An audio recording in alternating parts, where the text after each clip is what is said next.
In the epoch of the vast universe, humanity encounters the dark demonic race amidst the starry expanse, resulting in a fierce battle for supremacy among the celestial bodies.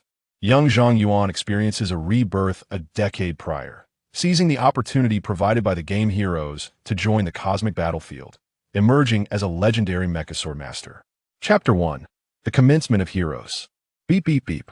Suddenly, a series of urgent alert sounds resonated within the virtual mecha cockpit, accompanied by a frantic flashing of red lights and emergency call.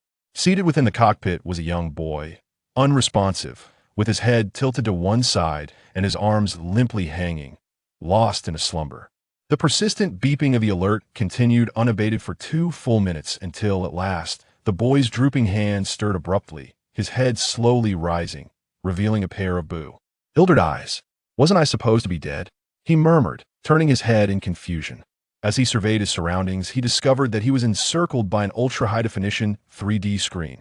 And upon glancing down, he noted the presence of a sensory footpad, motion capture gloves, and movement following sensors, all indicative of a standard mecha cockpit. Why am I still in the mecha? Did I not perish in a mutual destruction with the Black Rasha? His name was Zhang Yuan, a newly appointed Major General of the Earth Defense Force and the pilot of the ferocious mecha Azure Blade. Just moments prior, he had been 800 light-years from Earth, in the Kololan star domain, leading the Empire's 9th Legion in a desperate fight against a demonic mecha division. The battlefield was exceptionally brutal, and the 9th Legion was evidently no match for the demonic mech division. As the entire army faced imminent annihilation, Zhang Yuan ignited all the potential within his body using the flame body secret technique. He broke through numerous obstacles, sustaining 23 grievous injuries. His ethereal blue sword nearly shattered, and his body exposed directly to the vacuum of space. Ultimately, he succeeded in ensnaring the enemy commander, He Luocha, and without a moment's hesitation, detonated the small antimatter impact device he carried, resulting in a UAL destruction with He Luocha. Zhang Yuan vividly recalled the searing heat he experienced in the final moment of the explosion, as he found himself at the very epicenter, his body destined to be reduced to ashes. With no hope of survival, he looked down at his hands. The skin was delicate and slender, with only a faint callus in the palm. This stood in stark contrast to his own rugged and powerful hands, yet they appeared strikingly familiar. Beep, beep, beep, father. But didn't he perish at the Hangastar Gate? Zhang Yuan's eyes widened in shock. He distinctly remembered the events 7 years prior, when the demon race launched a massive assault with 5 main abyssal fleets against the Hangastar Gate, located 1,000 light-years away. At that time, his father served as the gatekeeper, the last stalwart of the Zhang family's legacy. To preserve the dwindling honor of his family, despite knowing the defending forces were vastly outmatched by the invading demonic army, his father chose to fight to the death. Ultimately, he successfully delayed the advance of the demonic forces until reinforcements arrived, safeguarding the Hangastar Gate. That battle was remarkably fierce. The garrison consisted of 30,000 soldiers, yet only 37 survived, each left irrevocably crippled, and his father fell in the heat of battle. Yet now his father, astonishingly still alive, had sent him a message. Zhang Yuan suspected that someone had mischievously tampered with his contacts. He selected the icon and connected the call. "Yuaner, why did you take so long to answer?" A deep voice filled with mild reproach resonated through the communication. "What's the matter? Speak quickly. Is there something wrong at school?" The voice conveyed a hint of concern. Indeed, this was his father, Zhang Yuan, the one who had showered him with boundless affection. Although he couldn't comprehend the circumstances, Zhang Yuan felt a sudden sting in his eyes. He struggled to articulate his thoughts, but his throat tightened, rendering him speak less. An urgent voice echoed through the line. "Yuaner, what's wrong? Why are you crying? Is someone bullying you at school? Tell your father, and I will speak to your teacher." Zhang Yuan stifled his overwhelming emotions and hastily replied, "Dad, it's nothing. I've just caught a slight cold and have a runny nose." When he was merely 2 years old, his mother perished during an invasion by the demon clan. His father had single-handedly raised him, embodying both mother and father. Zhang Yuan had always been frail, and each time he fell ill, his father would vigilantly watch over him. Throughout the night, to ensure that meals suited his palate, his father diligently honed his culinary skills, preparing his favorite dishes by hand until Zhang Yuan turned 15. And his health improved with the onset of high school. Though their family was not affluent, every year on his birthday, his father would present him with the most cherished and exquisite gifts. To outsiders, his father may have appeared as the least accomplished among the Zhang family descendants, but in Zhang Yuan's heart, his father was a formidable mountain, shielding him from the storms of life. In the communication, the father gently admonished Zhang Yuan to take care of his health, and Zhang Yuan felt a warm glow in his heart, even if this were but a dream. He wished it to persist indefinitely. Ultimately, his father broached a serious matter. Yuaner, your uncle has passed away. Uncle, wasn't he already? Zhang Yuan distinctly recalled that his uncle, Zhang Yushan, had departed this world a decade prior, succumbing to the overuse of gamma-3 enhancing rays, which had led to the catastrophic collapse of his physical potential. Upon hearing this news, Zhang Yuan was increasingly astonished. His gaze roamed within the mech cockpit, finally settling on the time displayed in the upper right corner, which astonishingly read July 23, 2174, 1327. Zhang Yuan could scarcely believe that such a phenomenon could exist. He hastily pinched his arm, feeling a sharp pain, yet everything around him remained unchanged. This was no dream, but reality. As he scrutinized his surroundings, he realized he was not in a true mech cockpit, but rather a virtual mech chamber designed for simulated mech combat. Furthermore, he observed his own form, which unmistakably resembled his high school self from a decade ago. If his memory served him correctly, he should have been at the gaming center adjacent to his school, engrossed in the then popular mech game, Heroes. Upon deactivating the noise-canceling feature of the virtual mech chamber, the cacophony from the gaming center flooded in, confirming his suspicions. The news of his uncle's demise evoked little sorrow in either his father, Zhang Yuan, or Zhang Yuan himself, a sentiment deeply rooted in their shared past. Years ago, the family had opposed the union of his parents, with his uncle being the most vehement opponent, even harboring murderous thoughts against his mother. Due to this matter, a rift formed between my father and my uncle's family, nearly leading to a complete severance from the clan. Although they ultimately did not descend into outright conflict, for many years, both he and his father refrained from relying on any favors from the Zhang family, maintaining her tenuous connection. Even the relationship of the maternal uncle, as a son-in-law, with the Zhang family was far more intimate than theirs. It can be said that had the uncle not encountered misfortune, Zhang Yuan would have gradually drifted away from the Zhang family, and after several generations, they would have become mere strangers. All right, your health is fragile, so do not exert yourself too much in your studies. Remember, your father is always here for you, his father advised once more before ending the communication. A warmth enveloped Zhang Yuan's heart. His father had always regarded him as a child, shielding him from the storms of life with his own resilience. In his previous life, he had naively believed that such care would endure eternally. Suddenly, he recalled the last message his father sent him at the Hangu Stargate, when the battle had reached its final moments and his father had already resolved himself to death. Yet his words remained as gentle as ever. Yuaner, take good care of yourself. Reflecting on his father's poignant farewell, tears once again cascaded from the corners of Zhang Yuan's eyes. Wiping them away, he inhaled deeply and declared, "Father, I have grown. In this life, he would not squander a single moment. He would strive with all his might to enhance his strength. His opportunity lay within the virtual mecha game Heroes, more specifically, within the dark exploration mode of Heroes. The essence of the Heroes game is that of a recruitment game devised by the Earth's military. The so-called dark exploration mode is an advanced gameplay feature in Heroes, wherein players, situated on Earth, remotely control mechs located thousands of light years away via it. The Ether Network, executing various military missions assigned by the armed forces. This mode allows Zhang Yuan, despite his current frail physique, to directly engage in frontline warfare. However, the barriers to entry are significant. The foremost requirement is the possession of a personal combat mech. This represents a considerable financial burden, with costs starting at $1 million. At merely 15 years of age, Zhang Yuan is a high school student, hailing from a prestigious family, yet lacking in recognition.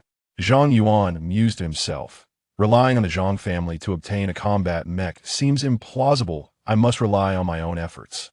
Presently, Zhang Yuan finds himself within the virtual mech chamber of heroes. In light of the brutal nature of war, his father can no longer shield him as he did in his childhood. He must rapidly grow strong enough to safeguard his father and to influence the tides of battle. I possess a decade's worth of war memories and have endured over 200 life-and-death battles. These are the assets I hold now. In my previous life, I squandered the crucial training years from ages 15 to 18 otherwise. My achievements would undoubtedly extend beyond merely piloting a Berserk-class mech. The mechs of the Earth Alliance are categorized into various tiers. The better the pilot's physique and the more adept their skills, the more powerful the mech they can command. The classification of mechs ranges from the weakest to the strongest, using the same grading system as the pilots, which includes 5 levels: Ordinary, Elite, Berserk, Apocalypse, and Mythical. Originally, he could never have ascended to the rank of Major General, as he was only capable of piloting a Fury-class mech. However, due to the military's dwindling talent pool, coupled with his exceptional performance and numerous battlefield achievements, he was exceptionally promoted to the rank of Major General. Now, in this new life, armed with the wisdom of his past experiences, he is certain that he can transcend his limits and qualify to pilot Doomsday-class mechs, even those of mythic caliber, thereby becoming a strategic force for humanity on Earth. Lost in these thoughts, a gentle female voice suddenly emanated from the virtual cockpit. All teammates are in position. Shall we proceed to the battlefield? Zhang Yuan glanced at the screen and realized that he had previously selected the raid mode in Heroes, and now his teammates have been located. This is a great opportunity to assess my current physical condition, he mused, and thus selected yes. The game Heroes commenced. Chapter 2. Strategic Planet Pandora. Over a century ago, games were operated with primitive keyboards and mice, while today, Heroes employs technology that simulates a nearly authentic virtual cockpit experience. Inside the virtual cockpit, the environment is surrounded by a full 3D screen, mirroring the ambience of a real mech cockpit and vividly displaying the surroundings of the mech. The interior of the virtual cabin is equipped with sensory gloves, control pedals, and an array of operational buttons.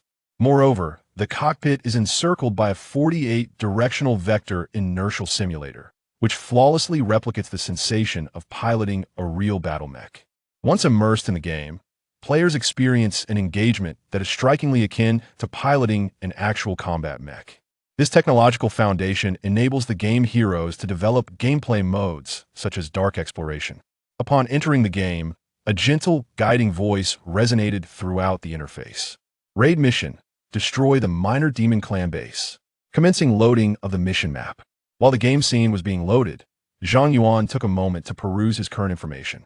ID: Demon Slayer Swordsman.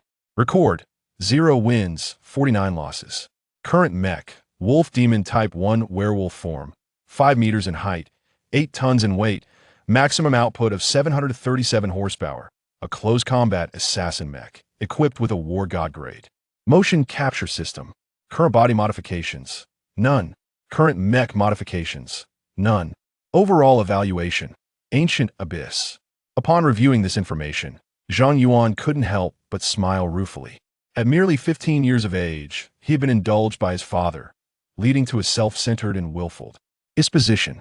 Coupled with his frail physique and lack of experience, his skills were abysmally poor, resulting in a month filled entirely with losses from the outset. In truth, for the subsequent 3 years, his performance remained dismal, with victories being a rare occurrence. The golden years from ages 15 to 18 were squandered, and it was only after his father's demise in battle that he experienced a profound awakening. Yet by then, his prime years had already slipped away. Loading teammate information. The cockpit's surround screens displayed 3 player frames directly ahead, one of which was his own, while the other 2 represented his teammates, all of whom had opted for them. Most fundamental game mode. Raid mission. In the raid mission, players are informed of the precise location of the Demon Clan's base.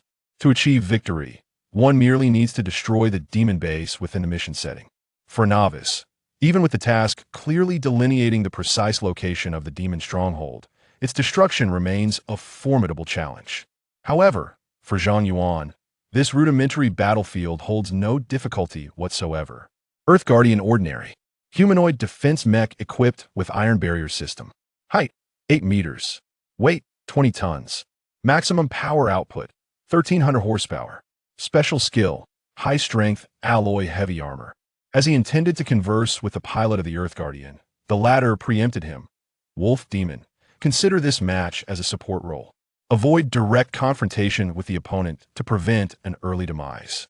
There are only 3 of them. The loss of one would exponentially increase the task's difficulty.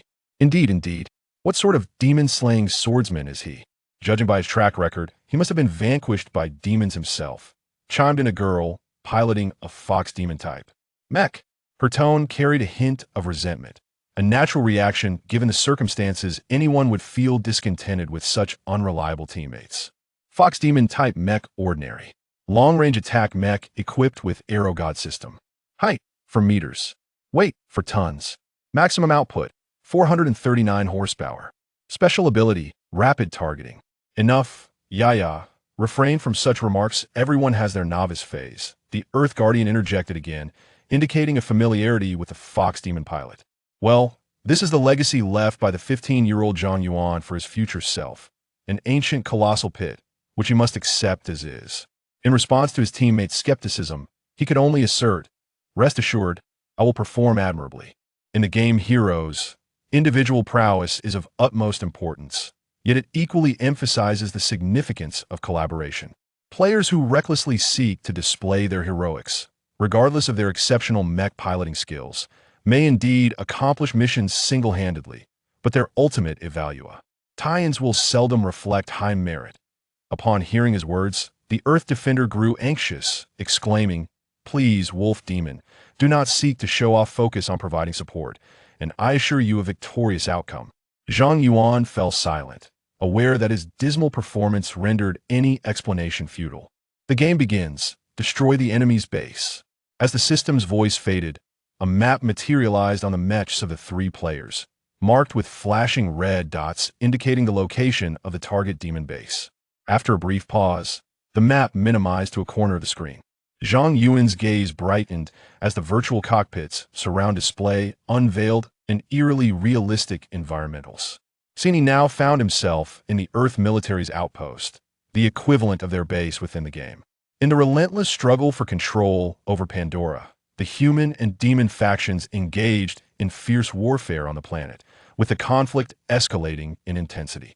Upon observing the map, a jolt of realization struck Zhang Yuan. Pandora has not yet fallen. Oh, but wait. It is still July of 2174. Pandora endures. He vividly recalled that Pandora would succumb in January of 2175, leaving merely 6 months until that fateful event. Following its downfall, Earth would lose its natural source of palladium isotopes, compelling reliance on the energy-intensive artificial synthesis methods to procure palladium isotopes, thus severely impacting the production capacity of advanced mechs. In the year 2175, the tide of war began to significantly shift in favor of the demon race, causing a rapid decline in the Earth's occupation of the star domains. Ultimately, Earth was compelled to retreat from the Star Sea corridor, taking refuge in the first star chain, of which the Hangu Gate served as the formidable bastion. It can be said that the fall of Pandora represented a pivotal turning point in the conflict between the 2 races. If Pandora had not fallen, Earth's disadvantage would not have been so pronounced. My father's guardianship of the Hangu Gate would not have had to face the demons directly, and he would not have perished. How can I prevent this strategic planet from succumbing? He pondered deeply, almost becoming entranced, neglecting even the impending assault mission. Through the defensive energy field of the garrison, he gazed out to behold a verdant expanse of blue trees, shrouded in wisps of white mist. The dense foliage rendered the forest exceedingly dim. The simulated weather in the game was tranquil and windless. Thus the tree sea appeared particularly silent. Go.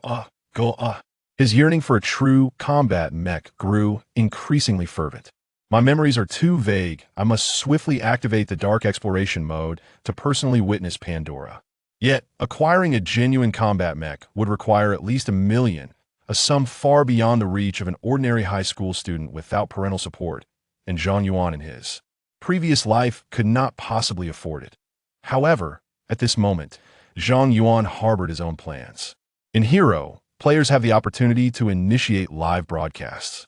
With sufficient skill, one can amass a considerable audience.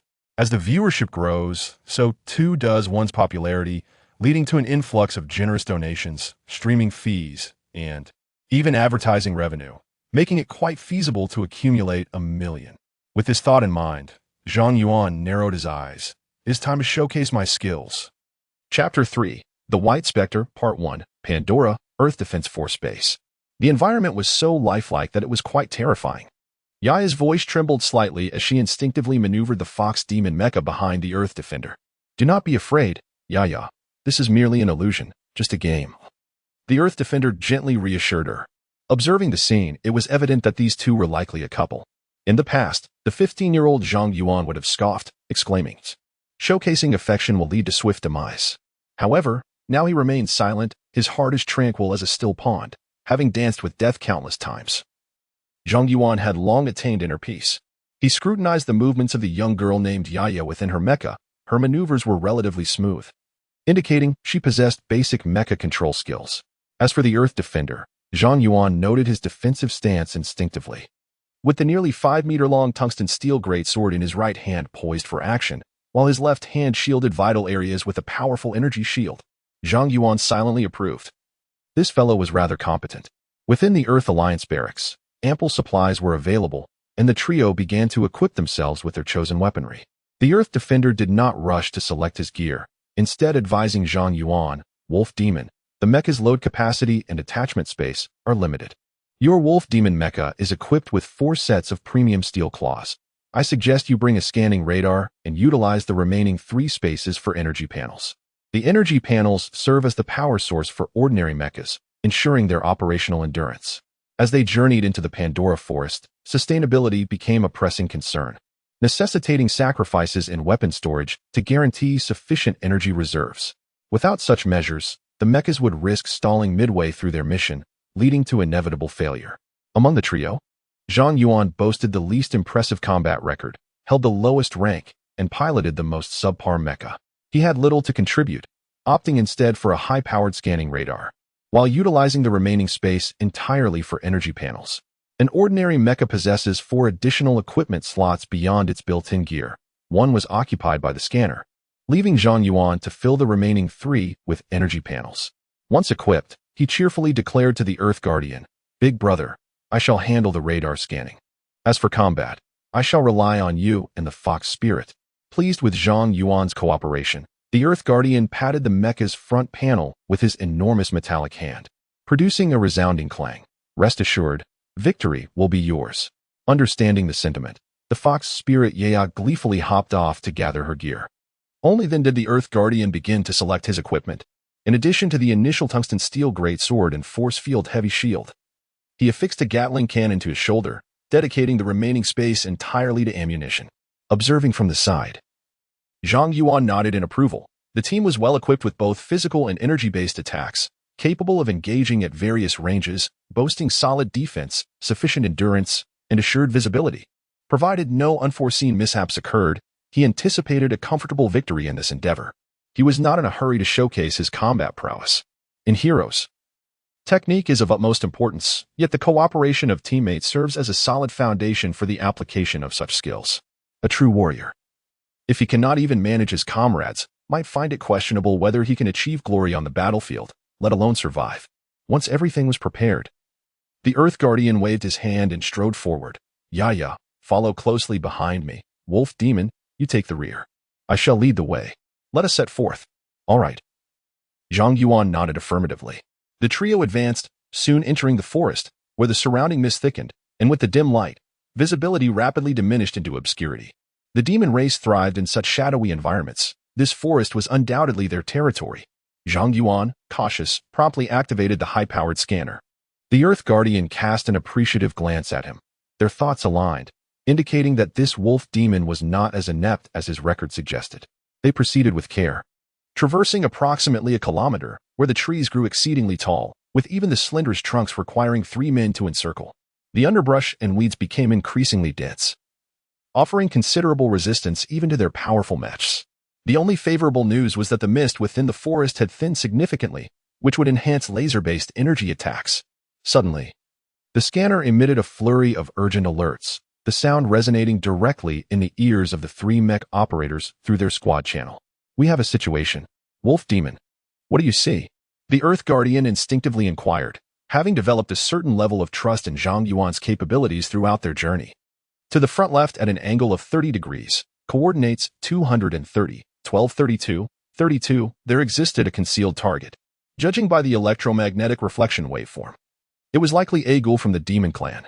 The ghoul, a standard type of mecha from the Demon Clan, stood 5 meters tall, weighed 5 tons, and boasted a maximum power output of 769 with a special ability, Corrosive Claws. "Yaya, prepare the long-range electromagnetic railgun for precision targeting," declared the Earth Guardian decisively. "Understood," replied the Fox Demon.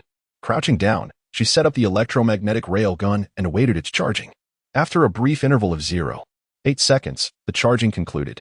Inputting the target coordinates, and with the assistance of the onboard system Arrow God, the railgun achieved target lock in 0.5 seconds. With a click, the Fox Demon squeezed the trigger, and a piercing shriek echoed as a dark red beam erupted from the barrel. Moments later, a resounding explosion reverberated in the distance. "Fortune smiled upon us. We struck directly at their energy core," exclaimed the Earth Guardian, elated. "Humph, it was my precise aim." The Fox Demon Yaya playfully retorted, her petite mecha swaying coyly. Indeed, Yaya is the mightiest," he acknowledged. The two resumed their affectionate banter, which Zhang Yuan chose to overlook, his gaze fixed on the scanner. Battle experience taught him that in the theater of war, no lapse in vigilance was permissible. After exchanging a few more playful jests, the Earth Guardian and the Fox Demon pressed onward. Suddenly, a cloaked white specter appeared.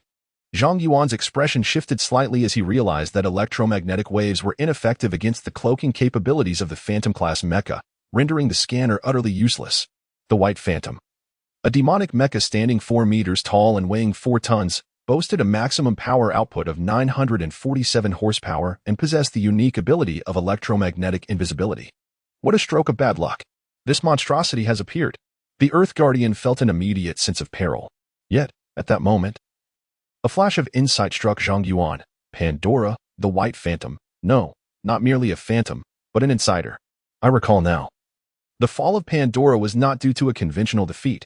It was precipitated by a traitor within our ranks who leaked crucial defensive information about the Alliance base. Chapter 4, The White Phantom, Part 2. After ascending to the rank of Major General, Zhang Yuan unlocked numerous privileges, allowing him access to various military confidential documents, which included a rough account of Pandora's downfall. Having entered wartime, his utmost priority was to secure victory, a principle he had cultivated since joining the military. Thus, the high-power scanning radar he carried was rendered completely ineffective. The Earth Guardian let out a fierce battle cry and immediately began to issue precise commands. "Yaya, take cover behind me to my left and wait for an opportunity to strike. Always remain within 20 meters of the force field shield, so I can protect you at any moment. Wolf Demon, guard Yaya's rear. If the situation becomes dire, use your body to shield her from any incoming attacks." In the eyes of the Earth Guardian, Zhang Yuan's Wolf Demon mecha was purely supportive. Given the current perilous predicament, its sole function was to serve as a human shield. Though this request evidently favors the Fox spirit, it undeniably represents the most effective countermeasure available today. Zhang Yuan nodded and assumed a defensive stance behind the Fox spirit. Observing his decisive actions, the Earth Guardian felt a sense of relief. He had perused the basic information on this Wolf Demon pilot, merely a 15-year-old high school student. Frankly, at such a critical juncture, he was genuinely concerned that the Wolf Demon might create a scene, which would allow the White Spectre to launch a surprise attack, leaving them in a most precarious position. All right, let us proceed. Yaya, Wolf Demon, remain utterly vigilant. We must not let our guard down for even a moment, commanded the Earth Guardian. Understood, Brother Mumu. The Fox Spirit Yaya responded obediently. The trio continued deeper into the woods, their mission not to confront the White Spectre, but to obliterate the demon's stronghold within the Pandora Forest, thus rendering any engagement with the Spectre unnecessary. After approximately 3 minutes, having traversed over 2,000 meters further in, Zhang Yuan suddenly remarked, "Guardian, the White Spectre has yet to make an appearance. It is likely monitoring our path of advancement. If all goes as anticipated, we should encounter meticulously laid traps ahead.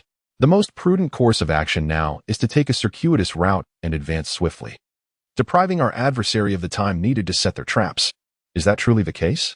The Earth Guardian paused, somewhat skeptical. However, the fox spirit Yaya scoffed. Humph. What traps could there possibly be? We are merely dealing with a computer. How could it be so clever? Wolf Demon, you always indulge in flights of fancy. The Earth Guardian whispered, Yaya, do not speak so. Instantaneously, the fox spirit Yaya flared up. Am I mistaken? Consider his track record. It is utterly dismal. Can his words be trusted? Heeding his counsel would undoubtedly lead us to catastrophe. The Earth Guardian remained silent, casting a furtive glance at the fox demon, who was intently observing him with her scanning ocular device, awaiting his decision. A wave of hesitation washed over him. Do you trust me or him? If you choose to trust me, let us proceed. The voice of the fox demon, Yaya, grew more insistent. The iridescent paint on her mech was transformed into a striking crimson hue, indicative of her ire. The Earth Guardian found himself at an impasse. Very well. Let us move forward then. He turned to Zhang Yuan, a hint of unease in his tone. Wolf Demon, you have no objections, do you? Then onward we shall go. Zhang Yuan offered no further commentary. Within the military, only one voice could resonate, and he was not the commander at present. Since the other two comrades had resolved to advance, he had no choice but to acquiesce to the majority. However, agreeing to the orders did not imply passivity on Zhang Yuan's part. After a moment's contemplation, he addressed the fox demon. The White Spectre is a close-quarters assassin. You carry 3 firearms and an additional energy cell, which adds considerable weight. Should you be engaged in close combat, your mobility would be compromised. Might I take the heaviest long-range magnetic railgun for you? This suggestion appeared quite reasonable. After a brief consideration, the fox demon nodded in agreement. Very well. You may assist me with that. She detached the long-range magnetic railgun and tossed it to Zhang Yuan, while she exchanged it for a brand-new high-energy power cell. Zhang Yuan's wolf demon mech was also equipped with a mounting position for the long-range magnetic railgun, so he affixed the weapon to his arm. Once everything was in order, the entire team resumed their advance. As Zhang Yuan took a couple of steps, a soft ding signaled the arrival of a private message, surprisingly sent by the Earth Guardian who walked ahead. Apologies, Wolf Demon. My girlfriend is rather new to this, a bit headstrong. As the group ventured deeper, the light ahead grew increasingly dim, yet the trees surrounding them remained unchanged. The Earth Guardian called out, Be cautious, there is an artificial light barrier here. We must be nearing the Demon Clan's base. Zhang Yuan heightened the power of the radar scanner. Wolf Demon, what are you doing? Don't you think we stand out enough already? Exclaimed Fox Demon Yaya, springing up as if her tail had been stepped on. Zhang Yuan chose to disregard her, maintaining the radar's power. It was a critical moment. He sensed danger approaching, necessitating an increase in radar output.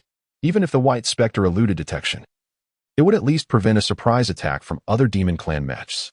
Brother Mumu, look at this fool. He is trying to get us killed. Yaya, seeing that Zhang Yuan was unresponsive, turned to the Earth Guardian for assistance. However, this time the Earth Guardian did not respond.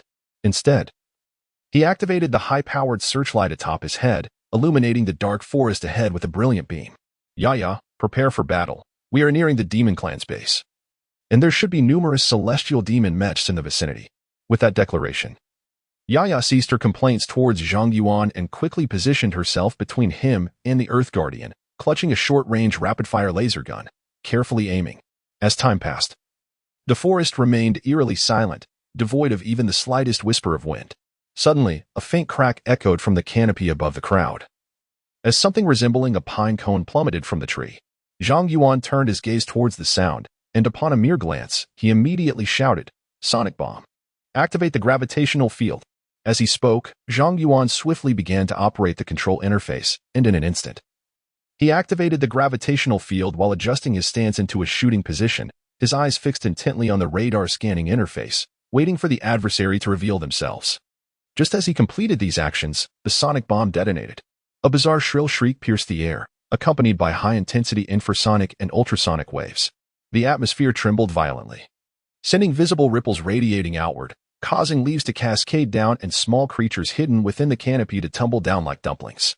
In the blink of an eye, the sonic wave swept over 3 mechas. At the last moment, the Earth Guardian activated the gravitational field, narrowly avoiding disaster. Yet the fox demon Yaya failed to react in time. As the sonic wave passed, her mecha jolted violently, immediately stumbling, its balance compromised. Yaya, are you all right? Cried the Earth Guardian. I'm okay, just a bit dizzy. But the gyroscope is damaged, and I can't maintain my balance. Yaya's voice trembled with distress, the sudden blow shattering her composure. Her condition was dire. For a long-range attack mecha, any impairment to its balance would inevitably reduce shooting accuracy by over 10%. Despite software compensations, the Demon Clan's assault offered no respite. Following the sonic bomb, a second wave of attacks swiftly ensued. With a thunderous roar, Zhang Yuan shouted, "High-energy reaction. Block the vector, 12-24-4." The Earth Guardian reacted with remarkable speed, swiftly raising its rotating force field shield to intercept the trajectory indicated by Zhang Yuan. Almost instantaneously upon completing the defensive maneuver, a deafening crash resounded as the shield was struck with tremendous force. The Earth Guardian, weighing an impressive 20 tons, was propelled backward nearly 30 meters. This unanticipated slide inadvertently exposed the vulnerable Fox Demon Mecha. Target coordinates, 231, 23-24, 23. Zhang Yuan promptly announced the precise coordinates for the proton cannon. Yaya, lifting the long-range laser cannon, began to aim, but due to the mecha's instability, the targeting software lagged slightly. In her impatience, she prematurely fired. A blue-white beam of high-energy laser streaked through the jungle. The moment the laser appeared, Zhang Yuan recognized its errant trajectory. Grateful for his foresight, he immediately raised the long-range magnetic railgun on his arm to compensate for the misfire. The Wolf Demon Type 1 mecha was not specialized for shooting. Its onboard targeting software was rather rudimentary, resulting in low accuracy and sluggish response. Its long-range attack capabilities paled in comparison to those of the Fox Demon mecha. However, Zhang Yuan's shooting experience far surpassed that of Yaya. After the software's targeting, he made subtle adjustments with his hands and feet, leveraging his extensive shooting expertise to fine-tune the mecha's state. With a hissing sound, a high-velocity shell was launched almost immediately after the laser. A second later, a violent explosion echoed from the distance. The demon's high-energy proton cannon had been successfully destroyed. Well done. The Earth Guardian could not discern who had destroyed the proton cannon, yet the removal of such a grave threat was undoubtedly a blessing. The Fox Demon, Yaya, momentarily stunned, swiftly turned to Zhang Yuan and scolded, "What are you doing? The Wolf Demon lacks a targeting system. Are you wasting energy? Return my magnetic railgun." Zhang Yuan paid her no heed, his focus firmly fixed on the high-powered radar scanning screen, loudly reporting the adversary's information. "Attention, 5 ghouls have appeared nearby. Their coordinates are now synchronized with the team display. The White Spectre has yet to make its entrance." As the situation threatened to unravel, the Earth Guardian suddenly erupted, bellowing, "Yaya, quiet down. The ghouls are coming." The Fox Demon, taken aback, gazed at the Earth Guardian in disbelief. "Mumu, you dared to raise your voice at me? Have you not seen the mess this fool has caused?" After his outburst, Mumu softened his tone. "Yaya, now is not the time. Let us deal with the ghouls first, shall we?" While Yaya was not entirely unreasonable, she nodded in agreement. "Very well, but the Wolf Demon cannot use my magnetic railgun." The Earth Guardian then turned to Zhang Yuan, discreetly imploring, "Wolf Demon brother, could you lend a hand?" Seeing that the matter was settled, the Earth Guardian shouted, "Follow me into battle. Let us vanquish these ghouls." With sword in one hand and shield in the other, he charged forward, the Gatling gun upon his shoulder roaring to life, unleashing a torrent of bullets towards the advancing ghouls. Ahead, 2 ghoul mechas emerged. Low-end demonic constructs characterized by their slender physiques, elongated legs, and outstretched arms, adept at leaping. Their limbs were equipped with corrosive claws, while their heads bore gaping maws capable of effortlessly severing iron rods with a diameter of 2 centimeters. Their appearance was undeniably fearsome. The ghoul mechas leapt forth from the thicket, advancing from both the left and right to ambush the Earth Guardians. The Earth Guardians, employing a harmonious combination of sword and shield, effortlessly thwarted the ghouls' onslaught, clearly maintaining the upper hand. However, more ghouls surged from behind. Yaya retaliated with a short-range rapid-fire laser cannon. Despite its somewhat lacking precision and power, it still managed to keep 3 encroaching ghouls at bay. Within merely 2 seconds of confrontation, a resounding boom echoed as the Earth Guardian successfully cleaved one of the ghouls on the right, resulting in a spectacular explosion. The situation was overwhelmingly favorable. "Haha, did you see that, Yaya? These ghouls are no match for me. Mumu, you are truly formidable." Amidst the chaos of battle, a display of affection was exchanged. In the tumult following the explosion of the ghoul mecha, a blurred white figure trailed closely behind one of the ghouls, shooting forth from the woods like an arrow, targeting the fox spirit Yaya. It was the White Spectre. Chapter 5, The White Spectre, Part 2, The Demon Clan's mechas were swift, with movement patterns that were peculiarly erratic, defying the conventional locomotion of Earthlings. The ghouls advanced with a series of jumps, their rapid pace and sudden directional changes rendering their movements difficult to predict. While the White Spectre took these traits to an even more extreme level. Upon its appearance, its absolute speed exceeded that of the ghouls by at least 30%. As it darted out from behind a colossal tree thick enough for 5 individuals to encircle. Beware of the White Spectre. Zhang Yuan swiftly detected the threat and raised the alloy steel claws of his wolf demon mech, positioning himself to intercept the advance of the White Spectre. The White Spectre, a melee assassin-type mech, stands at a height of 4.5 meters and weighs 5 tons, its slender form even more delicate than that of a ghoul. However, its maximum output power is astonishingly high, reaching 947 horsepower, with an explosive force that is simply staggering. Its cloaking ability is formidable, even when it reveals itself to attack. It remains in a semi-transparent state, and coupled with its peculiar movement trajectory, it appears as a wraith gliding through the woods, armed with 2 over a meter-long vibrating daggers. Both its mech attributes and weapon strength far exceed that of Zhang Yuan's wolf demon eye. To the ordinary player, it seemed impossible for the wolf demon to halt the White Spectre, at best only delaying its speed. "Wolf demon, hold it off for me," cried the fox spirit, Yaya, her voice piercing the tension. In this critical moment, she finally abandoned thoughts of the ancient abyss, focusing solely on Zhang Yuan's ability to momentarily impede the White Spectre, granting her precious time to launch an attack. "Yaya, be cautious," shouted the Earth Guardian, turning to prepare a rescue. The remaining 4 ghouls howled in unison, madly lunging towards the Earth Guardian, entangling his movements. With a resounding crack, one ghoul desperately charged forward, bending the barrel of the Gatling gun mounted on the Earth Guardian's shoulder. Although the ghoul was subsequently obliterated by the Guardian's shield, the Gatling gun fell silent, deprived of the suppressive power of the Gatling cannon. The Earth's Guardian found himself compelled to adopt a defensive strategy in the face of an onslaught from 3 ghouls, rendering him momentarily unable to extricate himself for rescue. Meanwhile, the fox spirit had no time to concern herself with the Guardian. Her mech's balance was compromised, and she opted to sit upon the ground, brandishing her rapid-fire laser gun to target the white apparition with fervent determination. The firing frequency of the laser gun surged to its zenith, exceeding 18 shots per second. As the air became saturated with the acrid, ionized scent of high-energy laser burns, waves of intense heat radiating outward. Crack, crack, crack. The surrounding trees were reduced to splinters by the relentless barrage of the laser gun, under the searing temperatures, the wood shavings ignited, creating a chaotic display of scattered crimson embers. After 2 seconds, the fox spirit, Yaya, cried out in a piercing voice, "This is futile. His speed is too great. I cannot hit him." At this critical juncture, Yaya could no longer afford to harbor her dissatisfaction. She promptly set about replacing the energy panel. However, she soon realized a troubling thought. If I replace the energy panel, who will stand against the White Spectre? Just as this question arose, she heard the nearly simultaneous sounds of metal clashing ding-ding. Looking up, she was met with an unbelievable sight. A mere 10 meters in front of her, a wolf demon brandished 2 golden steel claws, deftly intercepting the 2 vibrating daggers wielded by the White Spectre. This fool had actually managed to block the White Spectre. Given the latter's astonishing speed, how had he accomplished such a feat? Moreover, he did not appear to be at a disadvantage. The scene suggested a parity in their strengths. When had a wolf demon, devoid of any auxiliary equipment, come to rival a White Spectre? Had someone merely recounted this to her, the fox demon Yaya would have dismissed it with a scoff, remarking that boasting incurs no tax. Let them boast all they wish. Was it merely a coincidence? Yaya swallowed hard, nearly forgetting about replacing the energy panel. The daggers in the White Spectre's grasp, ensnared by the golden claws, immediately activated their high-energy oscillation mode. Buzz, buzz, buzz. The daggers vibrated violently. In less than half a second, a sharp crack echoed as the high-intensity golden claws began to tremble uncontrollably. At this rate, within 2 seconds, the claws would surely shatter under the force. This was an undeniable advantage in equipment.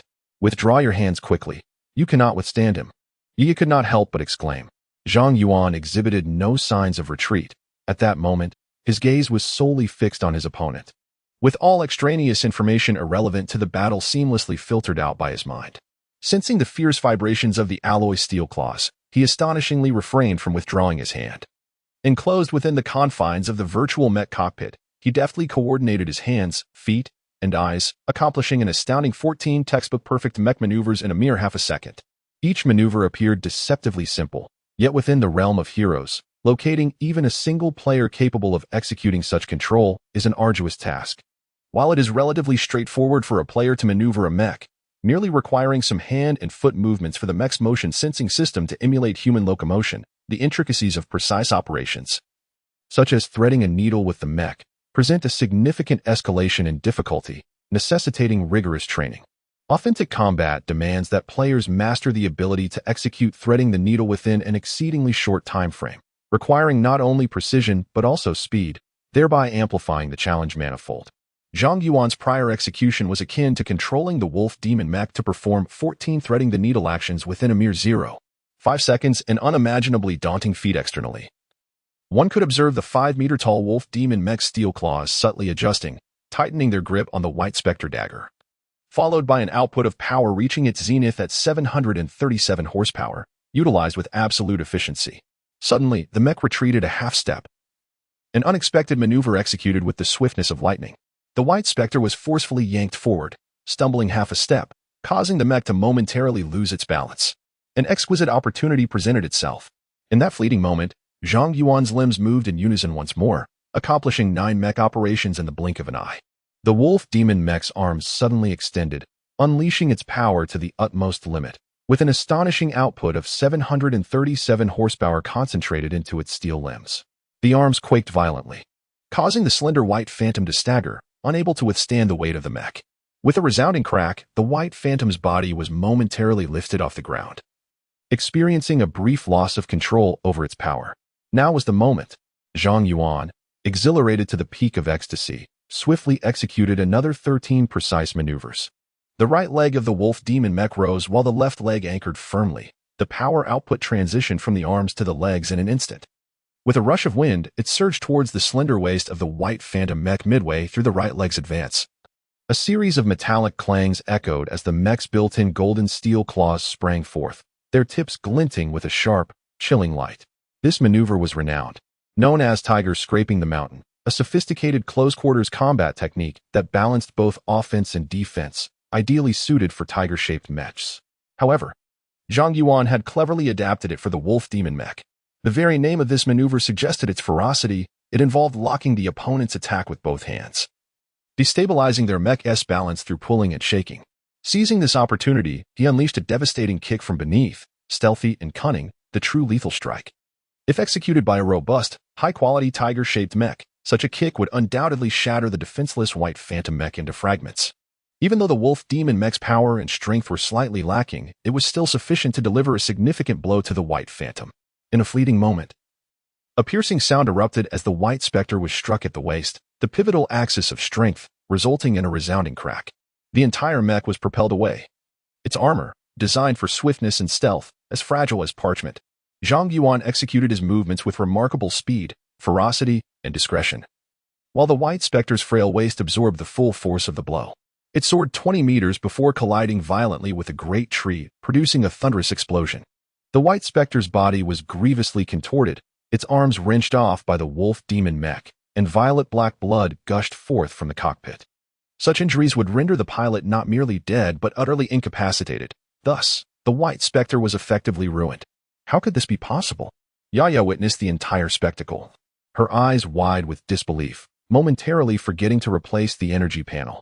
Yaya, beware of the ghoul. A sudden exclamation from the Earth Defender broke her trance.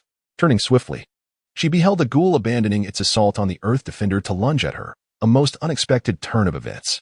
Previously fixated on the wolf demon mech's maneuvers, she had yet to complete her energy panel replacement. In her effort to maintain balance against the white specter, she had even knelt upon the ground. Now, she found herself devoid of offensive capability and incapable of evasion. This is the end. The thought flashed through Yaya's mind. Yet, in the next instant, she heard a faint rustling behind her. Turning, she saw the leg of the wolf demon mech, moments ago thrusting forward, now descending to the ground with a soft thud. Its exquisite golden claws emerging to pierce the earth, anchoring its form. With a powerful and resonant hum of the motor, the wolf demon Type 1 abruptly pivoted. In a swift motion, its arm was flung upward as the long-range electromagnetic railgun mounted upon it began to charge. Upon reaching a certain angle, The railgun completed its charging phase. With a resounding bang, the wolf demon unleashed its firepower. A searing projectile surged forth from the barrel, extending outward and striking with precision the energy core of a ghoul mid-leap. The ghoul's mech was immediately incapacitated. Its body propelled sideways through the air by the force of the railgun's trajectory. It was only at this moment that the wolf demon's arm ceased its motion. The entire firing sequence exuded an exquisite fluidity that was truly captivating. The sheer confidence and momentum displayed in that shot sent Yaya, the fox demon, into a frenzy.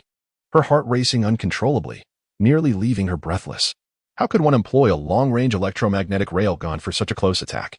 How was it possible to fire without even aiming? How could it possibly hit a swiftly moving ghoul? How could it directly strike the energy core? This was unfathomable. There were no answers. That astonishing shot had profoundly shaken her very soul. Due to Yaya's presence, the Earth Guardian also focused on this battlefield.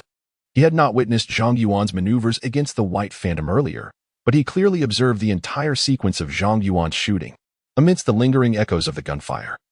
The Earth Guardian even momentarily forgot to deal with the ghoul beside him, as a distorted roar erupted in the squad channel. What the hell? Mecha God. He had been playing Heroes for over a year, witnessing numerous skilled players and observing many dazzling maneuvers. Yet, he had never encountered anyone capable of executing such a flawless and soul-stirring shot with the Wolf Demon Type 1 basic mech. In that moment, the Wolf Demon mech seemed to possess a soul of its own.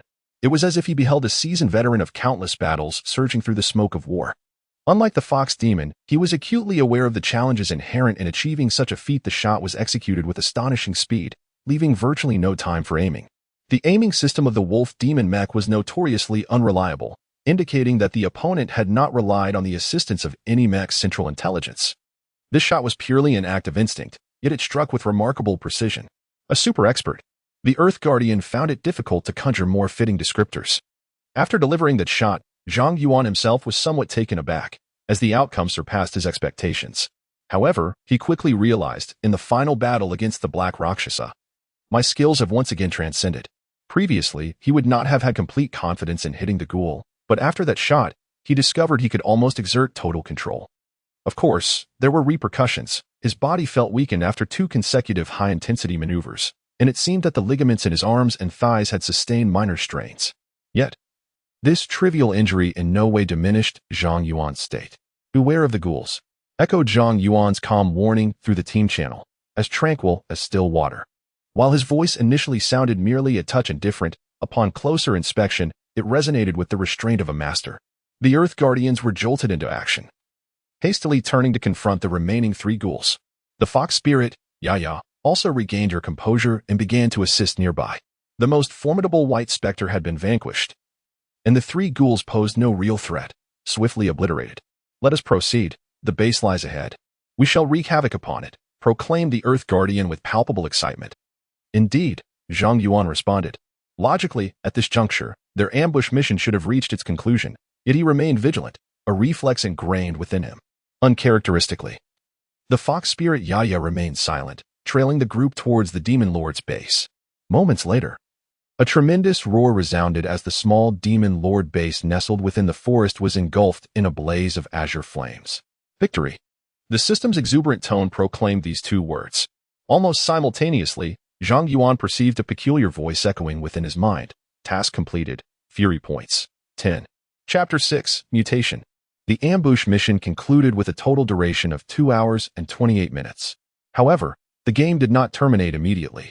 The system was assessing the performance of the 3 temporary team members and calculating the mission rewards, a process that typically required a 2-minute wait. "Hey, skilled one. Shall we be friends?" inquired the Earth Guardian pilot Momo. "Demon-slaying swordsman, I should not have mocked you. Can you forgive me?" pleaded the Fox Spirit, Yaya. "Hello. Are you there?" Due to the peculiar sounds resonating in his mind, Zhang Yuan disregarded the fervent whispers of his 2 temporary companions, activating the interference shielding mode, plunging the world into silence. He calmed his thoughts and attempted to inquire within his mind. "Who are you?" This matter is rather enigmatic, and Zhang Yuan is hardly a physicist. Despite feeling quite peculiar, he soon comes to accept it. He inquires further. What exactly is the Fury Point? The Fury Point is a peculiar form of spatial temporal energy. It can be utilized in 2 distinct manners. First, to permanently enhance the physical strength of the driver. Second, for direct usage, offering complete immunity to the driver's flesh and blood from the detrimental effects of excessive load. During the consumption of Fury points, the driver is capable of piloting any model of mecha. Zhang Yuan's heart raced in response. In his previous life, he had already achieved an apocalyptic level of technical prowess, gaining a modest reputation even among the elite apocalyptic pilots. Yet ultimately, he could only pilot a Fury-level mecha. Unable to ascend to the higher tiers of apocalyptic and mythical levels, the primary limiting factor was the inherent frailty of his body. The more powerful the mecha, the more terrifying the load during various tactical maneuvers. Although mecha engineers employ advanced technologies to mitigate such loads, the limitations of technological advancement render these burdens insurmountable for an ordinary individual. Why did Zhang Yuan's uncle perish due to the excessive use of Gamma-3 strength enhancers? It was because he sought to transcend his physical limits to pilot an apocalyptic-grade mecha. Why did Zhang Yuan's father, upon returning to mecha training in middle age, fail to achieve success? It was due to the near-complete exhaustion of his physical potential.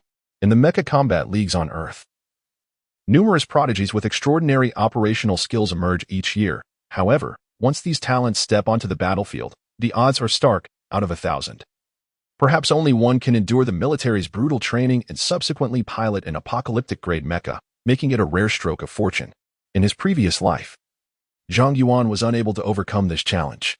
With this newfound advantage, coupled with his diligent practice, he would undoubtedly become the pilot of the 4th legendary mecha on Earth in a few years. Overflowing with excitement, he eagerly inquired, "How can I acquire the Fury points?" The sole method of acquisition, achieving ultimate victory in combat missions. The greater the victory, the more significant the time-space distortion, leading to an increase in Fury points. Is there a limit to the accumulation of Fury points? He asked.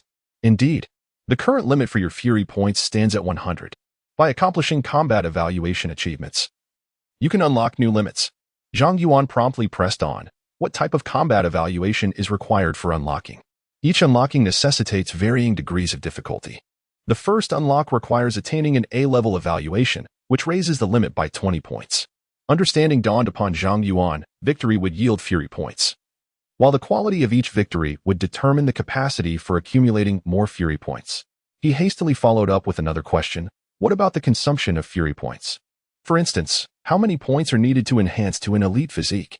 To enhance physique, the transition from frail to standard requires 100 points, with each subsequent level demanding 5 times the previous amount. Note, this can be achieved in multiple increments if the host strengthens their body through alternative means during this process. The consumption will decrease accordingly. As for exceeding the operational limits of the mecha, surpassing a physical level results in a Fury point consumption of 0 to 10 per second, contingent upon the host's maneuver overload. For each additional level exceeded, the upper limit of fluctuation increases 5-fold. It did not appear to be particularly difficult. Zhang Yuan pondered for a moment before attempting to inquire again. What is the current state of my physical condition? Emaciated. Set to initial status, with a reinforcement progress of 0. This outcome was anticipated. At 15, Zhang Yuan possessed little more than skin and bones, resembling a mere bamboo pole. At that moment, the hero system completed its performance evaluation. Zhang Yuan beheld a large golden suddenly materializing before the virtual mech pod, while the system's female voice exuberantly proclaimed, MVP. Subsequently, the screen displayed the MVP moments of the recent raid, all 3 of which belonged solely to Zhang Yuan. Following this, another notification appeared. As this information emerged, Zhang Yuan heard a crisp ding resonate in his mind from the system. Host has achieved an S-level rating, fulfilling the initial unlocking requirements, and increasing the Fury point limit by 20 points. Current limit, 120 points. Current Fury points, 10 points. As the voice faded, the virtual mech pod emitted a hissing sound as it expelled air, and the hatch automatically opened. The female voice of the hero system advised. Player has been engaged in gameplay for 2 consecutive hours. Multiple signs of fatigue have been detected. Please cease gaming and take a rest. He removed his snug protective suit and exited the mech virtual pod. Upon stepping out, he found himself in a circular hall of a gaming center, which was quite spacious, covering over 400 square meters. Surrounding the hall were 2 concentric circles of 40 virtual mech pods, while above the center of the hall hovered a 3-dimensional holographic screen showcasing an array of thrilling maneuver highlights. Surrounding the screen were nearly 100 spectators, predominantly players of heroes, with a few waiting for their turn. while the majority were simply there to observe. After taking just a few steps, Zhang Yuan heard a collective gasp of astonishment from the crowd, followed by various expressions of disbelief. Wow, is that the Wolf Demon Type 1 machine? The movements are incredibly swift. Zhang Yuan chuckled softly. In an effort to ignite public enthusiasm for mech battles, the military had been diligently collecting and widely promoting various thrilling maneuver videos. Although his previous video was not particularly remarkable among experts, it had been recognized as a rare gem within the gaming center. Naturally, for the sake of privacy, the IDs of the individuals in the videos had been obscured, allowing the audience to witness purely the mechanical performances. The crowd's admiration did not stir any emotional response in Zhang Yuan. These maneuvers were rather simple, easily performed by any moderately skilled player on the interstellar battlefield, and thus held no novelty for him. His pursuit was not the admiration of bystanders, but rather the strategic combat prowess capable of altering the tide of battle. After walking a few more steps, Zhang Yuan found his movements becoming somewhat laborious, and he noticed a faint ache spreading through his slender frame, resembling a mere stick. He sighed softly. At 15, I am indeed too frail. Upon reaching the entrance, the audience in the hall erupted once more into a synchronized chorus of awe. Is that still the Wolf Demon machine? Incredible, it can project such an imposing presence. I must give it a try. Don't be foolish. The bull is not the Wolf Demon. Rather, it is the pilot within the Wolf Demon. If you go there, you will surely be treated like a dog. Who are you calling a dog? Whoever engages with whoever is a dog. If you have the courage, challenge me one-on-one. The ordinary citizens, blissfully unaware of the dire circumstances on the front lines, often find themselves in such jovial spirits. Zhang Yuan shook his head with a sigh. By this time, he had reached the doorway and looked up at the sky. It was just past 4 in the afternoon, clear and bright, with not a cloud in sight, bringing a sense of serenity to the heart. As he prepared to move forward, a ding-dong sound emanated from the personal computer on his wrist. Upon glancing down, he was astonished to see a deposit notification revealing an amount of 2,000 yuan. The deposit was marked as game promotion fee. The source of the funds was the game center behind him. Quite remarkable. Zhang Yuan felt a surge of joy. To the ordinary citizens, this sum represented a modest compensation from the game center for utilizing his personal battle videos. However, Zhang Yuan understood all too well that behind this reward mechanism stood the Earth's military. The better his performance, the more substantial the deposits would become. If he were to initiate a live stream for the upcoming raid, given his earlier performance, his earnings could surpass 10,000. And this was still considering his lack of fame. Indeed, for the next raid mission, I shall go live. Although his father indulged him, the family's finances were far from ample. Supporting his education was already pushing their limits. In his previous life, after joining the Zhang family, his financial situation had improved significantly, yet in this life, Zhang Yuan was determined not to rely on the Zhang family's wealth, not only to avoid being looked down upon for no reason, but also to prove to the Zhang family that Zhang Yunan's son is not a worthless individual devoid of capabilities. With these thoughts in mind, Zhang Yuan quickened his pace towards the nearby school, seeking a tranquil place to experience the extent to which the violent point system enhances physical capabilities. The school, Morning Light High School in City C, was not far away, merely 300 meters from the gaming center. At the age of 15, Zhang Yuan was currently in his first year of high school, his academic load relatively light. Today being Friday, classes ended at 2 in the afternoon, allowing him to rush out and indulge in gaming. He swiftly arrived at the school gate, and after scanning his face for attendance, he did not linger for a moment, heading straight to the dormitory. His classmate and desk mate, a chubby fellow named Wang Qing, was an ardent enthusiast of heroes. However, his excessive weight rendered him inept at piloting, and his gaming ratings mirrored Zhang Yuan's. Both were deemed ancient pitfalls.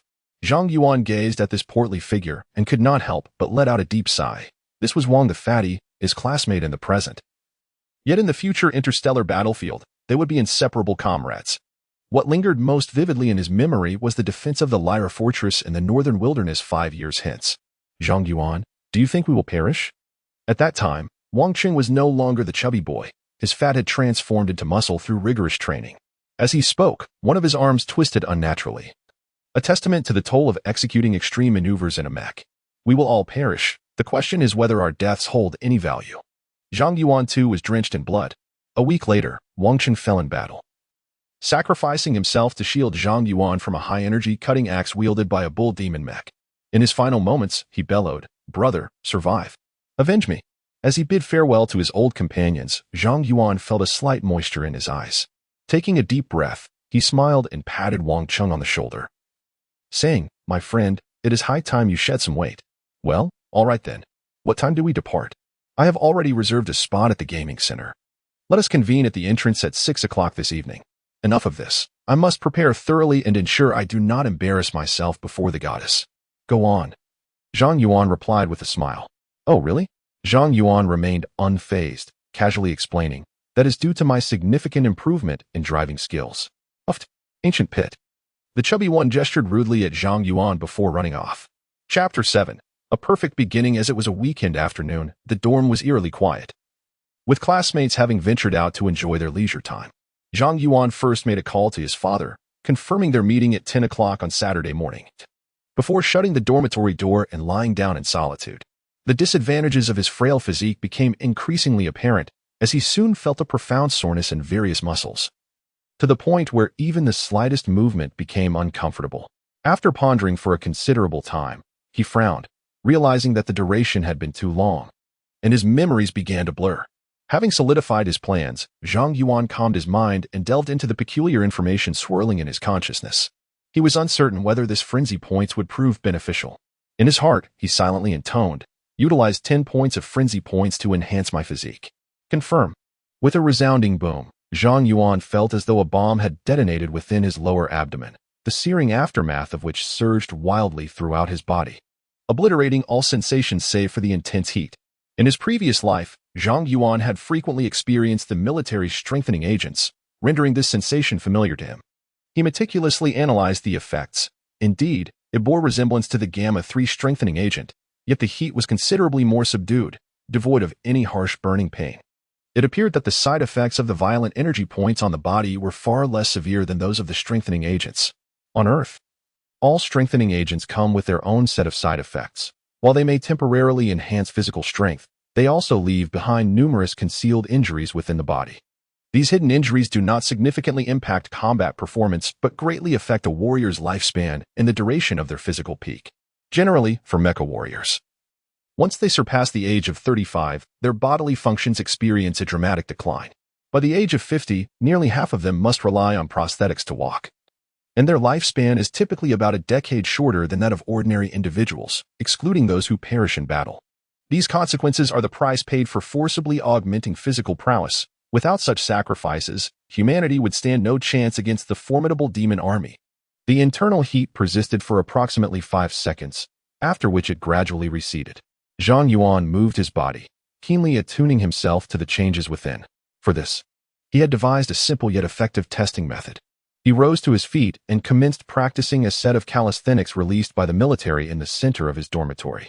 The popularity of this physical exercise is comparable to that of modern radio calisthenics, yet its efficacy in strengthening the body far surpasses the latter by 100-fold. In fact, it bears another illustrious name, innate skill. Its purpose is to awaken the latent potential of deep cellular structures within the human body, mending the most concealed injuries and enabling the body's functions to remain in peak operational state for as long as possible. If the Gamma Triple Strengthener is likened to a sharp double-edged sword, capable of vanquishing foes while simultaneously inflicting harm upon the warrior's physique, then this set of innate skills serves as the protective sheath. With unwavering dedication and sincere practice, it can mend the damage wrought by the Gamma Strengthener to the body as much as possible. The innate skills consist of merely 9 postures, which intricately blend modern Chinese martial arts, Qigong, Indian yoga, and various other techniques for physical cultivation, embodying profound depth. The first posture is Chaos Unveiling. The second, Innate Fetal Movement. The third, Spring Awakening. The fourth, Vibrant Vitality. The fifth, Wild Vitality. The sixth, Blazing New Star. The seventh, Spring Blossoms and Autumn Fruits. The eighth, Concealed Edge. And the ninth, Return to Innateness. Zhang Yuan has mastered these 9 postures with remarkable proficiency.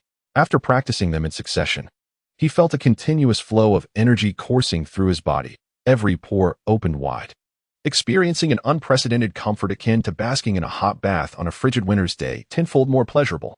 A flicker of intense joy sparkled in Zhang Yuan's eyes.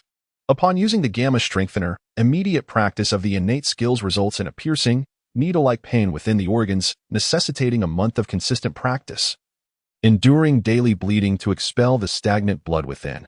before any semblance of comfort can be attained. However, after the enhancement of the Fury points, I felt no physical pain whatsoever. Instead, an indescribable sense of comfort enveloped me. Does this not imply that this mysterious enhancement bears no side effects? An enhancement devoid of adverse effects ensures that there are no hidden injuries within the body, allowing one to maintain peak physical condition throughout the golden years of life, preserving significant combat prowess even in old age. To possess such a body is to be a perfect warrior. Zhang Yuan's heart raced with exhilaration as he squeezed his muscles, finding them remarkably resilient. My physique appeared unchanged, still slender, yet my muscles felt significantly more pliable, and my strength seemed to have increased considerably. This was truly splendid. Soon, he noticed several more transformations. His vision had improved greatly, his thoughts were remarkably clear, and an unprecedented comfort enveloped his internal organs. Even while standing still, a naturally uplifting spirit emerged within him, as though the positive energy of the entire world had converged upon him. His senses were acute, and his vitality surged forth effortlessly. The effects of just 10 Fury points were astounding. One could only imagine the results of investing 100 points to enhance his physique to the military standard ordinary level or even to a mythical constitution. Zhang Yuan's heart brimmed with anticipation. Just as he was reveling in his delight, a notification chimed from his computer. Glancing down, he saw a message from his friend Wang Cheng. Zhang Yuan, hurry to the Duck Hot Pot restaurant. Today, I'm treating. Xia Yin will be there too. After we eat, we'll head to the gaming center. Observing this message, Zhang Yuan shook his head with a wry smile. Fatty, your intentions are exceedingly transparent. Unfortunately, Xia Yin does not harbor any feelings for you. This is destined to be a one-sided affection. In his previous life, Fatty had indeed adored Xia Yin and had exerted considerable effort to win her over. Regrettably, Xia Yin, often referred to as the Ice Goddess, remained indifferent to everyone, especially to Fatty's advances. After encountering several rebuffs, Fatty eventually gave up. However, he took it all in stride, later boasting, at least I pursued her. That's far better than those timid turtles who only dare to admire from afar. Aware of Fatty's easygoing nature, Zhang Yuan refrained from meddling in his affairs. After all, who hasn't experienced youthful infatuation? He decided to let things unfold naturally. After replying to Fatty's message, Zhang Yuan hurried to the dormitory restroom, adjusting the creases in his clothing before the mirror. Oh, my eyes are quite bright. This is a splendid sign of good health. Zhang Yuan gazed at his own sparkling warm eyes, feeling a surge of joy. Subsequently, he exited the dormitory and jogged eagerly towards the restaurant outside the campus that served duck pot rice. It seems my stamina has significantly improved. Although there remains a substantial gap to the military standard for ordinary physiques, piloting an elite mecha and heroes is no longer a daunting challenge. Despite being of the same rank, the game standards are merely around 10 of the militaries. Zhang Yuan, over here. As he stepped into the restaurant, he spotted Fatty waving enthusiastically at him. Opposite Fatty sat a girl with a refreshing ponytail, her back turned to Zhang Yuan. From behind, he could see her graceful, porcelain-like neck and slender waist. Upon noticing the chubby boy greeting her, the girl turned her gaze, revealing a visage as exquisite as jade. With a pair of ice-clear eyes resembling dark jade, she was none other than the renowned mecha goddess, Xia Yin. In high school, there often exists a girl who embodies the ideal goddess in the hearts of boys, drawing countless infatuated glances from timid young lads. Xia Yin was precisely such a girl. In his previous life, Zhang Yuan was one of those bashful boys, even more inept than the chubby boy, who at least had the courage to make a move, while he merely lingered in the shadows, stealing furtive glances at her. However, that was the past. The current Zhang Yuan was entirely indifferent to romantic entanglements, his singular focus being the pursuit of strength. With a composed smile gracing his face, Zhang Yuan approached the duo, greeting them. Hello, you are quite early. He settled beside the chubby boy and turned to Xia Yin, saying, I've heard from the chubby one that you will lead us on an elite raid. I appreciate it in advance. Xia Yin shook her head, replying, this is merely a transaction. No need for thanks. Furthermore, I cannot guarantee our success. I can only promise to do my utmost. The chubby boy chuckled heartily. Yin Yin, you are so formidable. It is surely within your capabilities. How could it be solely on you? We are here as well. He laughed awkwardly. In an elite raid task, your combat power is negligible, Xia Yin stated earnestly. The chubby boy offered an embarrassed smile. He was accustomed to being looked down upon, so it hardly fazed him. However, he cast a worried glance at Zhang Yuan, fearing he might be displeased. Knowing that Zhang Yuan had a temperament akin to a stubborn donkey, he would not react well to disdain. Fortunately, Zhang Yuan exhibited no signs of distress. The chubby boy then reassured, "It's all right, it's all right. Friendship comes first. Competition is secondary. Losing is no big deal." Unexpectedly, Xia Yan's expression turned cold. "Wang Qing, do you intend to win, or are you merely playing around? If it's the latter, you may as well find anyone else to accompany you. There's no need to seek me out." A bead of cold sweat appeared on the forehead of the chubby boy. As he found himself utterly bewildered by Xia Yan's demeanor, he realized he had misspoken, yet was at a loss as to where he had erred. Seeing the chubby boy's face flush with embarrassment, Zhang Yuan could no longer bear the silence and interjected, "Of course, we aim to win, and to win flawlessly."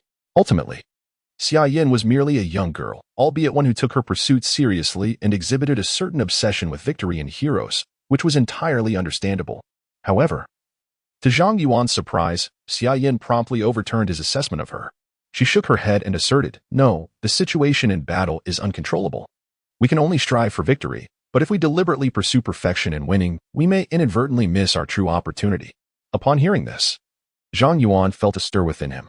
While her words were not profoundly intricate, they were not something a typical high school girl would articulate. This Xia Yan was indeed intriguing. She seemed to evaporate into thin air, a most peculiar girl. Zhang Yuan chuckled softly, but chose not to pry further. Everyone harbored secrets, and if fate allowed, he would come to learn them in due course. As the duck rice was served, Xia Yan began to eat quietly. The chubby boy attempted to spark a conversation, but a mere glance from her silenced him instantly. After several attempts, the three of them fell into a comfortable silence, sharing the meal in tranquility. Zhang Yuan was quite accustomed to this. Having spent a lifetime on the battlefield, he had long adopted the habit of silence while eating, silence while resting.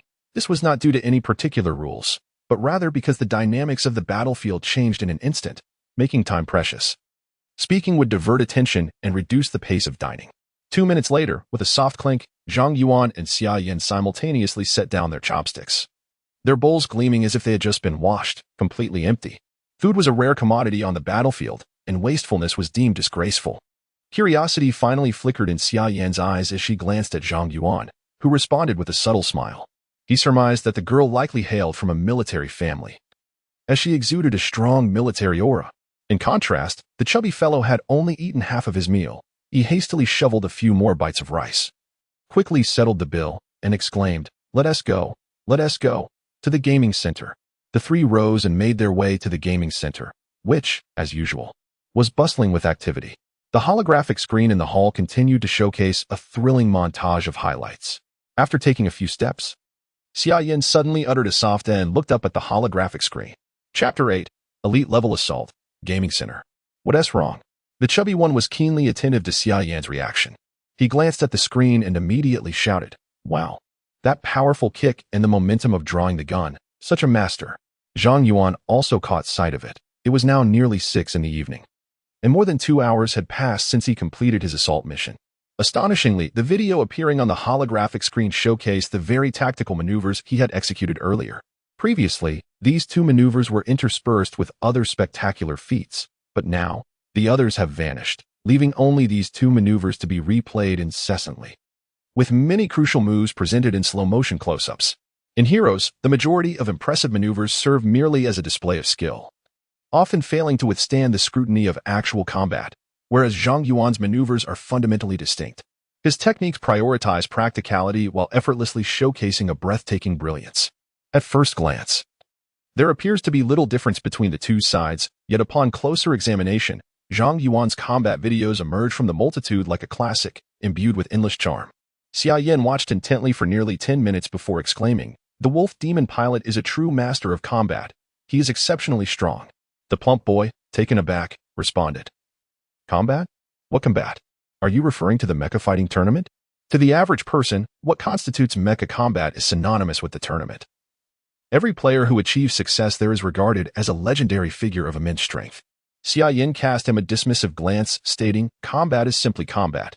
The boy, feeling a wave of disdain wash over him, shrank back, silenced, sensing that this beautiful classmate seemed to inhabit an entirely different realm. Zhang Yuan interjected to ease the tension, saying, "All right, regardless of how strong he is, it doesn't concern us. Let us go. Our scheduled time is approaching. We need to warm up. Operating a mecha is physically taxing, requiring considerable explosive power for many intricate maneuvers, thus rendering warm-up essential. Heeding this, both of them headed towards the warm-up area. During the warm-up, the stout man frequently cast sidelong glances, appearing rather distracted.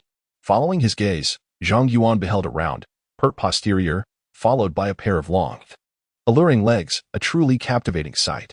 He engaged in the warm-up routine known as Wakingxi, a series of exercises first introduced by the ancient physician Hua Tuo.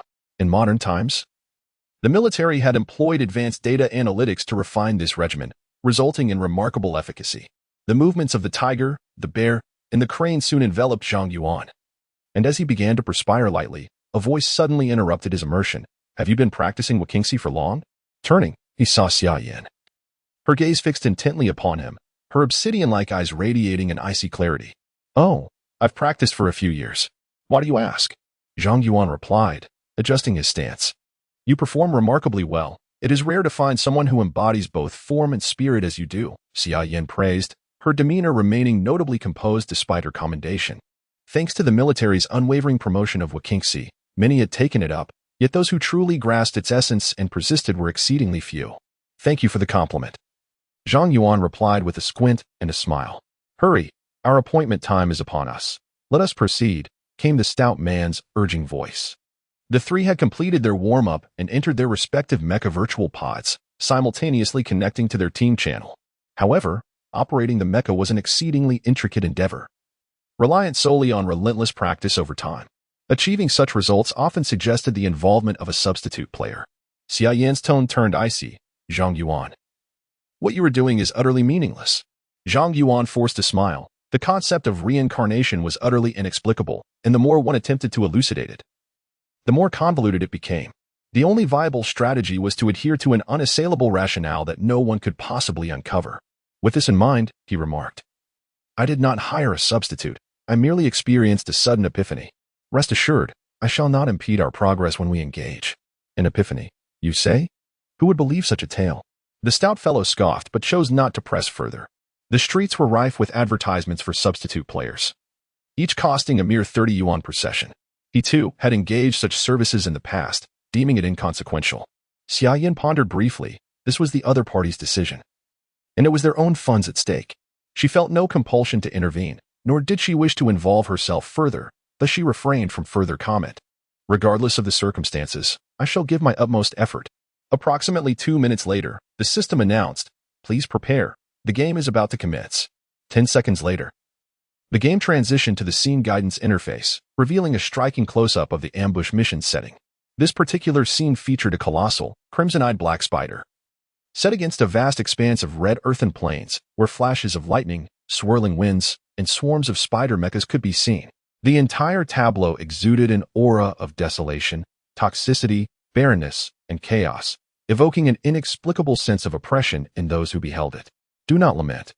Since we have queued for this, we must endeavor to fight with all our might." Xia Yan's tone remained as consistently aloof as ever, seemingly no different from usual. Yet, Zhang Yuan could discern a trace of insecurity in her words. Xia Yan lacked confidence in her ability to conquer this impending ambush mission. In the deep Crimson Plains, a region situated on the planet Pandora, the climate is harsh and plagued by severe electromagnetic interference.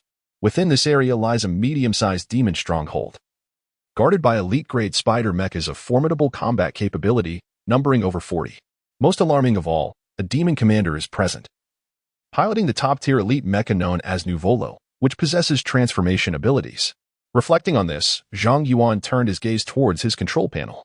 The Spectral Blue Swordsman, a standard infantry-class mecha, stands at a height of 6 meters and weighs 8 tons, with a maximum power output of 897 horsepower. It is equipped with a tungsten steel longsword and boasts a special function, Overload Burst. Gazing at the mecha before him, which stood resolutely like an ancient knight clad in steel, Zhang Yuan felt a profound connection. In his previous life, he had diligently trained across all types of mechas in pursuit of the championship in the Mecha Combat League, achieving commendable proficiency in each. However, the mecha he wielded with the most finesse and spirit was undeniably the swordsman class. His bond with the sword was extraordinary, with a longsword in hand. An indomitable spirit to vanquish all adversaries naturally surged within him, and he truly lived up to this ethos. In the Mecha League, He was affectionately nicknamed the Solitary Sword God. If it were a solo assault, Zhang Yuan would unhesitatingly choose the spectral blue swordsman. However, as he needed to collaborate with others, he had to consider his companions' opinions. Xia Yin, I excel in operating the spectral blue swordsman. May I select it? Xia Yin consented. Choose as you wish. Wang Qing, you should also select the mecha you are most proficient with. The overweight individual expressed confusion, questioning whether they should not select a mech that counters their attributes. Do not overthink it. Both of you are novices with limited proficiency in mechs. Familiarity is paramount.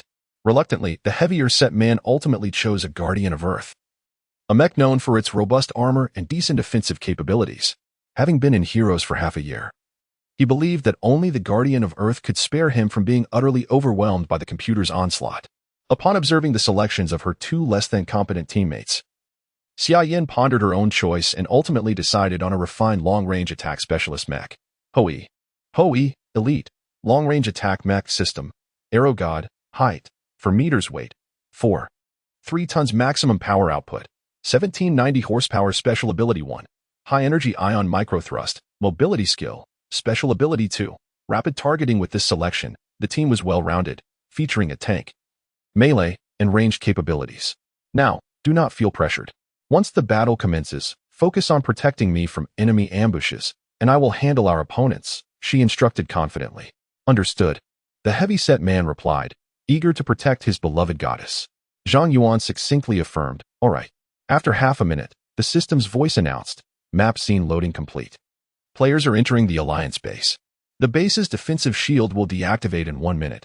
Please select your equipment promptly. The heavier individual immediately panicked, exclaiming, what the heck? Only 1 minute to prepare. Chapter 9. Is it a pitfall if not divine? Alliance base. With the preparation time being exceedingly brief, Xia Yin began to issue commands with poise and clarity. I am quite familiar with the Crimson Plain map and know how to engage effectively. Therefore, you all shall heed my guidance regarding equipment selection. Is that agreeable? Certainly, Zhang Yuan and Wang Cd nodded in affirmation. Very well, Wang Cheng. You shall equip a force field shield, a tungsten steel greatsword with an anti-corrosive coating, a close-range shotgun, 2 energy panels, and a crate of ammunition. Understood. Wang Cheng readily complied, willingly accepting the role of a pure support within the team. Zhang Yuan, the spider mech will exude highly corrosive venom. So you must also replace your tungsten steel sword with a high-energy ion sword that possesses anti-corrosive properties, along with 2 energy panels, a barrel of toxin neutralizer, and a rock sonar. This equipment selection is indeed sound. Zhang Yuan realized he had no further suggestions, nodding in agreement before turning to retrieve his gear. Up to this point, Xia Yin had executed everything flawlessly. With his experience and insight, he found little to add. This young lady truly possesses remarkable skill. Just 5 seconds after the trio completed their equipment, the preparation time concluded, and the base's defensive force field dissipated. A gust of wind laden with dark red sand enveloped them, drastically impairing visibility. Goodness, the sand was infused with a significant amount of iron dust, rendering my built-in electromagnetic scanner utterly useless, akin to being blind, exclaimed the stout Wang Qing. Xia Yin began to command. All right, Wang Qing, raise your shield and move forward. Zhang Yuan, follow closely behind me and deploy the rock sonar to continuously monitor for any abnormal sounds emanating from the earth. Understood. With a resounding thud, the formidable Earth Guardian, towering at 8 meters and weighing nearly 20 tons, strode ahead. Summer Yin walked in the middle, while the medium-built, 6-meter-tall Azure Swordsman brought up the rear. As the trio traversed through the swirling sands, they remained blissfully unaware that their audacious raid had captured the attention of the authorities within the realm of heroes. Team leader, the demon-slaying swordsman has logged on again, remarked a bespectacled young man to a middle-aged man in the central control hall of heroes. Oh, what kind of mech is he piloting?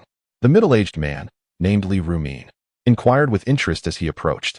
As the 4th son of the esteemed Li family, he not only served in heroes but also held the rank of major. In his eyes, Zhang Yuan was a rare breed of practical player, and at merely 15 years of age, he possessed boundless potential. His lineage was commendable, and thusly had earmarked him as a key subject of interest. However, he found it somewhat puzzling that Zhang had experienced 49 prior failures. This young lad hails from the Zhang family, a prominent clan with a rich heritage. Perhaps he was merely honing his skills with scan information. This was the only conclusion he could draw. After pondering for a moment, he declared, I have a premonition that he will deliver an exceptional performance. Let us broadcast this battle on the Mecha God Live channel, but remember to keep it anonymous. Understood. The Mecha God Live channel, synonymous with the official Heroes broadcast, consistently boasted an online audience exceeding 230 million. Once the officials identified a remarkable hero player, they would showcase the individual's battle live for all to witness. Before obtaining the consent of the players, the live broadcast remains anonymous, and players receive a monetary reward. The greater the number of viewers for the live battle, the higher the financial gain. For instance, if 10,000 people watch the entire stream, a player might earn approximately 5,000 yuan. Currently, at least 700,000 individuals on Earth rely on the income from Mecha God broadcasts to sustain themselves, and these 700,000 can swiftly transform into exceptional mech warriors when the moment demands. Zhang Yuan originally intended to gather funds for his mech through broadcasting income. When the anonymous streaming commenced, he simultaneously received a notification from the hero's official account. Contemplating this, he promptly selected the notification and chose to make his ID public while concealing his real name. Anonymity harbors no future, as the audience cannot remember him. It merely allows for quick earnings. Only by revealing his ID can he cultivate connections, ensuring a continuous flow of income. Concealing his real name serves to prevent disturbances in his real life. Team leader, he has made his ID public. The hero's officials were immediately informed. Excellent. In that case, link his previous battle video as well, also with a public ID. Understood. While these arrangements were being orchestrated behind the scenes, Zhang Yuan and his two teammates had already traversed over 30 kilometers across the Crimson Plains. Ahead, the terrain began to shift, revealing a weathered stone forest. These rocks, rich in iron content, had undergone extensive weathering, each bearing numerous small holes. As the wind swept through the stone forest, it emitted a haunting wail, reminiscent of weeping, sending a chill down one's spine. For this reason, the area is also known as the Land of Wailing. Caution is advised. The terrain here is intricate, and the spider mechs are likely to lay in ambush. Xia Yin whispered a warning. Wang Qing, the portly companion, raised his shield higher. His bulky form hunched as though he were a thief in the shadows. Xia Xian gripped her arc gun tightly, her nerves heightened to a razor's edge. In stark contrast, Zhang Yuan remained utterly still, as he had been before, trailing at the rear with his rock sonar, his only weapon, the high-energy ion sword, secured on his back and untouched. He ambled along as if strolling through his own garden. Witnessing Zhang Yuan's nonchalance in such perilous territory prompted whispers of doubt among the others. I reviewed the host's previous performance, 49 defeats to a single victory, with only one fleeting triumph. Could he have enlisted a substitute? Is our host truly the kind of individual who flounders in the face of adversity? Might he plunge us into despair in this match?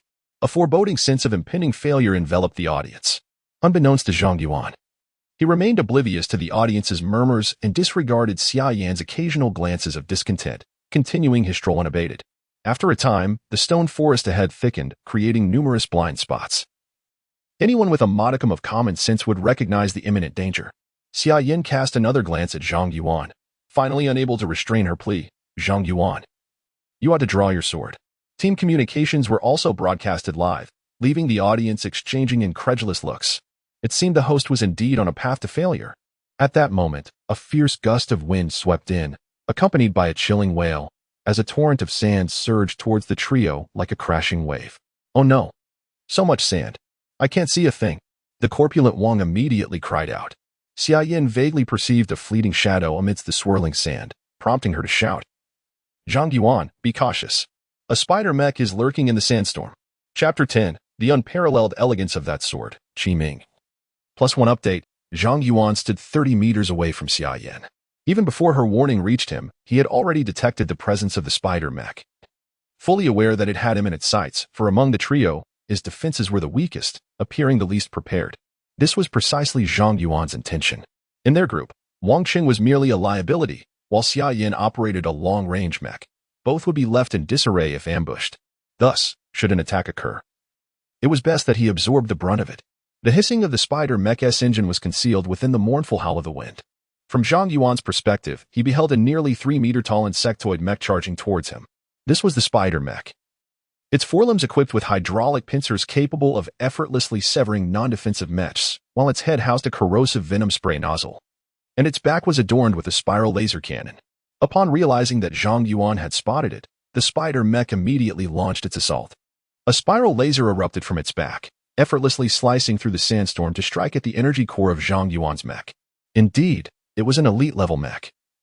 Its initial move was a lethal strike, far surpassing the capabilities of ordinary demonic mechs. However, Zhang Yuan was well prepared, piloting the renowned Azure Swordsman. With sword in hand, he felt invincible. As his adrenaline surged, he had already begun to maneuver his mech in anticipation of evasion just before the spider mech commenced its attack. In the span of 1/3 of a second, he executed 6 maneuvers with remarkable speed and precision. The azure-hued steel swordsman advanced rather than retreating, suddenly bending low and propelling himself forward with a powerful kick towards the front right. Midway through his leap, the spider mech launched a follow-up assault. Its head unleashed a stream of corrosive venom, the dark green liquid slicing through the swirling sands with a hissing sound, accompanied by the emergence of yellow-green smoke that effectively obstructed Zhang Yuan's path while he was suspended in midair. In that critical moment, should Zhang Yuan not alter his trajectory, he would undoubtedly be struck by the venom. If it were to infiltrate the mech's vital bearings, it would spell doom for his machine. At that instant, the audience watching the live broadcast felt their hearts leap into their throats, as none had anticipated the battle would commence so swiftly, nor that it would be fraught with such peril. A collective gasp escaped their lips, their eyes fixated on the holographic display with unwavering attention. Yet, within the confines of the mech, Zhang Yuan remained utterly composed, devoid of any trace of anxiety. The spider mech had calculated his landing point, a reaction he had foreseen. He was the hunter, and the spider mech merely his quarry. With a resonant clang, Zhang Yuan swiftly detached the high-energy ion sword from his back while suspended in the air. As the blade hummed to life, a brilliant blue-white radiance enveloped its edge in a searing glow. In an instant, he swung the sword, which transformed into a blinding barrier of light before him. The intense heat emanating from the high-energy ion sword generated a wave of scorching air, with temperatures surpassing 2,000 degrees. Moments later, the venom reached the barrier, and amidst the hissing sounds, it was entirely vaporized, leaving not a single drop to escape. This technique of mechanized swordsmanship is renowned as nova eruption.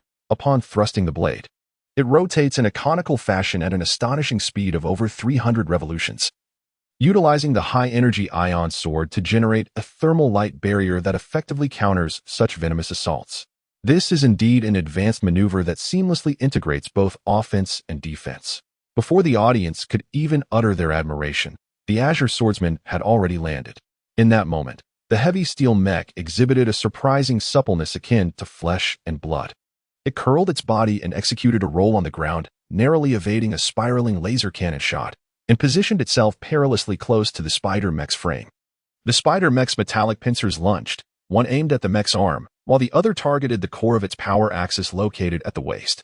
The Azure Swordsman, being of ordinary rank, stood in stark contrast to the elite-grade spider mech, with a significant disparity in material strength. Should the Azure Swordsman be ensnared, the inevitable outcome would be a devastating cleave.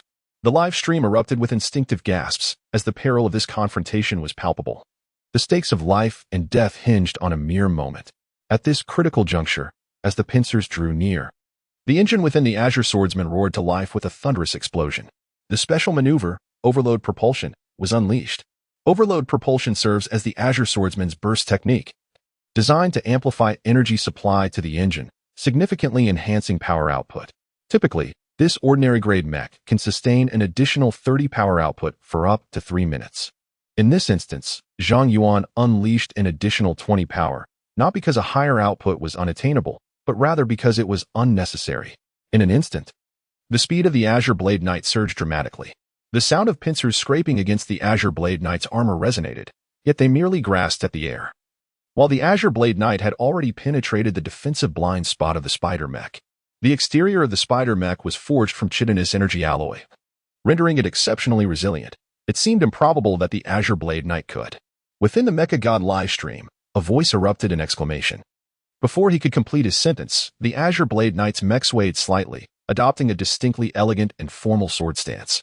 In swift succession, the high-energy ion sword gripped in the mech's hand was raised from below, and with a resounding clang, a beam of blue-white light ascended like a radiant moon, silently slicing toward the body of the spider mech.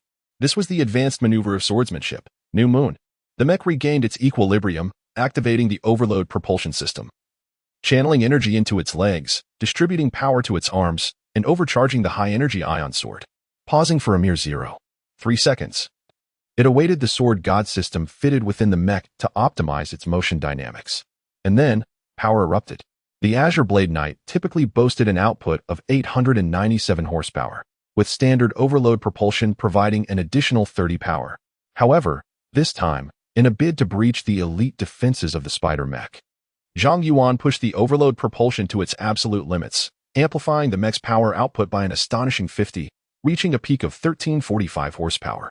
This represented the physical threshold of the Azure mech. Should this output persist beyond 3 seconds, the mech's engine would succumb to catastrophic overheating. Yet, Zhang Yuan possessed an intimate understanding of the Azure Blade Knight, executing this surge with impeccable timing, neither too long nor too short, precisely 0.6 seconds. The explosive interval was brief, far from sufficient to compromise the integrity of the mech.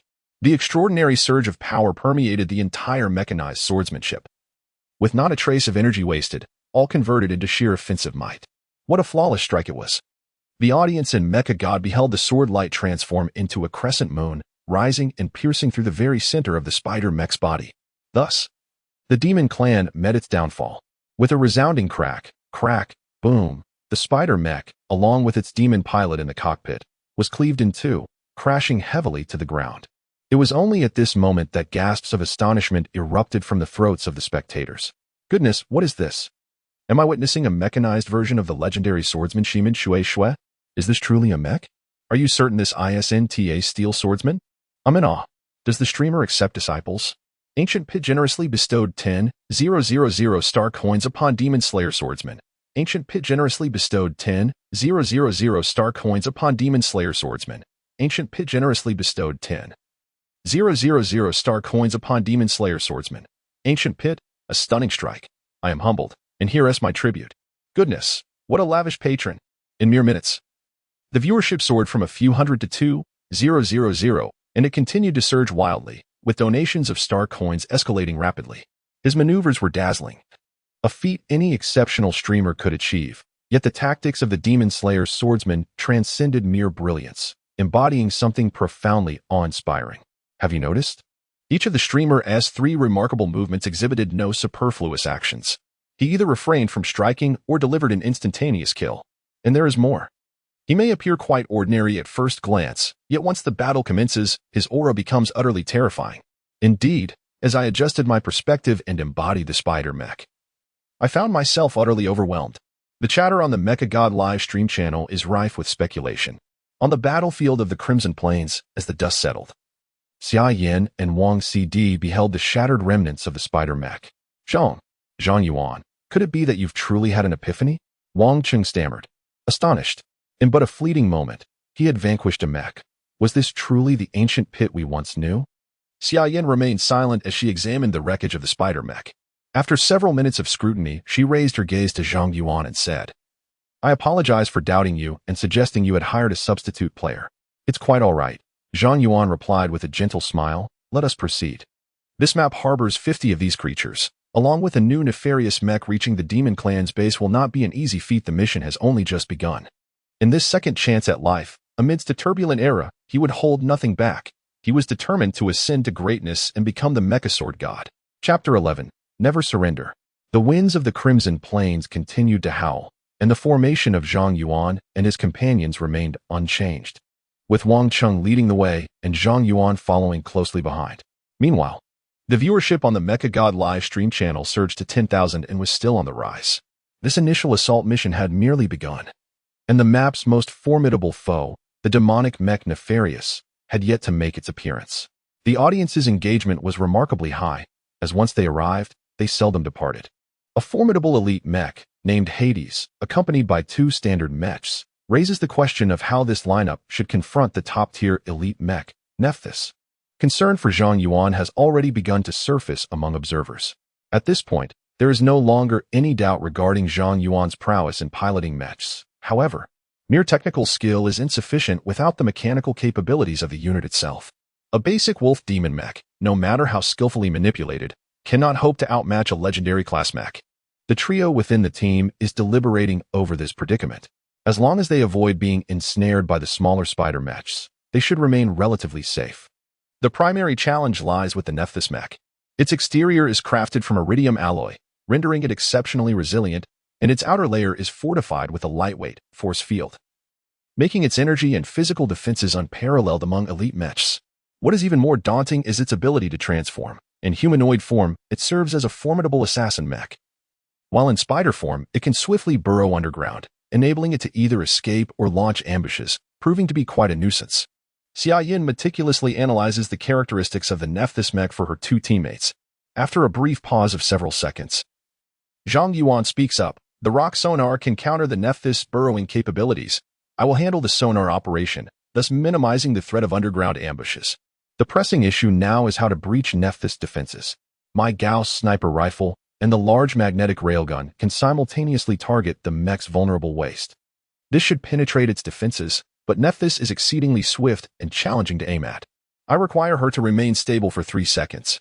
No sooner had he finished speaking than Wang Qing interjected. 3 seconds is hardly a challenge. Allow me to keep her occupied. Xia Yin disregarded Wang Pengzi, for he was utterly oblivious to the formidable strength of their adversaries, and thus he remained unaware of the daunting nature of the task at hand. She turned to Zhang Yuan and inquired, "Are you capable of handling this?" "It should pose no issue. However, the spider minions of Zenfuro will not allow you an easy aim. You will require protection. Pengzi, we shall depend on you for this. Please, call me Xia Yin." Zhang Yuan couldn't help but smile as their party pressed onward towards the demonic base. Throughout their journey, Zhang Yuan remained vigilant, closely monitoring the sonar waves emitted by the rocks. After traversing approximately 10 kilometers, they encountered a series of undulating sand dunes. Upon reaching the dunes, Zhang Yuan halted, stating, "We have a situation. There are spider machines lying in ambush just 300 meters ahead beneath the dunes." No sooner had he uttered these words than a cacophony of bangs erupted from the direction of the dunes, followed by a cloud of dust as a total of 13 black spider machines emerged. The moment the enemy detected their presence, they wasted no time in launching an assault. Without hesitation, Zhang Yuan shouted, "Retreat. Fire while running." The sheer number of adversaries was overwhelming. A direct confrontation would spell disaster if they found themselves encircled. With a barrage of venomous projectiles flying towards them, even the machine god would be in peril. Without a word, the trio took flight, pursued closely by the 13 spider machines, their engines hissing with alarming speed. Initially, the distance between the two parties was approximately 300 meters, but after running for 20 seconds, Xia Yin managed to destroy one spider machine. Meanwhile, Wang Qing lagged significantly behind, the gap between him and the spider machines rapidly diminishing, soon falling to less than 150 meters. Xia Yin cast a glance at the heavily burdened Earth Guardian behind her, gritted her teeth, and exclaimed, "Wang Qing, hold them off with all your might. I shall commence the assault. I will destroy as many as I can." Implicit in her words was the resignation of her teammate, Wang Qing. At that moment, the live broadcast channel fell into a profound silence. It was evident to all that, under the current circumstances, the cumbersome Earth Guardian was beyond salvation. The actions of the Hoi mech were indisputably justified. Only through such measures could the Earth Guardian's sacrifice be rendered meaningful and the outcomes maximized. In the realm of heroes, such sacrifices were all too common. Yet, for reasons unknown, a flicker of hope lingered in the hearts of many viewers. What would the streamer do now? Someone typed a line, and the collective gaze of the audience turned towards Zhang Yuan's Azure Swordsman. There were 12 elite-level spider mechs. He was no deity. The streamer could surely prevail. He was the Sword God. The attention of the live audience converged like a spotlight upon the frenzied Azure Swordsman mech. Indeed, Zhang Yuan had previously obliterated one spider mech in an instant, but a one-on-one confrontation was an entirely different matter from facing 12. Even a rampaging charge mech would need to employ guerrilla tactics to secure victory against such overwhelming odds. To triumph in a direct confrontation with 12 elite-level spider mechs, a charge mech would have to attain an apocalyptic level, at least within the context of heroes.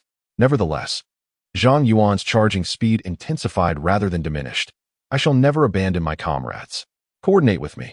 In the squad channel, his voice had lost its warmth, as frigid as the winds of the far north. In a past life at the Lyra Fortress, he and Wang Qing had valiantly held their ground, with almost all the fortress warriors perishing, leaving merely 6 survivors.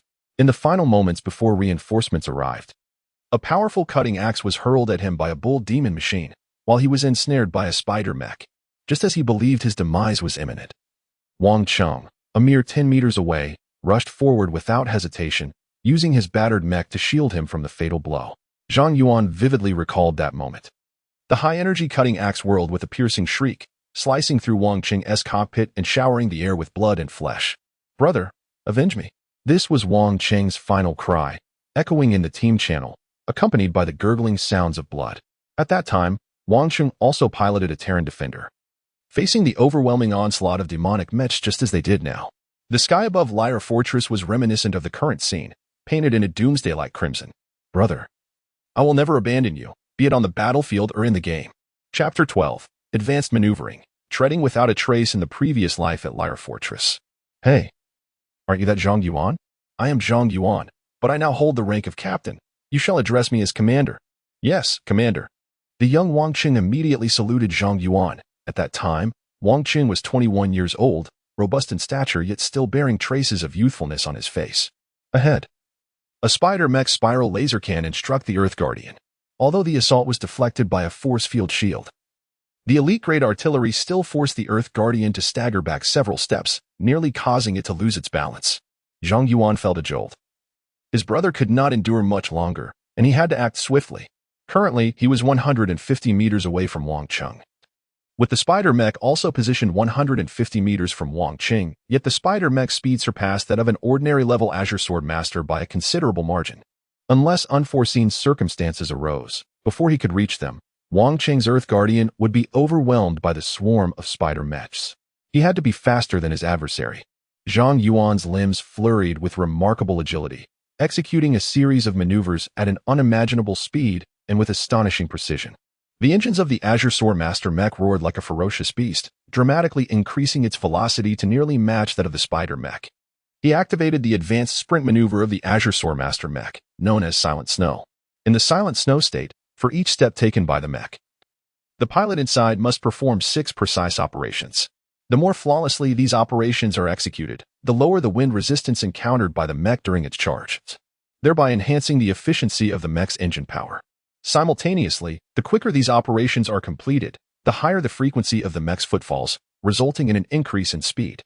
In a previous life, when Zhang Yuan claimed the title of Starry Sword God after winning the Mecha Combat Championship, he could execute 6 standard maneuvers in a mere 0.2 seconds.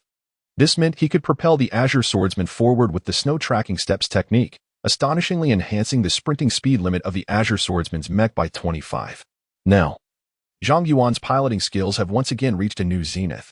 He accomplished a complete standard maneuver in just 0.18 seconds, flawlessly executed.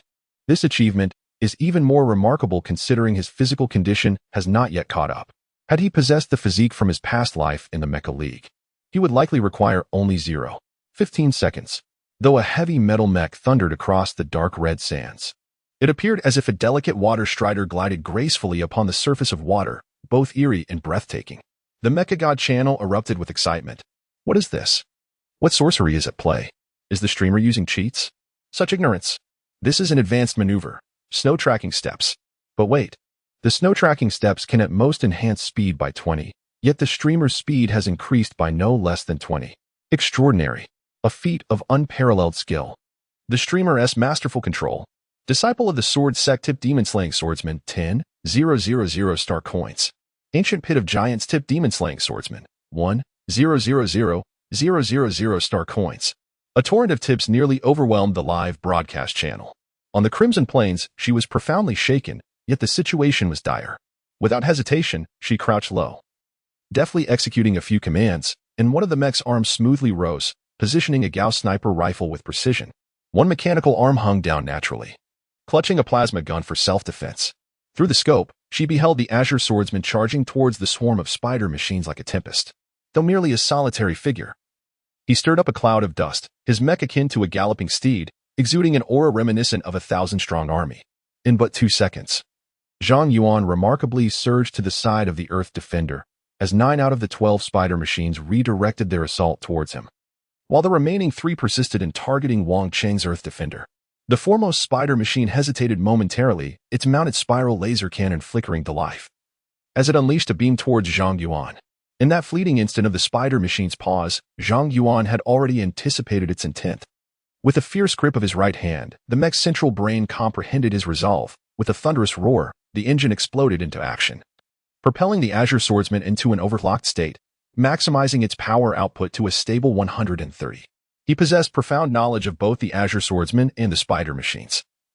Aware that the Azure Mech could maintain a stable operation at 130 output for a maximum of 3 minutes, within this brief window. Although the explosive power of the Azure Swordsman fell short compared to the Spider machines, the gap was no longer insurmountable. Technical prowess could bridge the difference. The roar of the mech's engine intensified dramatically as the Azure Swordsman surged forward, and scarcely half a second after the mech burst forth, a spiraling laser, as thick as an adult's fist, shot past from 30 centimeters behind the mech's shoulder. This strike nearly grazed the mech, creating the illusion, from the right side, that the spiral laser cannon had punctured through the mech entirely. After evading an attack, Zhang Yuan's limbs moved subtly, executing a series of 9 intricate maneuvers in a seamless chain reaction. The 7 spiraling lasers whisked past the Azure Swordsman mech, appearing perilous yet inflicting not a scratch upon it. With a clang, the Azure Swordsman unsheathed the high-energy ion sword from its back. Energy surged into the blade, illuminating its edge with a dazzling halo of blue and white, a manifestation of high-energy ions radiating at a scorching temperature of 2,500 degrees. In that fleeting moment, the Azure Swordsman, under Zhang Yuan's command, unleashed an aura of ferocity akin to a beast in the throes of attack. Forward it surged, never retreating. Each evasive maneuver, every calculated action, was a strategy to draw nearer to the adversary, all in the name of assault. Goodness, is the streamer piloting a mere mech? It appears more like a legendary-grade machine, exclaimed one viewer. Fool, the streamer has activated the Azure Swordsman's super boost. This is its ultimate technique. Another interjected. Ultimate technique? I recall that the Azure Swordsman can only sustain it for 3 minutes, or else it risks overheating and becoming inoperative. It's been half a minute already. The streamer is truly gambling with their life. Meanwhile, within the live streaming channel, a multitude of spectators engaged in fervent discussions, each believing that the Azure Swordsman would inevitably fail after 3 minutes, their hearts laden with tension. At this juncture, over 20,000 viewers were captivated by Zhang Yuan's stream. With the numbers rapidly escalating, Zhang Yuan drew the fire of the spider mechs at the forefront, effortlessly targeting from a distance, and in a brief span, 4 of the spider mechs had succumbed to her Gauss sniper rifle. She was filled with perplexity, yet at that moment, the battle raged fiercely. Leaving her no time for contemplation, she could only fight with all her might. Brothers, fight side by side, Zhang Yuan shouted fervently. He was determined to grow stronger. He could not allow himself to become a burden once more. He must not let his comrades risk their lives to save him again. This strategy proved to be remarkably effective. Each time, Zhang Yuan effortlessly seized the opportunities created by Wang Qing, dispatching their foes in a single move. The trio's initial collaboration was unexpectedly harmonious, as the spider mechs were consistently obliterated, leaving the 3 unscathed. So far, everything was proceeding smoothly. The streamer's evasion skills were truly impressive. The recent dodging maneuvers were nothing short of miraculous. I am the ancient giant pit-tipped demon swordmaster 10,000 star coins. I love you, blue swordmaster tipped demon swordmaster 10,000 star coins. The live chat was once again flooded with generous donations. Don't get too relaxed. There's still that new Enwa. Suddenly, a fan exclaimed. This remark turned out to be prophetic, before the words were even fully uttered. Zhang Yuan shouted in the team channel, Xia Yin, Enwa is coming. No sooner had he spoken than a deafening roar erupted, and a bizarre mech, enveloped in a purple-black glow, resembling a beautiful head atop a spider's body, surged forth from the sandy ground beside Xia Yin. Startled, Xia Yin felt the mech's power explode, propelling it upward just in time to evade the brutal charge. With a swift whoosh, the Enwa wielded a purple-black long blade, slicing through the air toward Xia Yin, who was suspended in midair. The Shin Furo is an elite mech of the highest caliber, renowned as a formidable boss. With a single stroke, should it cleave through the Howie mech piloted by Xia Yin, it would undoubtedly sever it in twain. Chapter 13. Who is the Sword God? Shin Furo, the commander of the Demon Clan base on the Crimson Plains, possesses a transformable mech equipped with an advanced defense field.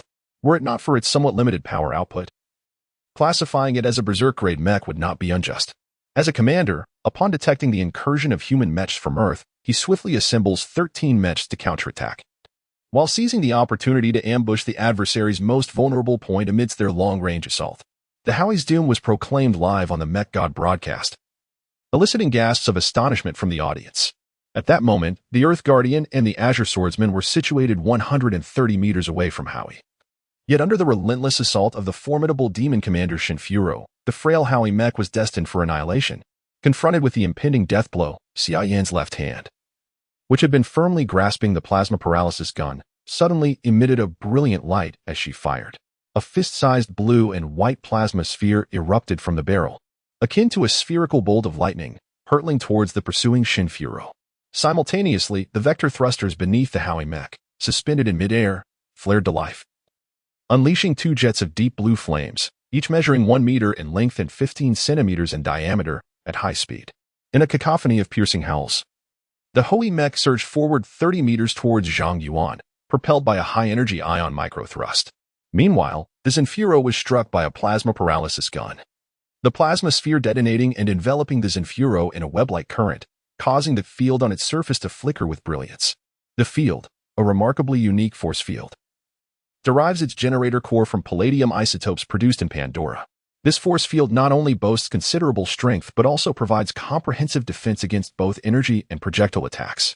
Remarkably, its shape is easily manipulable, allowing it to closely adhere to the mech's surface, forming a protective layer that encompasses all angles. Although the Zenfuro was equipped with merely a lightweight field generator, its intensity was sufficient to withstand assaults from smaller weapons like the paralysis plasma gun. However, Xia Yan's offensive arsenal extended beyond just the paralysis plasma gun. She was also armed with a rapid-fire electromagnetic cannon. After firing the plasma gun with a resounding crack, the rapid-fire electromagnetic cannon on her right arm swiftly rotated into position. In an instant, 7 brilliant beams erupted from the cannon, relentlessly targeting the pursuing Zenfuro. Amidst the flashes of light, the Zenfuro's advance faltered momentarily, its field dimming slightly, ultimately failing to keep pace with the Howie mech. With a swift motion, the Zenfuro's blade sliced through the air, but the Howie narrowly evaded disaster. Yet, this was not the conclusion of the Zenfuro's assault. It was merely the beginning. As the blade missed its target, the Zenfuro began its descent. During this fall, the 2 spiral laser cannons mounted on its back whirred into action, swiftly locking onto the position of the Howie mech. The laser cannons charged, their spiraling beams poised to erupt forth from their barrels. In midair, Xia Yan was on high alert, and upon witnessing the situation, a flash of intuition struck her. With a decisive crack, the rapid-fire electromagnetic cannon abruptly redirected its aim, unleashing a torrent of laser fire upon the back of the Shinfuluo mech. She held no concern for the attacking prowess of the spiral laser cannon, for her adversary would have to breach the protective confines of the force field to retaliate. Should her rapid-fire laser hit its mark, it would effortlessly obliterate the spiral laser cannon. Time was of the essence. Success hinged on a fleeting moment. Leaving her no opportunity to aim, she shot solely by instinct. As she fired, her peripheral vision caught a fleeting glimpse of a dark spot hurtling towards her at an unimaginable speed. A sense of curiosity flickered within her. But there was no time to ponder further. The rapid-fire laser cannon struck one of the spiral laser cannons mounted on the back of the Shinfuluo, causing its muzzle to explode. However, simultaneously, another laser cannon unleashed its fury upon her. A vibrant blue-white spiral beam surged forth, piercing through the left arm of the Howie mech with a resounding thud, severing it cleanly from the mech along with the plasma stun gun it held. An urgent series of alarms blared, and Xia Yan's screen displayed a line of blood-red warnings. Left arm missing, balance system moderately damaged. At this moment, the Howie mech remained suspended at a height of 20 meters, its high-energy ion thrusters cooling down, leaving the entire machine to descend in a freefall. Xia Yan took a deep breath, forcing herself to remain composed. She redirected her right arm's rapid-fire electromagnetic cannon, continuing to fire at her opponent's spiral laser cannon. With a resounding bang, another spiral laser cannon mounted on the back of Zenfuro was obliterated, rendering it incapable of long-range attacks. Zenfuro reacted swiftly upon seeing his laser cannons completely destroyed. He pivoted, facing the Howie mech head-on. The 8 spider-like legs of the mech bent slightly, and the engine's exhaust ports glowed ominously. The charge was imminent. In light of this scene, Xia Yan had no choice but to unleash a torrent of rapid-fire laser blasts at Zenfuro's form. However, the power of her laser cannon proved insufficient to breach the force field's defenses. Confronted by a well-prepared Zenfuro, she was unable even to achieve her goal of disruption. Defeat was inevitable. Xia Yan felt an intense unwillingness, yet she could not deny the harsh truth.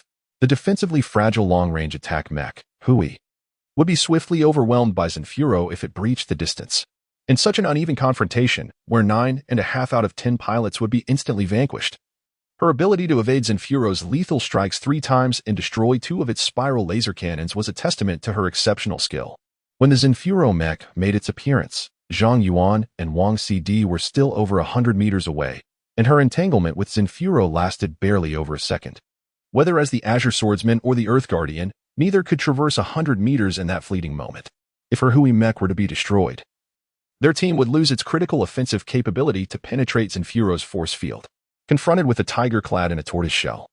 Even Zhang Yuan's remarkable operational prowess would be rendered futile. However, Xia Yin never anticipated that just as she concluded her defeat was inevitable. The Mecha God live streaming platform erupted with fervor. Look at the streamer. Look at the streamer. How's the speed of the Azure Blade Mecha so astonishingly swift? It's even faster than before. This is inconceivable. I feel as though the Azure Mecha I piloted previously was a mere imitation. Is this lightning? My heavens. The overload has reached 18G. Could it be that the streamer is non-human? Goodness, the streamer has gone mad, pushing the mecha beyond its limits, achieving a power output of 150. By all that is holy, operating a mecha like this could lead to an explosion. In the game, Zhang Yuan, upon discovering the new furor, did not hesitate to breach the Azure Blade mecha's safety output threshold. During the overload maneuver, the stable explosive limit stood at a power output of 130, yet the physical output ceiling of the mecha reached 150, translating to an explosive force of 1345 horsepower.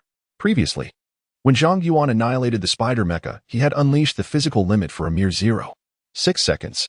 That time, he had to enhance his attack power. This time, he sought to unleash unparalleled speed. Under such power output, the mecha's engine could withstand a maximum of 3 seconds. If the engine did not shut down immediately for protection after that, it would be rendered completely inoperable. For Zhang Yuan, 3 seconds was more than sufficient. There remains a pressing issue. At the moment when Zhang Yuan faced off against Xia Yin, his velocity was virtually null, even with an extraordinary exertion of 150 capacity. Initiating movement from a standstill and traversing a distance of 100 within a mere second is an endeavor fraught with challenges. Even with his advanced maneuvering technique, treading on snow without a trace, achieving this feat remains exceedingly arduous. To accomplish this seemingly insurmountable task, a more sophisticated solution is imperative. And Zhang Yuan possesses such a solution. Currently, the performance of the Yulan Swordsman mech has been pushed to its utmost limits, leaving little room for enhancement. However, Zhang Yuan's physical capabilities have yet to reach their zenith, and there exists considerable potential for improvement in his operational speed. His strategy involves the explosive techniques of his physique. Chapter 14. I am the Sword God. Objectively speaking, the body can be regarded as a machine, akin to a mech, both operating within a defined safety range. However, when this range proves insufficient, transcending such limitations necessitates certain explosive techniques. Zhang Yuan is well versed in these techniques, possessing more than one.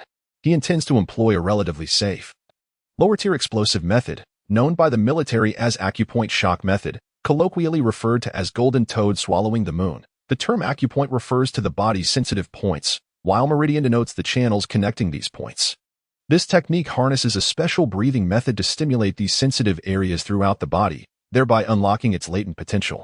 In truth, even before the emergence of Zenfuro from the depths, Zhang Yuan had already perceived its approach through his rock sonar, and his power had begun to surge forth. With a resonant gudong, Zhang Yuan inhaled deeply, and one could see his throat swell slightly, as if he had swallowed a spherical object. This sphere swiftly descended his throat and rushed down to his abdomen, finally settling in the lower dantian area. The sound of gugugugu echoed as Zhang Yuan's lower abdomen vibrated incessantly, his blood surging tumultuously within him, akin to boiling water.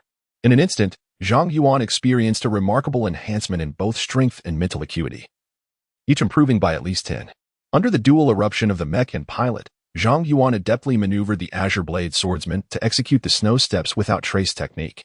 In intervals of 0.12 seconds, he completed 6 maneuvers, propelling the Azure Blade Swordsman forward by nearly 16 meters. Within 0.7 seconds, the mech surged ahead with 6 successive strides, transforming into a streak of azure lightning. During this explosive interval, Zhang Yuan distinctly felt a tearing pain coursing through his limbs. Yet he remained unfazed. With his fury points, he could mend any injury to his body. For a true warrior, such discomfort was but a mere drizzle. The Azure Blade Swordsman was fully revived, with every ounce of energy from the mech's engine converted into forward momentum. The aerodynamic resistance of the mech's exterior was minimized, even harnessing the fierce winds atop the sand dunes to aid in its propulsion. The deep crimson expanse was devoid of snow, yet it was dotted with sand dunes. The red sand resembling snow. The azure blade swordsman moved gracefully across the dunes, akin to an ancient, unparalleled swordsman gliding through fleeting shadows. At the 0.8-second mark, the azure blade swordsman, piloted by Zhang Yuan, forcefully entered Xia Yan's line of sight. "Zhang Yuan, what are you doing here?" Xia Yan exclaimed. Her previously calm demeanor now completely replaced by astonishment. She could not fathom why this was happening. Could it be a bug in the game heroes? Or perhaps Zhang Yuan was using cheats? Harnessing the wild power of the mech's output, Zhang Yuan drew his sword. With a soft hum, the blade charged, and a halo of azure and white high-energy plasma enveloped it. He then struck towards the arachnid leg of the newlywed. The arachnid leg, though relatively fragile, was still protected by an force field. A simple high-energy ion sword attack, even propelled by the momentum of the mech, would not be enough to breach the force field's defenses. However, Zhang Yuan's strike was anything but ordinary. He employed a remarkably potent sword technique, one of his signature moves from his previous life, aptly named Tempest and Waves. Zhang Yuan commanded the mech to unleash 19 strikes within 0.2 seconds. Why 19 strikes? Because that was the absolute limit of this ordinary Azure Sword Master. Exceeding that would result in the mech's collapse, while fewer strikes would squander its energy. Such a perilous maneuver could only be executed by Zhang Yuan, who had mastered the performance of the Azure Sword Master mech to perfection. As he unleashed the strike, it appeared as a singular blow, yet multiple overlapping sword shadows emerged. How could there be so many afterimages? It was as if enhanced by special effects. A most peculiar sight. This was the thought that crossed the minds of all the spectators witnessing this strike. The blow landed squarely on the crucial support leg of the new bride's mech, producing an indescribably jarring sound. The purplish-black glow of the force field surrounding the arachnid leg flickered violently. In an instant, the high-energy ion sword in the hands of the Azure Sword Master forcefully pierced through the formidable defenses of the force field, making contact with the iridium alloy of the leg. At this moment, Zhang Yuan had only executed 4 strikes, with 15 more yet to follow. With a piercing sound, sparks flew and brilliant light flashed. Within a mere 0.1 seconds, the blue-white high-energy ion sword cleaved through the spider leg with precision. This strike was exhilarating, causing Zhang Yuan to feel a profound clarity envelop his entire being. It was decisively executed, evoking an irresistible sense of invincibility and unstoppable power. The world had descended into utter madness. Just as the new Furrow mech was about to charge forward, a crucial support spider leg shattered, causing the mech's body to lose balance. In the next instant, a thunderous explosion erupted, propelling the entire mech forward, but not towards Ho-E. Instead, it hurtled towards a dark red sand dune, rolling as it went. Ho-E was saved. The Mecha God live broadcast erupted with excitement. The host, the true Sword God, exclaimed. I perceived it clearly, slowing down the scene to 10 times its normal speed. The host did not unleash a single strike, but rather 19. Sword God above. I bow to my master. I am the ancient pit-tip demon slayer swordsman 1,000,000 star coins. What an astonishing sum. Someone gasped in disbelief. I am the ancient pit, swordsman. I beseech thee for your sword techniques. Should it not suffice, I will offer more. This commotion had no bearing on Zhang Yuan. He swiftly turned his body, not pursuing the off-balance new Furrow, but rather rushing to stand beside the fallen Ho-E, brandishing his sword protectively. After landing, the new Furrow made no attempt to engage. The remaining 7 spider legs quickly began to dig into the sand, vanishing within moments into the dunes. Why not pursue? In the squad channel, the voice of Xia Yan echoed with astonishment. At that moment, combat was paramount. Although she did not fully comprehend the situation, Zhang Yuan possessed the capability to innovate the new flaw, thus it was imperative to strike the fallen adversary rather than allow them to regroup. The mecha was safeguarded against high temperatures. Zhang Yuan glanced at the screen, which indicated that the engine core temperature had surpassed 1,900 degrees Celsius. Had he not swiftly extinguished the fire for protection just moments ago, in another 0.3 seconds, the Azure Swordsman would have either exploded or been rendered inoperative. Xia Xian suddenly understood and sighed. What a pity. Do not worry, the rock sonar has already gathered data on the new Fulua. It can no longer launch a surprise attack, Zhang Yuan replied, his voice brimming with confidence. As he spoke, he picked up the Gauss sniper rifle that Xia Yan had dropped and handed it to her. There are still 4 spider mechas remaining. The fatty can hardly hold on. Xia Yan looked over to see the fatty maneuvering the Earth Guardian, hunched over and utilizing the force field shield, resembling a turtle in its shell. Were it not for the Earth Guardian's exceptionally high defense, he would have perished by now. With the fatty drawing the attention of the spider mechas and Zhang Yuan providing protection at her side, Xia Yan felt no pressure. She accepted the Gauss sniper rifle and, with a series of sharp few sounds, fired 4 consecutive shots, each striking the power core of the spider mechas. They either powered down or exploded, meeting their demise. The fatty let out a long breath. You scared me.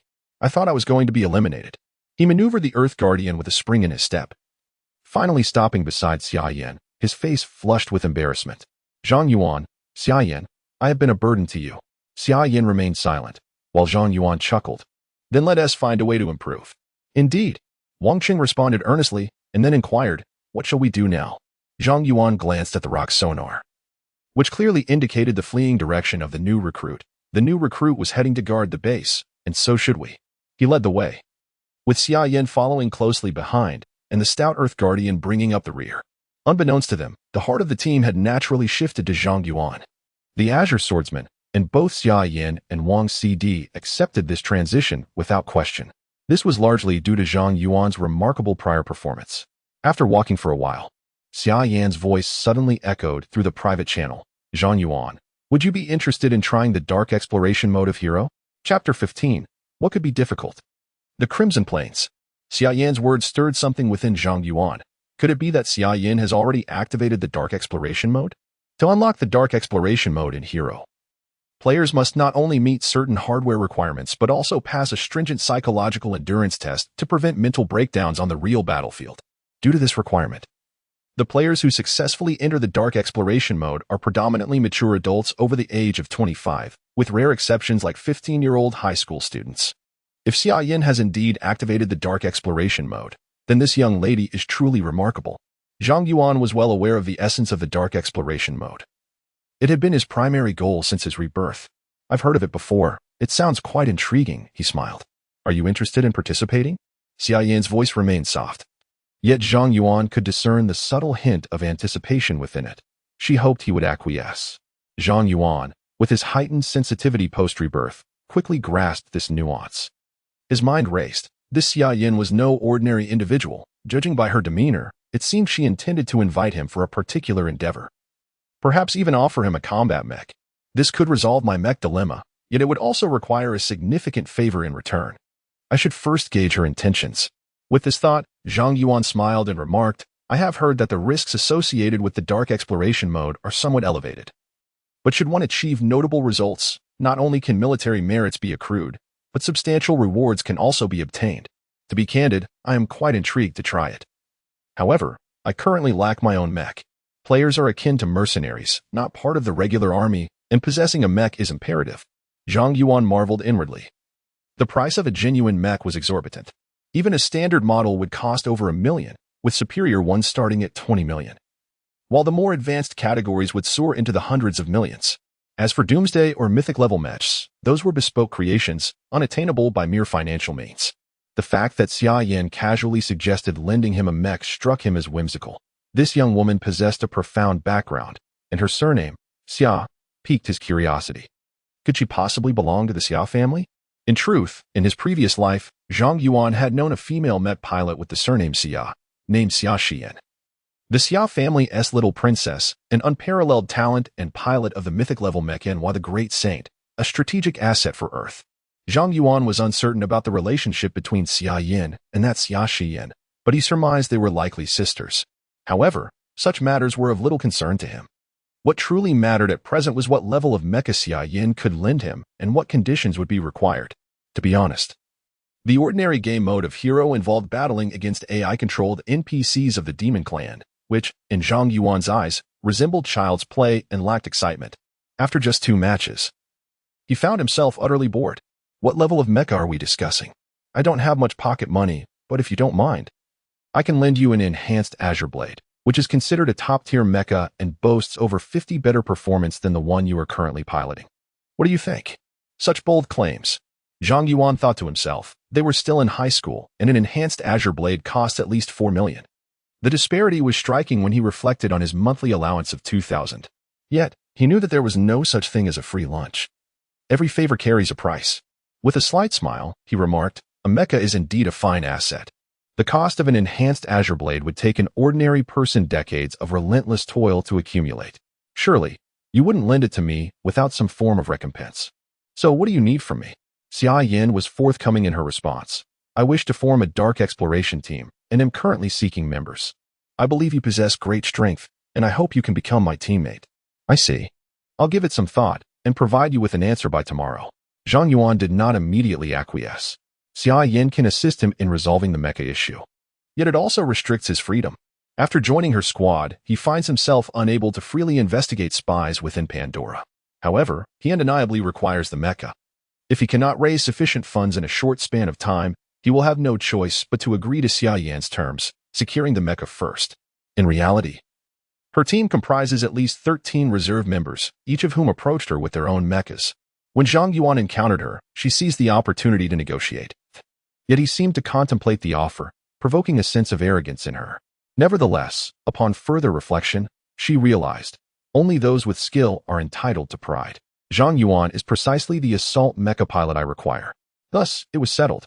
Once their private conversation concluded, they resumed their elite mission. The trio, following the map's guidance, raced towards the demon tribe's base. After 20 minutes, they advanced 30 kilometers to a desolate and barren area. This expanse offered a remarkably open view. The ground, though parched, had not eroded into sand, and a few low shrubs dotted the terrain. As the wind swept through, it stirred only a modest amount of dust. From this vantage point, one could discern a low, dark red mound on the horizon, faintly revealing a series of small holes, reminiscent of a colossal termite mound. This was the medium-sized demon tribe base located within the Crimson Plains. The base was equipped with 5 defensive proton cannons, boasting an effective range of 5 kilometers. While the farthest range I could carry was that of a large electromagnetic railgun, reaching an effective range of 3 kilometers. To breach their defenses, we must advance a further 700 meters. Xia Yin meticulously analyzed the situation. Such a scenario truly tests the combat prowess of a squad's long-range assault mechas and the harmonious collaboration among its members.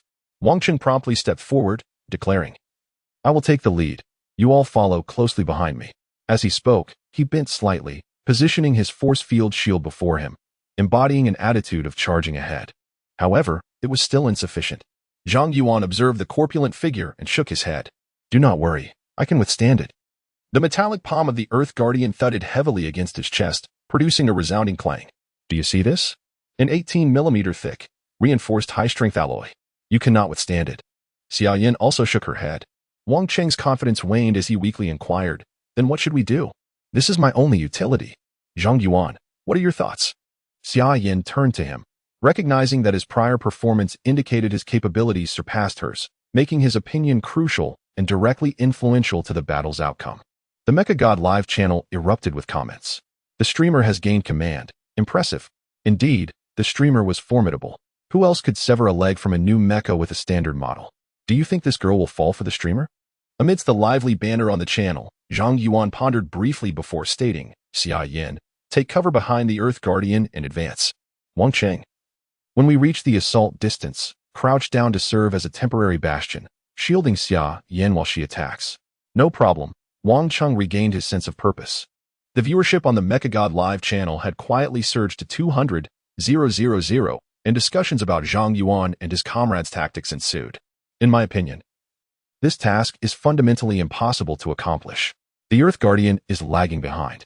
Indeed, had it been replaced with elite-level titans such as the Giant Spirit or the Golden Warrior, this raid would have become remarkably straightforward. I firmly believe that the streamer is capable. He is the Sword God in my heart. Go, streamer. Sword God Shiman Chui Shui donated 10,000 star coins to Demon Slayer Swordsman. The streamer is a pitfall donated 1,000 star coins to Demon Slayer Swordsman. Everyone on the platform eagerly awaits the commencement of the final battle. Meanwhile, Zhang Yuan equipped himself with a brand new power board and smiled slightly. What difficulty could there possibly be? The streamer is valiant. Sword God above, I bow to you. My little disciple, be cautious not to blow your own trumpet. Zhang Yuan had long since muted the messages on the streaming platform, rendering him oblivious to any information. He drew his long sword from his back and with a swift motion pointed forward. Let the battle commence. Chapter 16. The sands like water, dust like waves. On the deep crimson plain, Once Xia Yin and Wang Cd entered a state of readiness, Zhang Yuan piloted the Azure Steel Swordsman, charging forth with fervor. At that instant, a faint glow flickered in the distance at the demon base. This was a sign of the proton cannon firing, lasting only a fleeting moment, approximately 0.1 seconds. For ordinary players, predicting and evading based on that brief light is exceedingly challenging, but for Zhang Yuan, who had dealt with the demon rays for many years, this was unmistakably clear. The firing speed was merely a tad faster than that of a snail. Amidst the fervent excitement of the live stream, numerous viewers, engaged in panoramic mode, swiftly discerned the movements of the demonic base. In the next instant, a concentrated stream of high-speed protons surged towards Zhang Yuan. Yet, in a moment of brilliance, the Azure Swordsman executed a sudden leftward sidestep, his footfalls as light as a wisp upon water, while his upper body remained remarkably still. At that precise moment, Zhang Yuan unleashed a standard overload thrust, employing the mech sprint maneuver, snow treading without a trace. His execution was flawless and fluid, the mech's power transitioning without the slightest pause. To an observer from afar, it appeared as though the Azure Swordsman had instantaneously teleported to the left. With a sharp hiss, the proton stream narrowly grazed the right side of the mech, merely half a meter away. A perfect evasion. However, a single dodge was far from sufficient. For the demonic base housed 5 proton cannons. Following the first shot, one cannon entered a cooling phase. Almost simultaneously, the remaining 4 unleashed their fire. With a chorus of hissing, 4 pale violet beams materialized, converging upon Zhang Yuan from 4 distinct angles. From an aerial perspective, it resembled 4 formidable swords piercing towards him. Yet, Zhang Yuan seemed prophetic, as the colossal steel mech contracted, its size halving, and executed a swift roll to the left, deftly maneuvering through the gaps between the 4 swords. The uproar on the live stream platform intensified, surpassing previous exclamations, resonating like a roar. The audience felt a visceral thrill. Acutely aware of the razor's edge between life and death, many instinctively clutched their chests, their hearts pounding fiercely within their rib cages. Behind Zhang Yuan, Xia Yan's pupils constricted. She questioned herself. If faced with the onslaught of 5 proton cannons, perhaps she could evade 1 or 2, but at most, she would last 3 seconds. After that, her fate would undoubtedly be destruction. However, the information displayed in the squad channel indicated that Zhang Yuan's breathing remained steady, and his heartbeat had only slightly quickened. He was merely in a state of mild exhilaration. Is he truly able to maintain such composure in the face of such peril? Xia Yin could hardly believe that a person's skill could experience such a tremendous leap. Ahead, the Azure Swordsman mech had just risen, seemingly already anticipating the trajectory of the subsequent attacks, once again predicting and evading them. With a thunderous roar of the engine, the mech overloaded its thrust, its legs swaying slightly, executing yet another flawless maneuver as if treading upon snow. The sandy terrain was as fluid as water, and the 6-ton steel swordsman glided gracefully like a leaf upon the surface, passing effortlessly. In an instant, 4 faint violet proton streams surged toward the side of the Azure Swordsman mech, the nearest being merely 30 centimeters away from Zhang Yuan. 30 centimeters, a distance that appeared close, yet was perpetually insurmountable. The proton cannon fired again, and Zhang Yuan once more anticipated the need to evade, treating the defensive fire from the demon base as inconsequential. Wang Cheng, the stout companion, was nearly awestruck. He had never imagined that someone could manipulate an ordinary-grade mech to such an extent. It was no longer a mech, but rather a master akin to those found in martial arts novels. Hurry up. Zhang Yuan's voice resonated through the squad channel. Calm as water, yet to Wang Qing, it struck like thunder, jolting him back to reality. It's coming. Wang Qing raised the force field shield and charged forward with great fervor. Xia Yin followed closely behind, maintaining a distance of 30 meters. In a mere 10 seconds, they covered 700 meters, as the demon tribe's base unleashed a barrage of 40 proton cannon shots, each aimed squarely at Zhang Yuan, yet none found their mark. On the live streaming platform, I Am the Ancient Pit sent a generous donation of 1 million star coins to Demon Slayer's swordsman, exclaiming, "Sword God, I seek to be your disciple. Teach me your footwork, and I shall offer more if needed." Another enthusiastic viewer chimed in, "Rich man. Host, I want to bear your children." Aiming to gather a mech squad of a dozen. Dismissively, someone remarked, "The host's evasion skills are unparalleled. To think one could purchase them for a mere 1,000,000 star coins is a fanciful notion." The scene evoked memories of a song titled Butterfly in the Storm. The atmosphere in the streaming platform became electrifying, with donations pouring in like wildfire, and the viewer count surged to an astonishing 400,000. Yet, All this excitement bore no relevance to Zhang Yuan, who was engaged in the throes of battle.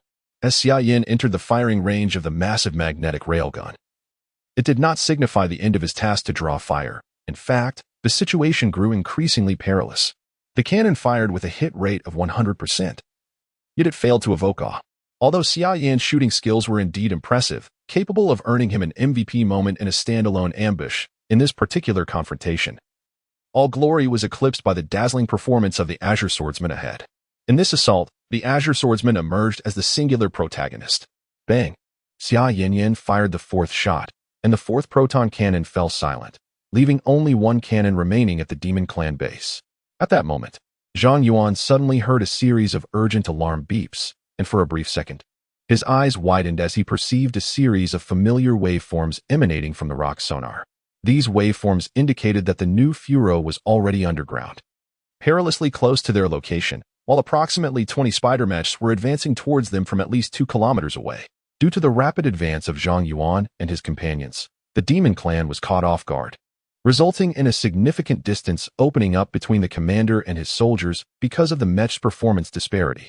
The spider mech required about 8 seconds to traverse that 2-kilometer stretch, which was excruciatingly slow. Thus, if the Demon Clan wished to prevent their base from annihilation, the new Furo would undoubtedly make every effort to thwart Xia Yin within those 8 seconds. In other words, an attack from the new Furo was imminent. Zhang Yuan pondered for a moment, and clarity washed over him. He fixed his gaze intently on the rock sonar, and approximately half a second later, a flurry of urgent waveforms materialized. Just as he had surmised, the new Furo showed no hesitation and launched its assault without delay.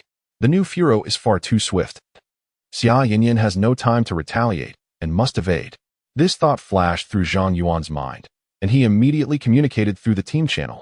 Xia Yin, evade to the left. The new Furo is approaching. Chapter 17. The iron cavalry charges with clashing blades. Zhang Yuan spoke rapidly, yet his words were enunciated clearly. His tone remarkably calm, embodying the essence of a standard tactical command. Xia Yin felt a sudden jolt, instinctively relinquishing her massive magnetic railgun to activate the high-energy ion microthrusters. With a resounding whoosh, she propelled herself to the left. Almost simultaneously, the earth to her right erupted with a thunderous boom, sending soil flying as a violet-black shadow surged from beneath the ground. She had initiated her transformation ability. At the same time, she did not neglect her offensive. The dual spiral laser cannons mounted on her back unleashed a relentless barrage. Amidst the crackling sounds of explosions, beams of concentrated high-energy lasers, twisted into spirals by the force field, shot forth, all aimed directly at Xia Yin. In this elite ambush, the demon commander Xin Fu Luo demonstrated remarkable tactical intelligence, adeptly locking onto the most threatening long-range assailant on the battlefield, showing no mercy. During the previous skirmish, Xia Yan's Hui mech had been reduced to a single arm, its balance severely compromised, rendering her unable to evade the ensuing spiral lasers. As catastrophe loomed, a massive shadow beside her erupted with a ferocious roar of engines. "Here I come," bellowed Wang Qing, the Earth Guardian, as he recklessly charged towards the airborne Xin Fu Luo mech. Standing at 8 meters tall and weighing 20 tons, the Earth Guardian, with a maximum output of 300 horsepower, surged forward like a frenzied bull. Although the Xin Fu Luo mech appeared imposing, much of its bulk was supported by extended arachnid legs. In truth, to ensure agility, it was designed with a lightweight structure, its total weight falling short of 10 tons, less than half that of the Earth Guardian, if it were on solid ground. The new Vulcan mech might have been able to engage the Earth Guardian head-on, leveraging its high power output and robust frame. However, now suspended in midair, it found itself devoid of leverage. Today's assault had long been anticipated by Wang Qing, who had been holding his breath. When Zhang Yuan announced the imminent appearance of the new Vulcan, Wang's senses sharpened, and he became utterly focused, ready to do whatever it took to ensnare the new Vulcan, safeguard Xia Yin, and create an opportunity for his teammates to strike. Zhang Yuan has already broken through. I cannot remain forever ensnared in the ancient abyss. In that moment, Wang Qing's gaze was solely fixed on the new Vulcan. He positioned his shield before him, his mech slightly hunched, engines roaring fiercely, exuding an intimidating presence. With a resounding crash, the new Vulcan collided with the Earth Guardian, and in an instant, the force field erupted with brilliance, sending the new Vulcan mech flying. The spiral laser cannon was thrown off target. Even though it missed, the left leg of the Hui mech was nonetheless grazed, resulting in a significant loss. Such was the reality. Long-range attack mechs were not designed for close combat, thus their defenses were relatively weak. To maintain agility, they employed a lightweight design. Faced with the onslaught from a boss mech like the new Vulcan, evasion was the only viable option. Standing firm against such a force would lead to certain demise. This delay granted Zhang Yuan ample time to react. His gaze burned with intensity as he focused on the unbalanced new Vulcan suspended in the air. A sudden realization ignited within him, an opportunity. On the battlefield, the majority of decisive moments arise randomly, fleeting in nature, often lasting but a heartbeat.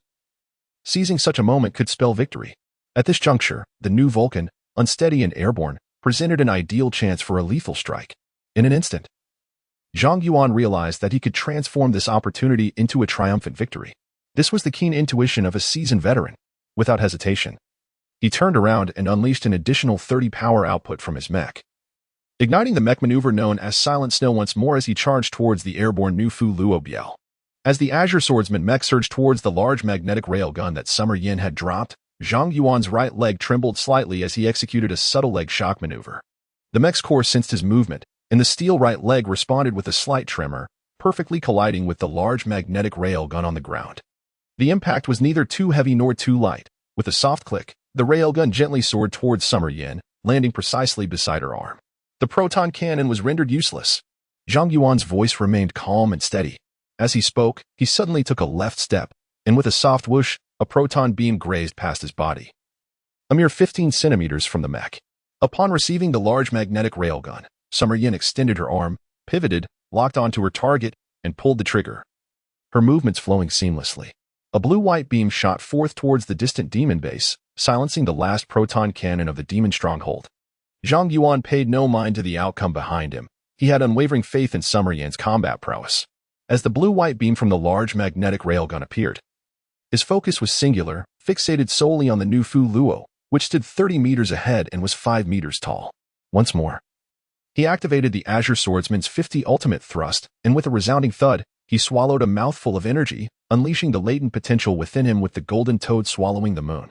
Continuous eruptions may jeopardize one's physical potential, yet Zhang Yuan possesses a ferocious energy, akin to the mastery of the Azure Blade Warrior's mech. A formidable warrior possesses an intimate understanding of his own body. He is aware of his resilience. The engines of the Azure Blade Warrior roared, their sounds reminiscent of a primordial beast growl. In that fleeting moment, the mech transformed into a relentless harbinger of death. The high-energy ion sword trailed behind him, while his feet executed the flawless maneuver known as Snow Tread. Every ounce of power from the mech was dedicated to the charge. In an instant, the Azure Blade Warrior's speed reached its zenith, rendering its metallic form a mere blur, akin to an arrow piercing through the wind. Aimed directly at the newly transformed Nephiro Liao, the clash of iron steeds resonated with the sound of blades and spears as a silver vessel shattered, unleashing a torrent of water. Half a second later, the Nephiro mech landed, its form having morphed from a spider-like shape into a humanoid mech of deep violet and black, wielding a blade and equipped with a spiral laser cannon on its back, featuring elongated mechanical legs.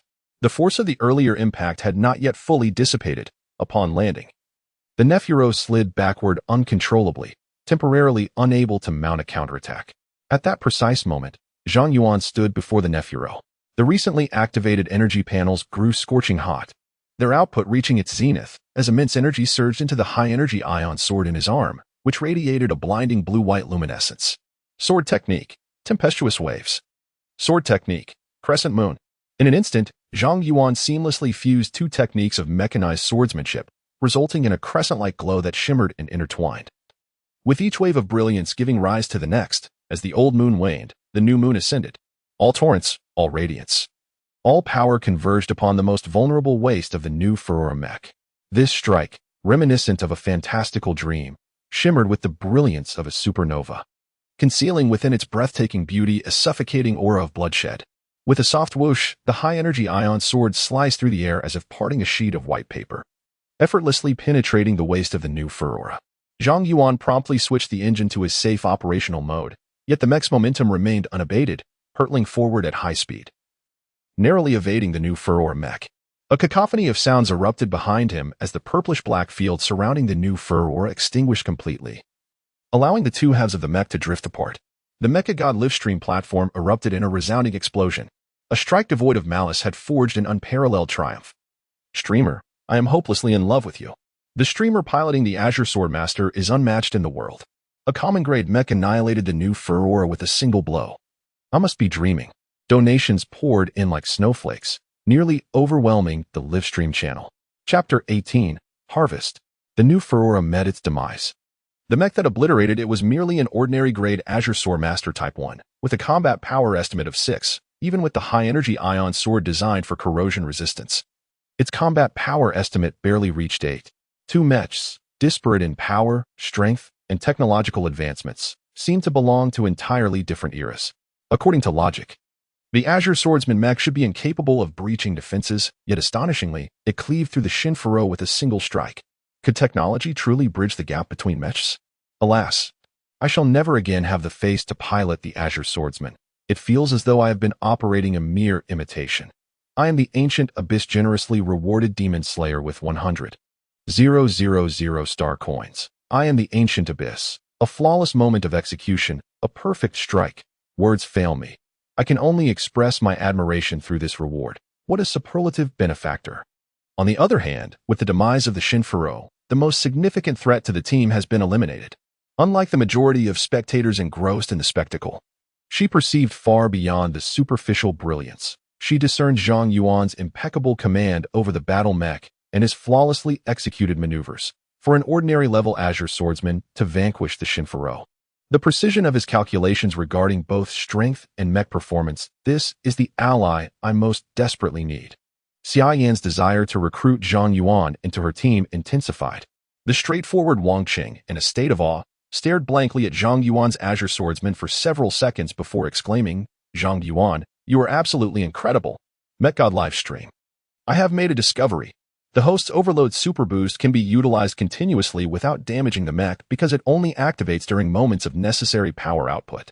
Furthermore, I have observed that the Azure Swordsman's overload is not linear. Rather, it follows a cyclical pattern. Upon examining the power output, it reveals a cyclical pattern. Remarkably, the two cycles align flawlessly. What an astonishing feat that the streamer can execute such a complex operation with such seamless precision. There is no ultimate mech. Only the most formidable player. The Azure Blade's overload propulsion can only be sustained for 3 minutes, yet Zhang Yuan has already surpassed this limit during his journey. At this point, some have finally uncovered the secret behind his mastery. This revelation only amplifies the sense of awe. After all, amidst all that seems illogical, a miracle exists. The Demon Slayer is the miracle. He is a machine deity. No, he is an unparalleled sword god. The streaming platform is abuzz with excitement as the elite-level raid on the Crimson Plains approaches its conclusion. 10 minutes later, with a resounding explosion, the demon base erupts into a blazing inferno. Victory! The triumphant system notification heralds the perfect conclusion of this raid mission. Zhang Yuan, you are absolutely phenomenal today. It was truly an epiphany. Wang Qing immediately exclaimed, "No way, you must teach me. Weight loss is one thing, but grant me a month." Wang Qing gritted his teeth, genuinely stirred by the raid. The ancient giant pit, which had always been on par with him, suddenly saw Zhang Yuan leap from the pit and ascend to godhood. Xia Yan spoke to him with utmost respect, while he felt reduced to a complete burden. This cannot continue. He must earn Xia Yan's respect just like Zhang Yuan. All right. I shall grant you 1 month. If you truly lose weight in that time, I will share all my secrets with you, Zhang Yuan replied with a smile. Perfectly modified mechs? Even for a standard-level mech, the investment required is at least in the millions. Xia Yan has truly committed significant resources this time. This is indeed a remarkably generous offer, but the sole drawback is that joining a team may hinder individual autonomy. Although Zhang Yuan does not reject collaboration, he prefers the life of a lone wolf, especially during this mission to Pandora to investigate an insider, where freedom is paramount. If given a choice, he would rather not join a team, as doing so would entail a considerable debt of gratitude. He fell silent. At that moment, the game concluded its combat evaluation. Suddenly, a goldens flashed on Zhang Yuan's screen, followed by a triumphant female voice from the system exclaiming, "MVP." As the system announcement echoed, Zhang Yuan heard a voice resonate in his mind. The master has achieved victory in the Hero Elite level combat mission, a surpassing challenge, earning 40 rage points. Following this dual notification, the all-encompassing display inside the mech showcased the MVP performances of the battle, revealing a total of 3, all belonging to Zhang Yuan. This accolade was anticipated, yet it still sparked a fervor on the Mech God platform. particularly among the newly arrived viewers who were left perplexed. What is happening? A standard-level mech has actually secured MVP in an elite raid? Are your eyes deceiving you? Witness the MVP moments and truly understand what it means to be a sword god. Have you noticed? The Holy Mech's prior performance consistently garnered top MVP accolades. Yet in this instance, her rating was merely AB, failing even to reach the excellent tier. A curious observer promptly checked Xia Yan's record, and upon review, was left astounded. To one's astonishment, Hui turns out to be quite the formidable expert. However, her performance appears rather unremarkable. This is not a reflection of her abilities, but rather a consequence of the host's overwhelming prowess, which has stifled her potential to shine.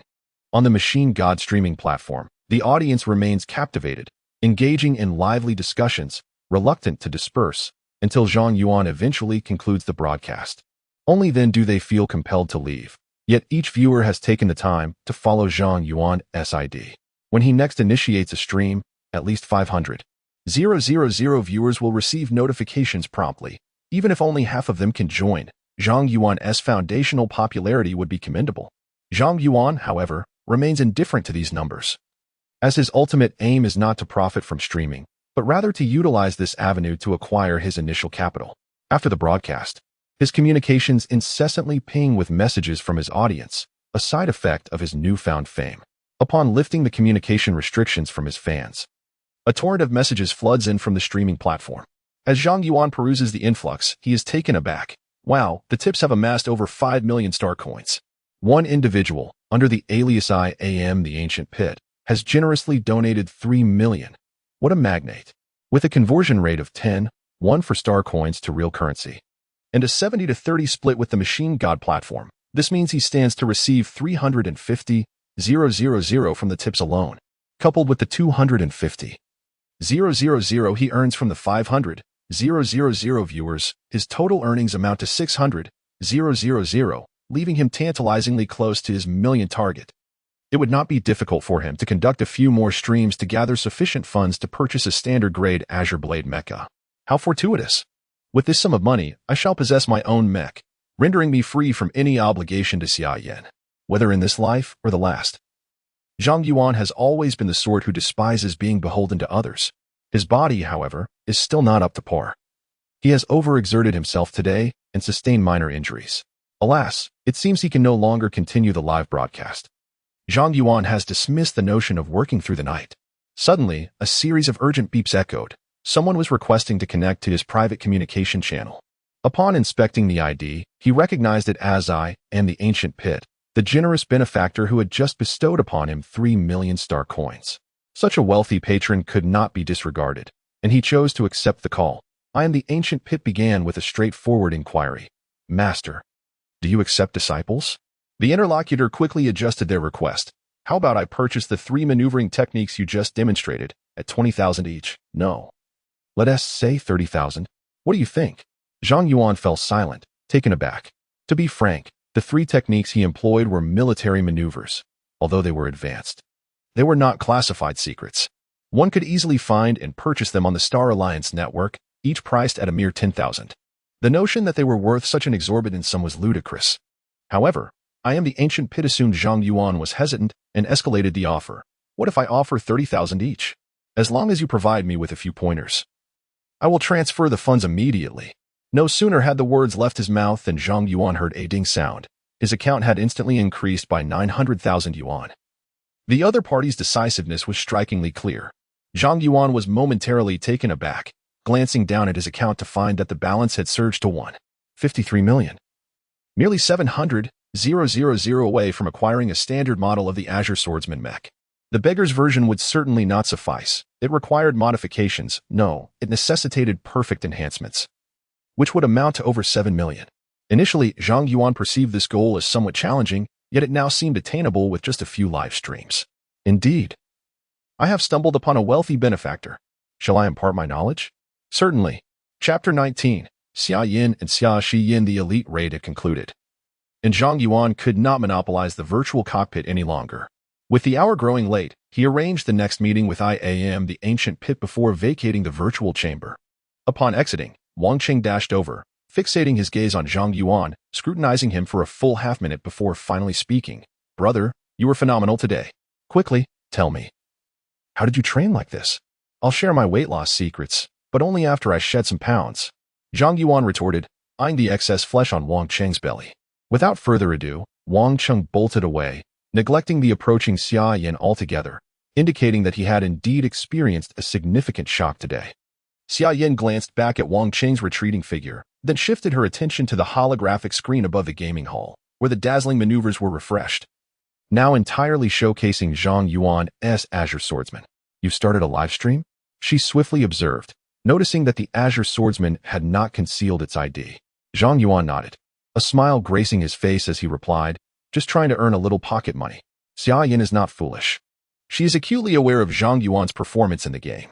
She understands that such a display, once he initiates the Mecha God live stream, could yield far more than mere pocket money.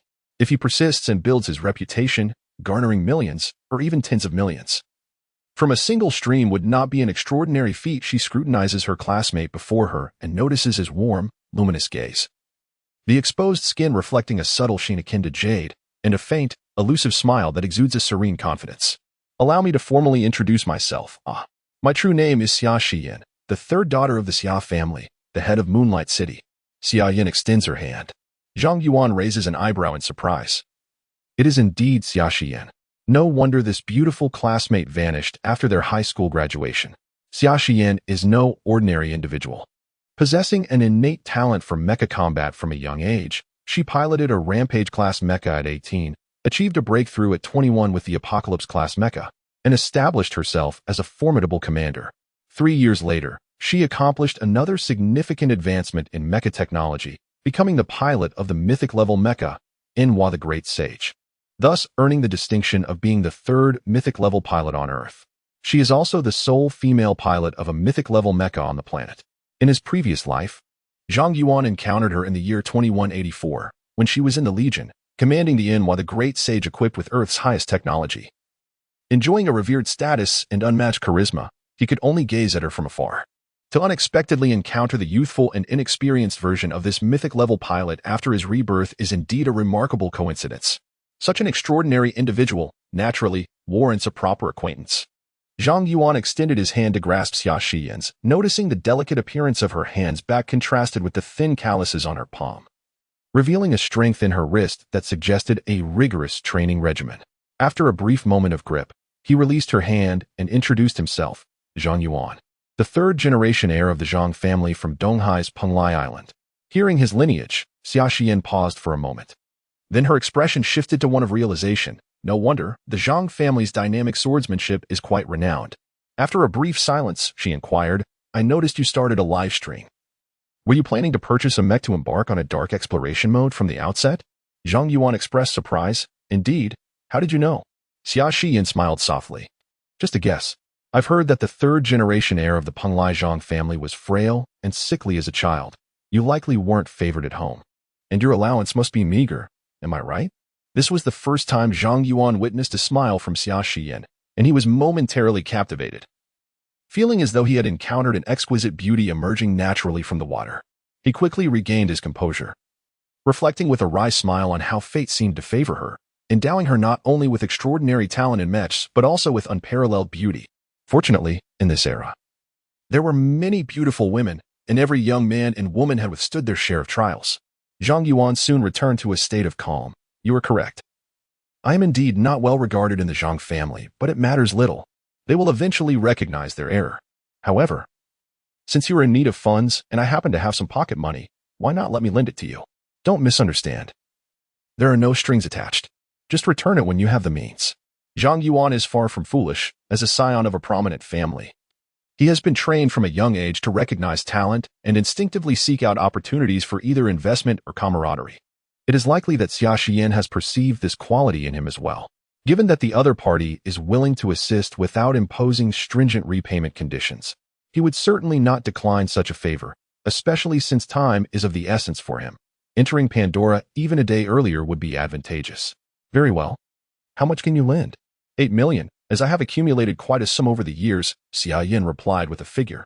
Then lend me the entire amount. Zhang Yuan responded without hesitation. While 8 million may seem like an insurmountable fortune to the average person for him, it is merely a number that will hasten the realization of his plans. You're quite the bold negotiator, Xia Yin said with a sly smile. Lifting her laptop to make a swift gesture, Zhang Yuan's computer chimed, indicating that the 8 million had been transferred. Having secured sufficient funds and exchanged a few more words with Xia Yin, Zhang Yuan waved his hand in farewell and departed. Xia Yin watched him until his figure disappeared from view. Then she made a call. Brother, I've exhausted my allowance for the year. Please send me 500,000 for emergencies. Yin Yin, I recall you recently advanced a year's allowance, which totaled 7 million. I hope you're not involved with a boyfriend. Brother, will you lend it to me or not? Xia Xiyin's tone turned icy. All right, I'll lend it. Zhang Yuan was, of course, unaware of this exchange. Upon entering the campus, he quietly murmured in his mind, activate 40 points of frenzy. A powerful surge of heat erupted within, swiftly coursing through every limb and sinew, lasting for a full 8 seconds before gradually abating. To elevate oneself to the ordinary level required 100 fury points, and he had already expended 50.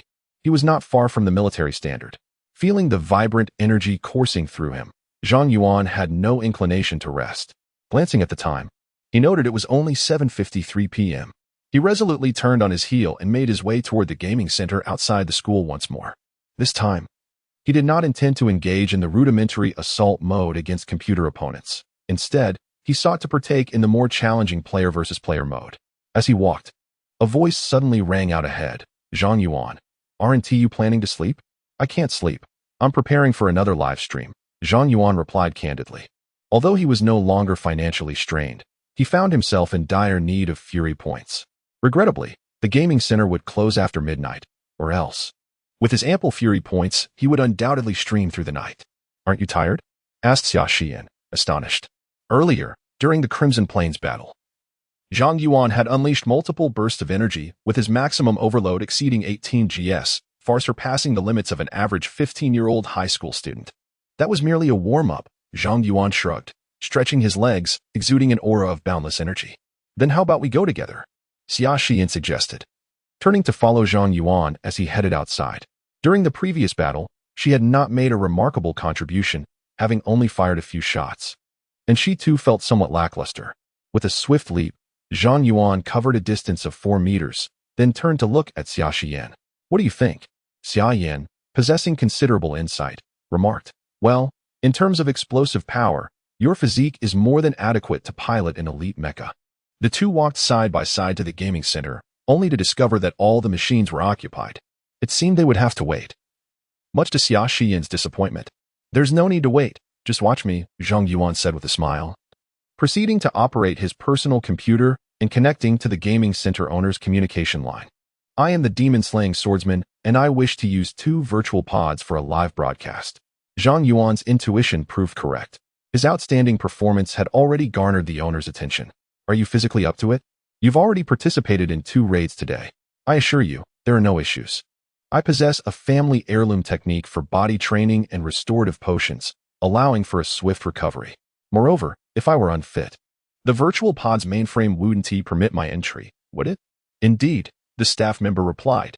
Please remain still, shortly. A team member will guide you to the VIP virtual pods on the 2nd floor. Zhang Yuan closed the communication and turned to Xia Yin. All set. This is essentially a fee for the usage of my mobility footage. You certainly know how to adapt, Xia Yin responded with a radiant smile. Akin to a white lotus blooming in clear waters, leaving Zhang Yuan momentarily stunned. He quickly averted his gaze, striving to regain his composure. A bitter smile crept onto his face as he thought, in my past life, I was captivated by the beauty of a young girl, and now, in this second chance, I find myself equally unable to resist. How shameful. In less than a minute, a staff member indeed approached, leading the 2 of them to the 2nd floor. Throughout the journey, the staff curiously observed Zhang Yuan and Xia Xian. Upon escorting them to the VIP virtual cabin on the 2nd floor, he remarked, Our boss has instructed that from today onwards, our gaming center will exclusively reserve 2 virtual cabins for you. You may use them at your convenience, and it will be complimentary. That sounds splendid. Please convey my gratitude to your boss, Zhang Yuan replied. The staff nodded, refraining from further conversation. Zhang Yuan and Xia Xian then entered their respective virtual cabins.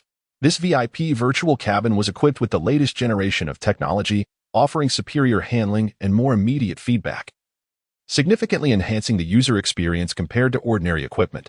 Duo queue, player versus player mode, Zhang Yuan announced. Haha, just to my liking, Xiaoxian chuckled in response.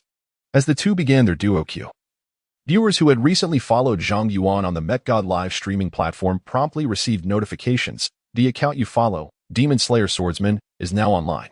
Chapter 20, Player versus Player. Mecha Sword Demon. Matching has been completed, and the combat map is being randomly selected. Map confirmed. The current map is Crystal Canyon. All teammates have been confirmed, and the holographic map is loading. Following a flurry of information scrolling across the screen, a high-definition 3D display before Zhang Yuan revealed the original artwork of the Crystal Canyon map. The artwork illustrated that both the human and demon factions each had 4 mecha warriors. Once the battle commenced, both sides would enter from opposite ends of the canyon map, vying for the precious gold and frost stone mine nestled within.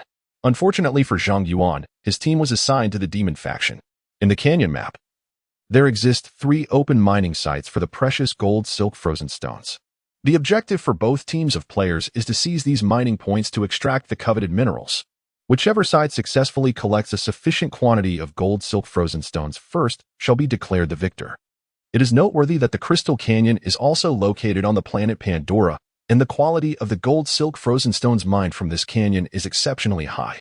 With minimal processing, these ores can exhibit nearly perfect room temperature superconducting properties, making them a strategic resource and a specialty of Pandora. After observing for a moment, a teammate with the ID suddenly sighed, expressing, "It's over. There's no need to play this match. That has a win rate of merely 4. PS practically a black hole for our chances. I'm ready to go idle." Another teammate remarked, "Let us take a look." Indeed. The last 2 matches he was even the MVP. "You're not employing someone to play on your behalf, are you?" The speaker was identified as, while bore the ID. Upon hearing this, she furrowed her brow and replied, "I am duo queuing with, I assure you, you will not be a liability." Responded, "I'll gauge the situation first." On Zhang Yuan's side, with providing support, the circumstances were not entirely dire. The opposing player piloting the Earth Mecha could also review stats, and among them was a player with the ID, who happened to be live streaming in the channel. In contrast to Zhang Yuan's unwavering focus on combat, the illustrious Master Luo revels in skillfully maneuvering his mech while engaging with his live stream audience. Upon witnessing Zhang Yuan's impressive performance, he bursts into laughter. "Look, there's a glaring fool on the opposing team. This shall be our point of breakthrough. When we encounter him, I wager it will take no more than 10 seconds to eliminate him." Master Luo, do you really need 10 seconds to deal with such an inept player? How shameless. Indeed, how utterly shameless. Hee, merely a conservative estimate. With Master Luo on our side, victory is assured. Haha, with Master Luo and a fool on the opposing side. Our luck is truly splendid. Whether in Master Luo's live stream channel or the team channel, the atmosphere remains remarkably relaxed. The confrontational mode differs somewhat from the assault mode, as players must select their mechs after entering the game. Approximately 2 minutes later, the system announces, Crystal Canyon map loading complete. Battle preparation time, 5 minutes. Countdown begins now. Zhang Yuan and Xiaoxian find themselves within the Demon Clan's base. The lighting in the Demon Clan's base is dim, with a peculiar aesthetic characterized by shades of black, purple, and blood red. The mechs within the base favor sinister and stealthy combat techniques. Upon entering the base, Zhang Yuan receives a private message from Xiaoxian. "The Demon Clan lacks the Azure Swordsman. Do you have any other mechs you excel at?" "Understood." Feeling reassured, Xiaoxian is about to respond when a sultry voice interrupts from nearby. "Oh my, you're so young, little brother. Please don't be a burden to your elder sister." Zhang Yuan turned to see a woman clad in a form-fitting black combat suit approaching. She possessed a voluptuous figure and alluring curves, her long legs elegantly pressed together, swaying with an enchanting grace that exuded an indescribable allure. This was none other than the player known as Peerless Enchantress. In the realm of heroes, the virtual body data is derived from scans of the virtual cockpit, closely mirroring reality. Although her face remained concealed behind a black combat mask, her nearly flawless physique justified her claim of being the Peerless Enchantress. Judging by her voice and the glimpses of exposed skin, she appeared to be between the ages of 25 and 30. In a previous life, encountering such a fiery temptress would have left Zhang Yuan blushing and speechless. However, he had long since shed his youthful naivety and greeted her with a polite smile. "Hello, sister." "Oh, you are quite amusing, little brother." The Peerless Enchantress responded with a playful giggle. Yet, before her laughter could fully dissipate, The nearby dominant mech emperor impatiently interjected, "Enough of this nonsense. At your age, why engage in such frivolity? Choose your mech already." With that, the dominant mech emperor confidently ascended a formidable bull demon mech. This heavy-armored demon mech stood 7 meters tall, weighed 25 tons, and boasted a maximum power output of 2,487 horsepower, with special abilities including Savage Charge and Berserk Mode. Feeling slighted by the unexpected remark, the peerless enchantress let out a disdainful huff, twisting her waist as she made her way towards a succubus mech.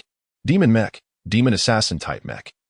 Stands at 5 meters tall, weighs 3 tons, and boasts a maximum power output of 762 horsepower. Its unique abilities include a membrane wing shield and a mental hypnosis system. As a defensive mech and an assassin mech, Zhang Yuan took a turn and approached the corner where the demon charge warrior mech, dubbed the Sword Demon, was stationed. Midway through his approach, the domineering mech emperor bellowed, "Hey, why are you piloting the Sword Demon?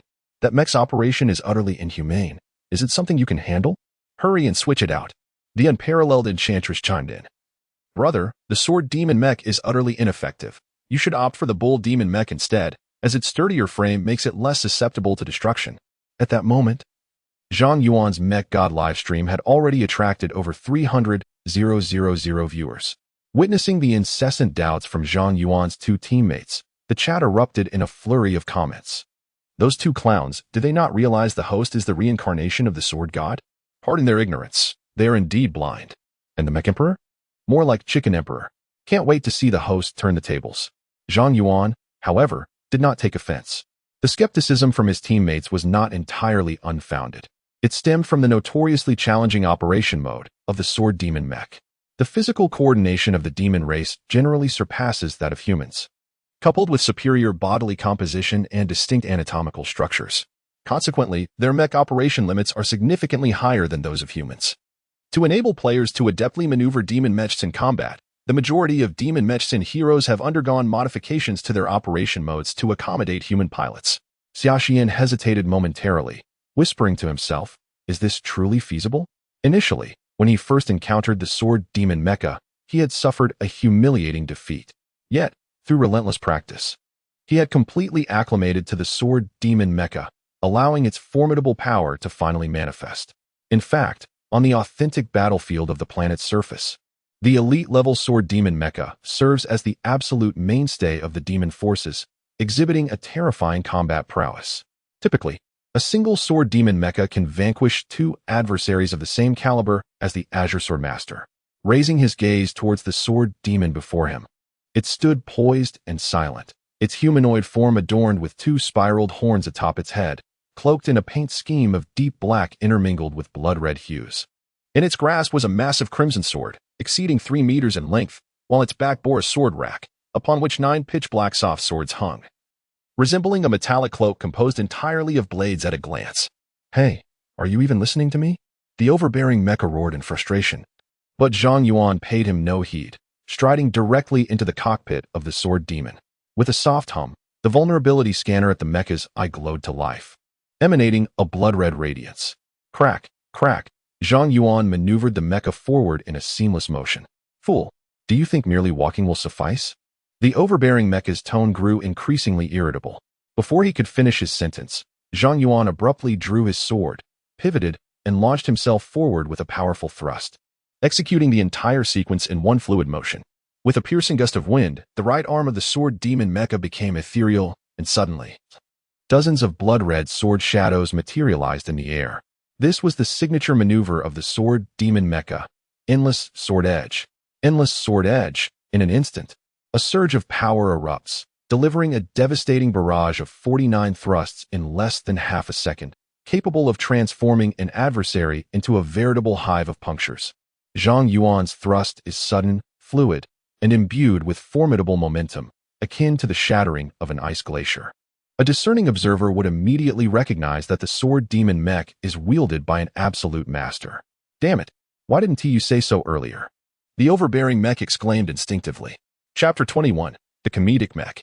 The Sword Demon mech's signature maneuver, Endless Sword Edge, has achieved remarkable notoriety. Not only is its power immense, but its visual display upon execution is also extraordinarily resplendent. In the game Heroes, When players engage in combat against computer-controlled opponents, the Sword Demon Mech frequently employs this technique, boasting a staggering fatality rate of 39. In player versus computer encounters, a 39 fatality rate is indeed formidable.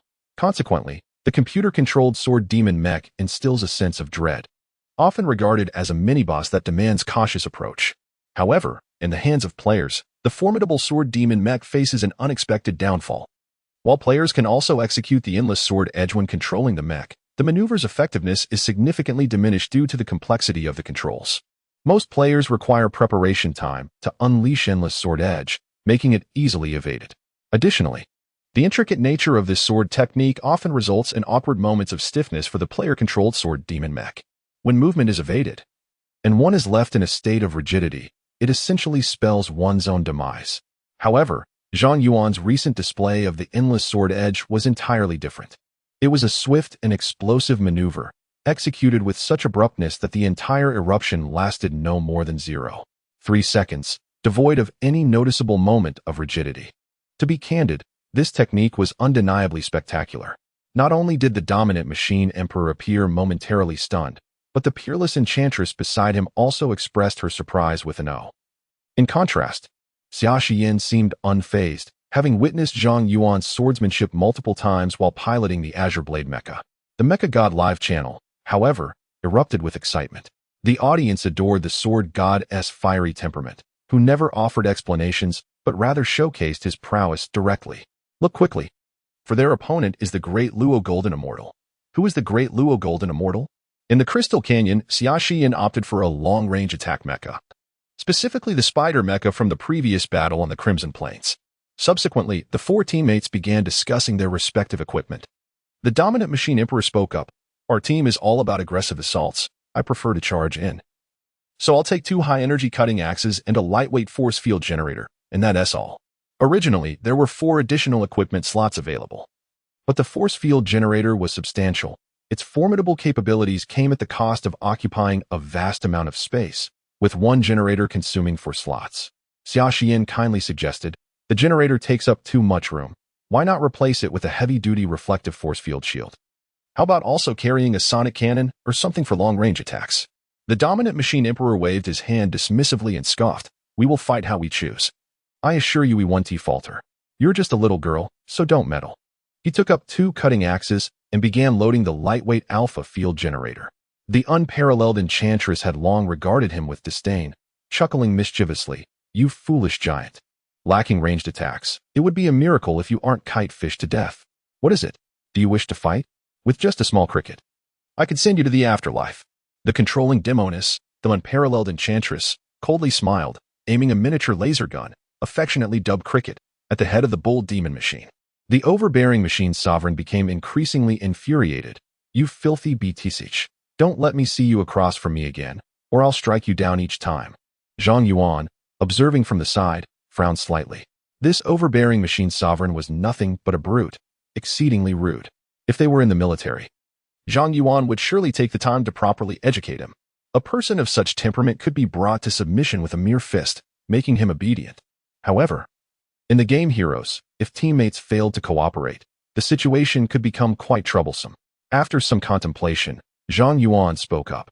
Overbearing machine sovereign, when the battle commences, you shall lead the charge, and we will all support you. I will take responsibility for guarding mining point 1. As he spoke, he privately messaged Xia Yin. This overbearing machine sovereign should possess decent offensive skills, albeit with a volatile temper. Rather than clashing with him and engaging in chaotic tactics, it would be wiser to align with him in strategizing. What do you think? Like Zhang Yuan, her goal was victory, not bickering. She also communicated within the team channel. That works for me. I shall take charge of guarding mining point 2. The overbearing machine monarch, upon noticing the presence of 2 allies at his side, was immediately filled with delight. Ah, you 2 little ones are quite perceptive. Fear not. For soon we shall vanquish the opposition with our 1 against 2. The peerless enchantress, still stinging from the scathing rebuke she received from the overbearing machine monarch, felt a fiery indignation welling up within her, just as she was about to retort and diminish his arrogance. She heard the voice of Zhang Yuan resonate in the private channel. Dear sister, this overbearing machine monarch is clearly courting disaster. Why do you wish to hinder him?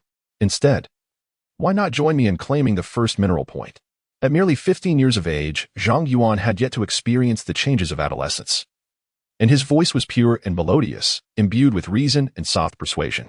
The peerless enchantress felt her ire dissipate considerably and replied in the private channel, "You are right.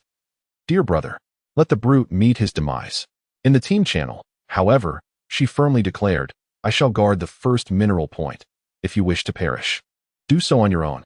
The overbearing machine monarch, unfazed by her words, let out a hearty laugh. "You insolent woman.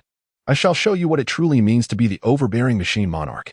The machine god was live streaming, and the host lamented once more for encountering incompetent teammates. With the presence of the god of Luo on the opposing side, the overbearing machine monarch would not survive a direct confrontation for more than 3 minutes. Or so the host speculated. The host demonstrated impressive coordination. This situation was far preferable to a clash between the enchantress and the brutish overbearing machine monarch, as at least there was no internal strife at play. Crystal Canyon. Zhang Yuan began to select his equipment, promptly replacing the basic blood-colored longsword with the exceptionally potent iridium magic sword. This sword, adorned in a dark golden hue, featured a surface speckled with crimson glimmers. A gentle swing would leave behind a faint trace of blood. Its appearance was truly magnificent. With 2 equipment slots remaining, 1 base and 4 additional, Zhang Yuan installed a secondary energy panel to ensure sustained power, along with a thermal scanner. The rationale for carrying an infrared scanner was due to the remarkable conductivity of the golden silk frozen stone found in the Crystal Canyon, where radar proved largely ineffective, whereas the infrared scanner adeptly detected the engine's high temperatures. Xia Xian and the unparalleled Demonis also equipped themselves in a conventional manner, balancing offense and defense. The 5 minutes of preparation swiftly elapsed, and the system announced with a resounding voice, "Battle commences. Annihilate the adversary." As the battle began, a soft hum resonated, and the defensive energy field surrounding the base gradually opened. Just as a small breach appeared in the field, the dominant Mecha Emperor, piloting the Bull Demon Mecha, lunged forward with agility. "Time is of the essence. I shall seize the 3rd mining point. You all swiftly occupy the 1st and 2nd mining points," he instructed as the Bull Demon Mecha surged ahead. The remaining 3 at the base quickly followed suit. As previously agreed, Zhang Yuan and the unparalleled Demonis headed towards the 1st mining point, while Xia Xian, piloting the Spider Mecha, made her way towards the 3rd mining point. As Zhang Yuan took a few steps forward, he suddenly sent a private message to the peerless enchantress. "Dear sister, I wonder if a spider can single-handedly secure the 2nd mine." The peerless enchantress paused for a moment, then chuckled. "You little rascal. Are you suggesting that I should go to the 2nd mine? If I cannot manage it alone, how could you possibly succeed? It should be manageable." Zhang Yuan replied with a smile. He had long recognized that the peerless enchantress was far more amenable than the domineering mech overlord. He understood that a gentle approach would elicit her cooperation. Indeed, upon hearing his words, the peerless enchantress smiled slightly and teased, "What, are you concerned for your little sweetheart?" "Sister." Zhang Yuan laughed heartily. "Then I shall head to the 2nd mining site. I must admit, I am quite uneasy about her going alone." With a swift maneuver, the peerless enchantress guided her succubus mech to closely follow Xia Xian. With a beep, Zhang Yuan activated the high-powered infrared scanner, revealing all thermal signatures within a 2-kilometer radius on the screen. As he made his way towards the 1st mining site, he monitored the enemy's information. Approximately 5 minutes later, he arrived near the 1st mining site, when the thermal scanner emitted a beep, indicating the presence of a thermal signature 1.5 kilometers away. However, just as quickly, that thermal signature vanished without a trace. Zhang Yuan narrowed his eyes. "It's an assassin-type mech." He promptly communicated in the squad channel. "An assassin mech has arrived at the 1st mining point." Xia Xian reported as well. "A golden warrior has appeared at the 2nd mining point." Zhang Yuan promptly remarked. "The dominant Mecha King, 2 Earth mechas have arrived at mining points 1 and 2 respectively, which implies that the opponent must be stationed with 2 mechas at mining point 3. They are determined to secure that location. You must exercise caution." "Not a problem. However, with 2 mechas, we can easily obliterate them." The raucous laughter of the dominant Mecha King echoed through the squad channel. Zhang Yuan, however, did not take this lightly. He had to prepare for the worst-case scenario, wherein the dominant Mecha King could be swiftly annihilated by the adversary without inflicting any damage in return. Should such a calamity occur, their demonic faction would need to seize mining points 1 and 2 to gain an early resource advantage. He quickened his pace. and soon the first mining point came into view. It was a low-lying valley of a regular circular shape, approximately 300 meters in diameter, adorned with natural crystal pillars. Each pillar stood about 8 meters tall and was roughly as thick as 4 men embracing each other, providing excellent cover. As Zhang Yuan approached the vicinity of Mining Point 1, the thermal scanner once again detected the enemy mechas. The infrared scanner registered an exceedingly faint thermal leak, appearing intermittently, with erratic trajectories that made it challenging to ascertain their precise location. After observing for a while, Zhang Yuan had an inkling. It was the 9 Lives Cat Demon. The 9 Lives Cat Demon, an elite-class assassin mech, stands at a height of 4.8 meters and weighs 5.2 tons with a maximum power output of 1700. Its special abilities include Optical Illusion and Black Cat Night Stalker. The 9 Lives Cat Demon is currently regarded as the quintessential elite assassin mech on Earth. While its stealth capabilities are moderate, it boasts remarkable agility and is equipped with an optical illusion device, enabling it to evade attacks with exceptional proficiency. The explosive offensive power it can unleash in a brief period is truly formidable. Under its assault, the armor of the Sword Demon mech appears utterly inadequate. The 9 Lives Cat Demon has also spotted Zhang Yuan's Sword Demon and remarked in the team channel, "Haha, what luck. A Sword Demon has arrived at point 1. The Golden Warrior chuckled. They actually chose the Sword Demon? It seems the opposing team has given up hope. Meanwhile, on our side, a lone bull demon mech was charging toward us. Cat Demon, let us see who can obliterate our foe first. With a grin, the Cat Demon noted the audacity of the opponent, who appeared unsteady yet brazenly summoned miners. After a brief pause, a gust of wind swept through the canyon, accompanied by a piercing howl as the airflow navigated the complex terrain. Now is the moment. Without hesitation, the 9 Lives Cat Demon unleashed the full potential of its mech, its power output soaring to the maximum. In a swift dash, wielding a pair of 2-meter-long iridium alloy short swords in each hand, it surged toward the Sword Demon, located over 80 meters away. Strangely, despite the swift speed of the Cat Demon machine, its sound was remarkably faint, entirely concealed by the howling winds of the canyon. The nearly 5-meter-tall metallic armor glided silently, akin to a wraith. In the Mech God Live broadcast room, the operator of the Cat Demon machine displayed an impressive level of skill, executing maneuvers with seamless fluidity. Yet, such proficiency was rendered moot, as the Sword God had long since detected his presence. The broadcaster feigned naivety, eagerly anticipating the impending tragedy of the Cat Demon. However, the 9 Lives Cat Demon remained oblivious to any notion of calamity. His strategy was meticulously devised. He would suddenly charge forth, ensuring that by the time his opponent noticed him, he would have already breached the 40-meter threshold. The adversary, compelled to pivot and confront him, was piloting a machine of grotesque design, the Sword Demon, which was notoriously unstable in its movements. A sudden turn who could predict the outcome? The operation of the Sword Demon was decidedly inhumane. Even a novice could easily falter during such a simple maneuver, with stumbling being a mild consequence and falling a frequent occurrence. As the 9 Lives Cat Demon closed in to within 50 meters of the Sword Demon, he observed signs of a turn, likely indicative of his detection, an astute reaction, albeit ultimately inconsequential.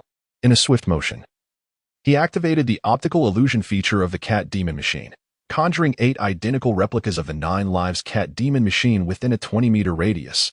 While the illusions could be discerned upon closer inspection, in the heat of such a life-and-death moment, misjudgments were all too common. At this juncture, the speed of the 9 Lives Cat Demon machine reached its zenith, exceeding 100 meters per second, traversing the 50-meter distance in a mere half-second. A sinister grin crept across his face. Death was imminent. The 9 Lives Cat Demon mecha thrust its short swords, targeting the cockpit at the opponent's lower back and the center of the back, both crucial points in the mecha's operational core. A successful strike to either location could incapacitate the enemy's mecha, rendering it nearly inoperative. With a stroke of luck, it might even pierce through to slay the pilot within. Just as the short swords of the 9 Lives Cat Demon mecha were about to find their mark, the Sword Demon unexpectedly stepped forward, creating a 2-meter gap in an instant. In that fleeting moment, the swords only pierced the air. Was this mere coincidence? A jolt of surprise coursed through the 9 Lives Cat Demon. At that moment, the Sword Demon made a delicate pivot, shedding any previous clumsiness in his movements. Such speed. Was he about to unleash the endless sword edge? The 9 Lives Cat Demon felt a surge of alarm but clung to the faintest hope, for typically, one requires a brief moment to prepare before executing the endless sword edge. Yet, reality proved to be merciless. In an instant, Blood-red sword shadows enveloped the 9 lives cat demon mecha, accompanied by the piercing sound of metal scraping. The mecha trembled incessantly. The so-called optical illusions failed to deceive. A second later, the crimson sword shadows dissipated, and the sword demon swiftly rolled to the side, evading the imminent threat. With a thunderous crash, the 9-lived cat demon mech was pierced by 49 swords, none of which it could evade. Confronted with the formidable iridium source sword wielded by the sword demon, the frail body of the 9-lived cat demon offered no resistance. The mech was riddled with gaping holes. Its interior, a critical assembly of components, including the pilot, reduced to mangled remnants. Energy spiraled out of control, the mech darting erratically. A second later, a resounding explosion erupted as the mech detonated. Despite the violent surge of energy and the scattering of debris, the sword demon had already rolled away, taking refuge behind a crystal pillar, thus evading any harm. The pilot of the 9-lived cat demon stared blankly at the dimming view, stunned for a moment before speaking in the squad channel. "Everyone be cautious. The sword demon is a master. I was eliminated in an instant. Goodness, I just encountered the bull demon mech and haven't even begun to fight, and you've already fallen?" The great Luo Golden Immortal was momentarily taken aback. In the Mech God channel, I calculated that the 9-lived cat demon took merely 3 seconds from its appearance to its explosion, such a swift demise. The flawless endless sword edge and the perfectly timed strategy made the 9-lived cat demon's fate seem unjust. My anticipation for the duel between the great Luo Golden Immortal and the broadcaster grew ever stronger. Chapter 23, Elite Players as Innocent Lambs in the Crystal Canyon. I had successfully dispatched the Earthside assassin, the 9-lived cat demon, securing the first mining point. What is the situation at the second mining point? During the squad communication, Zhang Yuan, piloting the sword demon mech, remained concealed behind a crystal pillar, ensuring that the opposing long-range attack mechs had no angles to strike. He now possesses an exceedingly relaxed mindset. After effortlessly vanquishing the 9-lived cat demon, he realized he had greatly overestimated the prowess of elite players in the realm of heroes. These individuals might possess some skills, yet they have never set foot on the battlefield to experience the true horrors of war. In the interstellar arena, such individuals are often referred to as lambs. Those with a slightly weaker constitution tend to crumble at the sight of blood. Were his sword demon mech equipped with sufficient energy reserves, even if he were alone, employing guerrilla tactics would enable him to easily triumph over his adversaries. Of course, with teammates still by his side, there was no necessity for such exertion. He could afford to play casually. "How's your situation, Mech Sovereign?" Zhang Yuan inquired once more. The domineering Mech Sovereign chuckled. "It's all right. There are only 2 opponents. One is a blue sword mech, and the other is a Hoey mech. I should be able to take them down." Xia Xian interjected, advising, "Mech Sovereign, we have already seized 2 resource points and destroyed one of their mechs, holding a significant advantage. Do not rush into battle. Stalling the opponent and consuming time would be the optimal strategy." On the other hand, upon hearing Xia Xian's words, Zhang Yuan sensed impending doom. Indeed, her tactical reasoning bore no flaws, yet she remained young and naive to the intricacies of human nature. As anticipated, upon hearing Xia Xian's counsel, the Mech Sovereign erupted, "Little girl, you truly are timid. My young brother has already obliterated 1 mech. How can we fall behind? Watch closely, as I flawlessly take on 2 without a scratch." Before he had even finished speaking, a wild roar of engines erupted in the squad channel. For the Mech Sovereign had already charged toward the enemy. What an utter fool! Xia Xian gritted her teeth. Her greatest disdain was reserved for those impulsive brutes.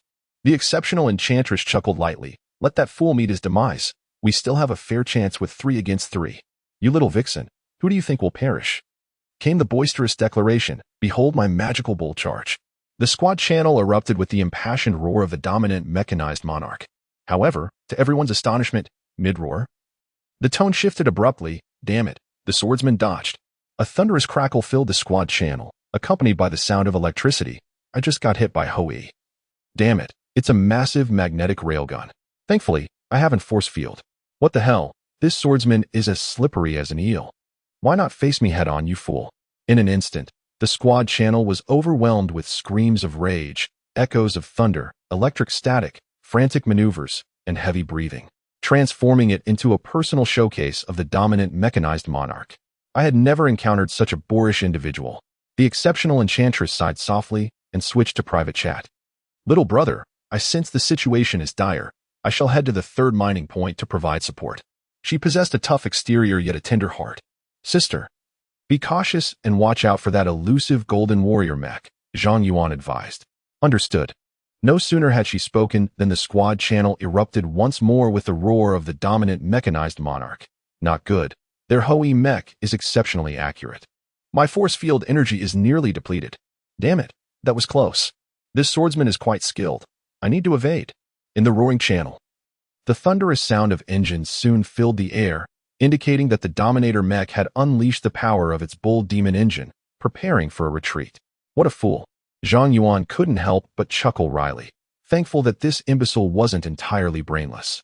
The fellow possessed a commendable level of skill and was equipped with an class turtle shell, which should enable him to escape. The clattering sound of mining carts striking or resonated around him.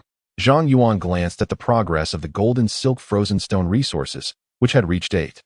Although he couldn't see the opponent's progress bar, they only occupied one mining point.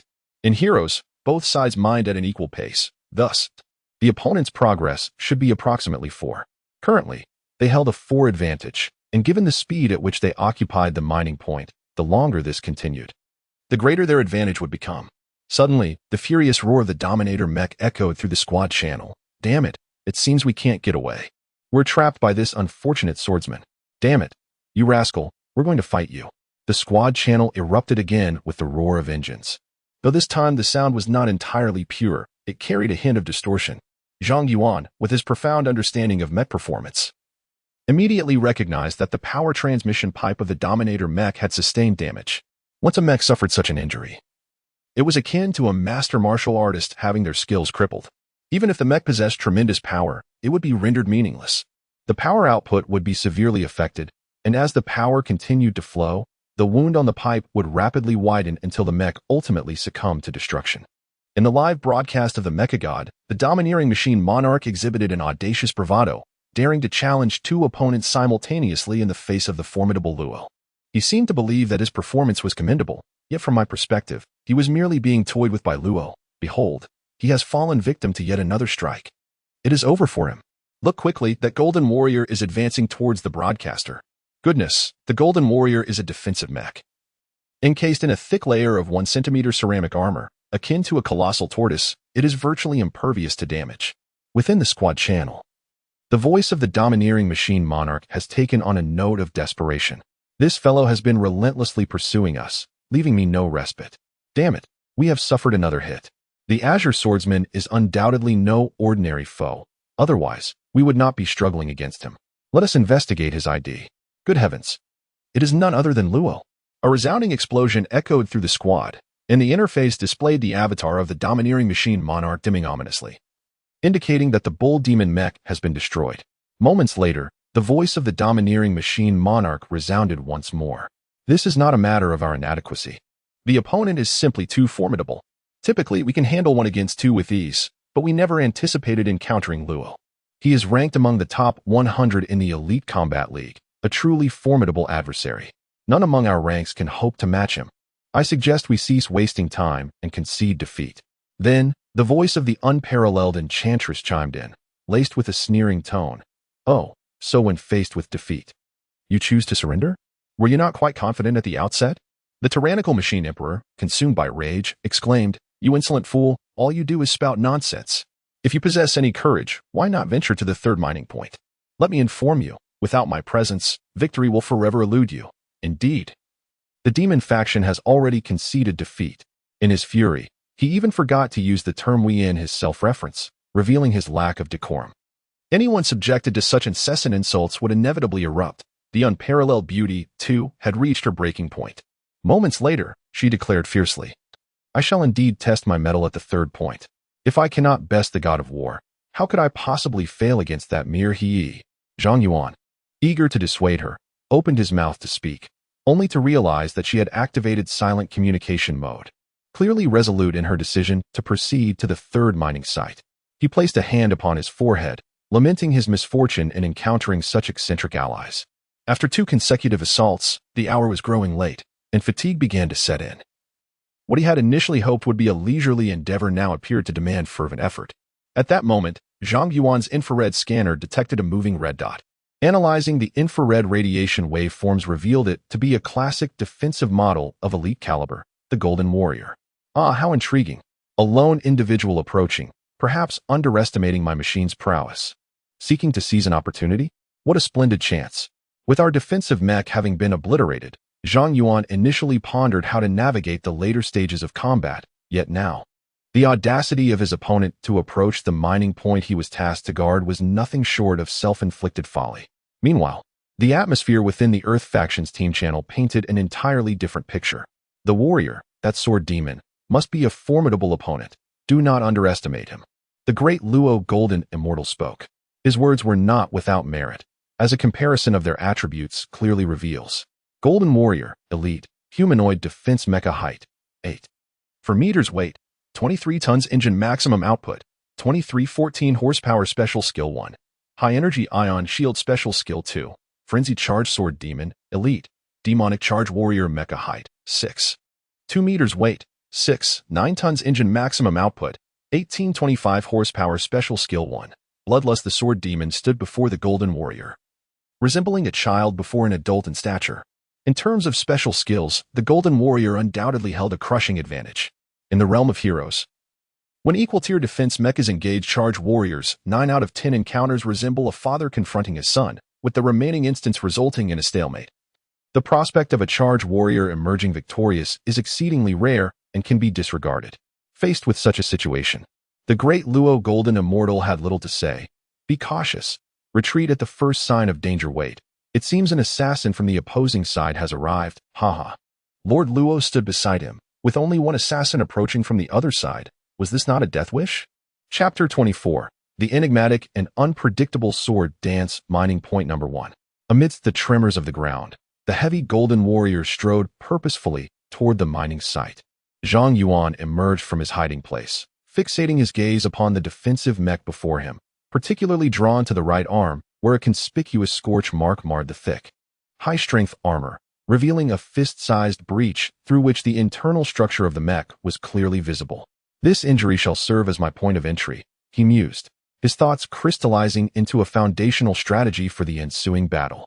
Casting a glance at the energy gauge of the sword demon mech, he noted with mild astonishment that it displayed a remaining energy level of 75. The realization that the endless sword edge maneuver had consumed 18 of his energy struck him as rather excessive. To breach the formidable Golden Warrior, akin to a hardened tortoise, he would undoubtedly need to activate the bloodthirst ability, which would deplete his energy significantly, coupled with the fact that he possessed only a single spare power cell. His energy reserves were indeed precarious. Contemplating this, he discreetly contacted Xia Xian through the team channel. The Golden Warrior has arrived at mine point 1. He is finished. That leaves them with only 2 mechs. Xia Xian, affectionately referred to as Yin Yin due to her ID, acknowledged, no problem. She understood well that at this juncture, it was preferable to advance alongside the assassin, the peerless Demonis, rather than merely defend mine point 2. Should the enemy attempt a flanking maneuver on mine point 2, only one defender would remain at mine point 3, ensuring that the 2 of them could easily overpower him. This strategy not only promised control over mine point 3, but also guaranteed a decisive numerical advantage in mechs, effectively sealing their victory. She quickly came to a realization and left the second ambush point without hesitation, rushing towards the third mining site controlled by Earth. Suddenly, the team channel crackled to life with the voice of the unparalleled enchantress. I apologize, my friends. I acted impulsively just now. I have now blocked that domineering mech overlord. The third mining site was guarded by 2 mechs. One was the Azure Swordsman, and the other was Hoi. The pilot of the Azure Swordsman was none other than the great Luo Golden Immortal. The return of the unparalleled enchantress to communication was indeed fortuitous.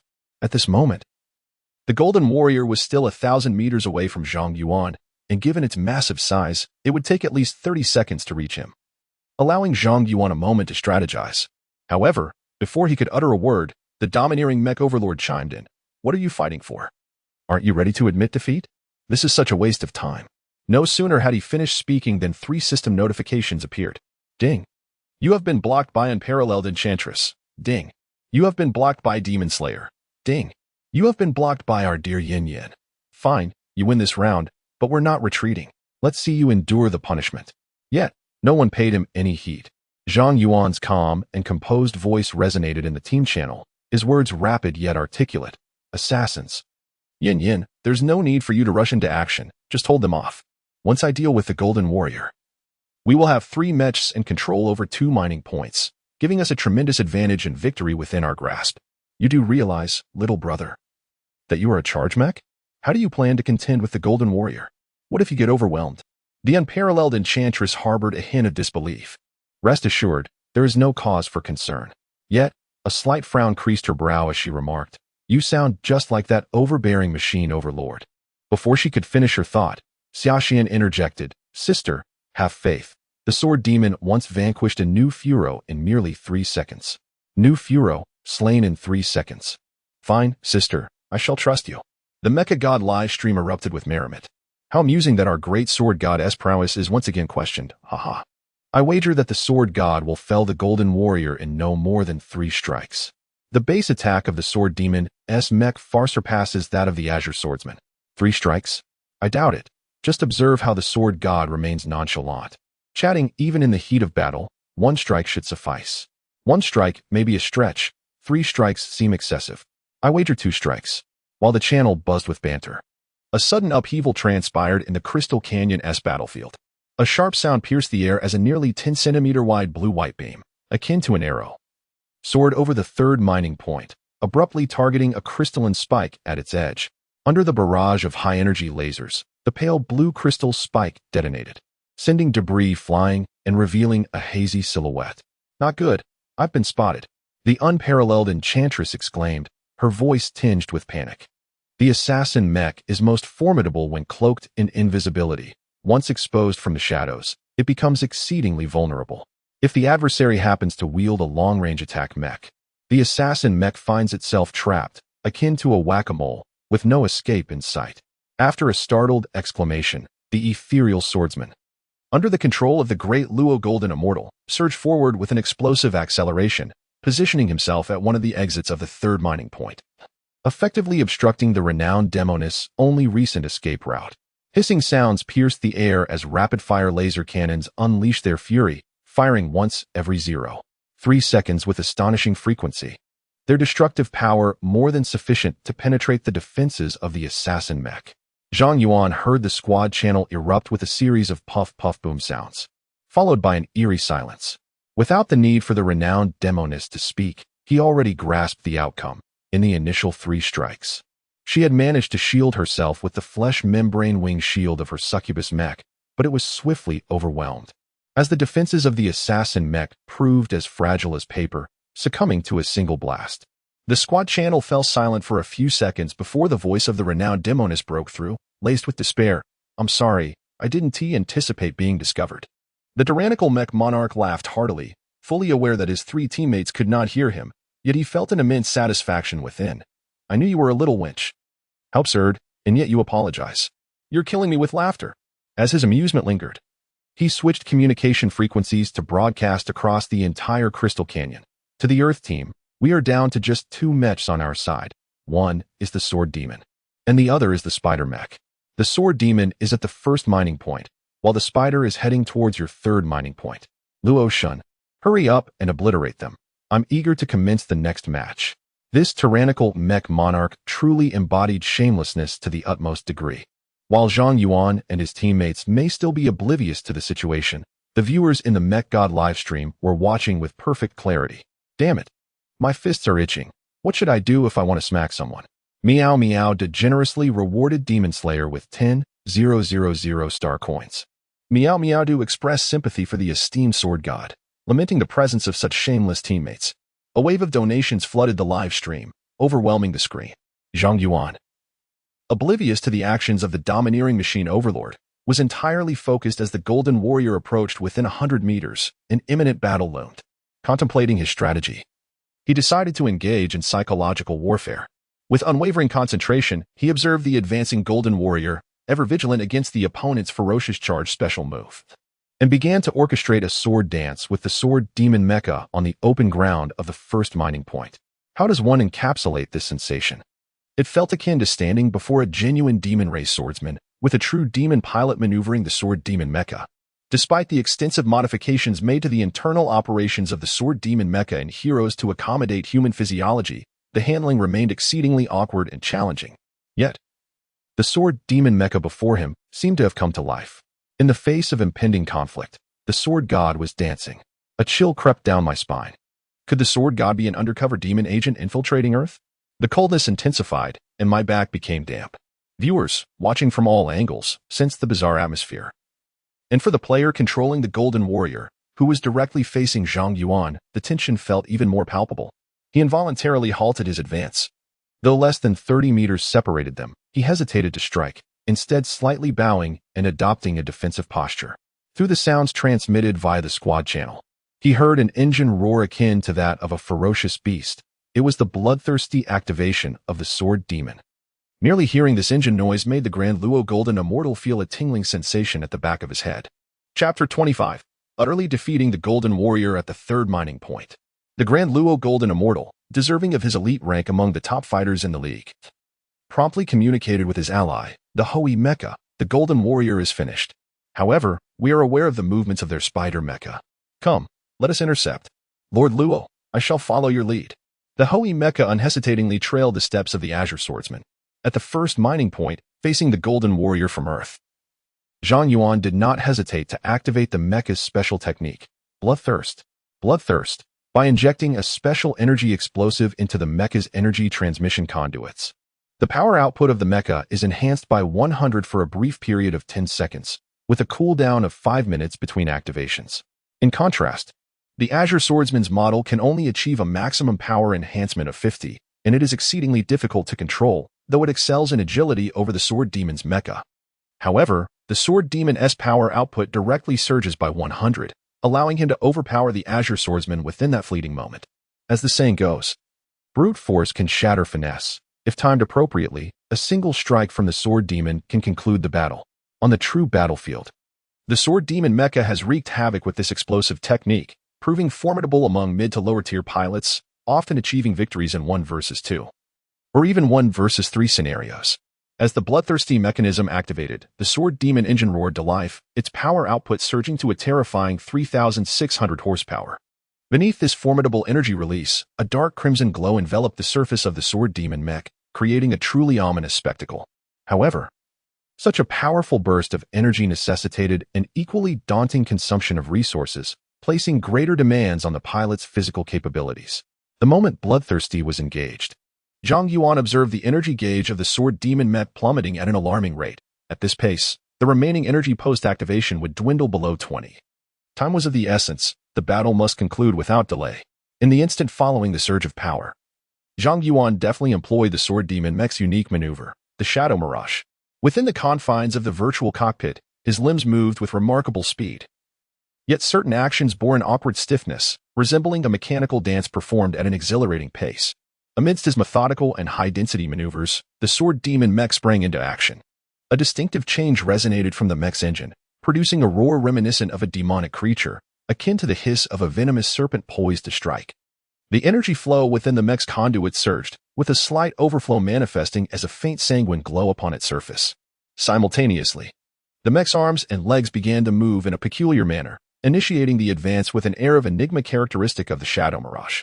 The Sword Demon mecha advanced, its trajectory not a mere straight line, but rather a vague path forward, characterized by frequent and erratic sways to the left and right. The unpredictable nature of its movement defied human motor habits, occasionally surpassing the limits of imagination. The Golden Warrior beheld the Sword Demon mecha transform into a Crimson Spectre, surrounded by numerous ghostly afterimages that resembled flickering shadows. More terrifyingly, just when one might presume these were mere illusions, in the blink of an eye, they would morph into the tangible form of the adversary. A cold sweat broke out on the forehead of the Golden Warrior, cascading down as he instinctively exclaimed, "I cannot see. I cannot see. Lord, I am doomed. I cannot discern where he is." As he uttered these words, the Sword Demon mecha, along with its blood-red afterimages, surged toward him, unleashing a flurry of indistinct sword strikes aimed at his body, rendering it impossible to ascertain where the attacks would land. Defenseless. No, utterly indefensible.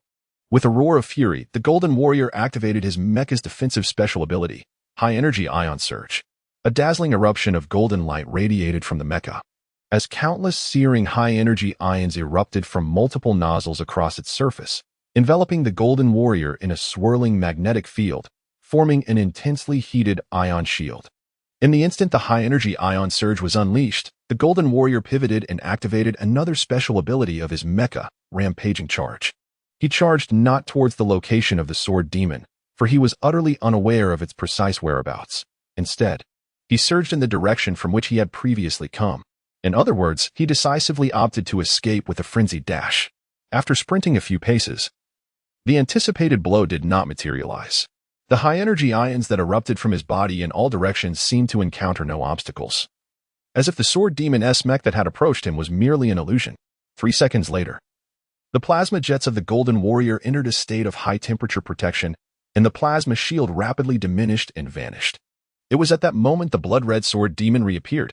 He emerged from behind a crystalline pillar, transforming once more into a cascade of crimson shadows, akin to a blood-red whirlwind, sweeping toward the Golden Warrior. The bloodlust lasted for 10 seconds, and with less than 4 seconds elapsed, he had ample time to strike. With a staggering output of 3,600 horsepower propelling a mech weighing less than 7 tons, the sword demon moved with unimaginable speed. Even with the Golden Warrior activating his frenzied charge, he remained a fraction slower than the sword demon. 1 second later, the Crimson Gale swirled beside the Golden Warrior. With a sharp crack, he felt a slight tremor through his mech. Then came the alarm. Warning. Warning. Right arm of the mech severed. Mech weapon lost. Balance slightly affected. By the heavens, my right arm has been severed.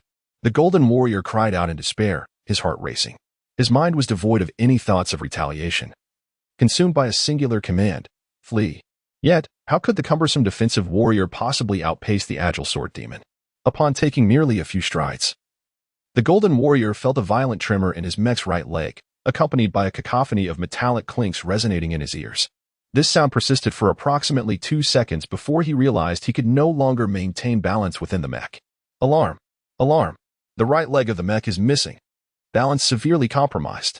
Lord Luo, I'm finished, he exclaimed, his voice tinged with despair. The adversary was moving at an astonishing speed, far beyond the capacity of his eyes to track. All he could perceive was a flash of crimson whirling around him, with his right arm and leg entirely gone. And the high-temperature ion surge cooling down, he felt akin to a lamb awaiting slaughter. Silence enveloped the Earth team's communication channel. Neither Hui nor Deluo Jinxian uttered a word. They were acutely aware of the Golden Warrior's desolation. Yet the distance separating them was insurmountable. At least 6 minutes would be required for them to reach him, far too late for any assistance. Beep. Deluo Jinxian has muted you. Beep. Little sweetie, Hui's pilot ID, has muted you. In unison, the two chose to silence the agonized cries of the Golden Warrior, feeling utterly powerless to aid their comrade. The weight of this helplessness was suffocating. Remaining unmuted would surely drive them to madness.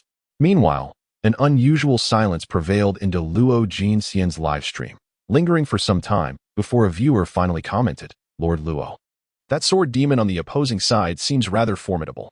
I just watched their previous livestream, and I must say, the way they maneuvered that ethereal blue swordsman was astonishing. Will Lord Luo emerge victorious? We shall see. On the other side, in Zhang Yuan's livestream, his fans erupted in excitement once again. The Sword God is indeed the Sword God, effortlessly overpowering the Golden Warrior. I am the ancient abyss, showering the demon-slaying swordsman with 10,000 star coins. Demon-slaying swordsman, I wish to bear your offspring, bestowing another 10,000 star coins upon him. A wave of generous donations floods the screen. Zhang Yuan has already dismembered the Golden Warrior, reducing this terrestrial defense mech to mere scrap. Ultimately, he circled to the front of the Golden Warrior's cockpit, pausing momentarily as the Crimson Phantom dissipated, revealing a distinct sword demon mech. This marked the first occasion since the battle commenced that the Golden Warrior glimpsed the visage of its opponent. In an instant, the sword demon drew its blade. The endless blade edge unleashed a torrent of blood-red sword phantoms, surging forth like a tidal wave, swiftly engulfing the cockpit of the Golden Warrior. Yet, Zhang Yuan felt no sense of triumph. His adversary was merely an ordinary individual unacquainted with the battlefield. This confrontation was akin to bullying a child, and victory bore little satisfaction. After vanquishing the Golden Warrior, he cast a glance at the energy gauge, which indicated a mere 4 remaining, nearly depleted. The bloodthirsty activation of the endless blade edge consumed energy at a staggering rate, It was no surprise, as high offensive power exacted a significant toll. Switching to a backup power cell and assessing his physical condition, Zhang Yuan could not help but lament. The 100 power boost combined with the Shadow Mirage had pushed his overload close to that of a genuine, ordinary-level mech. His body, however, struggled to keep pace, with muscles experiencing slight strains. In piloting a mech for combat, the physical condition of the pilot remains the greatest limitation to the mech's potential. After assessing his situation, he began to contact Xia Xiyan. Yin, how are you holding up? Zhang Yuan fell silent, rapidly contemplating the current circumstances. He was 18 kilometers away from the second mining point, requiring at least 6 minutes to reach and provide support. However, he was merely 8 kilometers from the third mining point, which would take only 160 seconds, less than 3 minutes. After capturing the third mining point, it would take approximately 4 more minutes to circle back to the second point. Thus, it was evident that approaching from the third mining point was the more advantageous route. With this thought in mind, Zhang Yuan immediately set off at a sprint towards the third mining point, saying, Yin, I'm coming around from the third mining point to assist you. Hold those two off for as long as you can, and if you sense danger, abandon the second point and retreat. Understood, Xia Xiyan's voice came through, calm and focused. Originally, this was a flawless strategy, but it was undermined by the presence of a traitor within the team. The tyrannical machine emperor, noticing Zhang Yuan and Xia Xiyan's movements, shouted in the public channel, Luotian, I'm telling you, that sword demon is heading to the third mining point. The spider will buy you time. De Luo Jinxian furrowed his brow slightly and said to his teammate Ho Yi, once we go out, we need to report this tyrannical machine emperor. No problem. What should we do now? All right. Chapter 26. I have lost. I apologize. At the second mining point, Xia Xiyan controlled her spider mech, quietly hiding behind a crystalline pillar, feeling a sense of unease as the two opponents drew ever closer. The opponent is formidable, particularly that individual known as the Golden Immortal. They have crossed paths in the past, and should she employ an Earth mech, her chances of victory would be considerably higher. However, if she were to wield a demon mech, she would undoubtedly be at a disadvantage, barely able to defend herself. This assessment pertains solely to a one-on-one scenario. Yet now the adversary evidently has the upper hand with a 2-to-1 advantage, rendering her defeat inevitable. Regrettably, I have become a burden to Zhang Yuan. Xia Xiyan furrowed her brow, feeling a sense of discomfort. How did she come to occupy the role of a hindrance? In the midst of her contemplation, the spider's mainframe emitted a blaring alarm. Warning. High-energy reaction detected. I am being targeted. A jolt of alarm coursed through Xia Xiyan as she swiftly maneuvered the spider mech to evade. Unlike an ordinary person who might panic and leap from the crystalline pillar for cover, she deftly retreated, seeking refuge behind another crystal. Almost as soon as she executed her evasive maneuver, a thunderous explosion erupted behind her. The crystal column she had relied upon for concealment had been reduced to a cloud of pulverized stone. It was a large-scale magnetic railgun. Xia Xiyan's pupils constricted. This kinetic weapon fires projectiles that can reach velocities of up to 8 kilometers per second. The shells are resistant to high temperatures and possess remarkable hardness. Due to their unique structure, upon enduring a certain degree of impact, they scatter a plethora of lethally high-temperature metallic liquid, showcasing immense destructive capability. Among elite-level mechs, apart from defensive variants, any other mech struck even once would either be rendered incapacitated or severely damaged. The enemy's shooting vector was calculated at 232, 12, 89. With a correction vector of 2, 8, 5. The spider's mainframe instantly provided counterattack data. Despite her trepidation, Xia Xiyan executed her maneuvers with remarkable composure. Due to her limited familiarity with the situation, her actions were not particularly swift, yet she made no errors. After a brief second, Xia Xiyan retaliated. The spider mech surged forth from its concealed position, sprinting while unleashing a barrage of fire. The spiraling laser cannon emitted a continuous display of violet-black luminescence. With a frequency of one shot every half-second, the spiraling lasers targeted her adversary hidden atop the cliff, striking the rocky surface and sending debris flying amidst a shower of sparks. Xia Xiyan's accuracy was exceptionally high. However, her response time was slightly sluggish, allowing her opponent to evade the original firing point. A series of bright, rapid-fire laser beams cascaded down from the cliff, enveloping an area of 20 meters surrounding the spider mech. These were rapid-fire laser cannons, characterized by low precision but exceedingly high rates of attack. As they bombarded her with suppressive fire, The shadowy swordsman was undoubtedly maneuvering for a flank assault. A jolt of anxiety coursed through Xia Xian. Yet her handling of the situation grew increasingly steady. Instead of retreating, she boldly charged forward amidst the onslaught. Unlike the amateur players such as Dominant Mech Emperor and Golden Warrior, Xia Xian refrained from unnecessary chatter during combat. She did not shout or wail, thereby preserving her teammates' morale. Her sole focus was on engaging in battle with unwavering determination. Lord Luo, the spider is advancing towards my position, she reported. This fellow possesses remarkable marksmanship and solid evasion skills. The Hoimet promptly conveyed the opponent's movements. Understood, I have spotted her. Continue the suppression. Lord Luo's voice was cold, his gaze fixed intently on the advancing spider mech.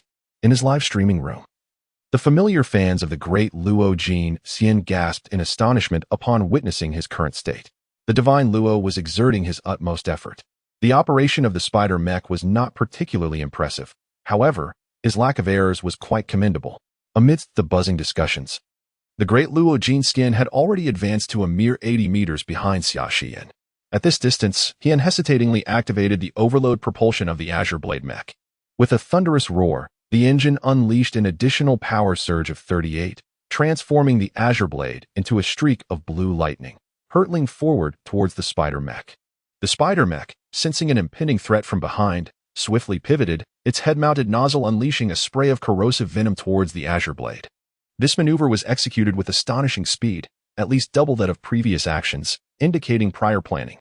The heart of the great Luo Jin Xian raced as he maneuvered at high speed, immediately performing a side dodge during the charge, tilting the mech at a precarious 45-degree angle to the ground. The mech narrowly avoided the swirling mass of dark green corrosive venom before straightening out sharply and charging forward with unabated velocity. Behold, the Luo's leaf drift maneuver. The great Luo Jin Xian was formidable, and the rewards poured in. The term leaf drift refers to the ability to evade an opponent's attack while maintaining high speed during a dash. The evasion is executed with such rapidity that the mech appears almost ethereal, resembling a leaf dancing in the wind, thus earning its name. Upon re-entering the sprint state, the Azure Swordsman found himself less than 30 meters from the spider mech. The great Luo Golden Immortal spoke again. Hoi, unleash a magnetic railgun strike on the spider. Understood. Hoi recognized the intent of the great Luo Golden Immortal. Prior to the battle, they had deliberated on their tactics. Should the rapid-fire laser cannon prove ineffective in suppressing their adversary, they would employ the large magnetic railgun to disrupt the mech's mainframe with the ensuing barrage of projectile fragments. With a resounding roar, the magnetic railgun discharged, sending a brilliant blue-white streak plummeting from the heights of an 80-meter cliff. Akin to the heavens delivering a punitive sword upon the earth, this strike sought not direct impact, but rather disruption. The kinetic projectile struck the ground a mere meter from the spider mech, and in an instant, fragments of the shell and clouds of dust erupted, enveloping the mech in chaos. Beep. The mech's protective shell sustained damage from the high-velocity debris. Beep. The left third leg's bearing was compromised by the hardened fragments, causing the spider legs to malfunction. Beep. In that fleeting moment, the spider mech's mainframe erupted into a cacophony of alarms. Unperturbed by the clamor, Xia Xian continued her operations with unwavering focus. Nearly half a second after enduring the assault of the magnetic railgun's fragments, the spider mech raised its spiral laser cannon. And with a sharp hiss, a purplish-black beam shot towards the cliff. Hoi gasped, "Goodness, that's brutal. One of my legs is rendered useless." Following the strike, Xia Xian quietly lamented, "Alas, my response was still too sluggish. Had she been piloting her most adept Huyue mech, her adversary on the precipice would have perished countless times, and the ethereal blue swordsman behind her would have posed no threat whatsoever. Alas, the battlefield of reality offers no such alternatives." Xia Xian's desperate counterattack met with failure, leaving her spider mech vulnerable to the onslaught of the blue swordsman. The resounding clang of metal tearing echoed from the back of the spider mech as it endured a barrage of devastating blows. Beep. The energy conduit fractured, and the mech's power output plummeted by 80. Beep. The mech chamber suffered a violent impact. In the next moment, darkness engulfed her vision. The spider mech had been obliterated by the blue swordsman in a mere second. Gazing at the ashen interface, Xia Xian's voice fell to a whisper, "Zhang Yuan. I have failed. The opponent's Huyue mech has only lost a leg. I am sorry." At that moment, Zhang Yuan had already arrived at mining point 3, awaiting the completion of the mining machine's deployment. Upon hearing the news, he furrowed his brow slightly before responding. It is all right. You have performed admirably. Leave the rest to me. Presently, Xia Xian was merely a 15-year-old girl, maneuvering a mech of the demon race with which she was not well acquainted. Despite being besieged by 2 opponents, she managed to inflict significant damage on the Huyua mech, impairing its mobility, an impressive feat in itself. The channel of the dominant Mech King team was muted, prompting him to watch the live broadcast instead. Upon hearing Zhang Yuan's words, he chuckled. Leave it to you? With Luotian around, you still wish to take on 2? Truly, it is like lighting a candle in a toilet. In the channel, the unparalleled enchantress comforted, little sister. Do not be disheartened. You are far more formidable than I am. After all, that azure swordsman is none other than Lord Luo. Xia Xian remained silent. Her brow furrowed in contemplation. This was her inaugural experience of tasting the bitter fruit of defeat on a battlefield she deeply cared for, and indeed, it was acutely bitter. In Zhang Yuan's live stream, the commentary shifted. Well, now only the Sword God remains. We await the spectacle of the Sword God decisively defeating Lord Luo. Defeating? Nonsense. As a fervent admirer of Lord Luo, I shall witness the sword demon being utterly vanquished. Traitor, begone. The live stream swiftly devolved into a battleground for both faction spectators. Yet all this strife bore no relevance to Zhang Yuan. Half a minute later, with a chime, the demon mining machine established its presence at the 3rd mining point. Commencing operations, Zhang Yuan glanced at the mining progress. His side at 70, the opponents at 32. Given the current circumstances, for Earth to claim victory, it would necessitate the complete occupation of all 3 mining points. Leaving even a single point to the demon race would assure Earth's defeat. The demon race was left with only Zhang Yuan, rendering tactics moot. He merely needed to defend the 3rd mining point, and the adversaries would inevitably seek him for a decisive confrontation. In truth, a more prudent strategy existed: to engage in guerrilla warfare, launching successive ambushes on the adversary to seize control of the mining caves. Should he catch an opponent isolated, he could eliminate them outright. However, this would be quite cumbersome, and energy sustainability might falter. The opponents were merely 2 novices, untouched by the harsh realities of battle, unworthy of such exertion. A direct assault would suffice. With these thoughts in mind, Zhang Yuan stood leisurely at the 3rd mining point, the iridium source demon sword planted before him, his hands resting on the hilt, biding his time for an adversary to make their move. The howling winds of the crystal gorge swirled around him, crystals dancing in the air. As the blood-red-tinged demon mech remained motionless, embodying the transition from extreme motion to utter stillness, transforming ferocity into a chilling calm. Akin to an unparalleled swordsman standing resolute on an ancient battlefield. Unbeknownst to them, the fans in both live streams had ceased their squabbles. Their gazes fixated on the 3rd mining point, all aware that an intense clash was imminent. Chapter 27, The Demon Sword. The Demon Sword. Part 1, once again. A gust of canyon wind swept through, swirling dust into the air, as a figure cloaked in a haunting azure hue emerged at the entrance of the 3rd mining point. The celestial immortal had arrived. In that fleeting moment, nearly 1 million viewers in Zhang Yuan's live stream and over 3 million fans in the celestial immortal's stream turned their attention to the Crystal Gorge's 3rd mining point. Eager not to miss the thrilling spectacle of combat, the opening had commenced. 5-star coins on the line. I bet the god of Luo will triumph. With the god of Luo accompanied by Ho-E, even if the demon sword were formidable, a 2-on-1 advantage was insurmountable. My sword god wields unparalleled techniques, unmatched across the 3 realms. Go ahead, revel in your jealousy while you await the demon sword's swift demise. Initially, both live streams were independently focused, but soon, the audiences began to intertwine, transforming both streams into a battleground, igniting a fierce exchange of insults and escalating tensions. However, Zhang Yuan's audience numbers only reached 1 million, and his fame paled in comparison to that of Luotian. Amidst the insults exchanged, both live streams were swiftly inundated by Luotian's ardent fans. Ultimately, whenever a viewer from Zhang Yuan's side attempted to comment, they were immediately drowned out by a flurry of remarks from Luotian's supporters. Naturally, the warriors of Crystal Canyon were oblivious to the happenings in the live stream. In their pursuit of victory, the great Luo Jingxian had also disabled fan interactions. He commanded the Azure Swordsman to halt at a distance of 100 meters from the Sword Demon. Hoi, old strategy. You suppress their firepower while I take the opportunity to finish him off. Leave it to me, Hoi chuckled. Although one of his mechanical legs was broken, hindering his evasion capabilities, he felt no psychological burden. Unlike his previous encounter with the Spider Machine, which boasted formidable ranged attacks, The Sword Demon's ranged offensive was virtually non-existent. By remaining over 600 meters away and continuously firing, he had no need to worry for his safety. This battle could not have been more effortless. Perched atop a cliff over 70 meters high, Hoey grasped his large electromagnetic railgun, activated the scope, and locked onto the Sword Demon in the distance with a crosshair. After a brief half-second pause, the mainframe of his mech announced, aiming error corrected, ready to engage. Luo Shun, my electromagnetic railgun has him in its sights. Ready to fire at any moment, Hoey whispered. Excellent, I shall initiate my advance now. As I close to within 30 meters of the enemy, you may open fire. Understood. The roaring engine of the Azure Swordmaster mech emitted a powerful resonance, with energy swiftly coursing through its intricate conduits. A faint blue aura enveloped the entire mech. This humanoid assault-type mech stood at a height of 5.2 meters and weighed 6.3 tons, boasting a maximum power output of 1821 horsepower. Its special abilities included Overload Propulsion and Phantom Strike. The latter maneuver, when executed proficiently, exuded an impressive flair and was regarded as a hallmark technique of the Azure Swordmaster. In Heroes, the elite-grade Azure Swordmaster 2 has become one of the most frequently utilized mechs, largely due to this very skill. In the previous encounter with Xia Xian, the Celestial Immortal had refrained from employing Phantom Strike, but now, the flowing blue aura surrounding the mech indicated that the Phantom Strike was primed for activation. In a mere second, the Azure Swordmaster's velocity surpassed 80 meters per second, with only 65 meters separating it from the Sword Demon.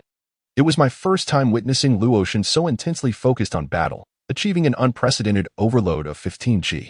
His maneuvers were always executed with such fluidity during this sequence.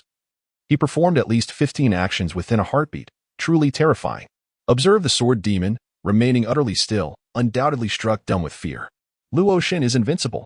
Meanwhile, the dominant Mech Emperor interjected, exclaiming, "You three are utterly foolish. I could have conceded when I was defeated, yet here we are, wasting time." The Enchantress of unmatched beauty remained silent, her gaze fixated solely on the Sword Demon. The Sword Demon, right from the outset, effortlessly vanquished the 9-lived Cat Demon, followed by a flawless defeat of the armored Golden Warrior. This series of triumphs has unequivocally demonstrated the Sword Demon's formidable prowess. Even in a 1-on-2 scenario against the renowned deity, a flicker of hope for victory ignited within her heart. Perhaps, victory is attainable? She pondered. Zhang Yuan's skills were unparalleled, and his profound understanding of the Azure Blade Master was beyond measure. What I know, he surely knows as well. I need only observe how he defeats the deity, without the need to distract him with unnecessary words.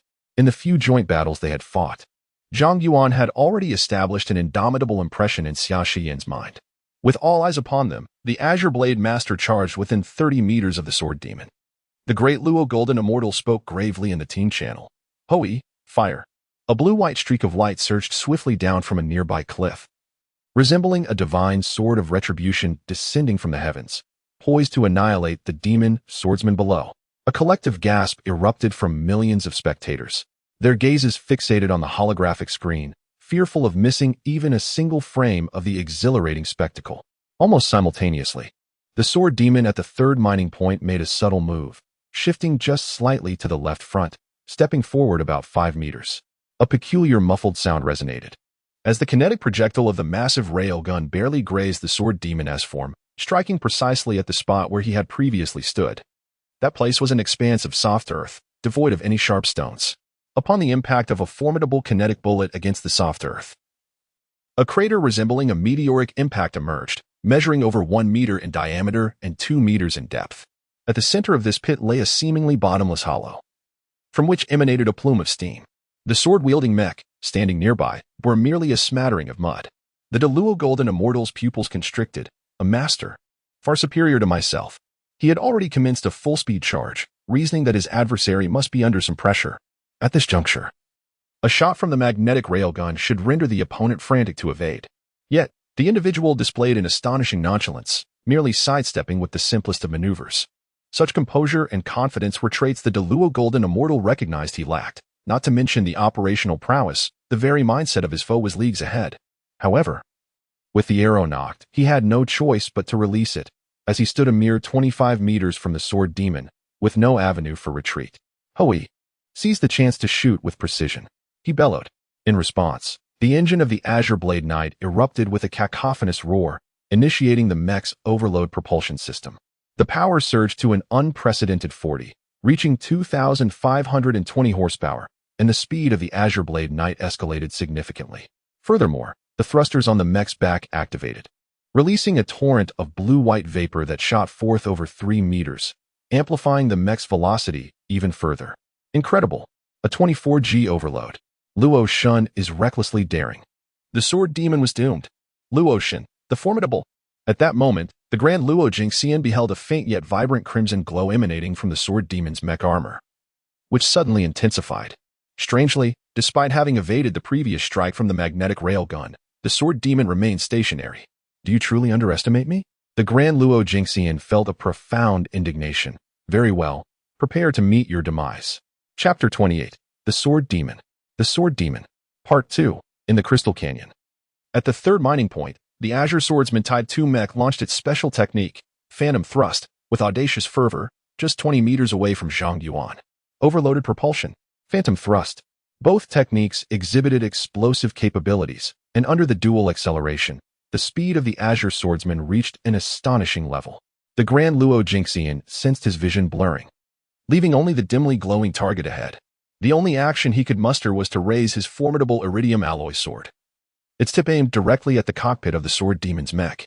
With this strike, I shall surely pierce the Sword Demon through and through. This thought flashed through the Grand Luo Jingxian's mind like a bolt of lightning. Alas, it was but an illusion. From the very outset, this had been a wholly unequal battle. In that moment, the speed of the Azure Swordsman was indeed remarkable, yet it was merely a linear charge, its trajectory easily predictable.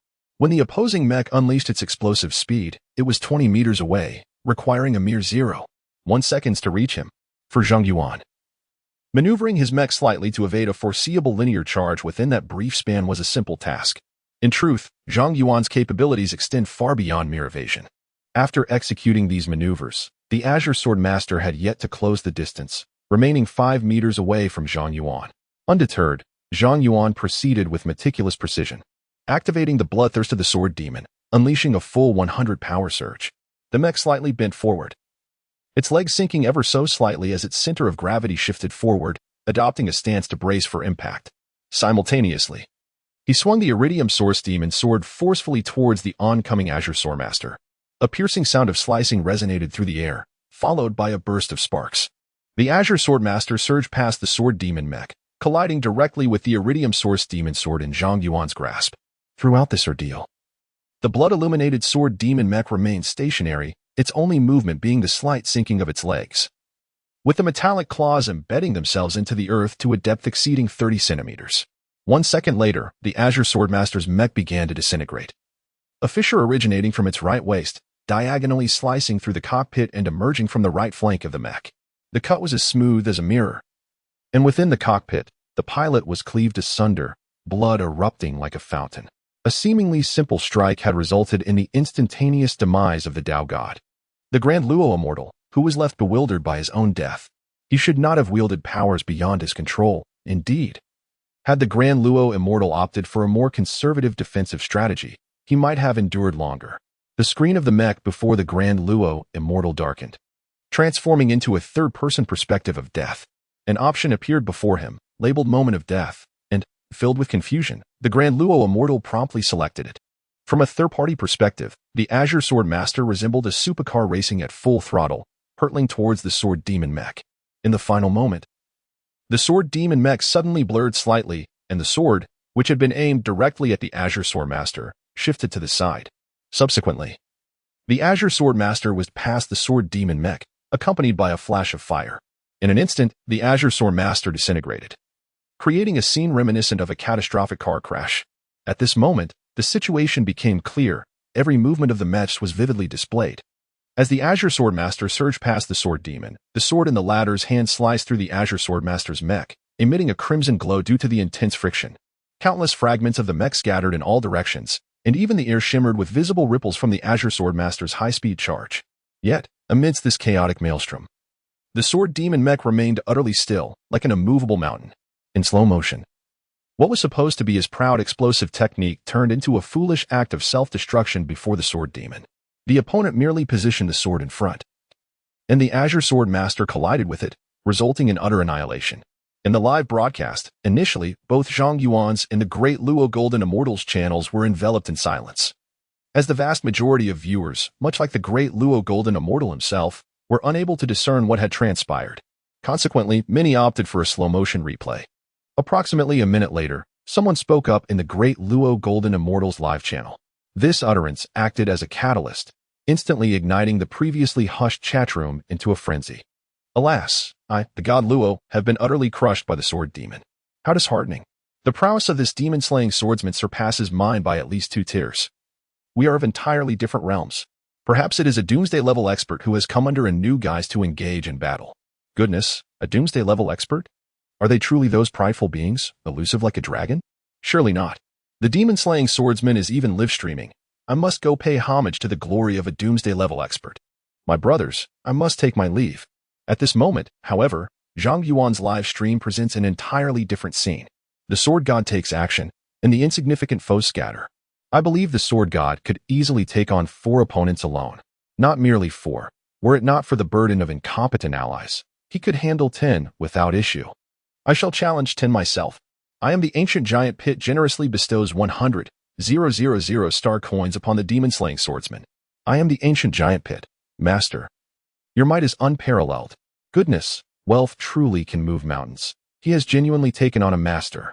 Without delving into the clamor of the live stream, the battle in Crystal Canyon rages on, with Earth still facing an unresolved foe in Hoi. At this juncture, none have noticed that within the Demon Faction's team channel, the previously boisterous and time-wasting Tyrant Machine Emperor has mysteriously gone offline, likely too embarrassed to show his face. Xia Xian, however, finds this quite natural. A tinge of disappointment fills her heart.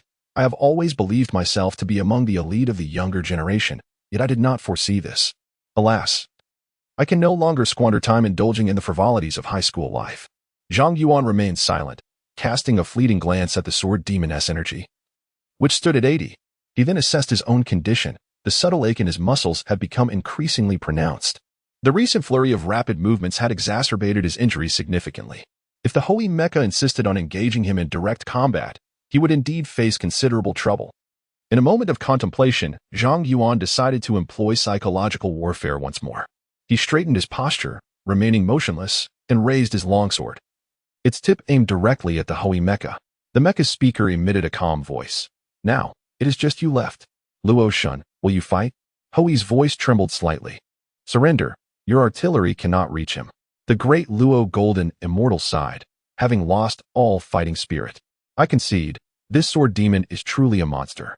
The Golden Warrior wished to leave the Crystal Canyon without delay, trembling at the sight of the sword demon. The 9 Lives Cat demon remained silent, tacitly agreeing.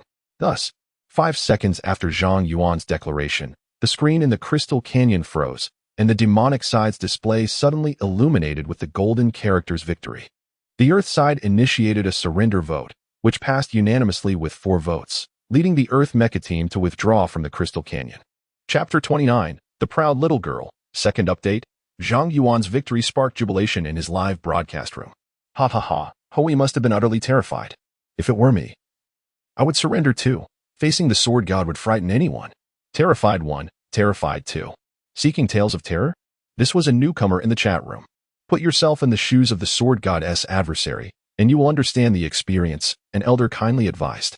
Zhang Yuan was suddenly inundated with countless friend requests, the notifications pinging incessantly, overwhelming him.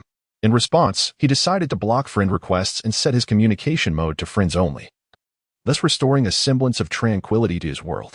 As was his routine, he checked the earnings from his recent livestream. To his astonishment, the number of followers in his live stream room had surged to an astonishing 3 million, and it continued to climb. The virtual currency tips exceeded 14 million, increasing by tens of thousands at a time. Calculating the figures, he realized that this session had netted him nearly 3 million yuan, and with his existing 9 million, his total wealth approached an impressive 13 million. This sum was sufficient to purchase an unmodified elite-level Azure Blade mech.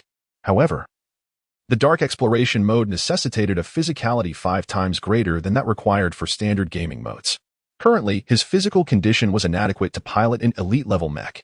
Dark Exploration mode involved remotely controlling actual military mechs. Although the game, heroes, would apply physical modifications, technological limitations prevented substantial weakening.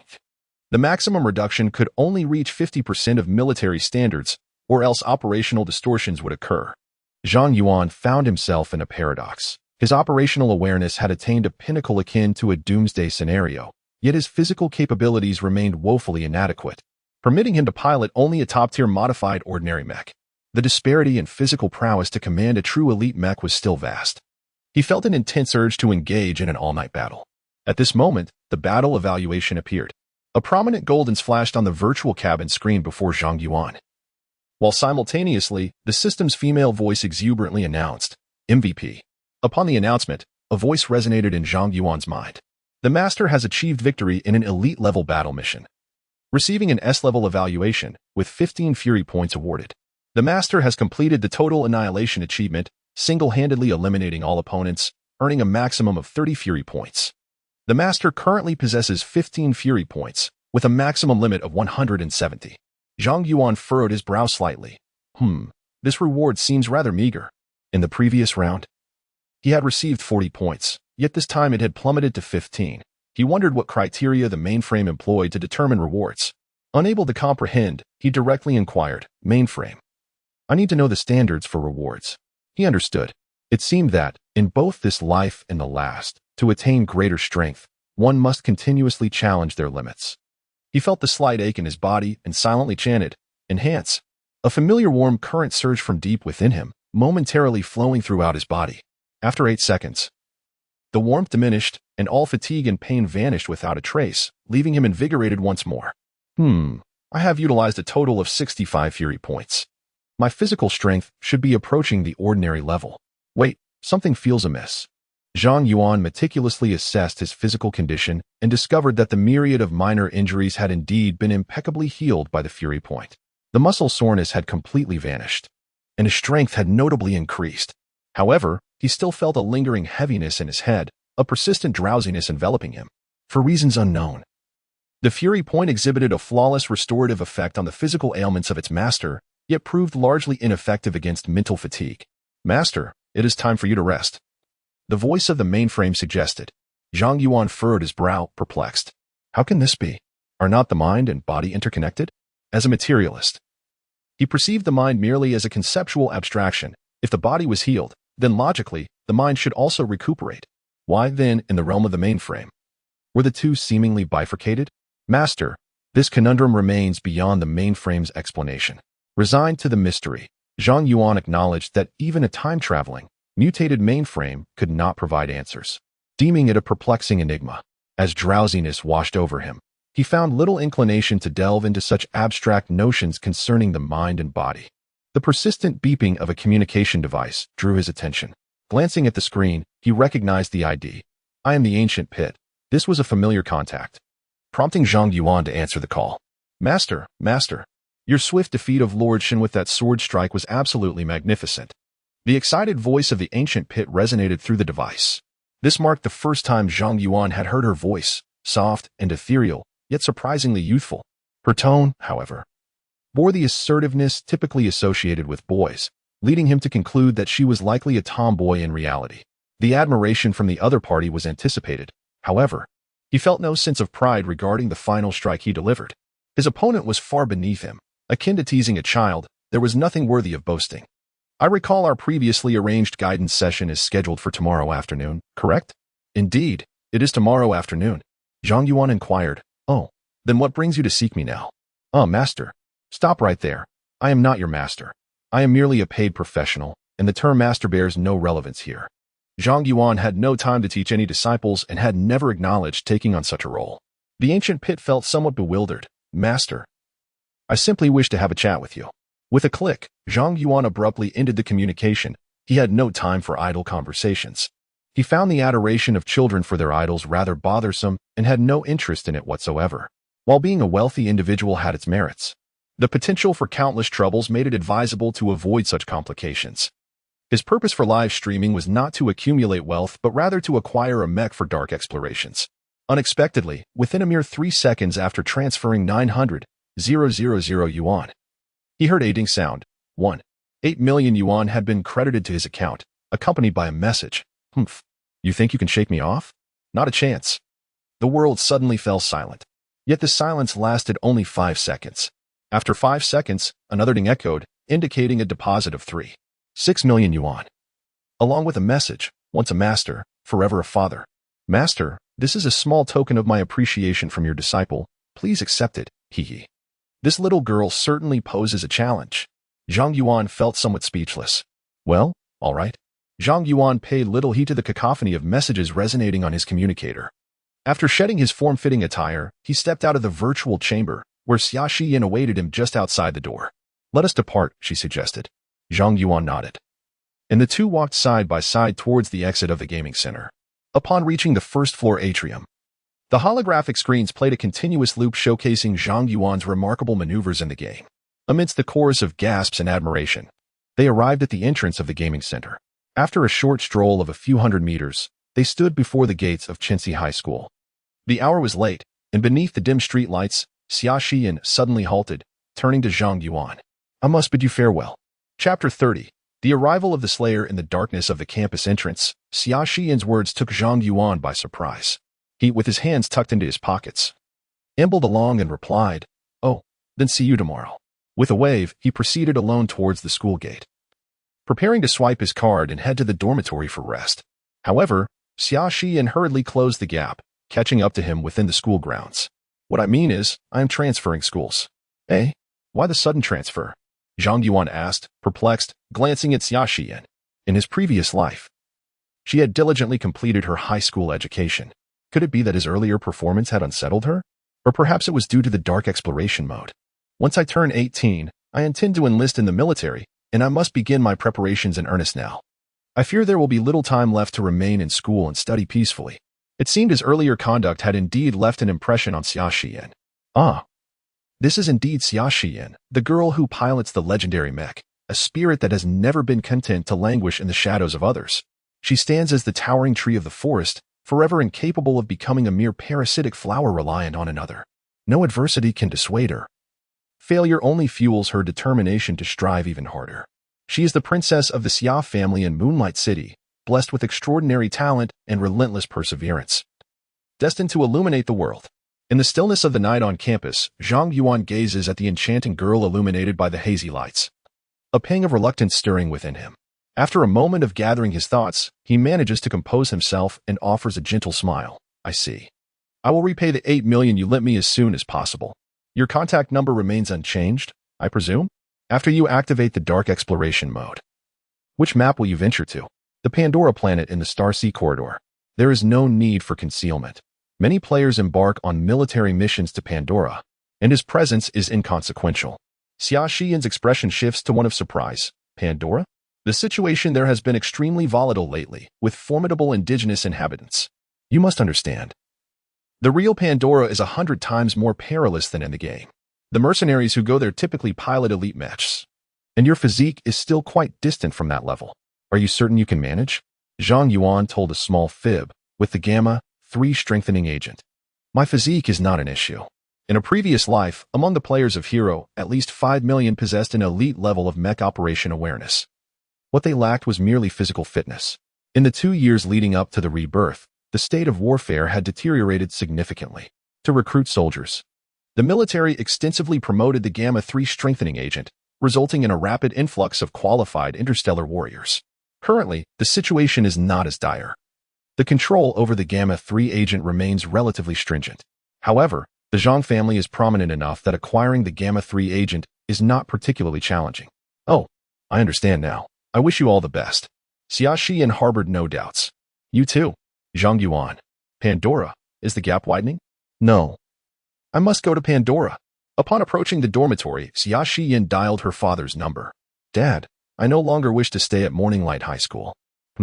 Her father, Xia, was quite puzzled. Did you not insist on experiencing an ordinary life? Have you changed your mind? Yes, I have come to a realization. Dad, the situation on the front lines must be extremely tense. I can no longer afford to remain at school indulging in leisure. Dad, I want to go to Pandora. Yin, do not act impulsively. The Tianqin fortress is already perilous enough. One must proceed step by step. Dad, I am determined to go. My body is now capable of withstanding the Gamma 3 strengthening agent. The communication fell silent for nearly half a minute before the summer sky spoke again. My daughter, the path of a warrior is fraught with hardship. You will lose countless things, endure the torment of wounds day and night, and face the ever-present threat of death and battle. Even if you are fortunate enough to survive, you may find yourself bedridden by the age of 50. My daughter, have you come to understand this? Yes, I have made my decision, Xia Xian replied with determination. If that young man can accomplish it, why can't I? Oh, my child, she sighed. Fortunately, for now, it is merely remote control, and the Gamma Type 3 strengthening agent is not yet required. So, follow your will and venture forth to Pandora. A few of her roommates initially expressed curiosity and asked a few questions.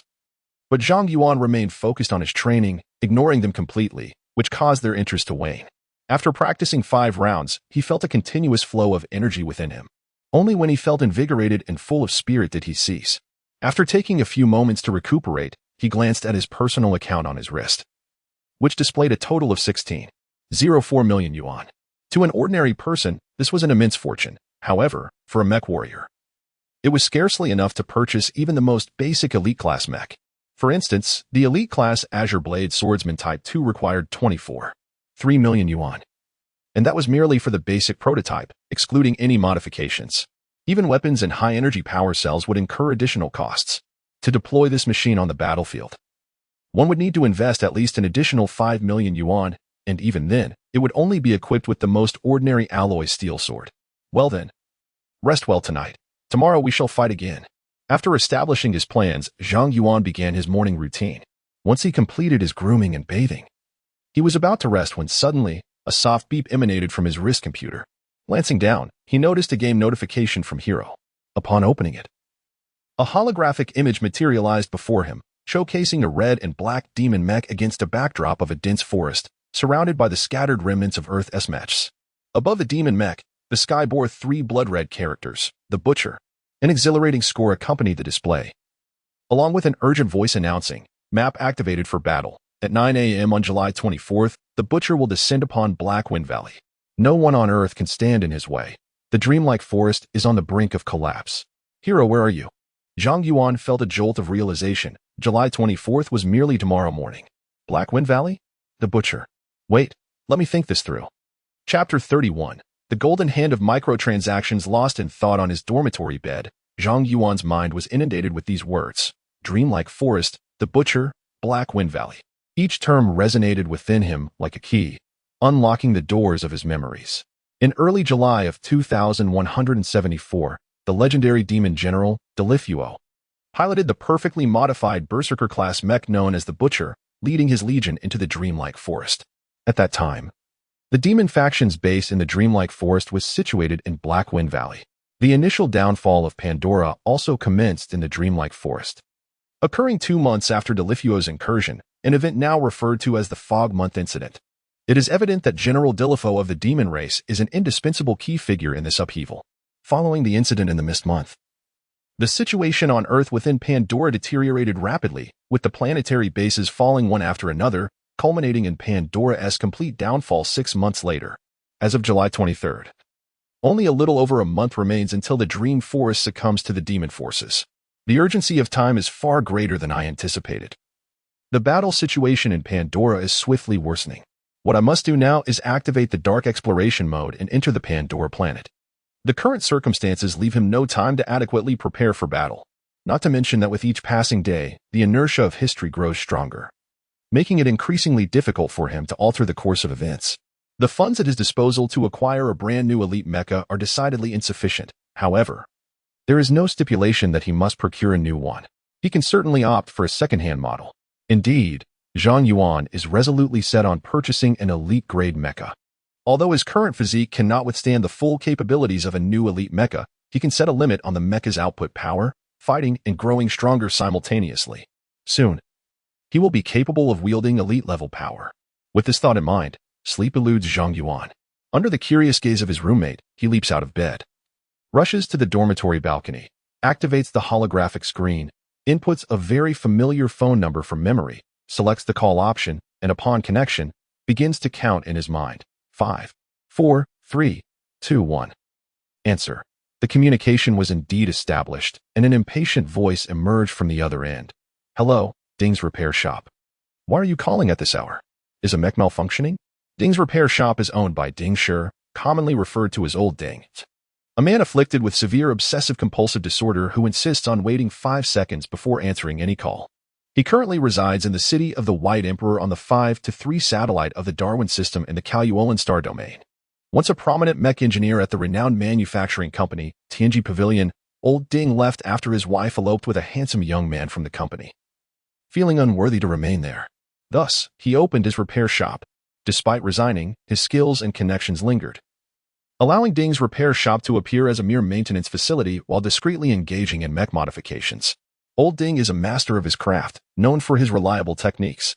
Operating independently, his modification fees are significantly lower than those of large corporations. In a previous life, Zhang Yuan fortuitously met Old Ding, and their shared interests and compatible temperaments forged a deep friendship. Old Ding invested considerable effort into Zhang Yuan's Azure Swordsman mech, which is why it managed to function despite sustaining severe damage and ultimately perished alongside the Black Rakshasa. However, at present, Old Ding does not yet recognize Zhang Yuan. Zhang Yuan cut to the chase. Old Ding, I wish to commission a remote-controlled mech, suitable for dark explorations. Do you not realize that unauthorized mech modifications are illegal? Old Ding retorted with a roar. Zhang Yuan chuckled. Reminiscent of their previous encounters, Old Ding's temper had not changed. He refrained from arguing, instead operating his computer to transfer 10 million directly into a private account. 10 million for you to consider. I am in need of a modified Azure Swordsman 2 machine. With my substantial investment, Old Ding's tone shifted instantly, lowering his voice as if fearing eavesdroppers. Who exactly are you? How do you know my account? Sending money without reason. Aren't you concerned I might turn against you? A friend recommended you, claiming you are quite reliable, a titan in the realm of modifications, known as the master of investment. I wondered, could it be that your reputation does not match your reality?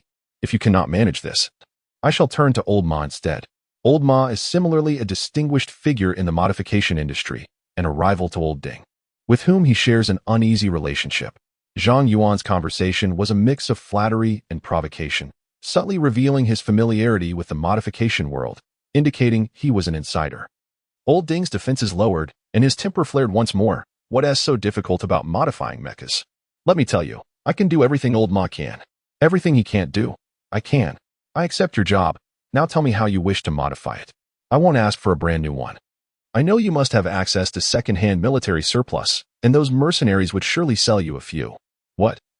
Do you expect to sell an old machine at a new price? Zhang Yuan trusted Old Ding's integrity. He never spoke insincerely nor engaged in haggling. He immediately replied, let us go with this engine. My second request is that the overload propulsion must enhance maximum power output by 50 and sustain it for 5 seconds. Old Ding reacted with astonishment. Goodness, 50 is the physical limit of the Azure Swordsman machine. Are you not afraid of a catastrophic failure? Oh my goodness. I truly admire your fiery temperament. Come, feel free to propose any modifications. I am known as the master of investment, and this title is not without merit. Zhang Yuan chuckled and continued. We need to install a lightweight field generator on the mech. Don't get agitated. I am well aware that you have one in stock, and it is of demonic origin. Simply utilize that. I understand. Hence, my third stipulation is that my mech shall not be equipped with energy panels. Instead, I demand a quark annihilation core. Wait, what is a quark annihilation core? I have never heard of such a thing. The voice over the communication crackled with disbelief. Zhang Yuan chuckled. Old Ding, do not feign ignorance with me. I know you possess that item, the quark annihilation core, sourced from the Star-C corridor in the Alnitak star system, specifically excavated from the remnants of the D201 annihilation civilization. While others undervalue it, mistaking it for mere antiquity, I recognize its true worth. Old Ding's voice lowered, trembling slightly. Young brother, how did you come to know of this? I have never disclosed such information to anyone. His voice quivered noticeably. Who exactly are you? It was impossible for him not to feel fear. The items Zhang Yuan mentioned were his closely guarded secrets, known only from their past conversations. Now that Zhang Yuan had revealed them, it was only natural that Old Ding would be taken aback. Do not concern yourself with my identity. The universe is vast and boundless, filled with endless possibilities beyond your imagination. We are engaged in a transaction. I am the buyer, and you are the seller, nothing more. Old Ding fell silent for a moment. Were it not for the heavy breaths emanating from the communicator, Zhang Yuan would have almost believed he had terminated the call. After half an hour, Old Ding spoke, regardless of who you are.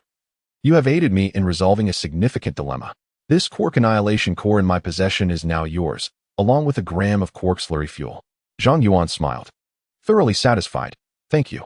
Although a gram of quark slurry fuel may seem minimal, its energy output is equivalent to that of 125 high-energy power panels, making it exceptionally durable. In fact, the energy output rate of the quark annihilation core Old Ding possessed was comparable to that of the anti-neutrino core commonly utilized in Earth's berserk-grade mechs. In other words, Zhang Yuan had effectively equipped his mech with a berserk-level energy core. For my final modification request, I can currently endure a maximum overload of 32G. So you must set a logic lock for the engine on the mech's mainframe. What? Only a 32G tolerance? Do you dare to pilot an elite-grade mech? Are you not afraid of your brain matter exploding? This is irrelevant to the modifications, Old Ding retorted, silenced by Zhang Yuan's words. Zhang Yuan then continued, I need to acquire this mech within 3 days. 3 days? That is impossible, Old Ding exclaimed, rising in agitation. Without hesitation, Zhang Yuan transferred the remaining 6 million, 2 million for expedited service, and the remaining 4 million for that partially broken energy-infused kryptonite stored in your inventory. You are indeed formidable. In light of your assistance with the quark core, I shall generously offer to restore the sharp edge of that fabled sword for you. With my daughter's aid, I promise to complete this task within 3 days. Thank you. With that, Zhang Yuan terminated the communication. Now, although he possessed the mech, his physical strength remained insufficient. Before him lay an exceptional opportunity to acquire a substantial amount of frenzy points. This opportunity resided in the hero game, specifically within the campaign initiated on the map The Arrival of the Slayer. Chapter 32. Objective. The Slayer having finalized the mech, it was already past midnight, and Zhang Yuan was utterly exhausted. He climbed into bed and succumbed to slumber. For hours later, at 4 in the morning, Zhang Yuan's eyes opened with precision, the dark orbs sparkling with fragmented starlight in the faint morning glow. He had developed the habit of sleeping exactly 4 hours, never allowing himself an extra minute. A routine ingrained in him over 7 years on the battlefield. In his previous life, each time Zhang Yuan awakened from slumber, his body would be enveloped in a numbing sensation, which, after a few minutes, would transform into an unbearable sting, requiring approximately half an hour for the discomfort to gradually subside. This was the consequence of the Gamma-type 3 strengthening agent, a price paid by human warriors in their struggle against the demonic forces. However, this time, there was no numbness, no sting. Instead, his entire being was enveloped in an indescribable sense of comfort, and his mind was exceptionally clear. Straining to listen intently, Zhang Yuan discovered he could clearly hear the sound of a leaf drifting down outside the window, even discerning the delicate dance of the leaf as it twirled and rolled through the air. This sense of comfort can be quite addictive. Zhang Yuan allowed himself to revel in it for a full 5 minutes before letting out a contented sigh. Truly, it is a perfect enhancement. Having been granted a second chance at life, he resolved never to touch the remarkably potent Gamma-3 strengthening agent again.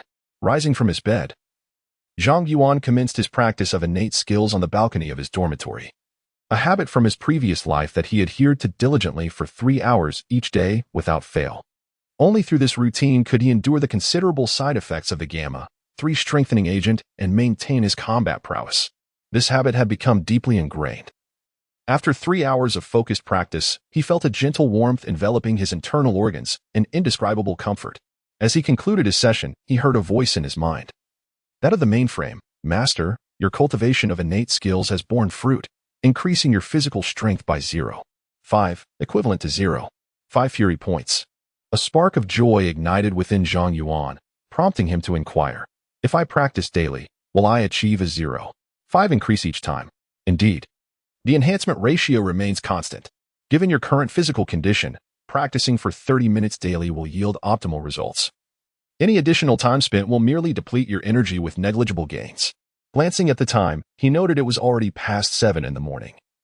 With less than 2 hours remaining until the mission Slaughterer's descent on the Black Wind Valley map commenced, hastily donning his clothes and consuming a quick breakfast, Zhang Yuan set off briskly towards the gaming center outside the campus. The initiation of the hero's mission in the Black Wind Valley was likely prompted by the immense pressure exerted by this demonic genius general. Due to the vendetta against the murderer, Zhang Yuan held an indelible impression of the butcher, Di Liefo. He had meticulously studied everything regarding this demonic general. Not only the rumors circulating about the slaughterer on the battlefield, but also the comprehensive information available within the game. When the new map, Black Wind Valley, was launched, the boss known as the slaughterer was vanquished by countless players employing sheer numbers within a mere 2 hours. However, this was the player's singular instance of overpowering through sheer force. Subsequently, elite players devised intricate strategies for conquering Black Wind Valley. This was an endeavor worthy of pursuit, and he needed to devise a thorough plan. To undertake this challenge, he first required a berserk-grade mech. Black Wind Valley opened at 9 a.m., and 2 hours later, the slaughterer boss was defeated, leaving him with just over 2 hours of operational time. With such thoughts, Zhang Yuan hastened his pace. His uncle had once harbored murderous intent toward his mother and had even attempted to act upon it. Had it not been for his father's intervention, his mother would undoubtedly have perished in a tragic accident. Following that incident, his father had left the Zhang family. Given this uncle, Zhang Yuan had already been reluctant to attend his funeral, and with a golden opportunity to acquire substantial berserk points before him, he would not allow such a funeral to jeopardize his grand pursuit. Father, do not be willful. He is, after all, your uncle. His father's voice echoed in his mind. A month prior to his own confrontation with the Black Rakshasa mech, Zhang Yuan had heard that DLFO had successfully piloted the legendary 9 Nether Demon mech. The formidable and rapid advancement of his father's murderer had once plunged him into profound despair. Now, having been granted a second chance at life, he resolved not only to exert every ounce of his strength to keep pace with that demonic genius, but also to personally extinguish his life. Meanwhile, Zhang Yuan had already arrived at the gaming center. It was Saturday, and due to a major event in the game, despite it being before 9 a.m., the center was already teeming with players. The central holographic screen continuously replayed the cinematic footage of the Slayer's arrival, while the bustling discussions in the hall were all centered around this formidable foe. Wow, a demonic boss. Let us go. Let us dive into the game and take down the boss.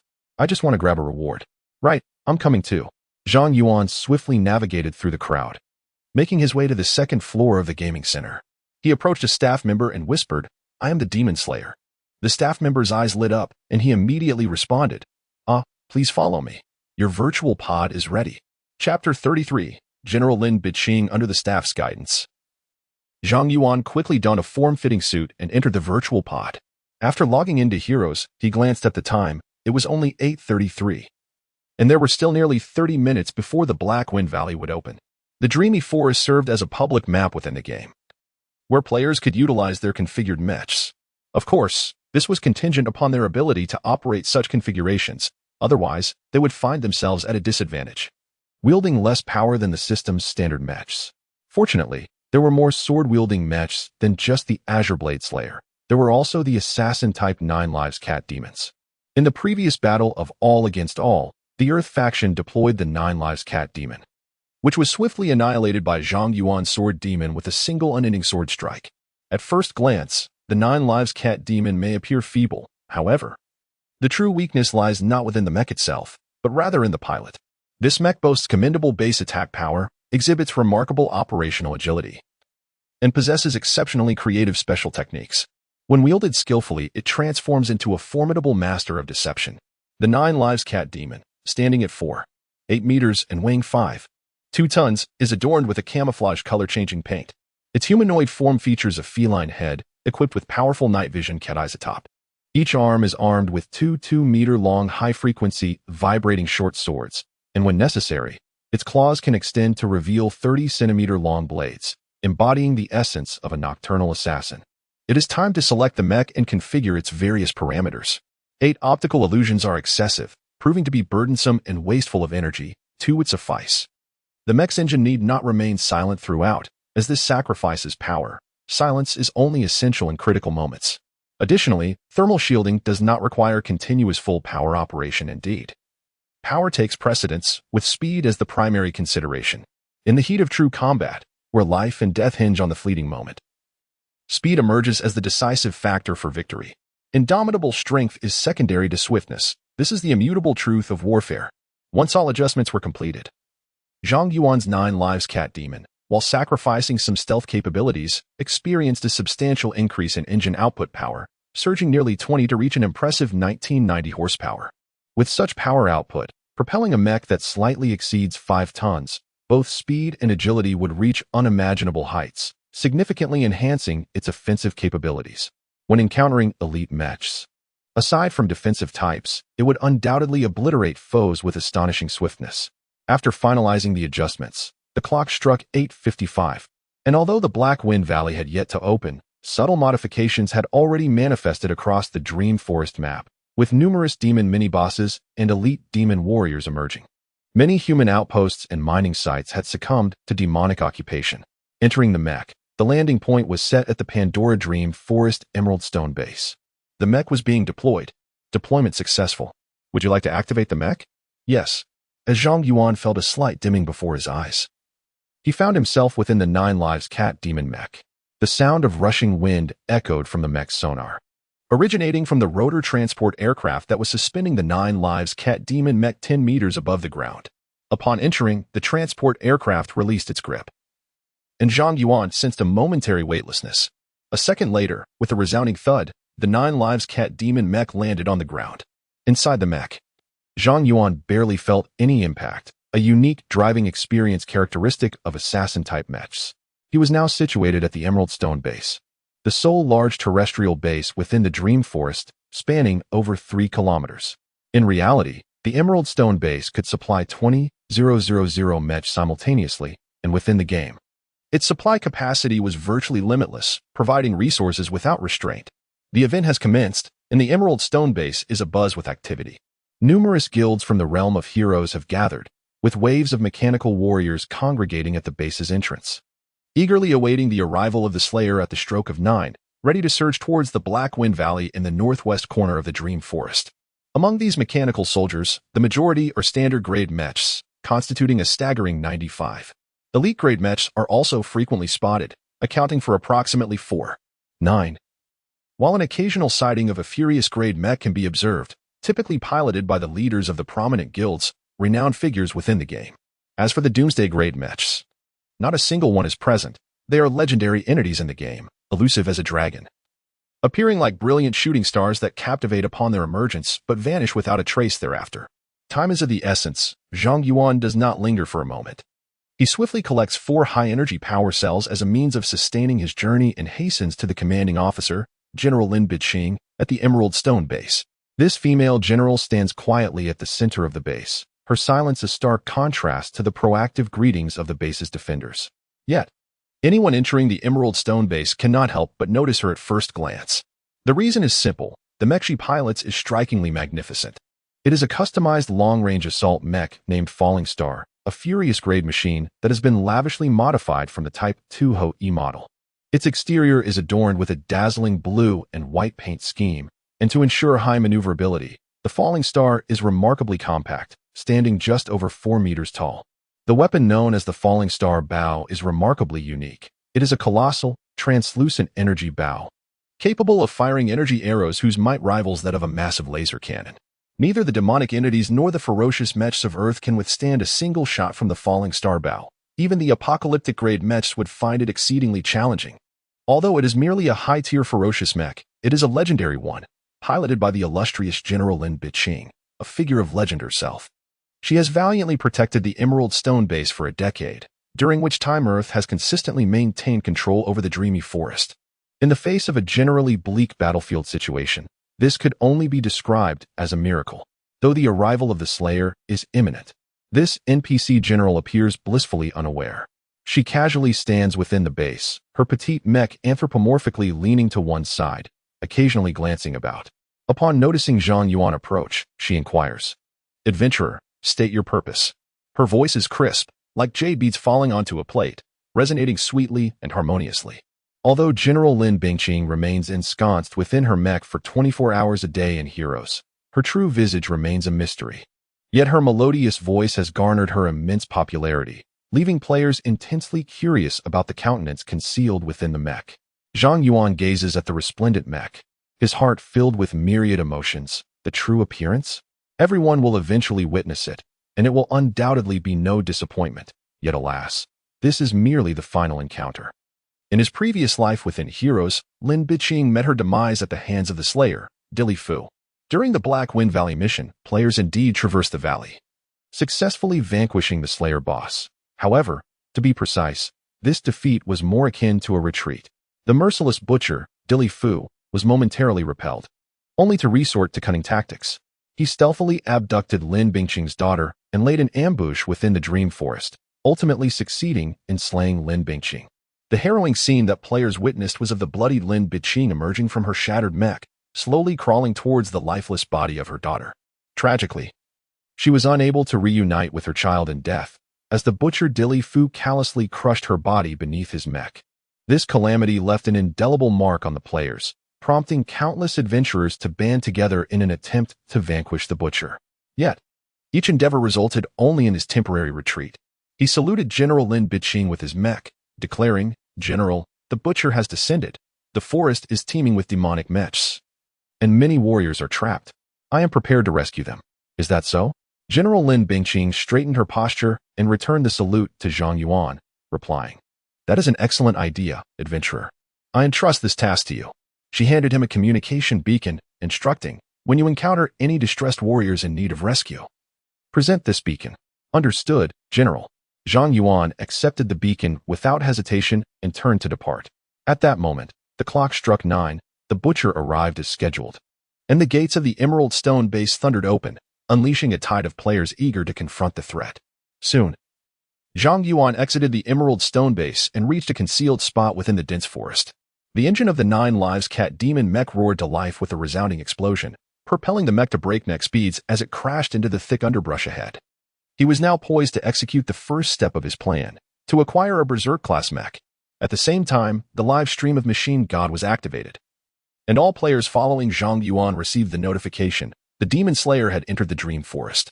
Instantly, millions flocked to the live stream, creating a lively atmosphere. Is the Sword God also heading to Black Wind Valley?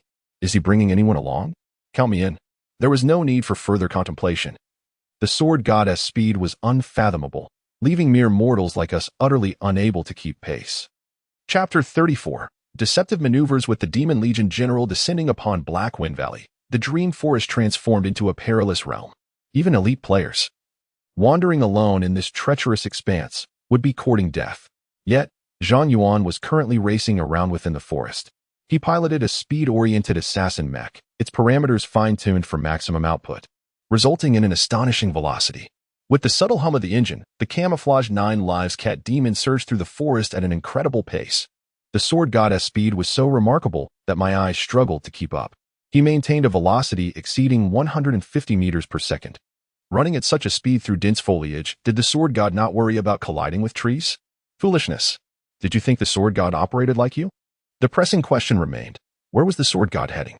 He was now merely 30 kilometers away from Black Wind Valley, leading the charge, with the second-place contender trailing a staggering 20 kilometers behind. Good heavens, that fellow was piloting a Berserker-grade mech. The spectators in the live stream were left speechless. And similarly, the player piloting the ferocious mech behind Zhang Yuan was utterly dismayed, as both operated Earth mechs, and Zhang Yuan made no effort to conceal his whereabouts. It was effortless for the mech behind him to detect his presence. Perhaps it was mere coincidence that the deity of war was the guild leader, necessitating coordinated action, and he had to await the arrival of the members behind him. This left the deity of war perplexed. How could this brute charge forth, unwittingly alarming countless demon factions along the way? It was truly bewildering how he dared to sprint so rapidly through the dense forest. The intentions of Zhang Yuan were inscrutable to all. Under the gaze of millions of viewers, Zhang Yuan sprinted to within 20 kilometers of the Black Wind Valley entrance. At this juncture, he abruptly veered left, racing along a stream instead. Having covered merely 5 kilometers, he encountered a small demon base ahead. From a distance, he could discern 3 demon mechs within the base, all of which appeared to be elite-grade mechs based on their exterior and material sheen. One was a bull demon, another a sword demon, and the last a dead eye. This constituted a standard demon outpost. The demon long-range attack mech stood at 5 meters tall, weighed 4 tons, and boasted a maximum power output of 1820 horsepower. Special Skill 1, Deadeye Shot. Special Skill 2, Perfect Optical Invisibility. The Sword God was likely doomed this time. How could he, the Sword God, who could even slice through a new bride, consider this a trivial matter? However, this time, the Sword God had no teammates to assist him. As the crowd engaged in discussion, the 3 demon warriors had already spotted Zhang Yuan. In truth, Zhang Yuan had not made any attempt to conceal himself. Any observer, not blinded by ignorance, could easily discern the sight of a metallic mech charging forward. The three demon mech warriors, well-trained and alert, swiftly assumed an attacking formation. The bull demon mech surged ahead, flanked closely by the sword demon, while the Deadeye mech rapidly retreated. In a matter of moments, it ascended to the crown of a massive tree, robust enough for 5 men to embrace, securing a vantage point for shooting. Simultaneously, it activated its perfect optical camouflage, vanishing from the public's line of sight. With a swift motion, the two short swords in Zhang Yuan's hands were drawn. With a muffled roar, the mech's engine unleashed its full power, propelling him forward at an accelerated pace. He did not flinch or evade. Instead, he charged straight ahead, as swift as a bolt of black lightning. High-energy reaction. The mech's energy detector signaled that the Deadeye mech was preparing to launch an attack.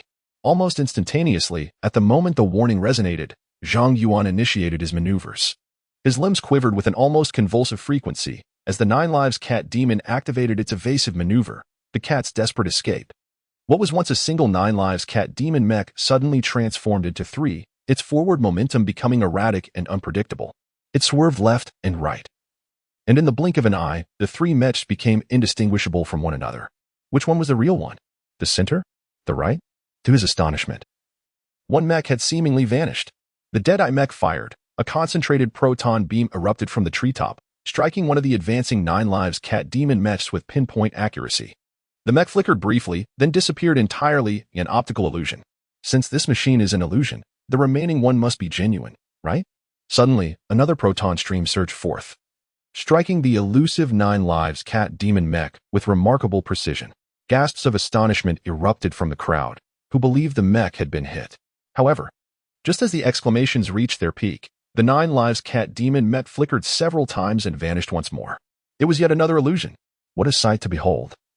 Where could the real Cat Demon have gone? This enigma not only puzzled the viewers in the live stream, but also left the Bull Demon and Sword Demon on the ground utterly bewildered. The two mechs scanned their surroundings, desperately seeking their target, only to find none. It felt as though they were witnessing a ghost. How could such a towering figure, over 5 meters tall, simply vanish before so many eyes? Who would believe such a tale? Could it be that the game has encountered a bug? This is absurd. Is it a magic trick? Where has the Sword God truly gone? The livestream audience eagerly switched to Find the Mech mode, yet their efforts yielded no results. At that moment, a sudden crack echoed from the treetops where the Deadeye mech had concealed itself. Almost immediately, the head of the Deadeye mech soared from the canopy, and after a brief pause, its lower half slid down as well. Upon closer inspection, the audience realized that a compact mech was indeed perched among the branches, its shape unmistakably resembling the previously vanished Nine Lives Cat Demon. I may have been blind to the details, but I cannot fault the Sword God for being too swift. I simply failed to see clearly. The broadcaster's skill remains unparalleled. As the feline demon device activated its optical illusion, splitting into 3 and charging forward, it swayed from side to side, disrupting the enemy's vision. Suddenly, it unleashed its special technique, Black Cat's Night Walk. The optical camouflage engaged, allowing it to swiftly retreat behind a grand tree and ascend stealthily to the location where the Deadeye mech was concealed. This act of misdirection was truly remarkable. It is noteworthy that while Black Cat's Night Walk also employs optical invisibility, the Earth mech's cloaking technology is significantly inferior to that of the demon race's mechs. Even when cloaked, a vague silhouette remains discernible. If activated directly, it would be challenging to deceive the demon mech sensors. However, Zhang Yuan first utilized the optical illusion to divert the opponent's attention, then employed an erratic movement pattern to bewilder them, before suddenly vanishing from sight. Each moment was impeccably timed, not only masking the deficiencies of terrestrial technology, but also effectively deceiving the millions of viewers in the live stream who possessed a god's eye view. In utter astonishment, I felt my intellect being overwhelmed. The broadcaster's maneuver was astoundingly brilliant. I am the Ancient Abyss, rewarded Demon Slayer with 10,000 star coins. Master, good morning. Fortunately, Zhang Yuan did not have the habit of monitoring the live stream chat and completely missed it. In the dreamlike forest, the instant Zhang Yuan vanquished the Death Eye, a voice echoed in his mind. Master has defeated the elite-grade mech, Death Eye. Fury Point 1. There are Fury Points? Zhang Yuan felt a surge of joy, glancing at the Bull Demon and Sword Demon below the tree. After some contemplation, he ultimately decided against it. With limited energy, he was not here to hunt minor foes. The speed of the bull demon and the sword demon paled in comparison to his own. With a swift leap from the tree, he disregarded the two clumsy mechanical beasts of the demon race that were desperately pursuing him. A sudden burst of acceleration left the cumbersome machines far behind. After a relentless sprint of 15 kilometers, he arrived at the end of a stream, where a colossal cavern loomed ahead. From a distance, one could see the cavern filled with massive stalactite columns, while surrounding the entrance were demon miners and their mechanical sentinels. This was the location. Zhang swiftly maneuvered his machine, activating its special ability, Black Cat Night Walk, while simultaneously engaging the engine's silent mode and thermal cloaking. The entire machine transformed into an ethereal shadow amidst the forest. Zhang gazed intently at the cavern ahead. This cavern was a natural palladium isotope mine, once occupied by Earth, but after the arrival of the Slayers, it had been seized by the demons. To safeguard the mine, there were 16 demon mech warriors stationed around it. Leading them was a warrior piloting a blood demon machine. The demon assault warrior type, an advanced form of the sword demon, weighed 9 tons, stood 6.5 meters tall, and boasted a maximum power output of 600 horsepower. Equipped with a medium-sized force field shield. Its special ability, Bloodthirst. Motionless in the shadows of the forest, Zhang's gaze remained fixed on the cavern. His thoughts a mystery to all. Just as Zhang reached the cavern, on the other side, countless players had assembled into a colossal army of earth mechs, advancing steadily towards the mouth of Black Wind Valley. The number of mechs had surpassed 100,000, completely blocking the valley entrance. Chapter 35. Venturing alone into the demon cave. What is the sword god planning in the forest cavern? Are you not prepared for a one-on-one duel? It is understandable. This cavern houses 16 formidable mechs and a rampaging boss. The intellect of the sword master far surpasses ours, so it is no surprise that we are bewildered. When Zhang Yuan was accepting a mission at the Emerald Stone base, the live stream had yet to commence, leaving the audience unaware of his strategy. And thus they could only speculate. Just as the viewers were growing increasingly anxious, an unexpected turn of events unfolded in the cavern ahead. Boom, bang, clang. Various sounds echoed from the depths of the cave, and any player familiar with heroes would immediately recognize that a battle was occurring within, and judging by the sounds, it was quite fierce. I realized then that this cavern had recently been seized by the demon race, and within it were the Earth's guardians. Indeed, this must be an additional quest point. Could it be that the sword master intends to rescue them? Amidst the swirling conjectures, the previously composed Zhang Yuan suddenly sprang into action. Initially, he advanced cautiously, utilizing the cover of the trees, moving stealthily for about 50 meters when a defensive turret above the cavern unexpectedly pivoted, its barrel aimed directly at Zhang Yuan's position. This is bad. The sword master has been detected. Oh dear, a proton cannon has turned towards us. What a ruckus. The sword master evaded 5 proton cannons, 2 are hardly worth mentioning. On this side, Zhang Yuan let out a quiet sigh. The optical cloaking ability of the 9 lives cat demon is still insufficient. Fortunately, only 50 meters remain until the cavern's entrance. Since he has not been spotted, it is time to charge forward. With a sudden tremor in his limbs, Zhang Yuan completed 13 maneuvers before the demonic defense cannon fired. The optical illusion activated, and the engine's power output surged to its maximum, initiating the advanced maneuver known as Desperate Cat's Prowl. In a mere 0. For seconds, the 9-lived cat demon accelerated from rest to a staggering 100 meters per second, achieving a maneuvering overload of 25 G. The mech sliced through the air, producing a sharp, piercing whistle. Almost instantaneously, as the cat demon departed from its original position, the base's defensive artillery discharged. The twin booms echoed simultaneously, 2 dark purple proton streams arcing downward, striking the exact spot Zhang Yuan had occupied. Yet they missed. The air was filled with the chilling sound of alarms as the demonic base erupted into chaos. Demonic miners hurriedly took refuge in their fortifications, while patrolling mech warriors swiftly assumed their combat positions. 2 sword demon mechs flanked Zhang Yuan from either side, while 2 Deadeye mechs activated perfect optical cloaking, seeking an opportunity to strike. Unfortunately, their speed was insufficient. Zhang Yuan, having unleashed his explosive velocity, was only 50 meters from the cave entrance. In just 0.6 seconds, he reached the threshold. At that moment, the 2 sword demon mechs were just beginning to respond, and the Deadeye mechs had only just achieved perfect optical invisibility, leaving them no time to launch an attack. Ahead loomed the dark entrance of the cave, a passage deliberately widened by the earth mining team to 20 meters in height and 30 meters in width, allowing even the largest mechs to traverse with ease. Upon reaching the entrance, the 4 mechs trailing behind had already been shed. Zhang Yuan was poised to advance further when he suddenly sensed an anomaly in the air ahead. With a moment of concentration, he discerned the faint sound of footsteps, puff puff. Ah, an invisible mech. Judging by the sound, it must be a succubus. Positioned approximately 10 meters to his left front, this thought flickered through Zhang Yuan's mind, and with the support of his keen combat instincts, he deftly maneuvered his limbs. Executing a swift sidestep with the 9 lives cat demon mech, advancing 4 meters to the right. Almost instantaneously after completing this maneuver, he sensed an unusual disturbance in the air to his left. His gaze shifted in that direction, prompting the mech's mainframe to detect his focus, which immediately switched the display to energy detection mode. The anomaly in the air was promptly revealed, manifesting as a crescent-shaped red trajectory, its tip glowing brightly. Zhang Yuan recognized this as the swift passage of a dagger, generating thermal radiation from friction with the air. However, having evaded it, it was now time for his opponent to suffer the consequences. With unyielding momentum, he raised his left-hand short sword and unleashed a burst of agile swordplay, Willow Leaf Slash. This advanced assassin-class technique gathers power quietly and explosively, remaining silent until the moment of release, as delicate as a willow leaf. To the viewers watching the live stream, it appeared as if the 9 lives cat demon, which had been rushing forward just moments before, suddenly pivoted to the right, with the left hand drawing the sword. Its blade slicing through the air soundlessly before erupting into a dazzling shower of sparks. In the next instant, a violet-black succubus mech materialized from the air, staggering forward a couple of steps before losing its balance and careening away. At the cockpit of the succubus mech, an 80-centimeter-long gash was evident, with acrid lubricant seeping out and smoke rising from the cooling liquid, accompanied by purple blood and shredded flesh bubbling forth from the wound. The 9 lives cat demon wasted no time.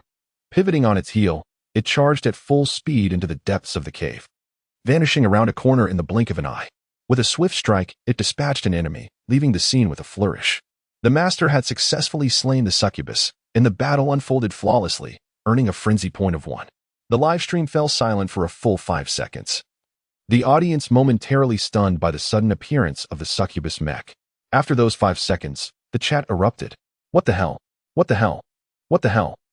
Viewers were left exclaiming in disbelief. The reaction was lightning fast. A strike devoid of any theatrics. Perfect instinct for combat. The fluidity was akin to flowing clouds and rushing waters, dispatching the succubus as easily as one might butcher a mere chicken. Quick, follow the sword goddess perspective. The best is yet to come. The audience hurriedly shifted their focus to the 9 lives cat demon, each viewer fixated on every movement of the mech, anxious not to miss any thrilling maneuvers. One individual, one mech, surged like a whirlwind into the mine occupied by the demon clan, with the demon mech warriors unable to withstand the onslaught. Every viewer in the live stream felt a surge of boiling fervor within their hearts. Fully immersing themselves in the character of the 9 lives cat demon, their spirits rising and falling in sync with the battles, utterly unable to contain themselves. As Zhang Yuan swiftly circumvented a corner after vanquishing the succubus, he was unprepared for the next peril that awaited him, a sword demon machine concealed just beyond the bend. This sword demon was exceptionally treacherous, seizing the opportune moment to launch an ambush, positioning itself precisely within the blind spot of the 9 lives cat demon mech's evasive maneuvers. What was even more disconcerting was the sword demon's immediate execution of its ultimate move, the endless blade edge. With a flourish of its sword, spectral blades materialized, coalescing into a miasma of death that descended upon the 9 lives cat demon. The impending doom appeared inescapable. In the realm of mech battles, the 9 lives cat demon's armor was as fragile as parchment. A single strike would undoubtedly result in a calamitous explosion of its structure. The audience, their hearts taut with tension, fixated on the 9 lives cat demon, collectively gasped at the unfolding spectacle. Some timid girls instinctively screamed, shielding their eyes with trembling hands, unable to bear witness to the impending fate of the mech. In the 36th chapter, titled Whose Sword is Mightier? Within the depths of the forest cave, this scene was deemed the epitome of perilous excitement by onlookers. Yet, for Zhang Yuan, everything transpired precisely as he had anticipated. The spectators perceived him racing into the cave, seemingly unprepared as he rounded the corner, viewing the sword demon as a sudden onslaught while assuming Zhang Yuan was caught off guard. However, this was merely an illusion. The audience was gravely mistaken. The majority of these spectators were ordinary individuals, indulging in the live stream to vicariously fulfill their mech fantasies. Whereas Zhang Yuan was a bona fide warrior, endowed with a honed combat instinct. His movements were as swift as lightning, and many of the intricate maneuvers were beyond the comprehension of the untrained eye. The Sword Demon is not an assassin mech. The moment Zhang Yuan executed the Willow Leaf Slash to eliminate the succubus, the sonar within the 9 Lives Cat Demon mech detected the presence of the Sword Demon. The location of the Sword Demon mech was identified to be around the corner, 30 meters to the right. With a subtle movement of his hand, Zhang Yuan continued to charge forward without losing momentum while simultaneously conducting precise positioning operations. The power of the short-range thermal scanner was elevated to its maximum, initiating accurate localization. The positioning was completed. On Zhang Yuan's mech screen, the stone wall of the cavern ahead transformed into a semi-transparent state, revealing bright yellow points and lines beyond it. A glance was all it took for Zhang Yuan to discern that the points indicated the mech's engine heat exhaust, while the lines represented the high-energy weapon held by the Sword Demon mech. Judging by the contours of the lines, it was evident that the Sword Demon mech wielded a high-energy ion sword. Drawing from his extensive combat experience, Zhang Yuan swiftly assessed the opponent's stance and position, naturally formulating a counter-strategy in his mind. Subsequently, to the spectators, it appeared as though he charged out of the cavern corner without preparation, only to be met by the Sword Demon, who unleashed a lethal technique, the Endless Blade. In the previous battle, Zhang Yuan had utilized the Sword Demon mech, executing the Endless Blade technique to effortlessly eliminate the 9 Lives Cat Demon. Now, with their mechs exchanged, those viewers who had witnessed the Crystal Canyon battle instinctively gasped in shock. Be careful. Many spectators felt their hearts leap into their throats. At that moment, the 9 Lives Cat Demon mech prepared to respond. He unexpectedly made no evasive maneuvers, boldly charging forward instead. The 2 dark silver iridium alloy short swords wielded by the 9-lived cat demon abruptly converged, transforming into a nebulous mist that surged towards the incandescent sword shadow emitted by the Sword Demon's high-energy ion blade. This was the advanced mech sword technique, cloud dispersal.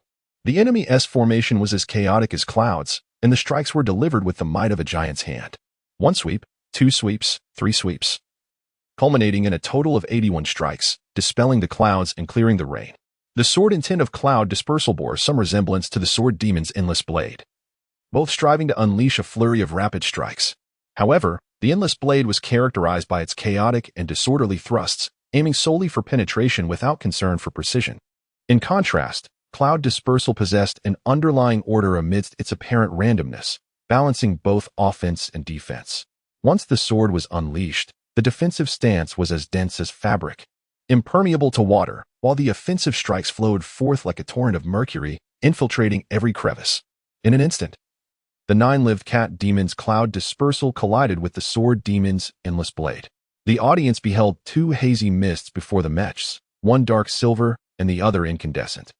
As these mists advanced, they remained eerily quiet. Even the sound of the wind was subdued.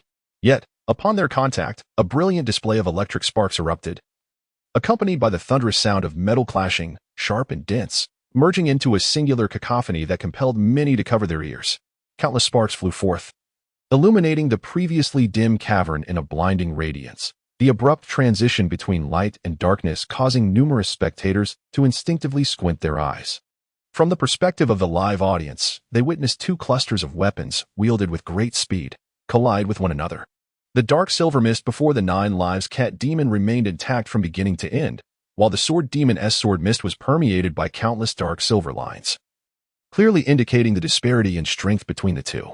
Suddenly, with a resounding crash, the sword in the Sword Demon's grasp was forcefully knocked away by the 9 Lives Cat Demon. Immediately thereafter, the 9 Lives Cat Demon retracted the sword's momentum, condensing the heavy sword shadows into 2 short swords. One of these short swords swiftly sliced forward, unleashing the Willow Leaf Slash. The Sword Demon, rendered powerless, offered no resistance as the sword cleaved through from left shoulder to right waist, sending him flying. In this clash of mechs, the swordplay was a fierce exchange. The 9 Lives Cat Demon's chaotic maneuvers completely countered the Sword Demon's endless sword edge. In truth, the Earth's military developed the chaotic maneuver specifically to counter the Sword Demon's endless sword edge on the battlefield. However, despite this intention, in the heat of actual combat, with machines darting about, seizing a fraction of a second to accurately execute the chaotic maneuver while ensuring one's own safety amidst the chaotic exchanges is a feat of unimaginable difficulty. In reality, When Earth-Mechs encounter the Sword Demon, they often opt to evade the endless sword edge rather than engage in perilous counterattacks. Even when forced to employ the chaotic maneuver in a counteroffensive, the outcome is typically one of mutual destruction. Instances of perfect kills, like that of Zhang Yuan, where no damage is sustained, are exceedingly rare. Each occurrence is worthy of being enshrined in textbooks as a classic to be revered, even in his previous life. Zhang Yuan would have relied primarily on luck to achieve such a flawless kill. However, in this life, after being reborn, he experienced a remarkable breakthrough in his skills. In that fleeting moment, he knew he had already secured victory the instant he made his move. The nine-lived cat demon mech did not pause for even a moment. Its engine roared with a thunderous sound, sweeping past the remnants of the sword demon like a whirlwind, swiftly disappearing into the depths of the cave. The master had successfully vanquished the ambushing sword demon, and the battle unfolded flawlessly, inciting a surge of excitement. The live stream, which had barely calmed for 2 seconds, erupted once more. What just transpired? Wasn't the endless sword edge only capable of evasion, not defense? It seemed the streamer, perhaps, might not have dodged at all. The speaker appeared to be swallowing hard in disbelief. A powerful assault followed by a victory, surely. The nine-lived cat demon I had played before was a mere imitation. Sword God, Divine Blade. I am in awe. I am the ancient pit, donated 100,000 star coins to Demon Slayer. Master is mighty. Master, keep it up. Disciple of the Divine Blade donated 10,000 star coins to Demon Slayer. Countless donations flooded the live stream screen in an instant, faced with such breathtaking swordsmanship. This was the only way for the audience to somewhat release the fervent passion boiling within their hearts. Beside him stood 2 slightly smaller machines. One was a succubus mecha, and the other a minotaur mecha. The central machine was the most extraordinary of all, a humanoid mech, perfectly proportioned, with 9 flexible swords strapped to its back. Between the swords, force field membranes connected, forming a flowing cape. The surface of the mech glimmered with a faint dark red radiance, instilling an immediate sense of its exceptional nature. The sword god evidently intended to undertake a rescue mission. But to save anyone, he would first need to breach the blood demon mecha's blockade. The blood demon mecha boasted a maximum power output of 600 horsepower, could unleash a bloodlust mode, and was protected by a medium-sized force field. How could they possibly contend with such power? As the formidable blood demon mecha appeared, millions of viewers in the live stream once again turned their attention to the 9 lives cat demon mecha. It was undeniably powerful, leaving everyone in suspense about what miraculous events might unfold next. Each individual was filled with anticipation. The path into the Black Wind Valley was exceedingly narrow, nearly 50 meters wide, yet it was crammed with dozens of mechas, leaving almost no gaps. The demonic artillery fired indiscriminately. Every second, nearly 100 mechas were obliterated. Yet simultaneously, around 300 mechas surged into the cramped Black Wind Valley. The earth mechas flowed like a torrent, steadfastly advancing towards the slaughterer's fortress within the valley, despite the obstacles posed by rocky outcrops. Chapter 37, The Blood Demon Cannot Stop, Part 1. While Zhang Yuan fought fiercely for the frenzy point in the dreamy forest, his father, Zhang Yuan, had arrived at the privately owned Donghai Panlai Island of the Zhang family. Standing upon this artificial island with a diameter exceeding 50 kilometers, Zhang Yuan was overwhelmed with myriad emotions. The Zhang family of Panlai in the East China Sea has flourished for 150 years amidst the global unification war. Zhang's ancestors once held the esteemed rank of general in the army and were granted the rights to establish this island. Now, the legacy of Panlai Island has reached its 6th generation with Zhang Yuan. Currently, the patriarch of the Zhang family, Zhang Yushan, holds the rank of colonel and commands the 3rd Division of the Earth's Armored Mecha Corps. He pilots the formidable True Sun Swordsman, making him the foremost expert of the Zhang lineage. As the pillar of the family, Zhang Yushan dreams of breaking through to the apocalypse level to revive the former glory of the Zhang clan. However, his desperation led him to excessively use the Gamma 3 strength enhancement agent, ultimately resulting in failure, leaving behind a diminished Zhang family of only a few members. A long, luxurious black hovercar glided to a halt before Zhang Yuan, and as the rear window descended, a weary and aged visage was revealed. This was Zhang Yuan's grandfather and Zhang Yunan's father, Zhang Da, once a formidable apocalypse-level warrior and a retired major general. He commanded the 9th Mecha Division of Earth. Regrettably, the side effects of the Gamma 3 agent have taken a toll, and at 60 years of age, he now suffers from numerous ailments, making even walking a challenge. Observing his second son who had arrived alone, he frowned slightly and inquired, "Where is your son? Why didn't you bring him?" Zhang Yuan hastily explained, "Yuan's health has deteriorated. He fell ill again, so I decided against bringing him." "Ill again? Is illness a valid excuse to miss his uncle's funeral?" "Yunan, your son is spoiled by you. Go find him. Cough, cough, cough." Zhang De suddenly began to cough violently. The doctor accompanying him immediately produced a nebulizer and sprayed it into Zhang De's nostrils several times, then gently massaged his chest. After a considerable time, Zhang De finally ceased coughing. "Dad." Zhang Yuan furrowed his brows. "Are you trying to give me a heart attack?" Zhang De frowned, covering his chest as another cough threatened to erupt. The doctor beside him urged, "Old master, please remain calm. Breathe slowly, breathe slowly." Observing his father in such a state, Zhang Yuan let out a deep sigh. "I understand. That is good." Zhang De also relaxed a bit, his expression softening. "You are the only male heir of our family. Yuan is frail and can only lead an ordinary life. But the Zhang family's legacy must not fall into the hands of outsiders. Do you understand?" "Yes." Zhang Yuan sighed once more. "Let us get in the car." "All right." Zhang Yuan responded with a hint of melancholy. After a while, the luxurious car smoothly started, swiftly making its way toward the ancestral home of the Zhang family at the center of Palai Island. Zhang Yuan, of course, remained oblivious to the events unfolding on Palai Island. In truth, even if he were aware, he would refrain from interfering. In many instances, the second point is far more significant than the first. However, the advantage of the second point is not everlasting. The more he intervenes now, the quicker the world will shift, and this advantage will diminish. Thus, unless he possesses the true power to influence the battlefield's dynamics, he will not excessively alter what has already transpired. Certainly, he currently had no time to ponder such matters. He had to contend with the three formidable mechanoids obstructing his path. From the depths of the cavern behind the blood demon mech, sporadic sounds of cannon fire echoed, revealing that the Earth's defenders within the mine were still engaged in fierce combat with the demonic forces. His immediate objective was to circumvent the defenses of the blood demon mech and converge with the Earth's soldiers deep within the cavern, positioned at the cave's entrance. He stood 100 meters away from the opposing blood demon mech and called out, "Omis, you cannot impede my progress." As he spoke, Zhang Yuan's gaze was fixed on the operational screen of the 9 Lives Cat demon mech, where the sonar detection indicated that the 4 mechs that had previously intercepted him were now pursuing him into the cavern. At their current speed, they would reach his position in 30 seconds. Not only did he perceive this urgency, but the viewers in the live stream did as well. The pursuers were closing in, creating a pincer movement. Why hadn't he, the Sword God, taken action yet? Time was of the essence. His heart raced, almost leaping from his throat, as the seconds ticked by. Yet, the 9 Lives Cat demon mech remained motionless, while he engaged in conversation with the pilot of the opposing blood demon mech Earthling. "Your strength is utterly laughable," Omis remarked, his voice stiff and mechanical, a quintessential translation tone. The NPCs and heroes possessed remarkably high intelligence. If one had the patience to converse with them, they could engage in dialogue until the game's servers shut down.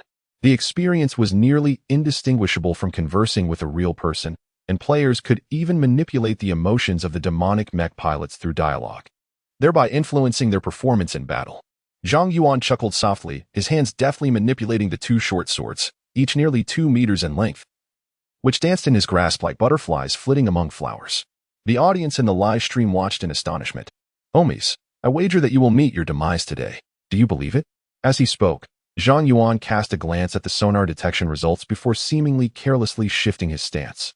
"Pitiful Earthling, you possess nothing but your tongue." Although translated, Omis' words were rapid and fierce, and the blood demon machine made a provocative gesture, clearly incensed as he began to advance, preparing to launch an attack. Helena, the queen of the demon clan, remained an enigma. None knew her true visage. Yet, according to the captured demons, she was revered as the Holy Queen, an unassailable deity among the Aina, as they called themselves. Any insult directed at the queen could easily incite a demon warrior to fury, a truth that held even on the authentic battlefield of the stars.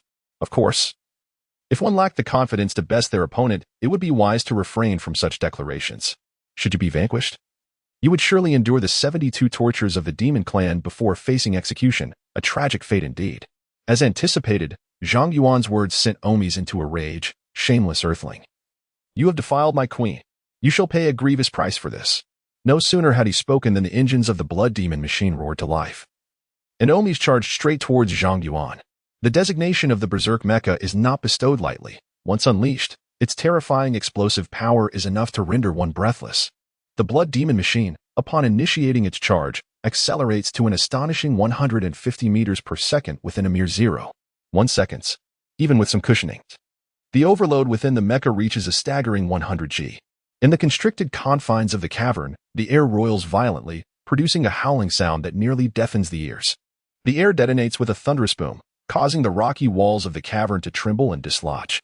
In an instant, the distance between the Blood Demon Machine and Zhang Yuan shrinks to a mere 40 meters, a gap that can be traversed in just 0.1 seconds. This is the moment. Zhang Yuan cast a glance at the sonar detection, executing a swift series of maneuvers. The previously languid 9 lives cat demon sprang to life. Moving with remarkable speed and grace, though it is a steel mech, it exhibited the elegance of a nocturnal bird startled into flight by a gust of wind. At the very instant the mech took off, a brilliant violet beam surged just 10 centimeters beneath Zhang Yuan, striking the advancing Blood Demon Machine. This was the high-energy proton cannon, a formidable long-range weapon of the demon race, launched by a pursuing Deadeye mecha. In summary, the technological prowess of the demon race far surpasses that of Earth, with their long-range weaponry exhibiting superior destructive capabilities. The 9 lives cat demon narrowly evaded this lethal strike, the high-energy proton stream whisking past it by mere millimeters. In this thrilling moment, the viewers in the live stream instinctively clutched their chests, each feeling as though they were seated on a roller coaster. At that critical juncture, Zhang Yuan's previously subtle adjustment of his position proved pivotal. The proton stream was deftly evaded by Zhang Yuan, yet a mere 10 meters ahead loomed the charging Blood Demon Machine. In that instant, the Blood Demon Machine, fueled by rage, surged forward, completely unprepared for this unforeseen turn of events. The proton stream, traveling at sublight speed, could not be dodged without foresight, leaving it no choice but to endure the blow. The high-energy proton stream struck the chest of the Blood Demon Machine with a force reminiscent of an avalanche, creating a dazzling explosion of light against the medium force field. Proton particles scattered in all directions, resembling flowing flames at first glance. The impact was undeniably significant. The once vibrant purple-black glow of the Blood Demon Machine faded instantly, becoming as delicate as a gossamer wing, perilously close to being perforated by the high-energy proton cannon. Yet that was not the end of it. The high-energy proton stream possessed the dual characteristics of energy and projectile attack, delivering not only extreme thermal burns but also a force akin to solid ammunition. In one moment, the Blood Demon Machine charged at supersonic speed, in the next, it encountered the high-energy proton stream advancing at near-light speed. The collision abruptly halted the momentum of the Blood Demon Machine, a stark transition from extreme motion to complete stillness, resulting in an unimaginable overload, even surpassing the overload experienced during its previous charge. Under such immense strain, the formidable pilot of the Blood Demon Machine, Omius, despite his extraordinary physical prowess, experienced a momentary dizziness, with his reaction time plummeting by at least 30%. Now, as Zhang Yuan perfectly executed a roll upon landing, the 9 lives cat demon's engine emitted an exceedingly peculiar shriek, reminiscent of both a tiger's roar and a cat's hiss. This was the universal explosive technique of the feline mech, the steel tiger's roar. Typically, any mech operates at approximately 20 below its maximum output to ensure the engine runs smoothly. However, conversely, this implies that any mech possesses the potential to unleash additional power in critical moments. The challenge lies in safely harnessing this explosive force and managing the subsequent surge of energy, a task far more intricate than it appears. To address this dilemma, mech engineers collaborated with combat warriors to develop a series of highly practical explosive maneuvers. The Steel Tiger's Roar is one such technique. This explosive skill has a duration limit of 2 seconds. Exceeding this time could lead to catastrophic engine overload. As the 9 lives cat demon maneuvered through the air, deftly evading a proton stream, Zhang Yuan was already in action, his hands and feet moving with remarkable speed, issuing commands with impeccable timing. The cooling system ramped up. Energy surged into the engine, and the mech's posture was optimized for maximum force before the explosion ensued. In the eyes of the live stream audience, the moment the 9 lives cat demon landed, the entire mech transformed into a fleeting shadow, darting toward the immobilized Blood Demon mech with breathtaking swiftness. Was it poised to deliver a fatal strike? Would it indeed secure a swift victory? In this fleeting moment, an unbidden anticipation sprang forth in the hearts of the spectators. They had witnessed Zhang Yuan in battle at least once and were acutely aware of his combat style. Before him, The slightest hint of a flaw could herald the arrival of death in the next instant. At this moment, Zhang Yuan's focus was unparalleled. The eruption of the Steel Tiger's roar was merely the initial step. The subsequent challenge lay in converting the additional power unleashed from the engine into genuine lethality. The cat-like mech's offensive capabilities were primarily reliant on its building claws.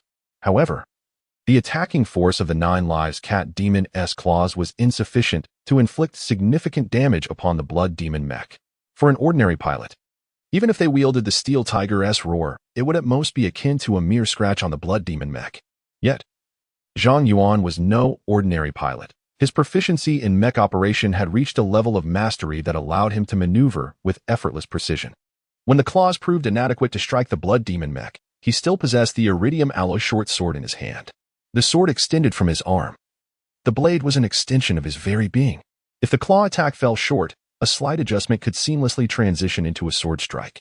While this may sound simple, the transformation required a delicate balance, ensuring that neither the explosive force of the mech's engine was squandered nor the iridium alloy sword compromised.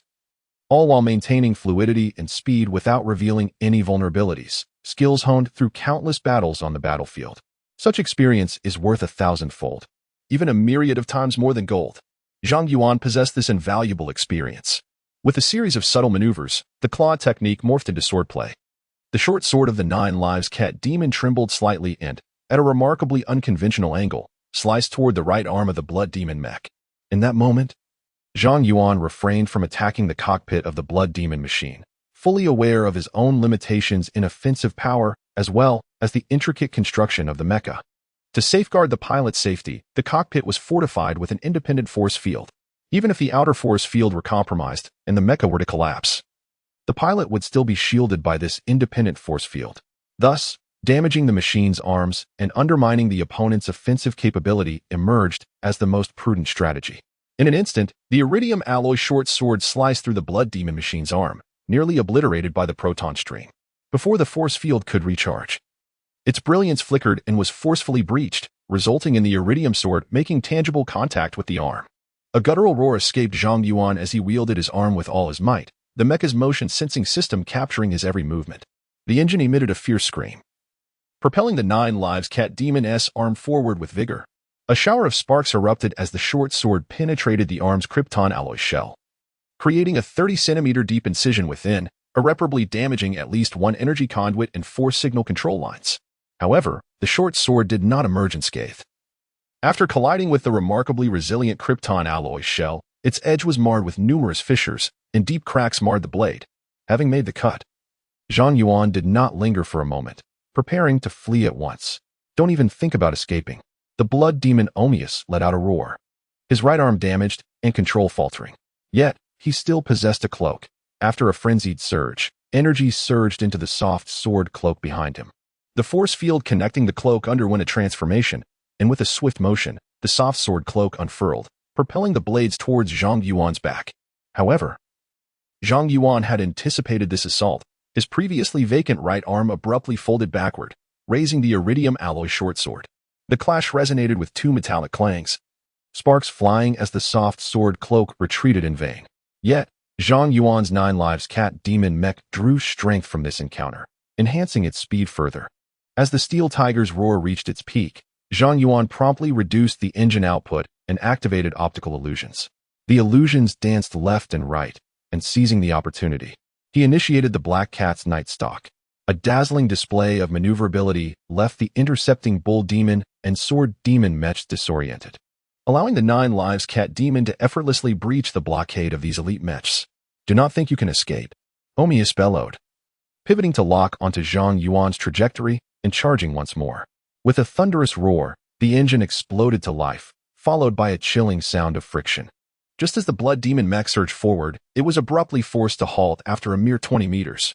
It was not that Omius lacked the desire to pursue, but rather that he was incapable. The mech's right arm was incapacitated. The arm served not only as an offensive component, but also as a crucial element for balance. Though an injury to the left arm might be manageable during casual movement, attempting to charge with full force severely compromised the mech's equilibrium, causing it to tremble violently and risk tumbling over at any moment. In this brief interlude, Zhang Yuan had already rushed around the corner of the cave, his figure vanishing from sight. A voice resonated in his mind. Master has successfully breached the Blood Demon Machine's interception by its squad, achieving a Fury score of 4. Thus far, Zhang Yuan has accumulated a total of 7 points of Fury. It was only at this moment that the viewers in the live stream finally exhaled the breath they had been holding. A collective sigh echoed through the stream, as the audience took a moment to savor the thrilling confrontation that had just unfolded. After several seconds, scattered voices began to emerge in the chat. It's over. After watching the Sword God's stream, all other streamers seem insignificant. So exhilarating. So intense. I realize my pants feel damp and chilly. I am the Ancient Abyss. Tip Demon Slayer 100, 000 star coins. Master S swordsmanship is unparalleled in the world. The wealthy patron returns to overwhelm our fragile spirits once more.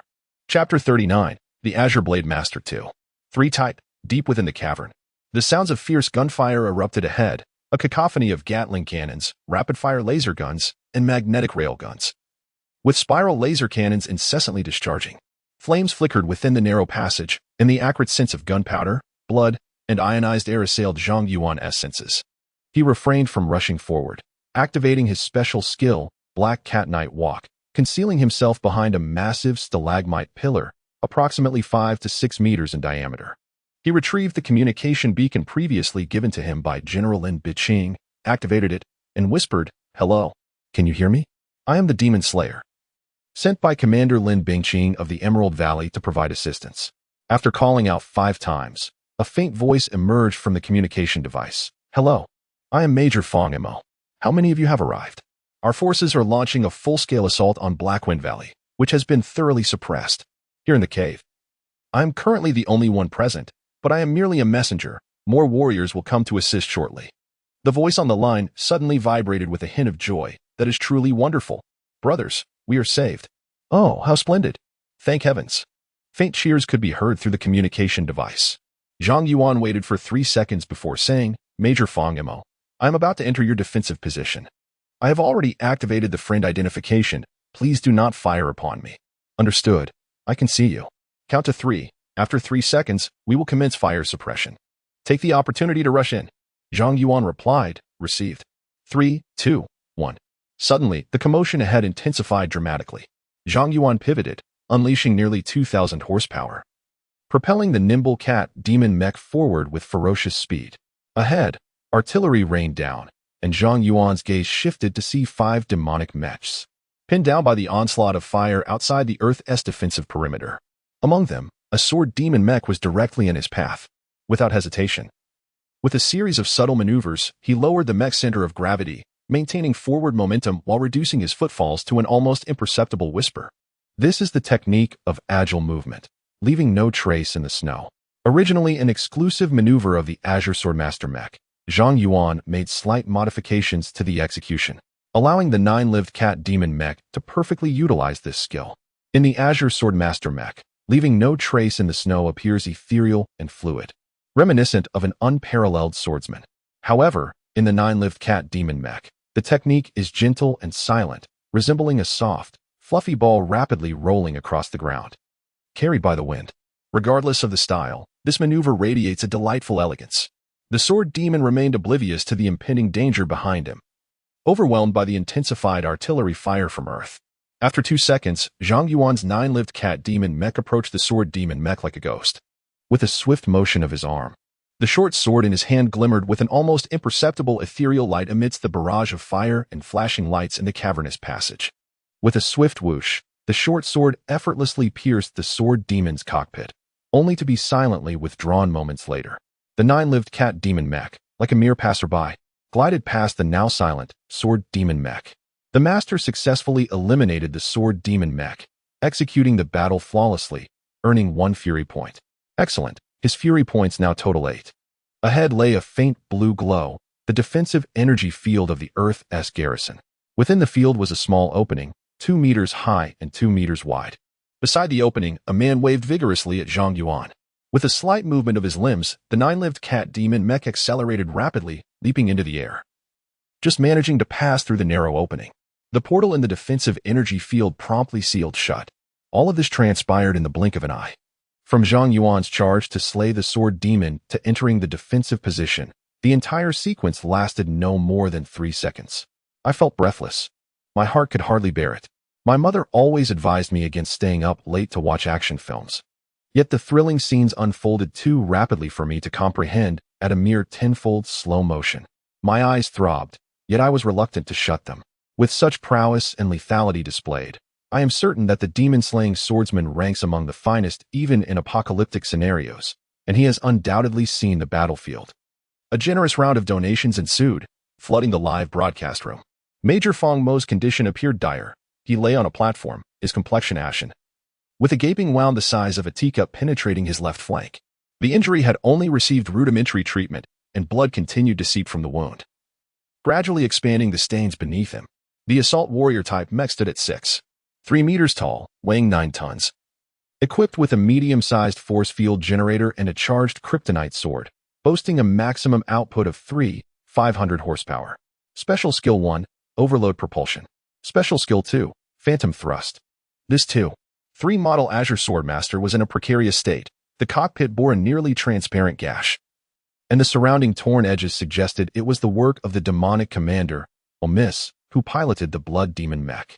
Zhang Yuan swiftly turned to survey the stronghold. This was an equipment room within a cavern, spanning over 700 square meters and soaring to a height of 15 meters. The walls were constructed from high-strength composite materials.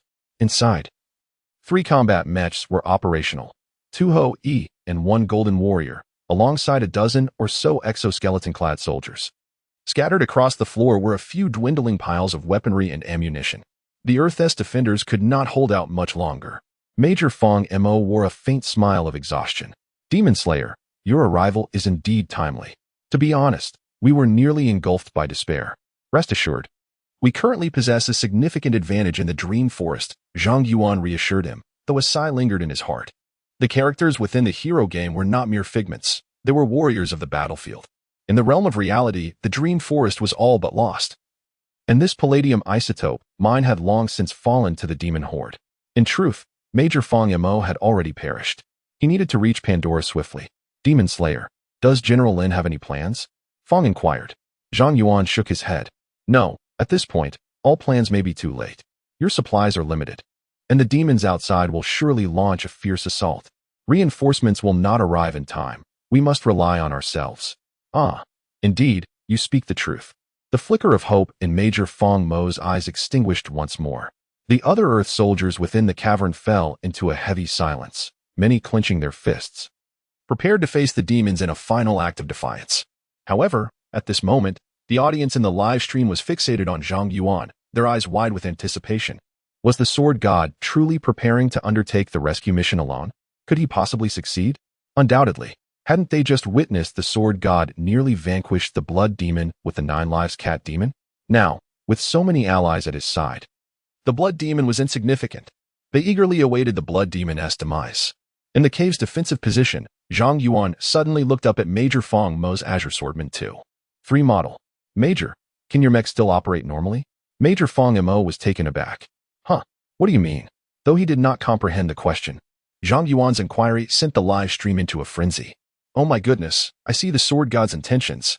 He must be planning to pilot the rampaging class mech to annihilate the Butcher. Goodness, if the 9 Lives Cat Demon displayed such explosive power, what terror would ensue should the Sword God merge with the rampaging Azure Swordman? It would be nothing short of earth-shattering. At Black Wind Valley, the clock had struck 9:20 a.m. Over 4 million players had flooded into the Dream Forest to participate in the Black Wind Valley map's opening mission, transforming the area into a spectacle of mech warriors. However, the majority of these newly arrived players piloted basic class mechs and lacked any organization. Their sole objective was to confront the Butcher and his legion of slaughterers within Black Wind Valley, with very few players venturing into Zhang Yuan's secluded cave. At this moment, the number of warriors pouring into Black Wind Valley had surpassed 100,000, among whom the foremost was a divine warrior piloting the Executioner mech. The Divine Guardian and his elite assembly of over 10,000 members have launched a vigorous assault upon the Slaughterer Fortress, arriving at the Grim Slaughter Square. Before them looms the fortress, its architecture enigmatic and profound, enveloped in a shimmering defensive field of purple, black, and red hues, instilling a sense of profound oppression in all who gaze upon it. A resounding voice emanates from the fortress, that of the Slaughterer, pitiful earthlings. You are merely courting your own demise. Suddenly, 30 colossal rapid-fire proton cannons emerge from the fortress, unleashing an unrelenting barrage. As high-energy protons sweep across the slaughter square like an avalanche, the members of the Divine Assembly, caught off guard, witnessed the devastating loss of over 100 mechs in an instant. The Divine Guardian commands the Xingtian mech to assume a defensive posture, bellowing in desperation, "Defend! Defend! Bring forth the field generators and establish a defensive perimeter." Quickly, the battle at Black Wind Valley has reached a fever pitch. In a cavern on the Earth defense line, Major Fong Mo gazes in perplexity at Zhang Yuan, awaiting his explanation. With a mechanical whir, the cockpit of the Nine Lives Cat Demon opens, and a figure clad in a form-fitting black suit gracefully leaps out, landing nimbly on the ground. "Major, I possess experience in piloting Berserk-class mechs, and my physical capabilities are well-suited for this task. Should your Berserk-class mech be operational, I am more than capable of piloting it into combat. Certainly, albeit with some reservations. Should he wish to pilot the mech and execute various explosive maneuvers, the gaming system would immediately sever its connection with Zhang Yuan the moment it detects any life-threatening overload on his body." Major Fong Mo paused, scrutinizing Zhang Yuan closely, "Yet you appear rather frail." Major Fong's eyes sparkled with intrigue. "Have you truly piloted the Type 2? 3. My body can withstand an overload of 320G, just barely sufficient for its operation." "Major, this is our final opportunity," Zhang Yuan urged fervently. "Presently, he could endure a maximum of 32G. With the game's parameters weakened tenfold, this translates to a remarkable overload of 320G in the real mech, indeed making it feasible to operate a Berserker-class machine." Convinced, Major Fong Mo turned his gaze towards his mech, though the cockpit and outer shell bore some damage. The critical components remained intact and operational. The sole caution lay in the fact that, with the mech's outer shell compromised, if the protective field were breached during high-speed charges, the drag coefficient could undergo a drastic shift, potentially leading to perilous consequences. "I understand," Zhang Yuan replied, resting his hand lightly on the weapon rack of the mech's leg. Ascending to the height of the cockpit, "Major, I require your authorization for the mech." "Very well," Major Fong Mo adjusted his tone, issuing commands to the quietly poised Type 2. 3. The Azure Swordsman, Blue Fatty, initiate. The mech's central brain recognized its master's command, and the engine ignited automatically, energy commencing its flow through the internal conduits of the mech. The head of the Azure Blade mech illuminated as its scanner activated, revealing two blue-white circular scanning lenses resembling eyes. A wave of flowing light, akin to deep blue seawater, surged across the surface of the mech, emanating from the medium force field equipped in the Azure Blade 2.3 model. The cockpit opened with a series of clicks, revealing a cabin enveloped in thick cushioning material. Zhang Yuan promptly entered.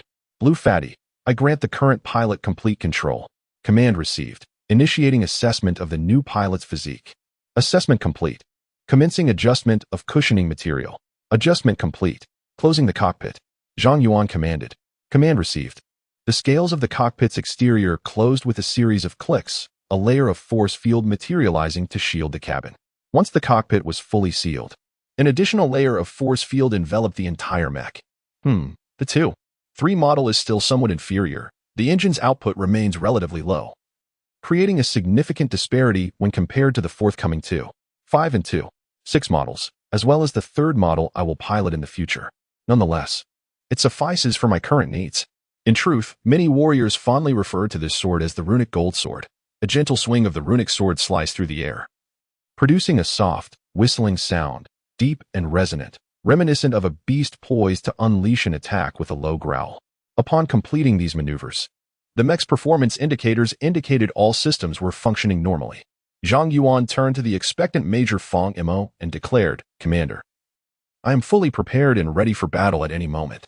Fong Mo spirits soared as he gestured towards a soldier, saying, "2. You will pilot the 9 Lives Cat Demon mech." "Understood." The soldier, affectionately nicknamed 2, saluted Fong Mo and swiftly climbed into the 9 Lives Cat Demon mech brought by Zhang Yuan. These warriors, seasoned from the battlefield, were once fervent players of the game Heroes, well-versed in the operation of various classic models. Suddenly, a thunderous roar erupted. The alpha force field of the defensive position trembled violently, its radiance significantly dimming. A soldier shouted, "Commander, the energy in the force field generator is dwindling. We have only 17 left." Major Fong Mo nodded, taking a deep breath. This can sustain no more than 10 shots of high-energy proton cannons. It is time to fight with all we have. He then issued another command. My body may not withstand much longer, and I could lose consciousness at any moment. I hereby officially transfer command to the Demon Slayer. Yes, Commander. Zhang Yuan, now piloting the formidable ghostly blue Swordmaster 2-3, boldly advanced to the forefront. Raising his charged kryptonite sword, a calm yet powerful voice emanated from the loudspeaker. Brothers, as long as humanity endures, Earth shall prevail. Amidst the tumult of blood and fire, brothers fell around him one after another, their youthful faces rapidly fading from his sight. He himself transitioned from one mech to another. In the relentless passage of war, everything around him underwent drastic transformation, yet his original resolve remained steadfast. Humanity shall not perish, Earth shall triumph. The warriors within the defensive stronghold raised their weapons high, their faces solemn as they proclaimed this phrase, a testament to the unwavering spirit that has propelled countless heroes to bravely confront the vast cosmos. In that moment, the audience in Zhang Yuan's live stream genuinely felt the brutality and ferocity of the battlefield, and they deeply resonated with the indomitable military spirit of the frontline soldiers. Humanity shall not perish, Earth shall triumph. Humanity shall not perish, Earth shall triumph. Humanity shall not perish, Earth shall triumph. The live channel was instantly flooded with messages. After a considerable pause, someone remarked, I don't know why, but the Sword God makes my body tremble uncontrollably. I cannot tell if it is fear or fervent passion. I sincerely hope the Sword God can bring all the soldiers back alive. I don't have much, but a small donation to show my support. The Sword God appears so cool. My future boyfriend must embody this type. I am the Ancient Abyss donated Demon Slayer 10,000,000 star coins. I am the Ancient Abyss. Humanity shall not perish. Earth shall triumph. Master shall prevail. Chapter 41. Mobile Swordsmanship. Tai Chi grasping the sparrow's tail. Cavern. Suddenly, a violent tremor shook the ground. The force field of the defensive position had grown as thin as a cicada's wing, on the verge of being breached. Through the delicate force field, one could clearly see Blood Demon Omius and his subordinates standing outside the stronghold. 8 mechs formed a defensive formation at the entrance of the cavern. With a deep breath, Zhang Yuan stood resolutely at the forefront of the formation, his feet firmly planted as he gradually increased the energy input to the mecha engine, initiating a protective preheating process. To the viewers in the live stream, the surface of the Yuan Swordsman Type 2-3 shimmered with a deep blue glow, pulsating in harmony with the engine's roar.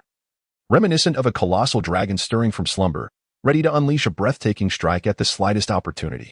My excitement was palpable, my heart racing wildly, making it impossible to remain seated. What should I do? My palms were clammy with sweat. I yearned to immerse myself in the perspective of the Sword God, to witness his masterful maneuvers.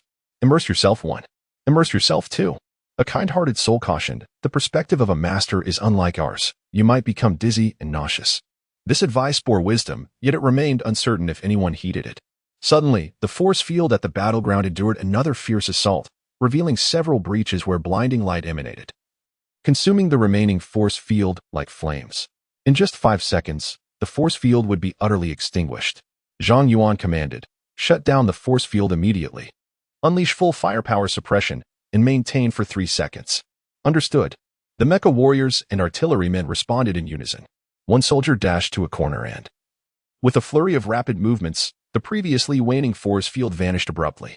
In a cacophony of sound, the warriors within the stronghold opened fire in unison in that instant. The Gatling Fire God Cannon, the massive magnetic railgun, and the rapid-fire laser cannon unleashed a torrent of firepower. The demon warriors were well prepared, having established a defensive formation in advance. 2 bold demon machines positioned themselves in a defensive stance at the forefront, creating an impromptu fortress, while the remaining mechs took shelter behind them, patiently awaiting the moment when Earth's firepower would wane, ready to retaliate at the first opportunity.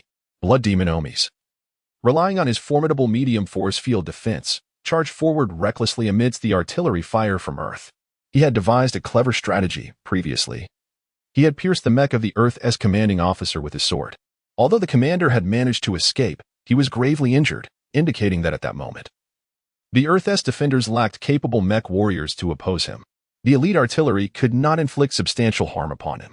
If he could breach their lines, he would unleash a devastating massacre, and none could impede his advance. However, as he took his first step forward, he sensed something amiss. Directly in his path stood a cerulean mech, quietly poised, its charged kryptonite sword primed for an attack. "Aren't you gravely injured?" Omi's was momentarily taken aback. Yet Zhang Yuan was far from daunted. He had awaited this very moment. With a resounding boom, he executed a flurry of precise and rapid maneuvers, elevating the engine's power output to its zenith. The cerulean swordsman mech glided smoothly across the cavernous passageway. The mech maneuver technique: step on snow without a trace. The ordinary cerulean swordsman executed this move with grace and fluidity. The Nine Lives Cat Demon employed it with an enigmatic and unpredictable flair. However, the berserk cerulean swordsman unleashed this technique with an overwhelming and fierce dominance. The passage within the cave is far from smooth. The ground is frequently punctuated by protruding stalactites. However, to the Azure Swordsman, these elevated formations and the waves upon the water are indistinguishable, easily disregarded. The stone surface resembles water, its folds akin to mere ripples. And thus the Azure Swordsman advances through the waves with determination. Amidst the whirling debris, he approaches the Blood Demon machine at a staggering speed of 200 meters per second. In his field of vision, he perceives the Blood Demon machine enveloped in a radiant hue of purple-black, advancing aggressively rather than retreating. Bloodthirsty. With a 70% power increase, it charges forth at high velocity, its sword gleaming, his arm slightly raised. This is the precursor to unleashing the endless blade edge. Having assessed the situation, Zhang Yuan quickly discerns his opponent's intentions. A head-on confrontation is imminent. The Blood Demon machine is an upgraded variant of the Elite Sword Demon, possessing the same bloodthirsty trait. However, due to the substantial power of its engine, once activated, it cannot achieve the 100% power amplification characteristic of the Elite version. 70% is its utmost limit.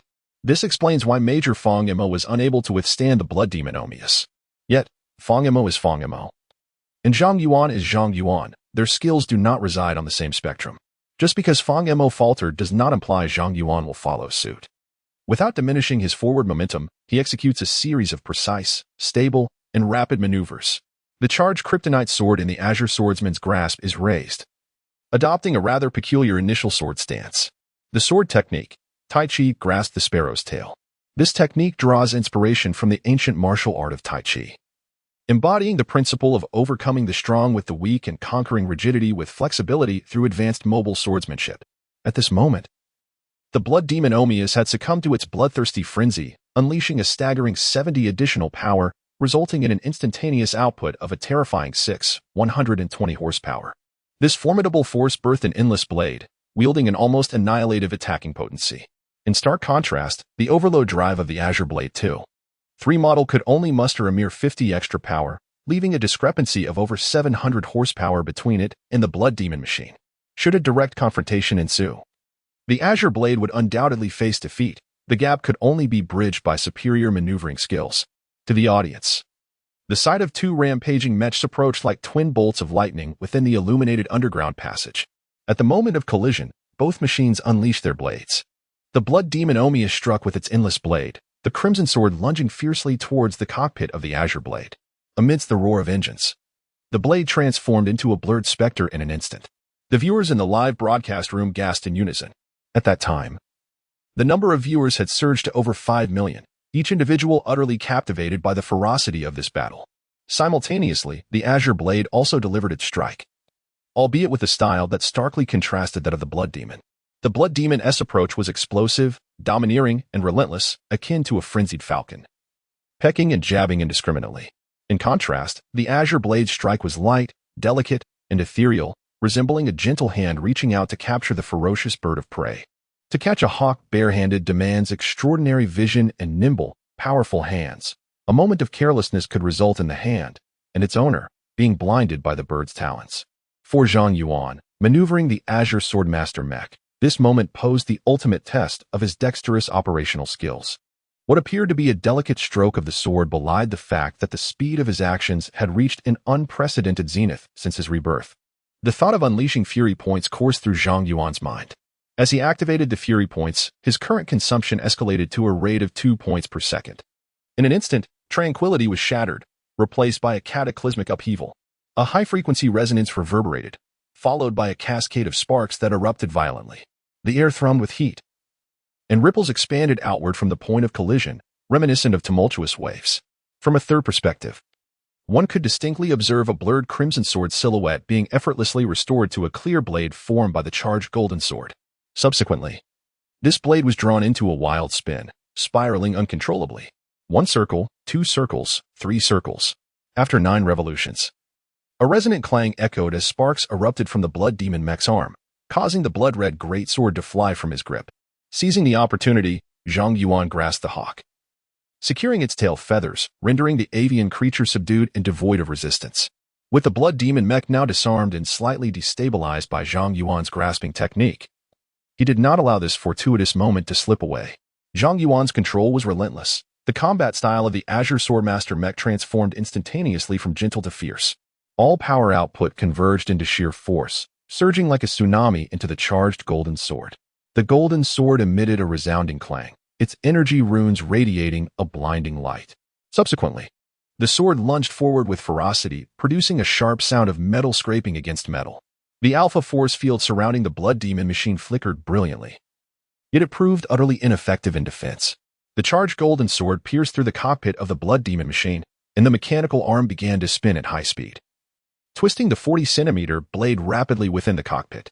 A brief, harrowing scream echoed from within, and the movements of the blood demon machine abruptly ceased. With a swift motion, the Azure Blade Master extracted his sword, revealing it stained with the dark purple blood and flesh of the demon race, along with machine oil and coolant. He shook the blade, cleansing it of all impurities, restoring its luster as if it were brand new. Without pausing, the Azure Blade Master surged forth like a whirlwind of blue towards the remaining elite demon mechs. This entire sequence, though intricate, transpired in less than 1.5 seconds. It was not until Zhang Yuan had dispatched a bull demon machine that the audience in the live stream began to comprehend the gravity of the situation, followed by a thunderous explosion. The endless sword S technique, if executed flawlessly with each dodge, showcased remarkable skill. However, to counter it head-on and manage to break through not once, but twice, especially against the endless sword unleashed by a berserk-class mech, was simply astounding. The 2 instances of countering employed entirely different methods, an achievement that could only be attributed to a master of divine caliber. Such brilliance is nothing short of extraordinary. An unparalleled expert. After 10 years of watching live broadcasts, this is the most formidable sword strike I have ever witnessed. Without exception, I bow in reverence to the Sword God. My knees have shattered. I am the ancient giant Pit, generously donated 20,000,000 star coins to the demon-slaying swordsman. Master, I have given you all of the pocket money for the disciples. My purse is now empty. Oh my, a critical hit on pocket money. The live broadcast room erupted into a frenzy, with the number of viewers soaring past 6 million and continuing to climb wildly. The commotion was so significant that even the management of the Mecha God livestream was alerted. Chapter 42. Waiting for you to grow up, group leader. Please take a look at this video. The livestream administrator approached Li Rumin, who was previously in charge of Zhang Yuan's livestream channel. What is it? Li Rumin inquired. Somewhat puzzled. You will understand once you see it. The administrator's expression was peculiar, as if he had witnessed something unbelievable. Intrigued, Li Rumin took the video, clicked to play. And on the screen, a cerulean swordsman mecha collided with a blood demon machine with the force of a meteorite striking the earth. There was a flash of brilliance, and then the sword in the cerulean swordsman's hand pierced the cockpit of the blood demon machine. The entire video lasted merely 2 seconds, an instant that would seem like a fleeting spark to the average observer. But Li Rumin, who perused countless thrilling maneuvers daily, immediately recognized its significance. He furrowed his brow and proceeded to examine the detailed information of both combatants. Blood Demon Omi's NPC, Level 1 Intelligence. A template of a high-ranking berserker pilot, quite a formidable NPC. On the opposing side was the demon-slaying swordsman, real name Zhang Yuan, age 15. Driving a berserker-level mecha at just 15 years old? The 2-second combat video has been extended to 20 seconds, revealing the breathtaking beauty of the Tai Chi maneuver known as Lan Ke Wei. Li Rumin's gaze remained fixed on the screen. Upon its conclusion, he once again sought information on the combatants. Blood Demon Omius had unleashed an astonishing overload of 620G, executing flawlessly without any operational errors. The dancing demon swordsman achieved a peak overload of 550G during the maneuver, with a recorded operation count of 190 per second, a heart rate of 150 beats per minute, and blood pressure. All these metrics appeared normal. Yet, how could a high school student possibly wield such dynamic swordsmanship? Each strike was initiated by the blood demon sword, followed closely by the ethereal blue swordsman, who then surpassed the former in a remarkable display. This was somewhat terrifying. Li Rumin couldn't help but adjust his glasses. Such insight and precision were characteristic of elite players at the Doomsday level. Yet even typical players of that caliber could not reach this level of finesse. Such meticulous execution could only be found among generals of the battlefield. And not all generals possess such talent. Without innate ability, it would be utterly unattainable. Yet now, this godlike skill manifested in a mere 15-year-old high school student. What heights might this young prodigy achieve in the future? Li Rumin felt his heart racing wildly. He set aside the video and immediately sought specific information on Zhang Yuan. Zhang Yuan, son of Zhang Yuan, the second scion of the Zhang family from Dai Palai, originally belonged to a family renowned for their mech swordsmen. It was no wonder that this young man exhibited such formidable swordsmanship. Li Rumin believed he had finally unearthed the answer. Such an extraordinary genius, his future is undoubtedly limitless. The apocalyptic mech will certainly not be his final destination. Indeed, the mythic mech is in the making. And I have heard that the military is currently developing this legendary machine, with research nearing completion. This young prodigy is destined to possess his own mythic mech in the future. Clapping his hands together, Li Rumin instructed his subordinates, observe closely, track diligently, and document everything he does in Heroes, but do not interfere with him, understood? Yes, team leader. Li Rumin's emotions remained tumultuous. He stood up and paced around several times before abruptly sitting down to open his communicator and dial a secret number. Hello, Uncle Zhao. It's me, Li Rumin. I am looking for General Li. Oh, Rumin. Just a moment, I will connect you. The sound of the call being transferred echoed, and Li Rumin felt as though 5 seconds stretched into an eternity. Hello, is there something you need? Father, call me General. Yes, General. I have discovered a prodigy, and I am sending you his battle videos for your review. As Li Rumin began to transmit the video, he noticed that his hand trembled slightly. It was no wonder he felt such excitement. Coming from a military family, Li Rumin understood better than anyone the dire state of affairs on the battlefield. The emergence of each combat genius signifies an additional glimmer of hope to turn the tide of war. No. A talent like Zhang Yuan represents far more than just a glimmer. It could be twofold, threefold, or even potentially become a strategic key player. He could not contain his exhilaration. 3 seconds later, the video transmission was completed, and then the communication fell silent. Were it not for the sound of his father's breathing, he might have believed that the connection had been severed. Enduring the agonizing wait, 20 minutes passed before his father's voice resonated once more. He vowed to protect him from all disturbances, including those from the Zhang family, allowing him to grow freely until he became a towering tree of immense stature. Li Rumin felt a twinge of surprise. Father, should he not be enlisted in specialized military training? Not necessary. His operational skills and combat awareness have already reached the pinnacle of practical application. What he lacks is merely physical strength. At just 15 years old, records indicate he has never utilized the Gamma 3 strength enhancement serum. His formidable physique is purely innate, a rarity indeed. This sentiment is not solely mine, but reflects the consensus among the generals at the military conference. The military conference. I understand now. Such a prodigy indeed merits a dedicated military assembly. You shall proceed with this, for the discovery was yours. And you now possess the full authority granted by the Council of Generals. Yes, Father. General. His first course of action was to gather all information regarding Zhang Yuan, designating it as S-Class confidential, inaccessible to anyone, including himself. For an ordinary genius, specialized protection would suffice. But for a peerless talent like Zhang Yuan, the most effective safeguard lay in ensuring that no one was aware of his existence. After completing his tasks, he began to fabricate false information. Within half an hour, the game database of Heroes astonishingly contained over 100 players named Demon Slayer, each with a comprehensive profile. Subsequently, he leveraged the highest privileges granted by the Council to scour the Star Alliance network for traces left by Zhang Yuan, erasing each one he found without leaving a trace. As for Zhang Yuan's current live stream, Li Rumin did not terminate it. He merely obliterated the streaming data's access point, ensuring that no one could pinpoint Zhang Yuan's actual location through the data flow. Once he finished all of this, an hour had elapsed.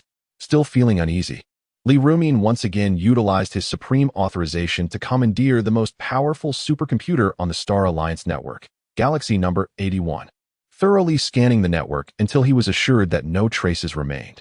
Finally at ease, he sighed deeply, leaned back in his chair, and opened Zhang Yuan's battle video, where Zhang Yuan had already led the Earth's defenders out of the cavern. Li Rumin's gaze rested intently on the azure-hued Swordmaster 2. 3. Filled with anticipation, little one. Grow swiftly. I await the day you shine in the starry sky. Chapter 43. Is it to be a one-on-one duel?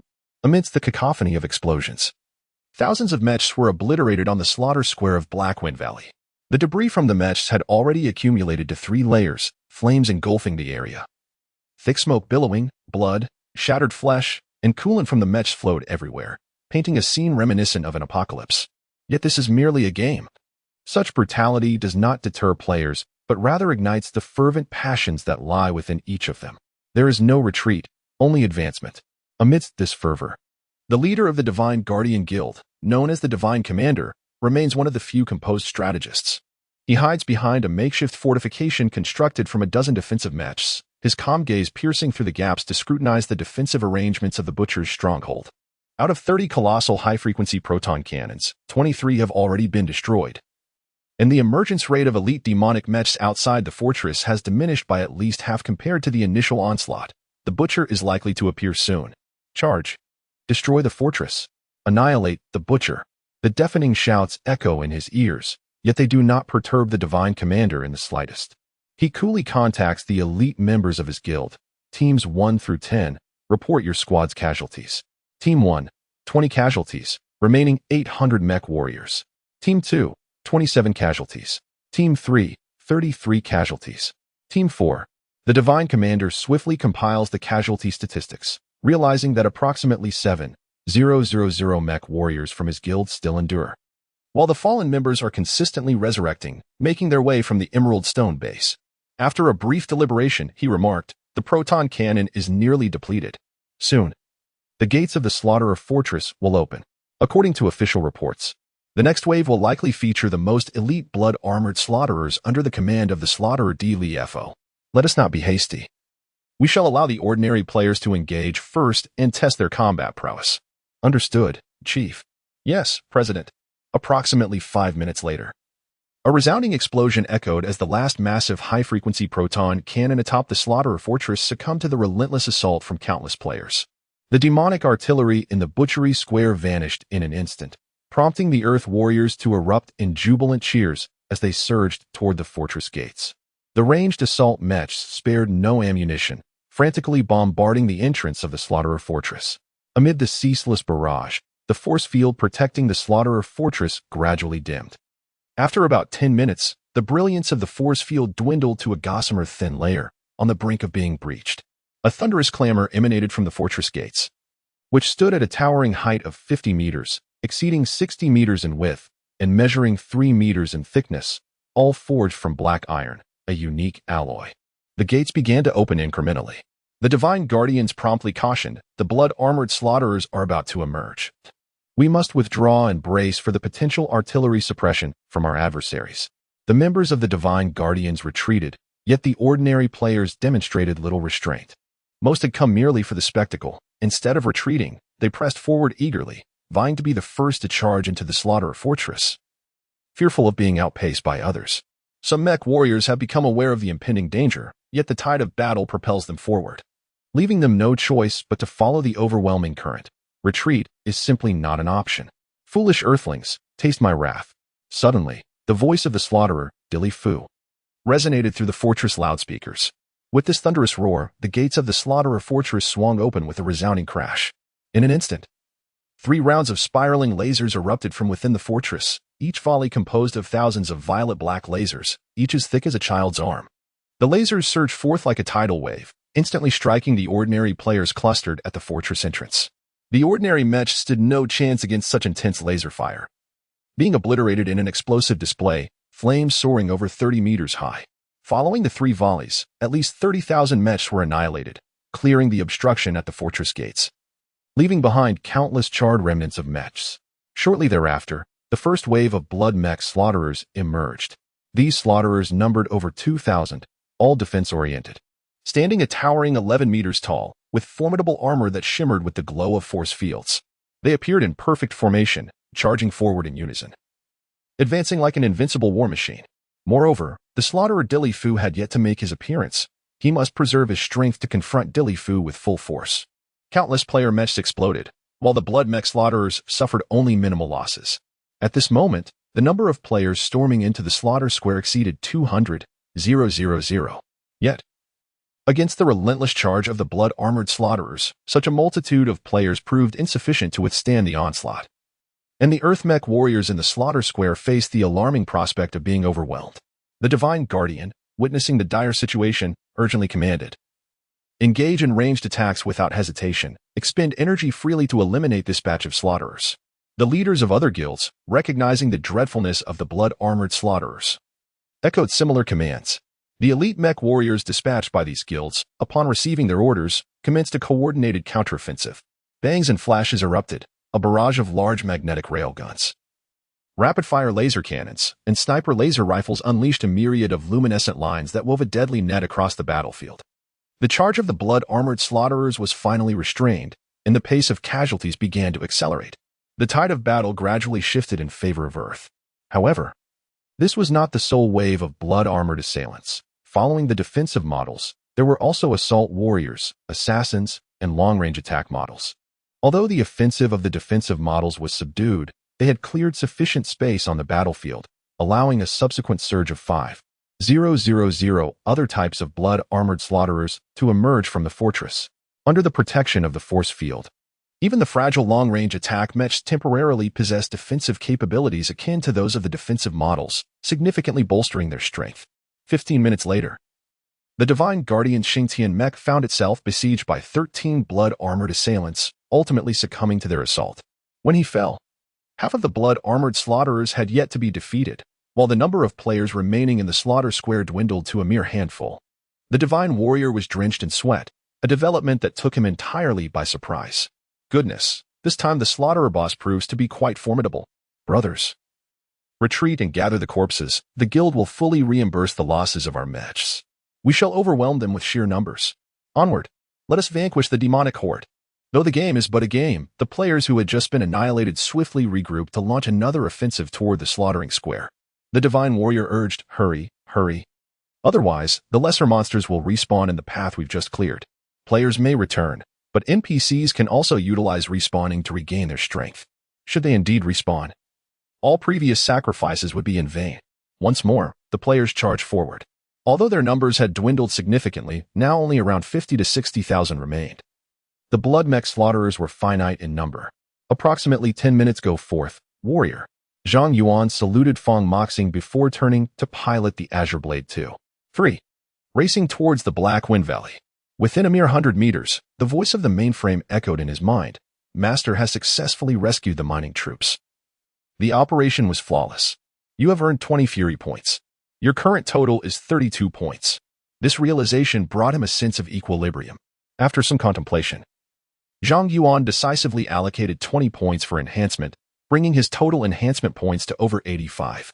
Mainframe, what is the maximum overload I can bear? 39G. If I drive the Azure Blade 2-3 at full throttle, what will be the overload protection consumption? 0.4 per second, sustainable for 30 seconds. This figure aligned with Zhang Yuan's expectations. 30 seconds would suffice to confront the Slayer, Dilly Fu. With this thought, he accelerated once more, hurtling towards the Black Wind Valley. His actions ignited a fervor in the livestream. Oh my, look, the Divine Protector has been obliterated by the Slayer. He's running for his life. Indeed he is. The Divine Protector's escape speed is quite sluggish. Do you think the Sword God could single-handedly take down the Slayer? Dream on. Although the Sword God is formidable, the Slayer Dilly Fu is a super elite template. His maneuvers transcend human limits. How could one possibly defeat him alone? Chapter 44. Super elite Zhang Yuan moved with great swiftness. As he reached the midpoint of his journey, he spotted a mech, equally striving forward. The mech, adorned in a striking crimson hue, stands nearly 10 meters tall, encased in formidable armor. Draped over its back is a thick fire-resistant carbon fiber cloak, the surface of the armor shimmering with iridescent colors. The silhouette of the mech closely resembles that of a human, giving the impression of a colossal, fiery giant in motion from a distance. The Xingtian mech? The Divine Protector? ISNT, this the former guild leader responsible for the annihilation of the Slayers in my past life? Zhang Yuan briefly hesitated before recalling the individual's history. In the realm of heroes, numerous grand guilds exist, and the godly guild established by this Divine Protector is among the elite. He employed a quasi-militaristic approach to manage the Guild's elite members, exhibiting formidable combat prowess. In my previous life, many campaigns across various maps were spearheaded by this individual, whose exceptional organizational skills later led him to enlist in the military, where he commanded a mech legion with remarkable success on the interstellar battlefield. Zhang Yuan had collaborated with him on several occasions. However, all of this has yet to transpire. To this esteemed individual, Zhang Yuan could only offer a silent apology, for he was about to seize the Slayer boss that rightfully belonged to him. With a thunderous roar, the engine of Zhang Yuan's Azure Swordsman 2.3 model unleashed its full power, swiftly darting past the Xingtian mech, leaving it in the dust. What has made him so fast? The Divine Protector, too. Noticed the Azure Swordsman, experiencing the disheartening sensation of being outpaced for the second time that day. Brothers, I am almost there. Once I arrive, let us push together and strive to eliminate the remaining 4 guards surrounding the Slayer. Absolutely, boss. Aside from us, no one else possesses the prowess to challenge the boss. No matter how formidable, it shall ultimately be vanquished. Do not lose heart. Let us persevere. The deity's envoy smiled, continuing his journey. He maintained a relaxed demeanor, sharing laughter and banter with his guild brethren along the way, whether it was regarding the conditions of the slaughter square or engaging in tactical discussions. A sudden thought struck him as he recalled the swift passage of the Azure Swordsman 2.3 model. He pondered, how could it move with such velocity? I have scarcely covered half the distance. He confirmed, is that indeed the Azure Swordsman 2.3 model? Indeed, it bore the unmistakable marks of the Azure Swordsman 2.3, with a damaged underbelly, suggesting a prior skirmish. It appears he intends to charge into battle alone. This fellow is truly fearless.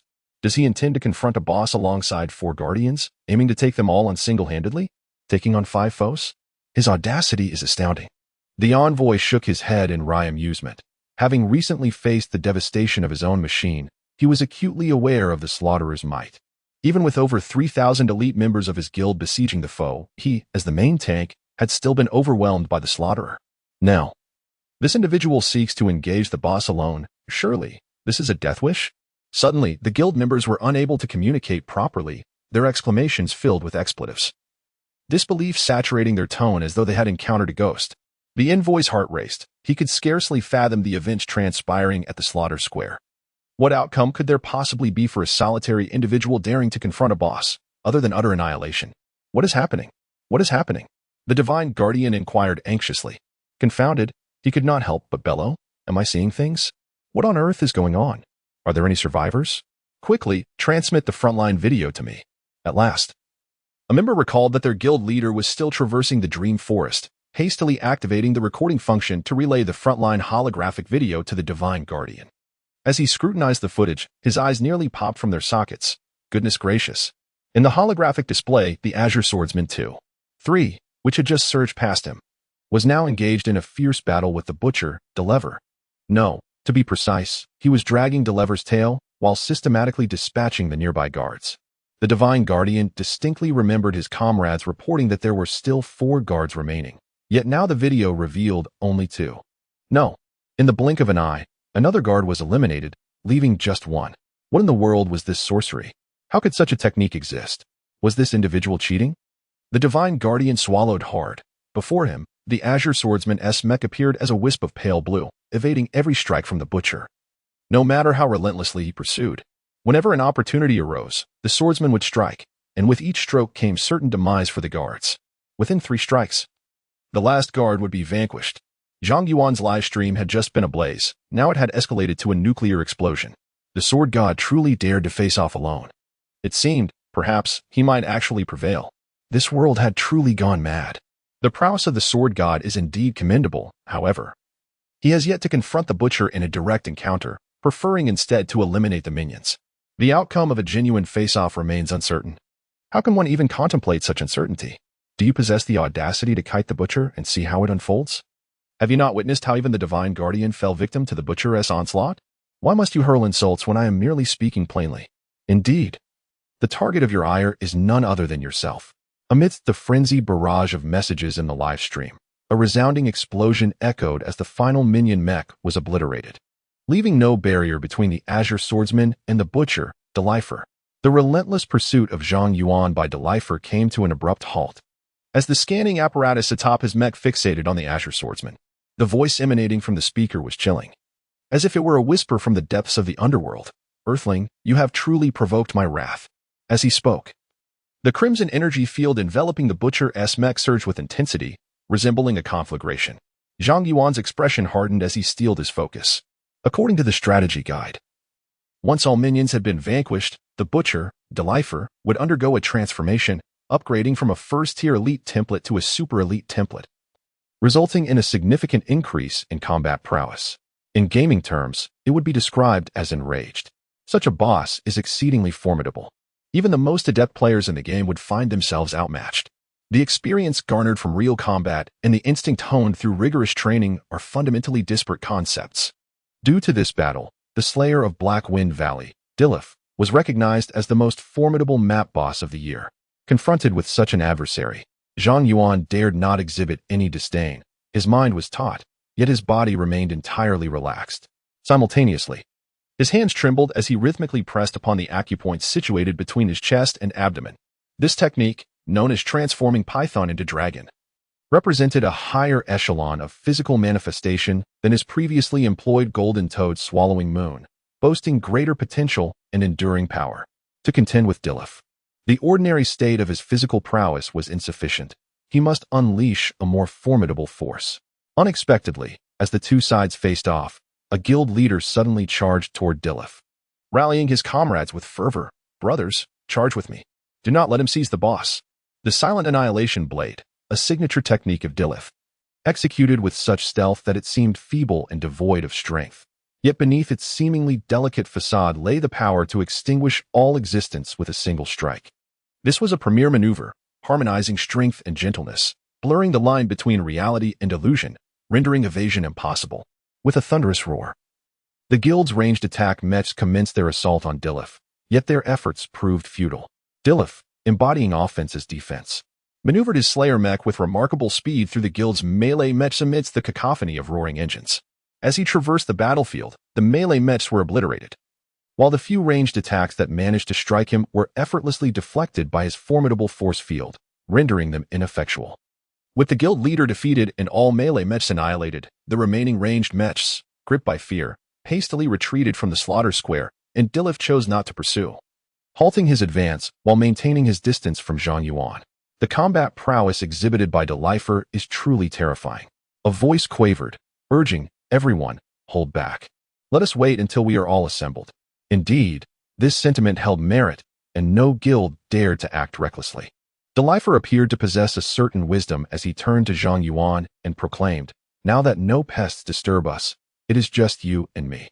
Chapter 45, Bamboo Sword vs. Annihilation Blade, Part 1. The demonic warrior's mech stands at a towering height of 6.5 meters and weighs 9 tons. With a maximum power output of 3,950, it is equipped with a high-powered field generator. Special Ability 1, Bloodlust, 75 additional power enhancement. Special Ability 2, Spatial Shift. The mech's high degree of freedom allows for explosive directional movements, creating an illusion akin to teleportation. The true essence of distinction lies within the pilot of the Butcher, the demonic General Delifer. His mech control techniques are nearly flawless, and his most formidable maneuver is known as the Annihilation Blade, a collective term for a series of 9 exquisite and terrifying killing techniques. The Butcher and the Annihilation Blade have forged Delifer's unparalleled reputation on the battlefield. In his previous life, before Zhang Yuan's demise, Delifer had already earned the title of Annihilation Blade Demon, becoming one of the 7 demon kings of destruction within the demon race. The phrase "where the blade demon treads, the starry sky falls silent" refers to him. Zhang Yuan gradually inhaled, his fingers gently pressing against his chest and abdomen. With each continuous push, he could distinctly sense a fiery energy emanating from within, swiftly circulating throughout his entire body. Where the heat flowed, his muscles swelled, his thoughts became lucid, and his eyes sparkled with vitality. His physique resembled that of a mechanized warrior, vast potential unleashed. The great serpent ascended to the heavens, transforming into a dragon. In his mind, he inquired, "Mainframe, how many rage points do I possess at present?" "You currently possess 20 rage points," came the response. Initially, he had 12. The additional 8 points were the fruits of his conquest over 4 slaughtering guards. In this state of potential eruption, how many rage points must be expended each second to shield my body from excessive overload damage? 1. 5 rage points are required each second to protect your body from harm. At a consumption rate of 5 points per second, with 20 rage points at his disposal, he could sustain this for just over 13 seconds. That would suffice.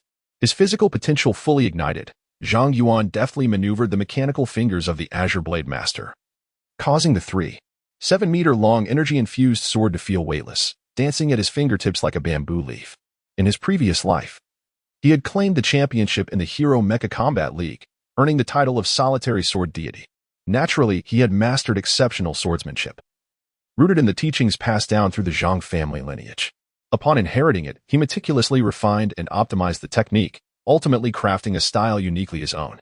This swordsmanship, named Little Bamboo, lacked the grandiose titles of conventional supreme techniques, yet it concealed a lethal edge. It is akin to a delicate gem, meticulously nurtured within the secluded bamboo grove of a mountain retreat, dainty, exquisite, and possessing a warmth that invites one to cradle it within their hands for gentle admiration.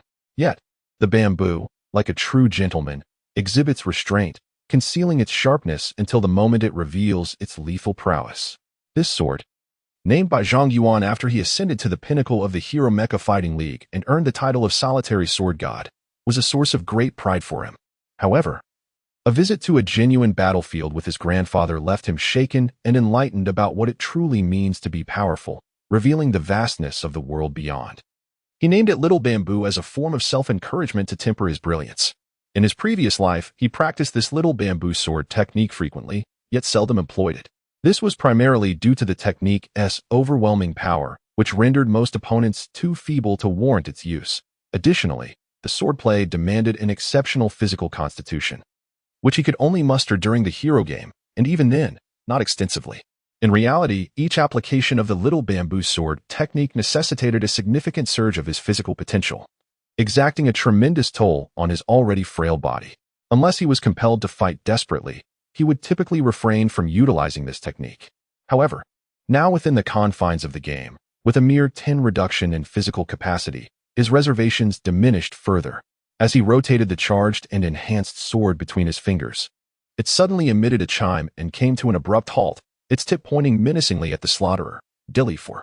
I have heard that your Annihilation Blade technique is unparalleled, coincidentally.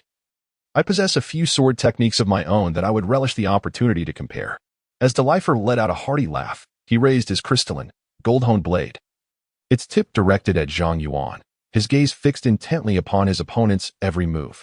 You seem to possess quite a bit of knowledge, yet since my emergence, countless swordsmen have fallen before me. Today, you shall not be an exception, shall you?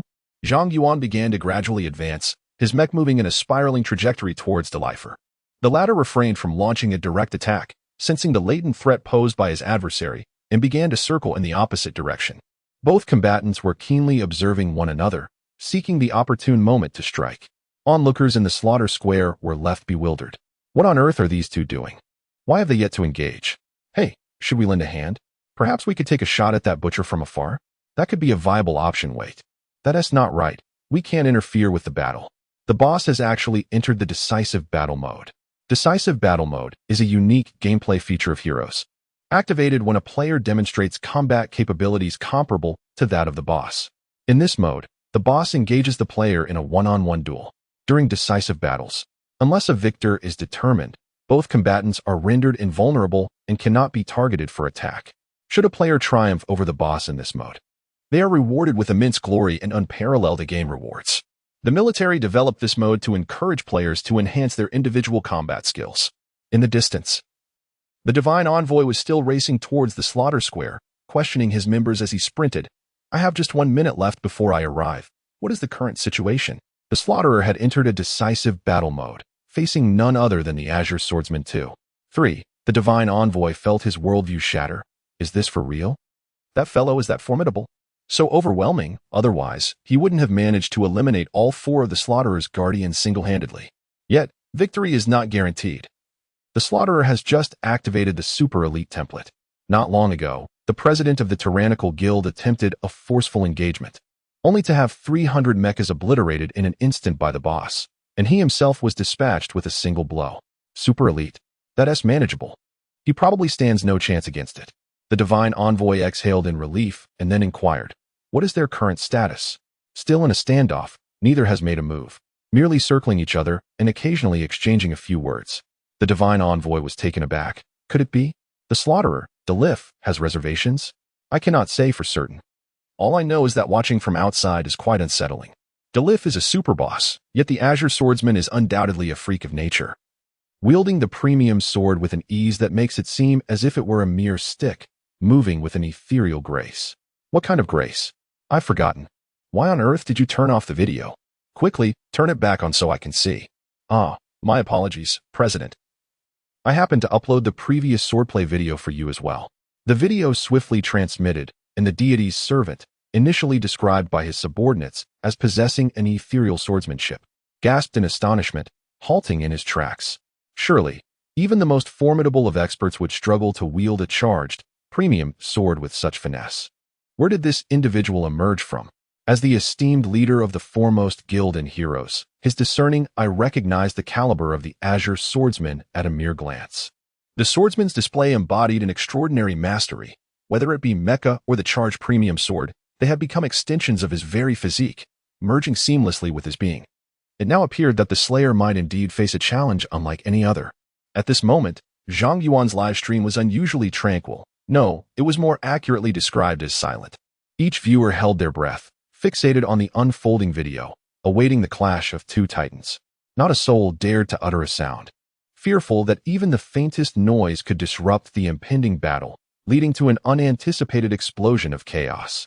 Chapter 46, Bamboo Sword vs. Annihilation Blade, Part 2. Time ticked away. Second by second. 10 seconds later, Zhang Yuan abruptly halted, his steps ceasing. Concurrently, the Azure Swordsman's mecha emitted a deep, reserved roar from its engine, its power output steadily increasing. The Slayer, Delifer, reacted with far greater urgency. Upon sensing Zhang Yuan's change, his mecha unhesitatingly activated its special technique, Bloodthirst. With a resounding boom, the Slayer's mecha engine roared like a ferocious beast. All things withered.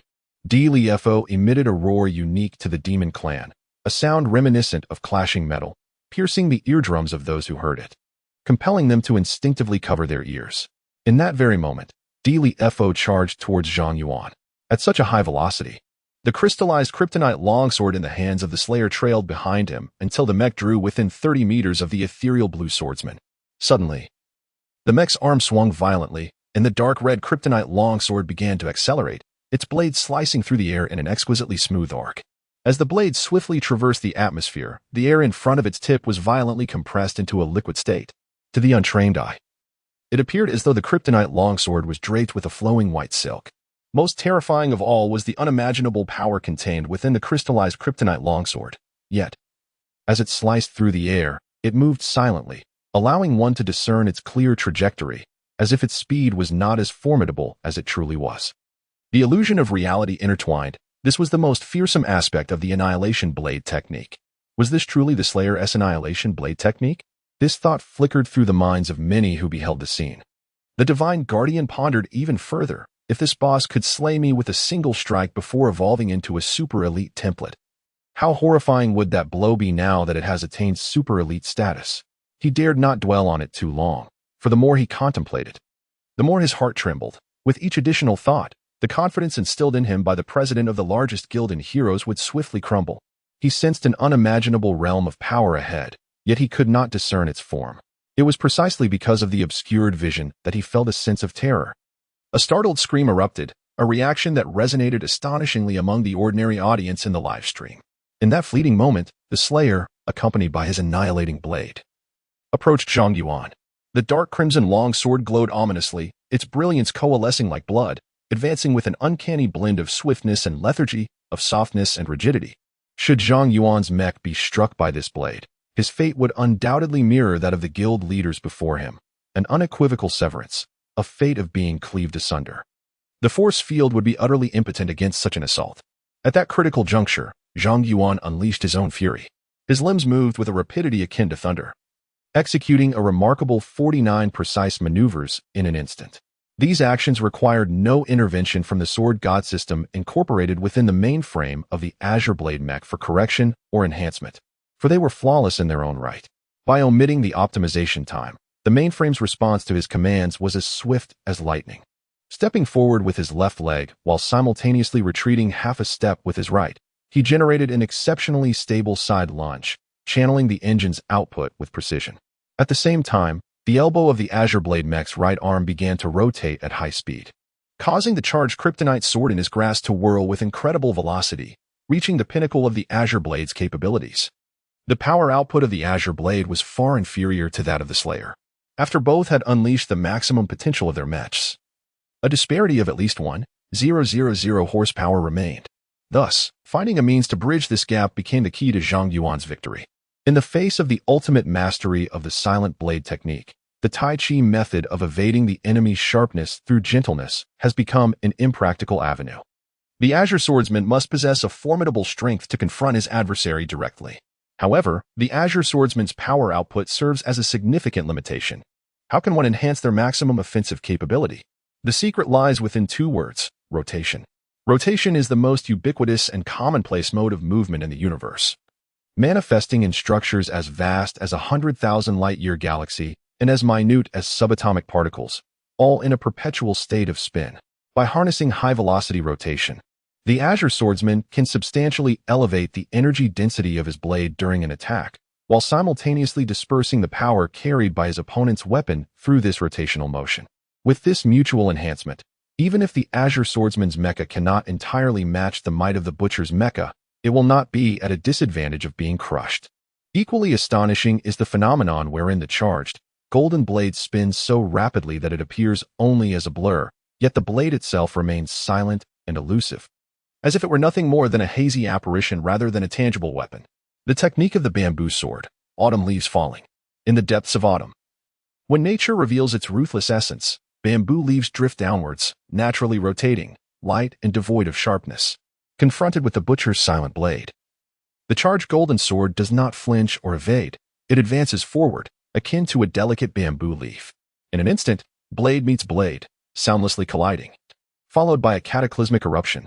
All restraint, all power, all technique culminate in that moment of impact, akin to witnessing two celestial bodies gradually approach one another in the vacuum of space.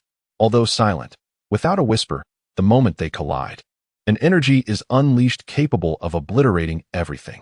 With a sharp crack, the Azure Blade Knight mech suddenly twisted, causing the force field's brilliance to dim instantaneously. Countless fissures appeared on the mech's alloy armor, while beneath its feet, a myriad of spiderweb-like cracks erupted across the ground, extending for over 100 meters.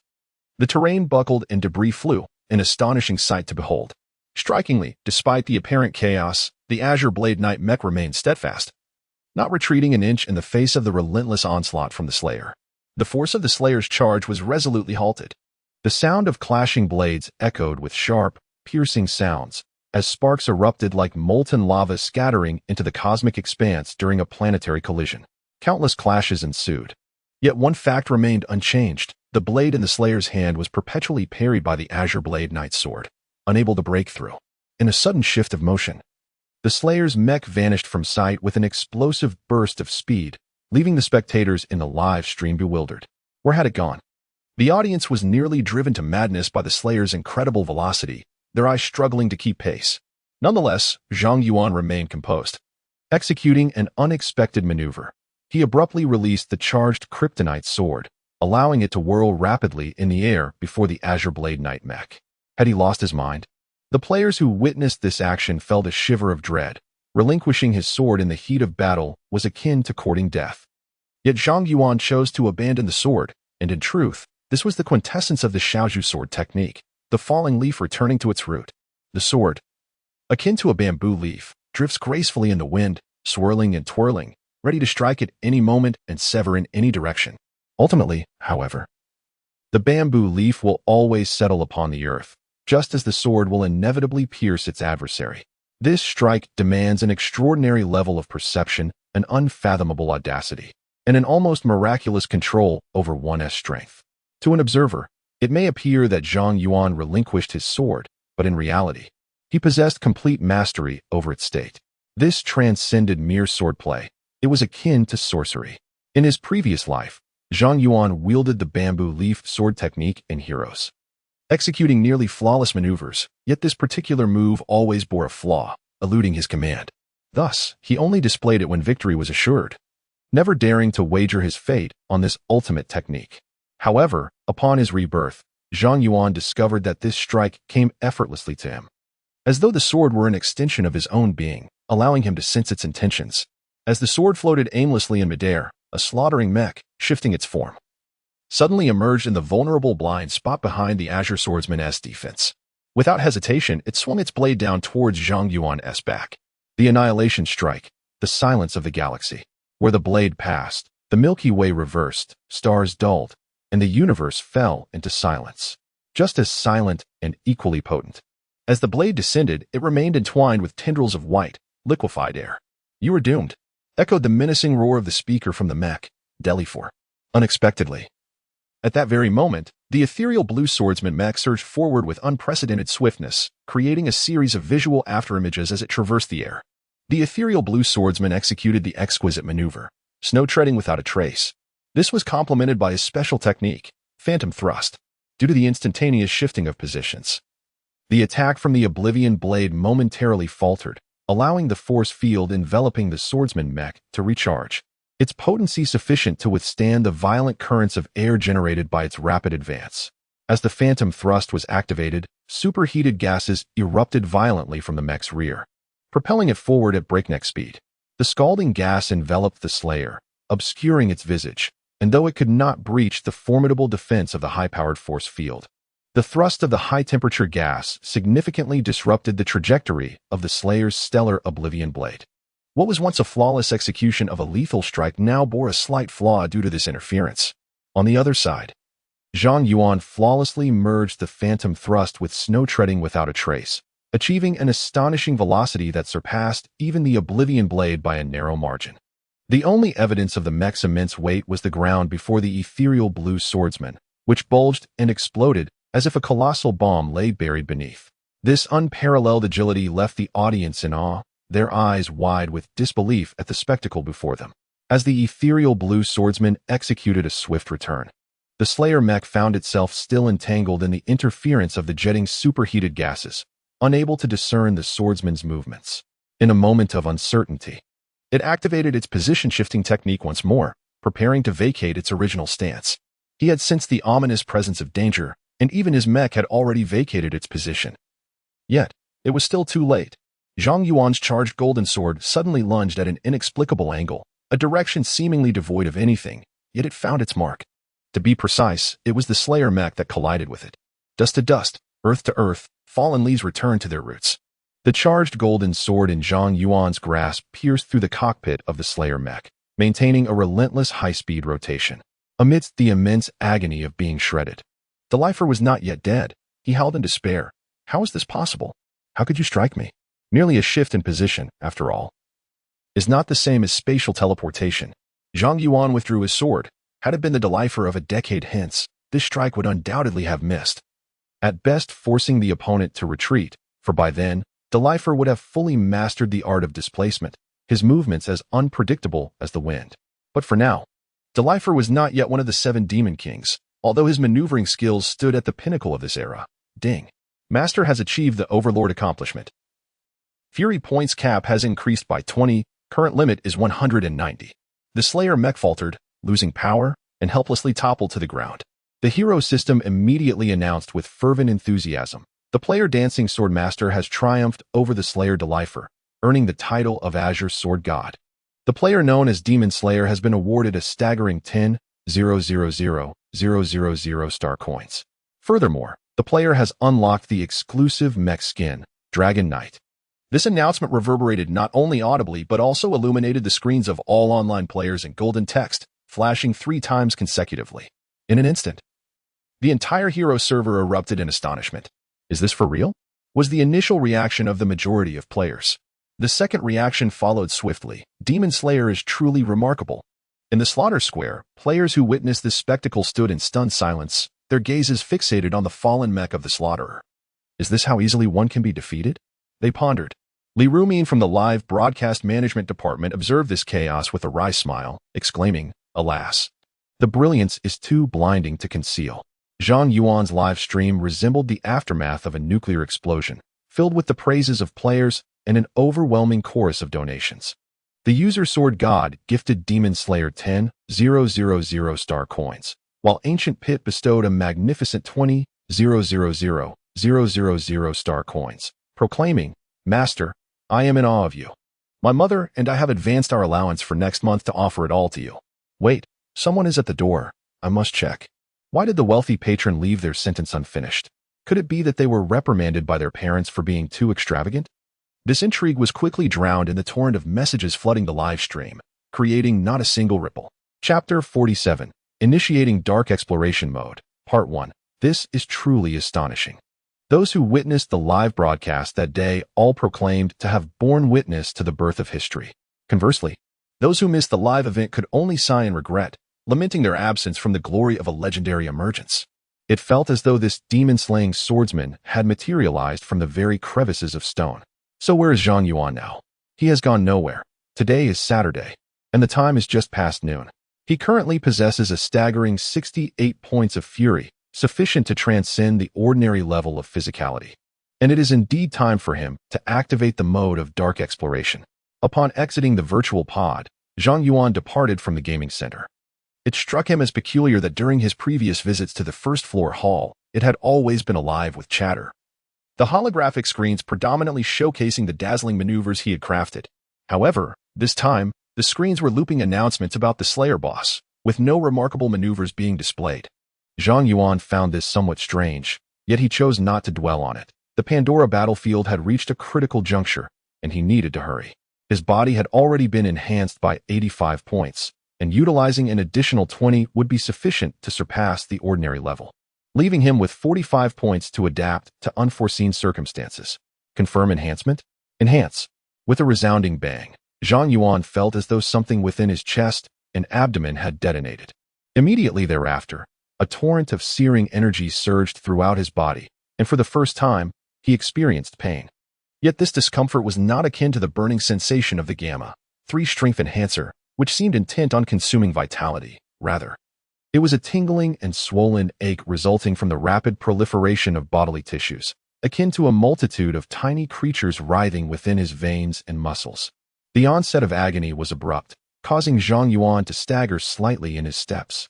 Beside the path lay a verdant lawn, and he stumbled over to it, collapsing onto the grass. With his hands tightly grasping a handful of sod, his teeth chattered incessantly, while beads of steaming sweat continually emerged from his forehead and back. He was acutely aware of his physical condition. Without consulting the mainframe, he understood that this situation posed no real danger, as long as he could endure it. It was a weekend, and the streets near the school were bustling with pedestrians. In this era of remarkable technological advancement and abundant material wealth, kind-hearted souls were ubiquitous. After a brief moment of sitting, a middle-aged man approached him with genuine concern, inquiring, "Young man, are you all right?"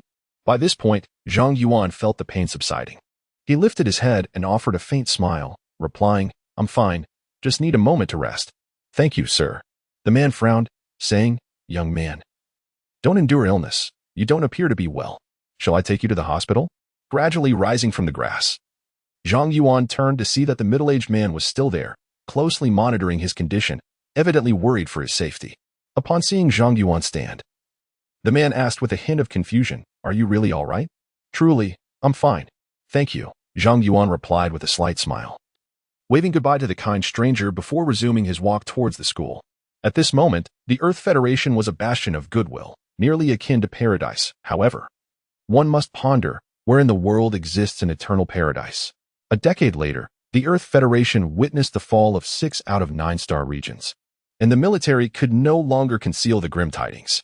By then, an atmosphere of war-induced panic pervaded the Earth, teeming with refugees fleeing from various star regions. Desperate for sustenance, while thieves roamed freely, and heinous crimes surged one after another, obliterating the tranquility of yesteryears. May the Earth remain forever peaceful in this world. Zhang Yuan gazed up at the azure sky, his fists clenched tightly.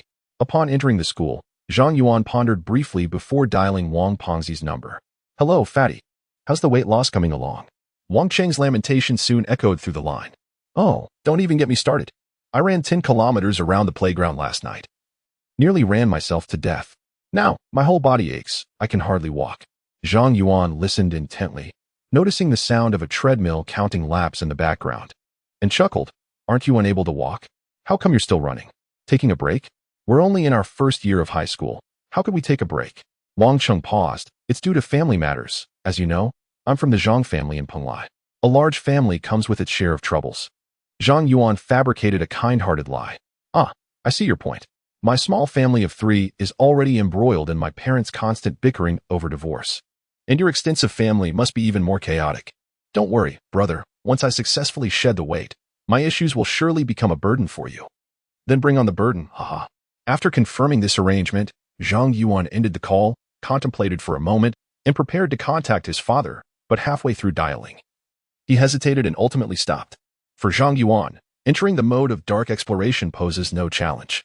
However, once this mode is activated, he must rely on the sub-ether network to remotely control the mechs deployed at the front lines. Theoretically, the transmission speed of the sub-ether network defies spatial distance through instantaneous sensing.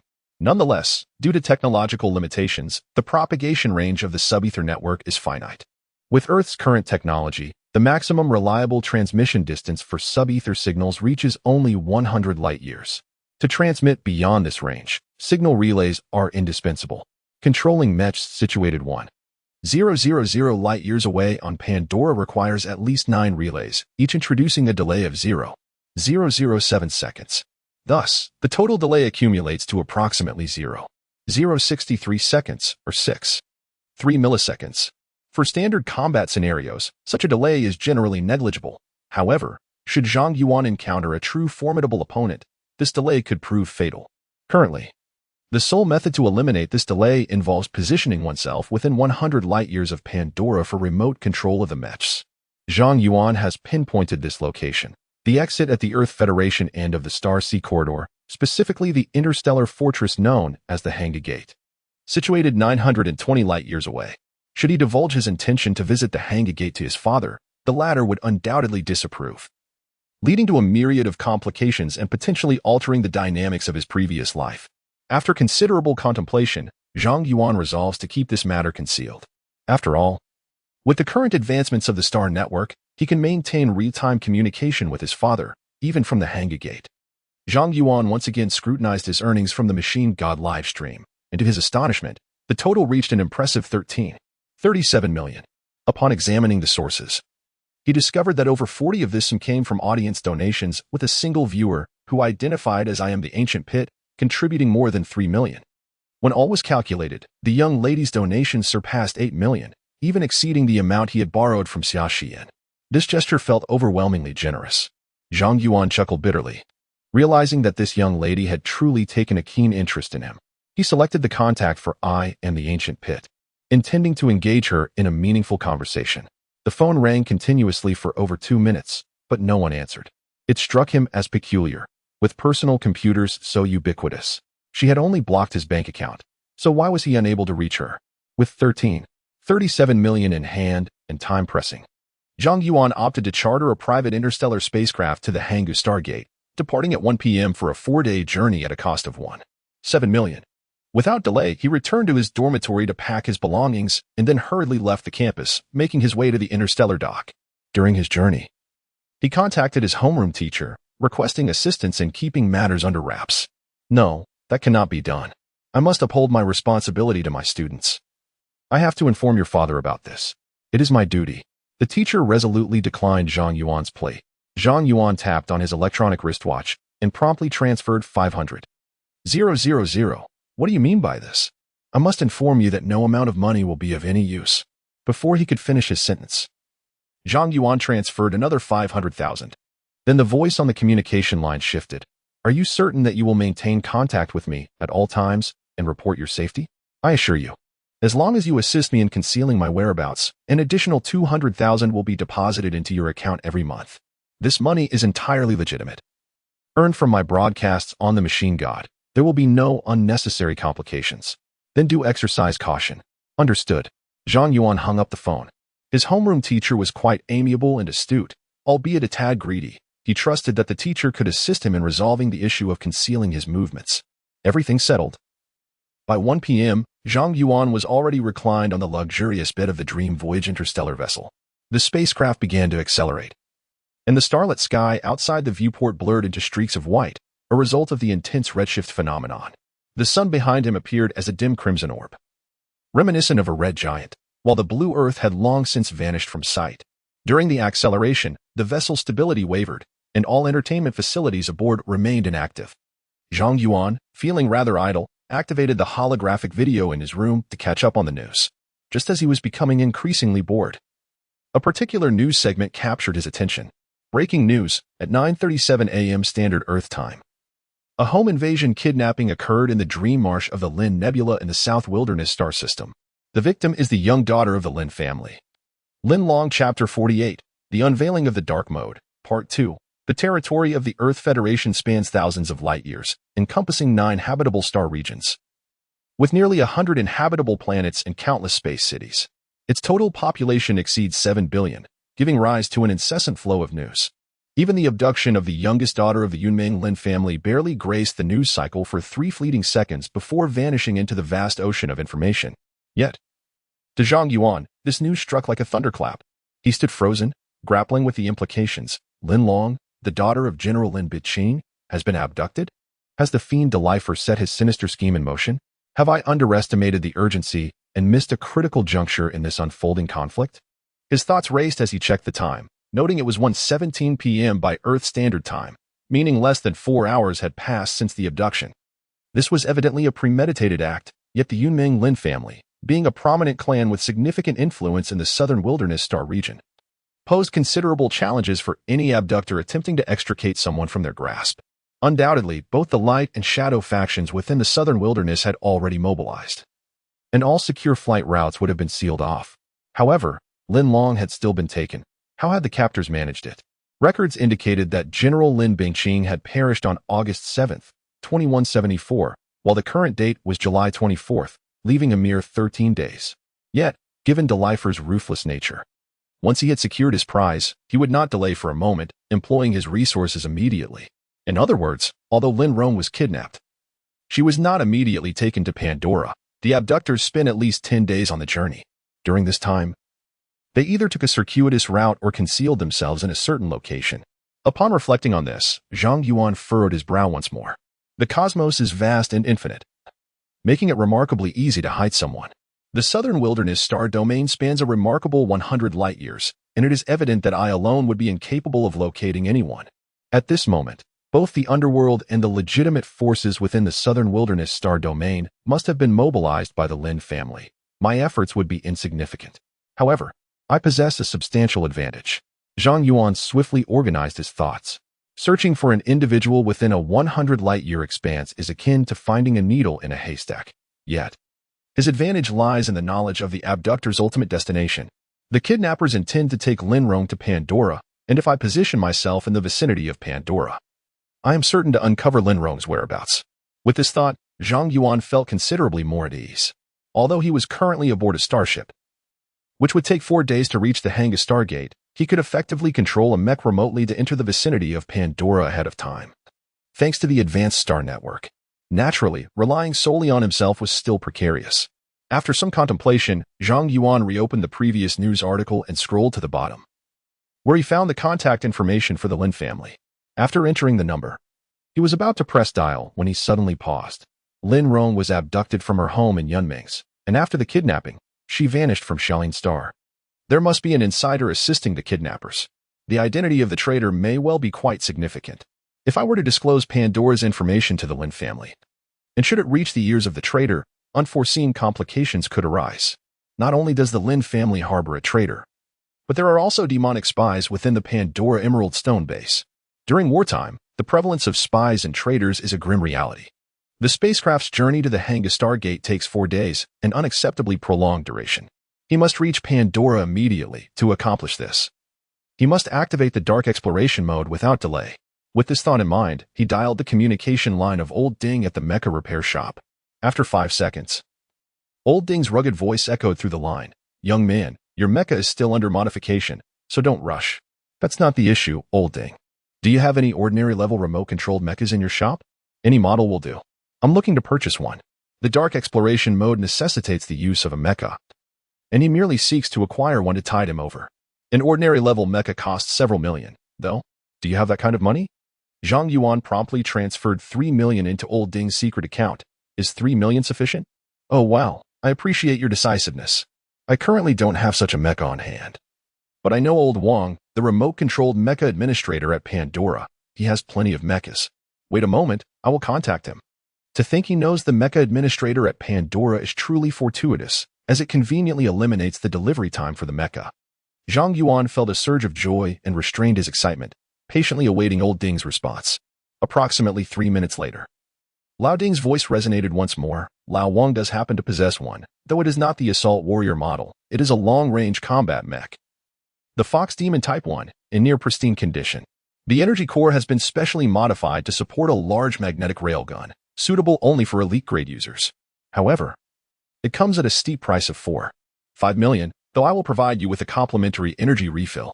Without a moment's hesitation, Zhang Yuan transferred the remaining 1.5 million to Lao Ding, exclaiming, I'll take it. Haha, my brother, I admire your spirited nature. I shall promptly send you the control key for the long-range mech. Do keep it safe. 5 seconds later, Zhang Yuan heard a soft ding from his wrist. Upon inspection, he discovered the key to the Fox Demon mech.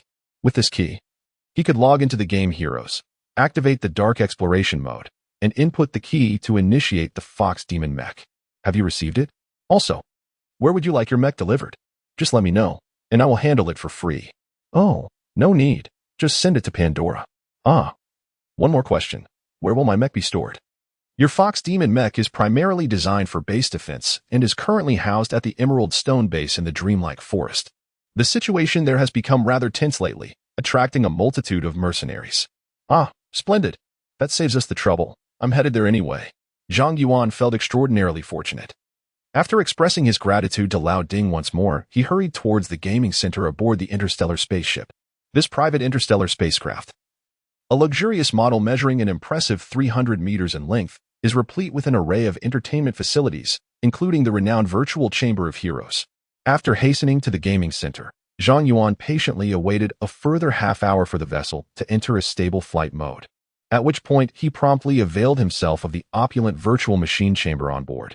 Upon logging into Heroes, Zhang Yuan selected the War Psychological Test from the upper right corner of the login interface, an essential step to unlock the Dark Exploration mode.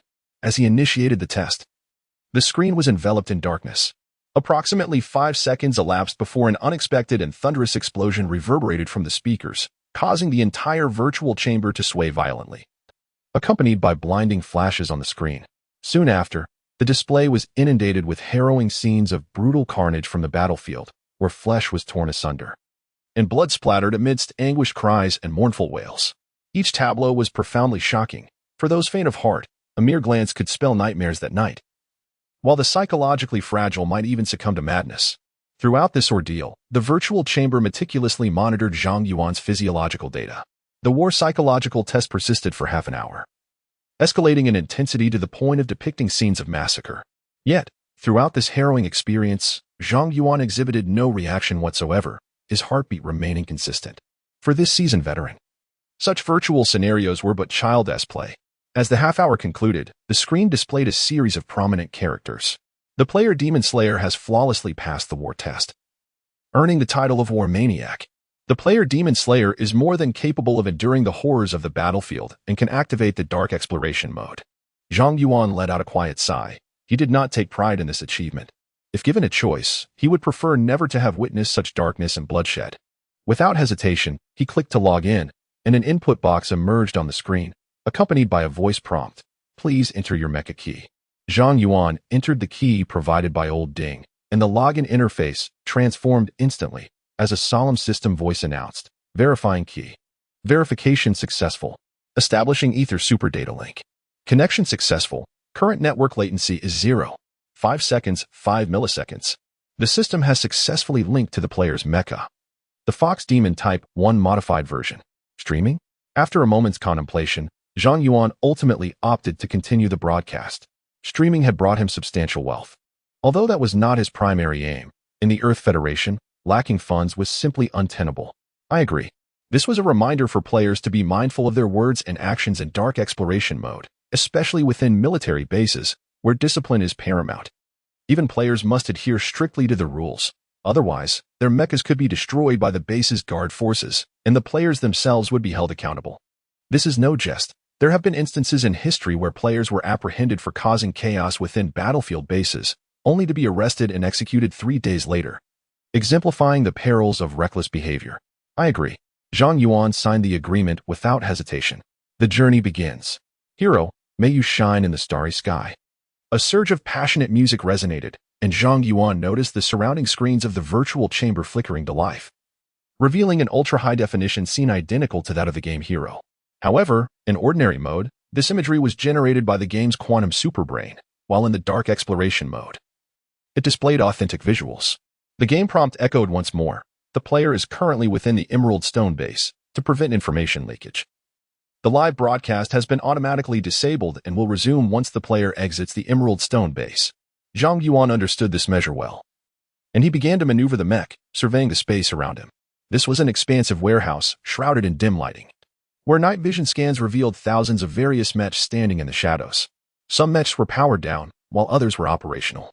The majority of these mechs were of elite caliber, their designs bizarre, and having undergone numerous modifications. Many bore visible scars, their paintwork faded and chipped, reminiscent of seasoned veterans from the battlefield.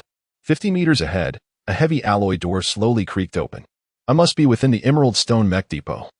Zhang Yuan realized his situation instantly. Suddenly, a few mocking voices echoed through the sonar. Oh, I thought the Fox Demon would be here waiting for dust to settle. Who would have thought someone would actually want it today? Do you think the one taking this Fox Demon mech will be a delicate little lady? The ordinary grade mech approaches the Emerald Stone. Has the cost of suicide escalated to such heights? All right, enough talk. Perhaps, judging by the physique, it truly is a young girl. Please, don't make her cry. The voices, both male and female, are tinged with mockery and disdain, yet Zhang Yuan remains unfazed, fully acclimated to this atmosphere. This is the authentic battlefield, where power reigns supreme, the strong command respect, and the weak are devoured in a brutal struggle for survival. Taking a deep breath, he gazes at the slowly opening warehouse doors and murmurs, "Pandora, I am coming." As soon as the words leave his lips, he senses a commotion behind him. The warehouse door has swung open, and an imposing Titan mech is unceremoniously barreling towards him, attempting to force its way out. Move aside, little one. Don't obstruct my mission. Chapter 49. Target, Eagle Outpost Defensive Mech Height, 9.8 meters weight, 27 tons maximum output power, 2450 Special Skill 1. Colossal Hammer Strike Special Skill 2. Electromagnetic Storm just as the collision seems imminent. With a slight shift of his limbs, the 4.8-meter tall Fox Demon mech gracefully extends a hand, gently pushing against the carbon armor on the Titan mech's thigh. In the split second before impact, it deftly leaps backward, nimbly evading the blow. As a long-range attack mech, the Fox Demon appears rather slender. Akin to a child among a group of elite-grade mechs, its delicate form strikingly agile. With a leap and a swift motion, Zhang Yuan moves like a cat. This maneuver captures the attention of nearby mechs, eliciting a chorus of impressed whistles. Beautiful. Quite intriguing. Haha, not bad at all. It is no wonder one dares to engage with this Fox Spirit machine at the Jade Stone. Young brother, I hope you can survive for a month. Zhang Yuan smiled faintly. You too, the harbingers of slaughter have descended, and the dream forest is perilously treacherous these days. As these words fell, silence enveloped the warehouse, and the atmosphere became decidedly oppressive. At that moment, the warehouse doors swung wide open, and Zhang Yuan took a swift step forward, being the first to exit. The weather outside was dreadful. Thick dark clouds obscured the sun, and a fierce wind howled, causing the defensive field above the Jade Stone base to shimmer. Beyond the force field lay a vast expanse of white, drenched in torrential rain. Perhaps Zhang Yuan had lingered too long in contemplation when a mech warrior approached and shouted at him, "Mercenary, stop dawdling and swiftly proceed to the Dream Forest to execute your mission." Zhang Yuan's objective was to relay information about Lin Long to General Lin Biqing. Yet within the confines of a real military camp, an unyielding hierarchy prevailed. The warrior's furious roar prompted a moment of reflection in Zhang Yuan's heart. Zhang Yuan, you have only enjoyed 2 days of comfort on Earth, and already you forget the rules of the camp? Within the base, players engaged in dark exploration were under strict surveillance, with clearly defined activity zones and behavior restrictions. Any transgression would result in immediate loss of control of the mech. And should control be unattainable, destruction would ensue, holding the participating players accountable for their actions. The establishment of such regulations was rooted in historical necessity.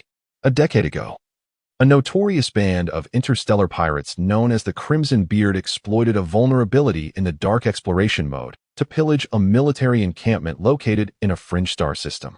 Over 100 soldiers, including a captain and 2 lieutenants, were mercilessly slain, resulting in a profoundly detrimental impact on military morale.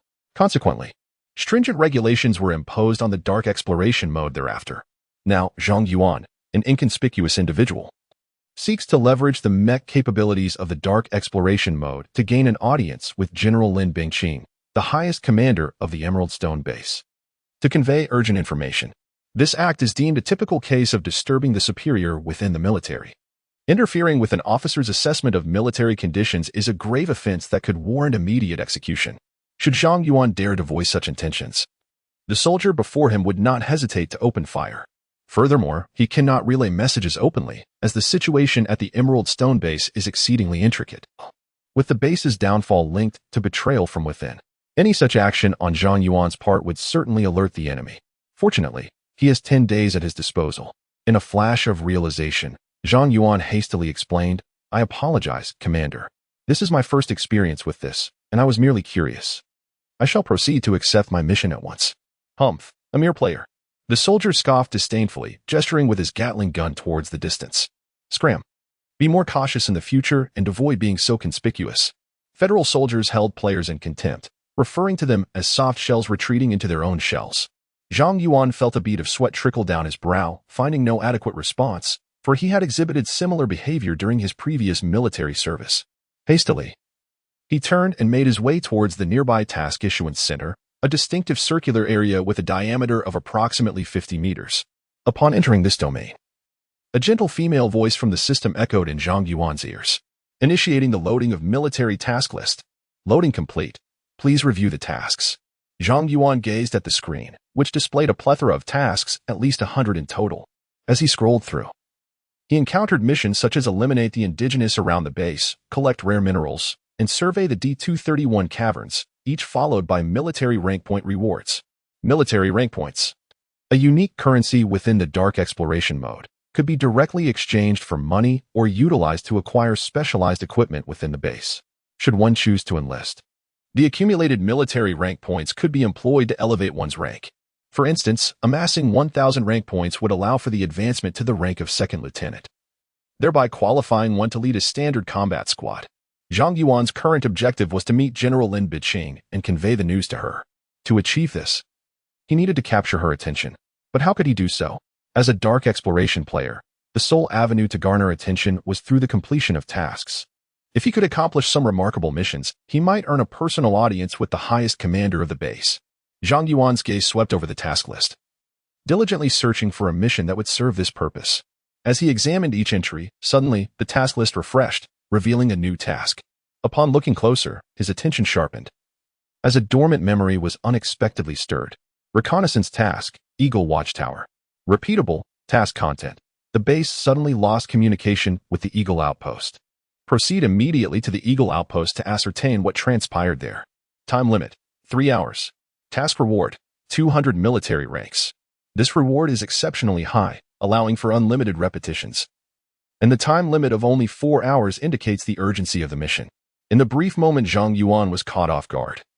The list already displayed that 6 individuals had accepted the task. With this in mind, Zhang Yuan resolutely took on the reconnaissance mission at the Eagle Outpost. The Emerald Stone base allocated 3 hours for reconnaissance, which is not a long duration. Yet the Demon Clan managed to conquer the Eagle Outpost in merely 2 hours and 40 minutes. 3 hours later, the Emerald Stone base dispatched troops to support the Eagle Outpost in the absence of any updates, but by then it was already too late. My time is exceedingly tight. Although he had firmly resolved to head to the Eagle Outpost, one must be adequately prepared before embarking on this mission. He needed to assess the hardware specifications of his Fox Demon mecha. Fox Demon Type 1, modified, equipped with Arrow God system, height, 4.5 meters, weight, 5.3 tons, maximum output power, 1351 horsepower, special skill, mental interference beam. Modification 1, small anti-neutrino core, energy capacity 1000. capable of supporting a large magnetic railgun. Modification 2. Gold titanium alloy dragon frame can withstand overloads with a 50 increase. Current weapon 1. Large magnetic railgun. Weapon 2. Rapid-fire laser cannon. Weapon 3. Crystallized carbon dagger. The stealth capability of the mecha is exceedingly inadequate. In ordinary circumstances, this situation might be tolerable. However, executing reconnaissance missions on the actual battlefield without any stealth capabilities renders one little more than a living target. The modifications are evidently lacking in effectiveness. The impact of mental interference light is minimal, proving virtually useless against the demon race, rendering it a mere trinket. The mecha lacks the ability to cloak, making an approach to the Eagle Watchtower tantamount to a death sentence. I must urgently retrofit the mecha, yet I currently lack military rank points. Zhang Yuan's mind raced as he swiftly devised a combat strategy. He already harbored plans to acquire the necessary military rank points. Observing the fox demon eager for demise, it appeared to lack any stealth capability and dared to venture into the forest, likely a novice. Oh well, perhaps it is merely some affluent second-generation heir. Such individuals are ubiquitous. Ignoring it entirely, Zhang Yuan stepped out of the base, and the system's notification sounded. The Mecha God live stream is commencing. Would you like to utilize your new skin, Dragon Knight? It is said that the Dragon Knight skin is particularly striking, although Zhang Yuan himself could not witness it. The audience in the live stream would certainly revel in the spectacle. The viewers are the patrons, so naturally, the skin should be employed. The Dragon Knight skin has been activated, and the live stream is now underway. Simultaneously, numerous wandering viewers of the Mecha God live stream received a system notification. The Demon Slayer has entered the arena. By heavens, brothers, let us proceed. The Sword God has made his appearance. Let us go, let us go, let us watch the Sword God in action. There is nothing worth seeing in this shabby live stream.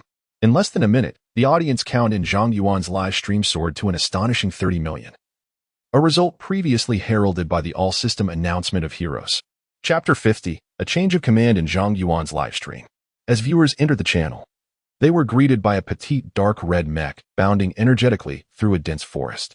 The Sword God has begun to engage in the advanced battlefield. The term advanced battlefield denotes a scenario shrouded in war fog, with opponents completely unknown and NPCs exhibiting high intelligence. Even the viewers in the live stream could discern only the surroundings of the mech within a few hundred meters, accurately reflecting the essence of a real battlefield.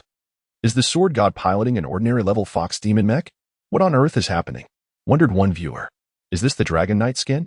It looks incredibly cool and adorable on the Fox Demon. The tone suggested she was undoubtedly a young girl. Isn't it supposed to be the Sword God? Why not utilize a mech like the Azure Blade Swordsman for an aggressive charge? What significance does a Fox Demon hold? This is merely showcasing the skin. Skin enthusiasts, be gone.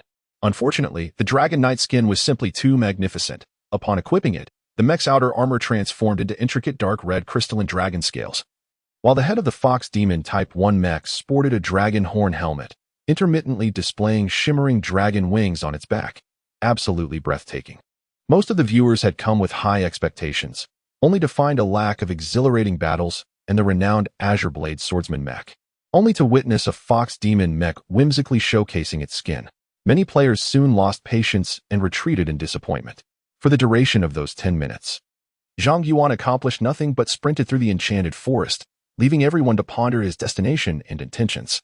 At the Emerald Stone Base, in the Strategic Command Room, changes were also unfolding as Zhang Yuan exited the facility. Commander, a newcomer has arrived from the mercenary side, one soldier reported. This newcomer bears the ID Demon Slicer, remarkably. He has swiftly activated the Dark Exploration mode. Major Wong, intrigued, felt a surge of interest. The player known as Demon Slicer had suddenly gained notoriety over the past few days. Having watched the combat footage featuring him and Dillifer, Wong was astounded. The player's prowess was nothing short of extraordinary. To his astonishment, even with a discerning eye honed by experience, he could detect no flaws in Demon Slicer's technique. Wong suspected that this player might be an elite expert who, out of sheer boredom, had switched accounts to showcase his skills. Data from the backend indicated that he had just passed a psychological warfare assessment and subsequently purchased a Fox Demon mech. The soldier inquired, Commander, shall we proceed with the routine monitoring? After a moment's contemplation, the Major nodded. Yes, monitor him closely and report any unusual behavior to me. Just as they were discussing this, a surprised voice echoed from the command center. What did you say? The voice was loud, crystalline like the sound of jade beads falling, laced with incredulity. The personnel in the command room turned to see their general, Lin Bingqing, staring in astonishment at her personal computer on her wrist, flanked by two soldiers clad in inspector uniforms. "General, what has transpired?" Wang Zhengyi inquired loudly, his gaze fixated upon the two inspecting soldiers, brimming with animosity. "It's fine. It's fine. It's fine," General Lin Bingqing repeated thrice, revealing her profound inner turmoil. A nearby inspector murmured, "General, your emotional fluctuations are quite pronounced. This may hinder your judgment regarding the battlefield. At this critical juncture, the inspection committee deems you unfit to continue commanding the Emerald Stone base."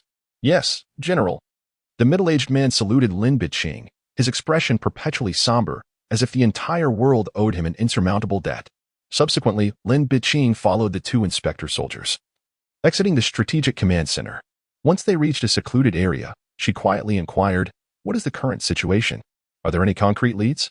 "I regret to inform you, General, that your family and the South Wilderness Star Domain security team are involved in the search, yet we have not uncovered any clues thus far." "How could this happen? How could this happen?" Lin Bingqing was thrown into disarray. Lin Long was the sole daughter she shared with her deceased husband. Whenever there was a lull in their schedules, they would engage in holographic communications on the Star Alliance network. Just last night, her daughter excitedly recounted discovering an exceptionally skilled player in Heroes, albeit one with a rather irritable disposition, an old-fashioned individual. She vividly remembered her daughter playfully asking for more pocket money that very morning. How could she have vanished in the blink of an eye? How could this happen? How could this happen? "General," the inspector warrior stepped forward and sternly proclaimed, "You are not only the highest commander of the base, but also its foremost guardian of power. You cannot abandon your post. The Emerald Stone base is a crucial link in the Pandora strategy, and we cannot afford any failures." Another warrior added, "The entire southern wasteland star domain has been sealed off at the earliest opportunity. Your daughter is surely still within its confines. Our only options now are to continue our relentless search or patiently await the robbers to make contact." Lin Bingqing, despite her internal turmoil, absorbed their words. She was torn between duty and familial love, with these two forces incessantly pulling at her, nearly fracturing her delicate form. Overwhelmed by anguish, she covered her head with her hands and sank to the ground, weeping quietly. The two inspector warriors exchanged a glance and hastily erected an optical barrier to shield their general from the sight of the base soldiers, lest her distress diminish their morale. After 2 minutes of tears, Lin Bingqing rose, wiped the tears from her fair cheeks, and spoke coldly, "I need to be alone in my room for a while. Please escort me there." "Yes, General." Upon entering her room and closing the door, Lin Bingqing once again succumbed to despair. She leaned against the door and slowly slid to the floor, her gaze fixated on the wall adorned with 16 photographs, each capturing a birthday of her daughter through the years. The mere thought of it twisted her heart in agony, unbearable in its intensity. Why has it come to this? Why? Clenching her fists in torment, she was consumed by an overwhelming hatred, yet felt utterly powerless. Zhang Yuan remained blissfully unaware of the unfolding events. Having traversed over 30 kilometers through the forest in a mere 7 minutes and 35 seconds. This area, located to the west of the Emerald Stone base, was relatively safe, and he had encountered no unforeseen incidents along the way. Just as the spectators anticipated his continuous advance, Zhang Yuan abruptly halted, pivoted, and concealed himself behind a large tree. He then produced a spherical device, a diffraction scanner, capable of observing targets hidden behind obstacles. Among the onlookers, some recognized the gadget. And the result was revealing. Ahead lay an indigenous tribe, astonishingly accompanied by a giant lizard warrior. This was a medium-sized tribe, boasting at least 600 members. Could it be that the Sword God intended to single-handedly confront this indigenous tribe? The giant lizard warrior was no trivial adversary. The Pandora natives, a humanoid race, towered impressively. Often exceeding 4 meters in height, their skin a deep shade of green.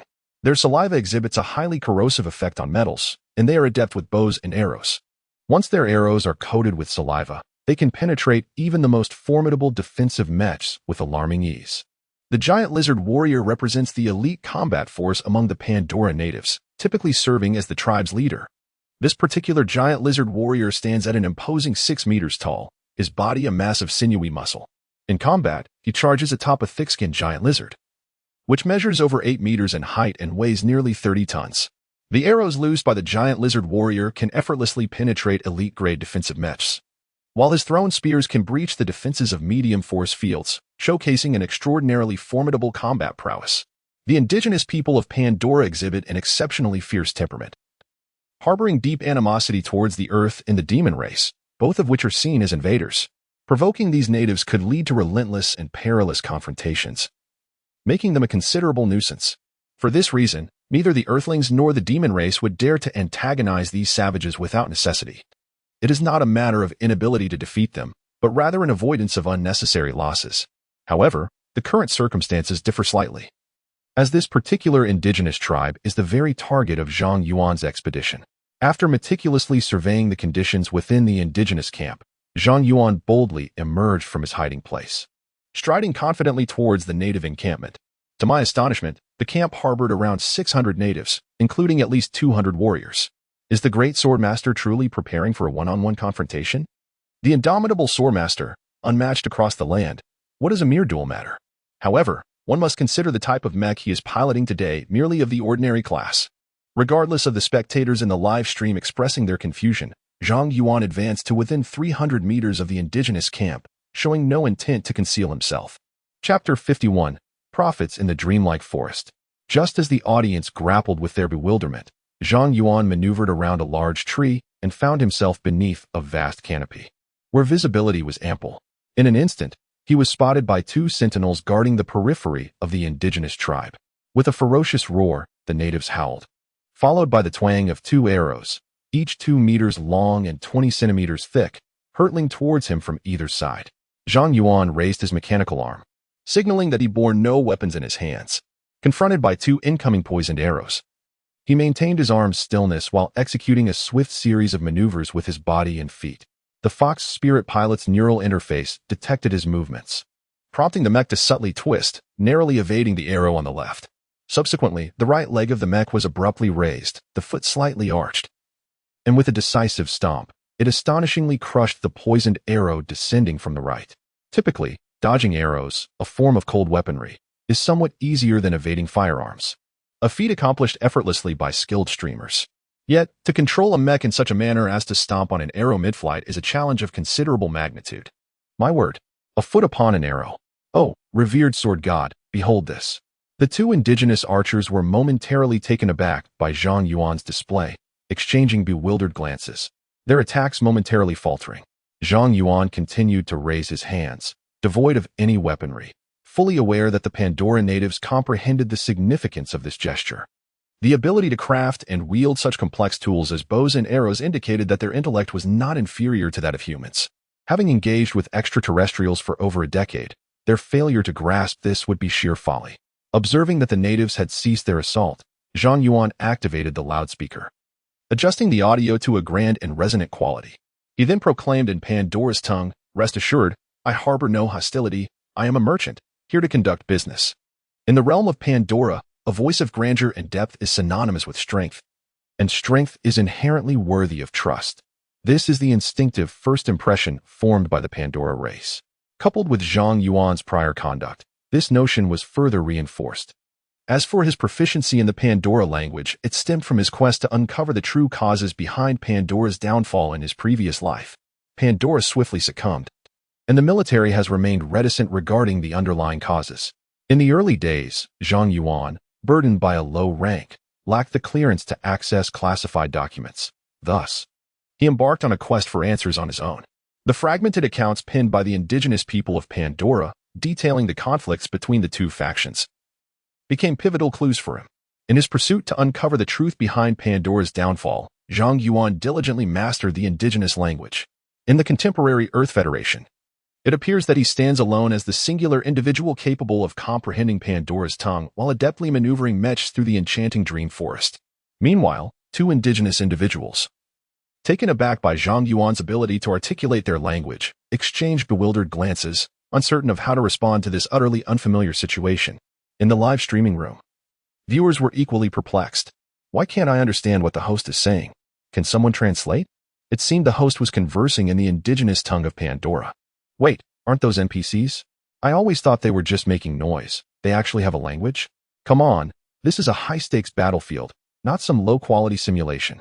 For a prolonged period, the indigenous people had clashed with Earthlings and the demon race, Initially, misunderstandings arose from linguistic barriers, but as time passed, the hostilities evolved purely from animosity.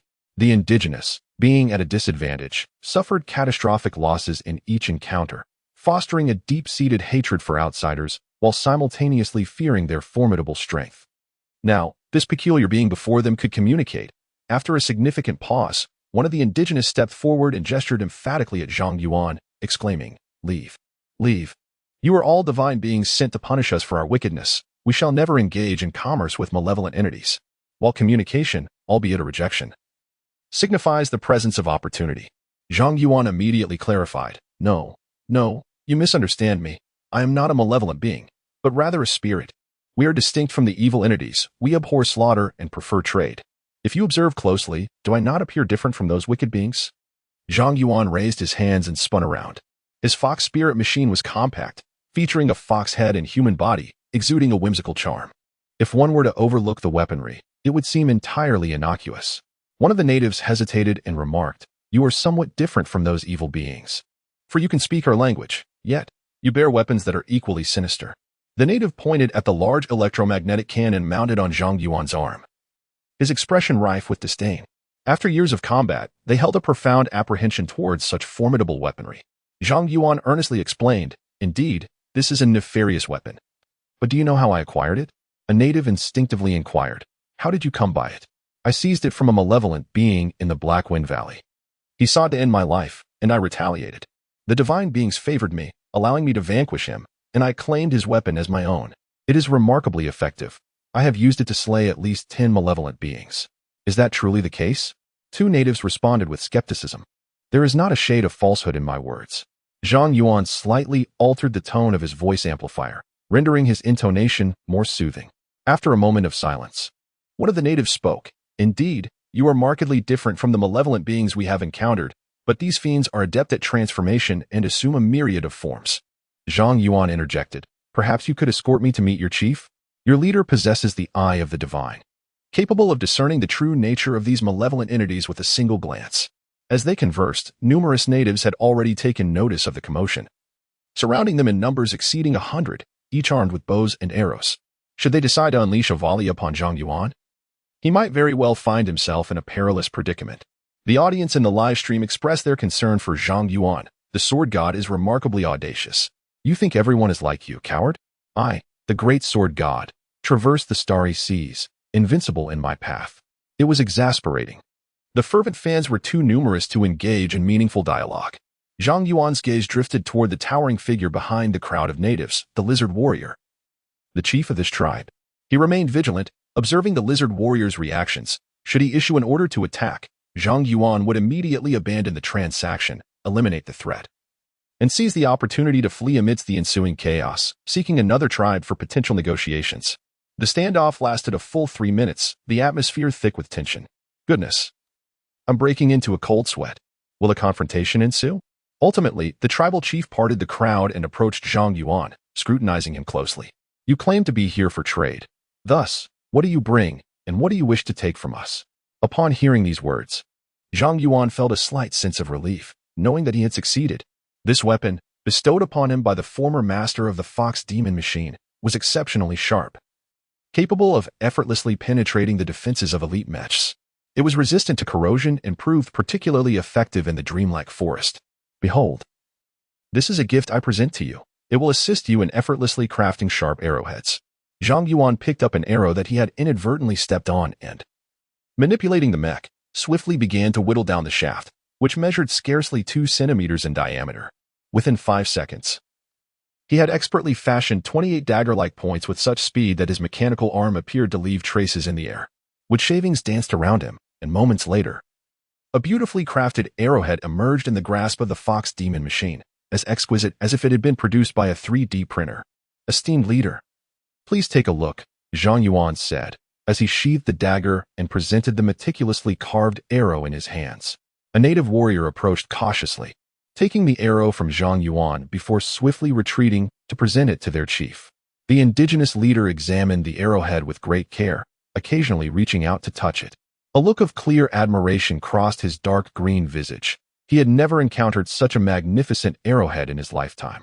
After sufficient admiration, The tribal chief raised his gaze to Zhang Yuan and inquired, "So, what is it that you wish to take from me?"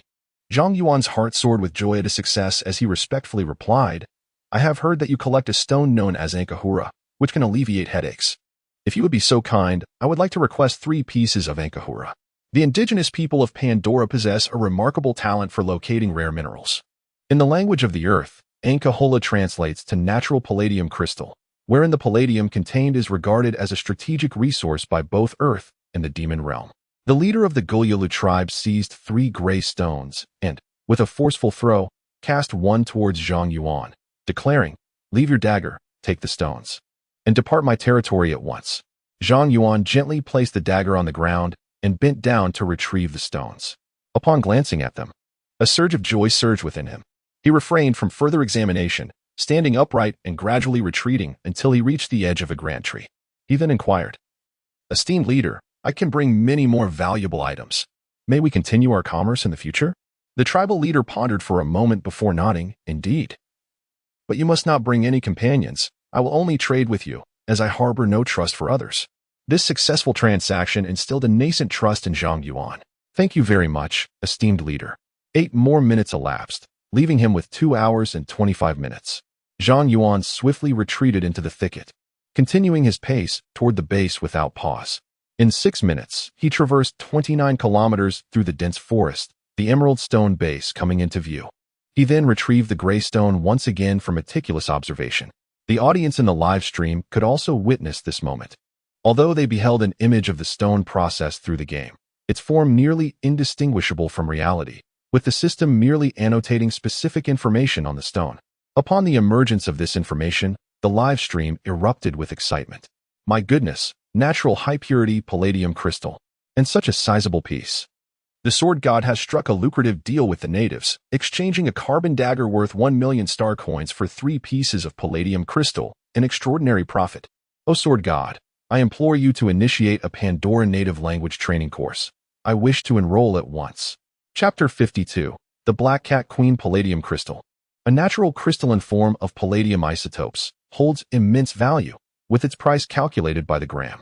The 3 pieces of palladium crystal in Zhang Yuan's possession exhibit a pure gray surface with a dull luster, yet upon closer inspection, one can discern intricate natural spiral patterns. Utilizing a radiation scanner for close examination, the device remains unresponsive from a distance of 10 centimeters, but emits a loud alarm upon nearing that threshold, indicating intense radiation. These characteristics are typical of natural palladium crystals. From the intensity of radiation, the purity of the palladium isotopes in these 3 pieces exceeds 15. The acquisition price at the Emerald Stone base for such palladium crystals is 1 military rank point per 100 grams, equating to 300 yuan per gram. The total weight of Zhang Yuan's 3 natural palladium crystals is at least 11 kilograms, which translates to a potential reward of 110 military rank points, or 3 million yuan, with his only expenditure being a crystallized carbon dagger valued at 100,000 yuan. In the game Heroes, natural palladium crystals are also regarded as rare gems, and collecting them for sale to NPCs allows for direct conversion into star coins. To the viewers in the live stream, the total selling price of Zhang Yuan's 3 pieces of palladium crystal amounts to 23 million star coins, a staggering sum of 3 million. O Sword God, I beseech you to teach me the Pandora language. I too wish to engage in trade with the natives. Alas, I have roamed the enchanted forest for 3 years and have only managed to collect 3 grams of palladium crystal. The result was that the Sword God suddenly acquired 11 kilograms. Oh dear, I cannot go on living. This life is unbearable.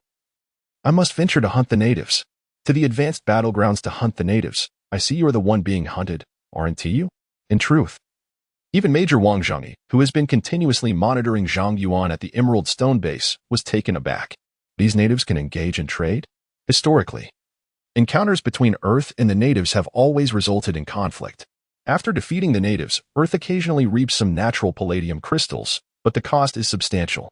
If one were to specifically exterminate the natives solely for palladium crystals, there would be little profit to be gained.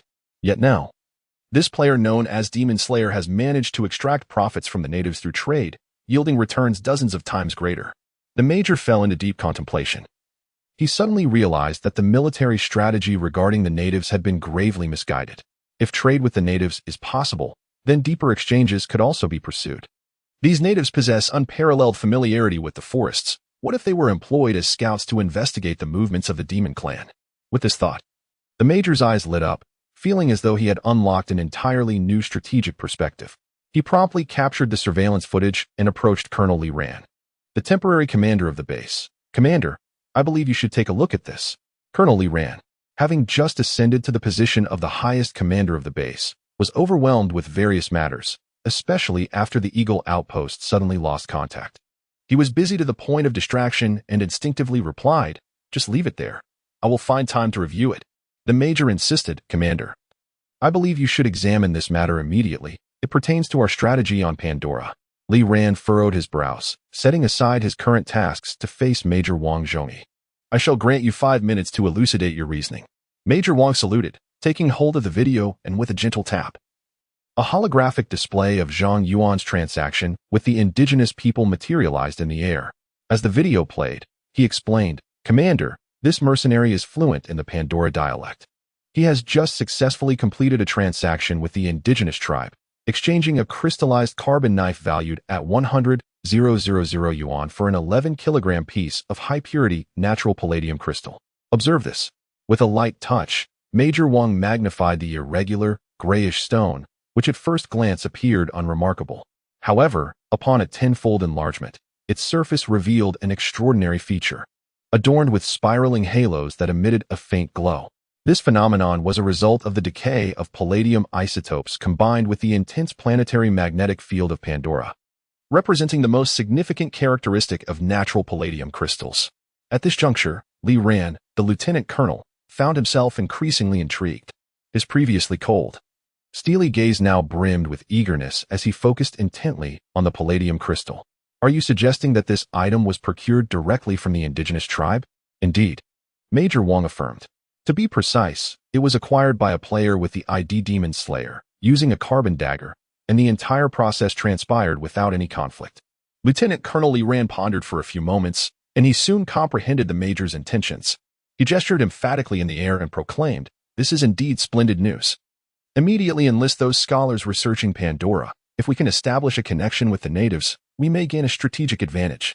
Major Wang also wore an expression of delight, responding, "Yes, Commander." He promptly turned to execute the order. However, he realized with a start that his dagger was missing. Could it have been lost during his escape? Remarkably, it had not been confiscated, suggesting that fortune favored him this time. Zhang Yuan paid no heed to such trivialities. Time was of the essence as he strode purposefully toward the player-exclusive supply depot at the Emerald Stone base. This depot was reserved for players, bustling with activity and noise. Upon entering, Zhang was met with a chorus of derisive laughter, akin to the buzzing of flies. "Rich kids, if you have the ability, don't rely on your parents' money. The battlefield is not a playground." Zhang Yuan remained silent, approaching the AI supply officer. With a decisive click, he opened the mech storage compartment and extracted 3 pieces of naturally high-purity palladium crystals, laying them out one by one before the supply officer. They were weighed and assessed for purity, all converted into military rank points. The AI supply officer exhibited no extraneous emotions. It was impartial and fair. Upon receiving the palladium crystals, it began its evaluation. 5 minutes later, it carefully stored the crystals and issued an assessment report. Naturally high-purity palladium crystals. Palladium isotope content 16.8. Total weight 11,443 grams. Converted into military rank points totaling 123. Shall we proceed with the disbursement? Certainly. The player, known as Demon Slayer, has amassed an impressive 123 military rank points. For elite players engaged in the dark exploration mode, such an achievement typically requires relentless effort over the course of at least a week. However, Zhang Yuan managed to attain this remarkable feat in merely 25 minutes. The once chaotic supply depot fell into a profound silence, a tranquility that lingered for 3 seconds before being shattered by the exclamations of another player. "Goodness! Where did this palladium come from? How could there be so much? Is this sissy truly that fortunate? Hey, brother, have you discovered a mine? Care to share?" The disdain evaporated as those with an inclination for camaraderie eagerly approached. Zhang Yuan, however, chose to disregard them entirely. He had no time to spare. Turning to the supply officer, he stated, "I require maintenance for my mech and some modifications." "Of course, please follow me," the officer replied. As Zhang Yuan accompanied the intelligence supply officer toward the maintenance station, an intricately modified 9 lives cat demon mech approached. Just then, a communication request chimed on his private channel. Accepting the request, a voice laced with a hint of seduction emerged. Little one. It seems you've discovered a little trick for finding rare ores. How about we collaborate? Not interested at the moment, but we can become friends. Zhang Yuan replied as he reached the maintenance station. A nearby robot approached to begin assessing the operational status of his Fox Demon mech. Maintaining the flawless functionality of his mech was paramount in the dark exploration mode. The 9-lived cat demon approached with a beaming smile, introducing herself. Little one. Allow me to introduce myself. I am the Black Cat Queen. Should we collaborate, I assure you that your profits will double. Black Cat Queen? Zhang Yuan expressed mild astonishment. Chapter 53. Truly unaware of the heights of heaven and depths of earth in the celestial battlefield, one often encounters formidable beings whose names and exploits echo throughout the cosmos, becoming well known to every mech warrior. In the previous life's battlefield, there existed a legendary assassin known as the Black Cat Queen, whose extraordinary talent and remarkable achievements were renowned. 6 years prior to Zhang Yuan's demise, precisely 4 years hence, the Black Cat Queen ascended to the rank of an apocalyptic master, becoming the commander of the Earth Federation's Assassin Legion, Shadow's Hand. She also bore the esteemed title of Queen of the Night, ranking 5th among the apex masters of the Earth known as the Starry 9 Emperors. However, this glory was a distant reality. In the present time, the future Earth Triumvirate's Niwa Saint Xiaxian was still in high school, while the Black Cat Queen seemed to be engaged in dark explorations. With this in mind, Zhang Yuan inquired, Black Cat Queen? Are you the prodigy from the Orlan Star Domain? Oh ho ho, it seems my reputation precedes me. Indeed, it is I, and you have not mistaken your identity. The Black Cat Queen maneuvered her mech, casually lifting her arm towards Zhang Yuan's, presenting an appearance of camaraderie. So, have you reconsidered? Zhang Yuan gently evaded the Black Cat Queen's arm, shaking his head and replying, Please wait a moment. I need to modify my mech. Give me 10 minutes. That will not do. My time is exceedingly precious, so let us speak plainly. Zhang Yuan held the power of the Black Cat Queen in high regard and, realizing the necessity of multitasking, inquired, Are you aware of the situation at Eagle Outpost? As he spoke, he instructed the system, Open the military supplies list. I wish to make a purchase. A lengthy array of items materialized before him, showcasing a diverse assortment of goods provided by the federal military, alongside items salvaged from the battlefield. Here, one could discover an array of peculiar modifications. Zhang Yuan perused the list, and after a mere 5 seconds, his gaze settled upon an item labeled Forest Standard Camouflage. Forest Standard Camouflage price, 15 military rank points purchase, commence spraying. He selected the stealth modification not for its value, but for its swift application, merely 5 minutes for a single coat.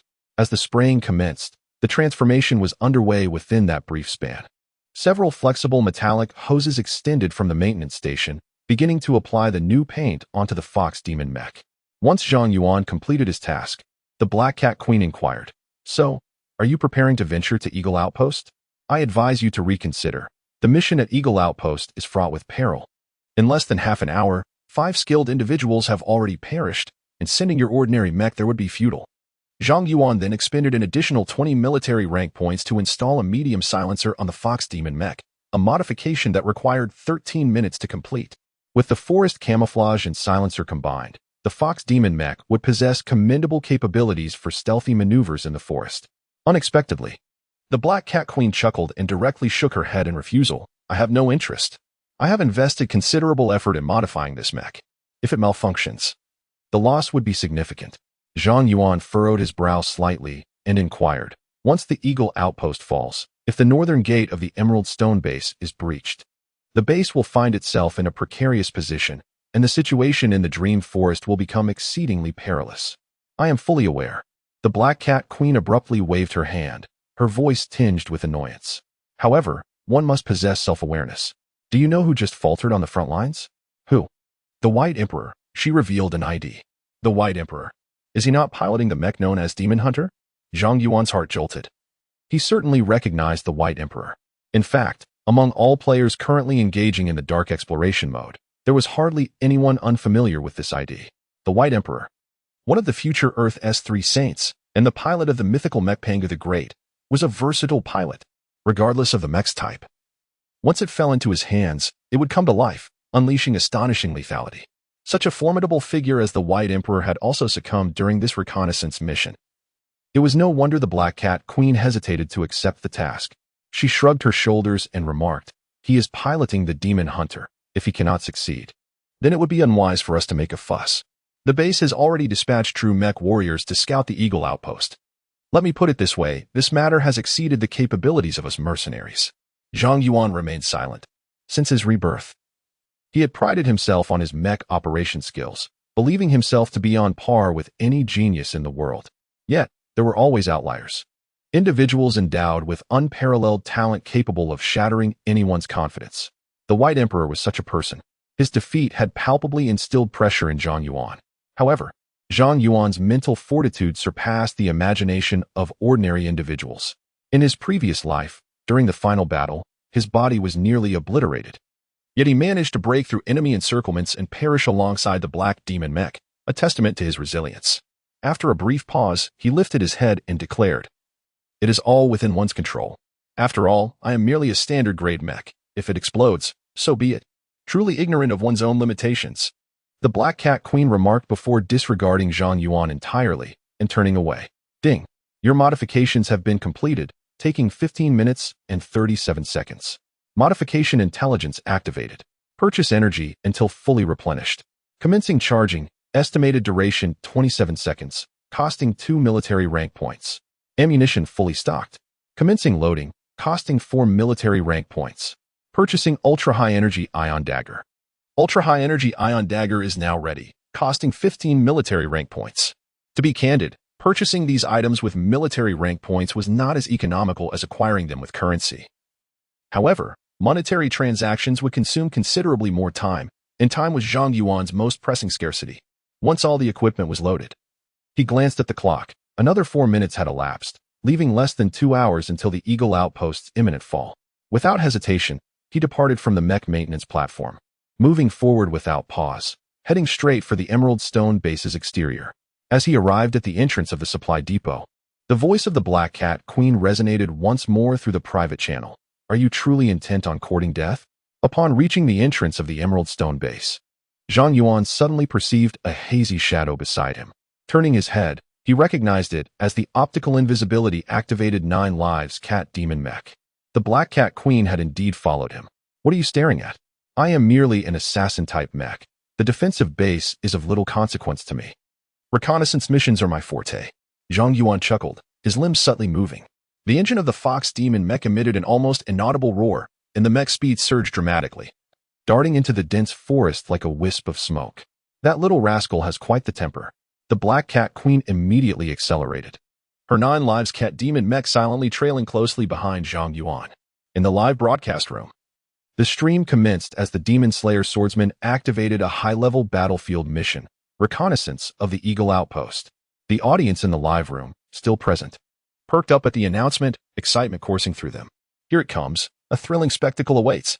The demeanor of the Sword God shifted. He had previously appeared casual, but now he exuded an air of intensity that was somewhat intimidating. The Sword God had grown serious. It seems the Sword God has gained an additional ally. At the Emerald Stone Strategic Command Center, the Eagle outpost had gone dark, coinciding with the transition of command at the base, leading to an inevitable delay in response. The situation could not be more dire. Presently, the Emerald Stone base was in urgent need of precise information regarding the Eagle outpost. After some deliberation, Wang Zhongyi magnified the perspective of the Black Cat Queen, placing it prominently in the center of the command center's screen. While Zhang Yuan's view was positioned to the side as supplementary, the reason for his actions is quite straightforward. Following the defeat of the White Emperor, the Black Cat Queen has emerged as the most formidable reconnaissance mech among mercenaries. In terms of combat prowess, even seasoned mech warriors cannot rival her. To Major Wang Zhongyi, the Black Cat Queen embodies the greatest hope for the Emerald Stone base at this moment. Chapter 54. The higher the path, the greater the demon? Part 1. In the dreamlike forest. "Stop!"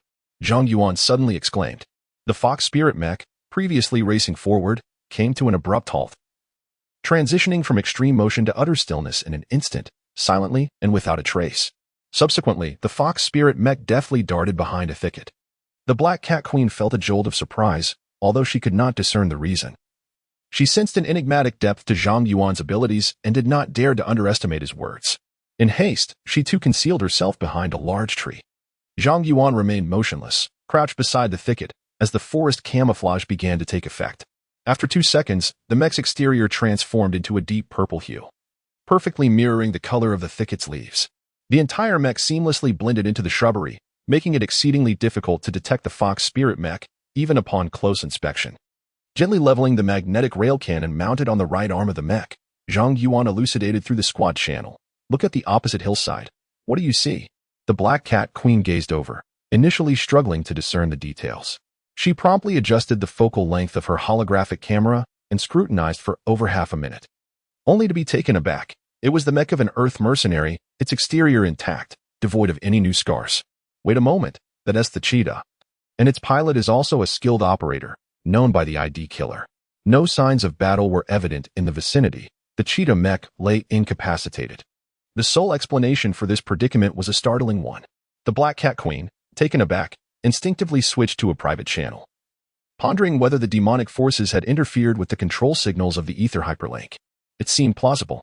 Zhang Yuan also transitioned to a private channel, activating the built-in eagle eye targeting system of the Fox Demon mech as he surveyed the situation on the hillside ahead.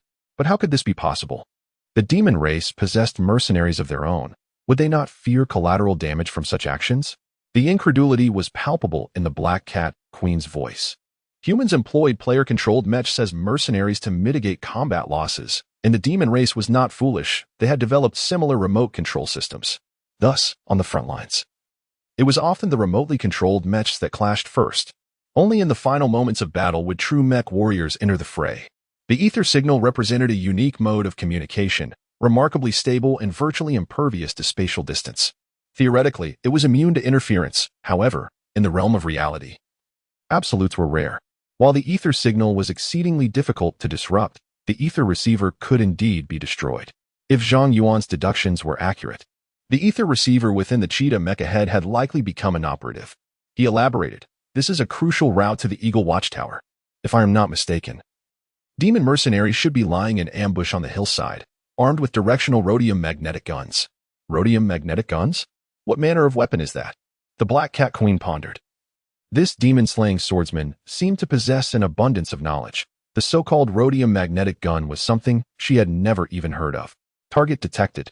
Came a notification from the Eagle Eye system. Zhang Yuan did not rush into action. Instead, he first shared the target's location, then quietly advised the Black Cat Queen. "Let's not act impulsively. There should be more than one target.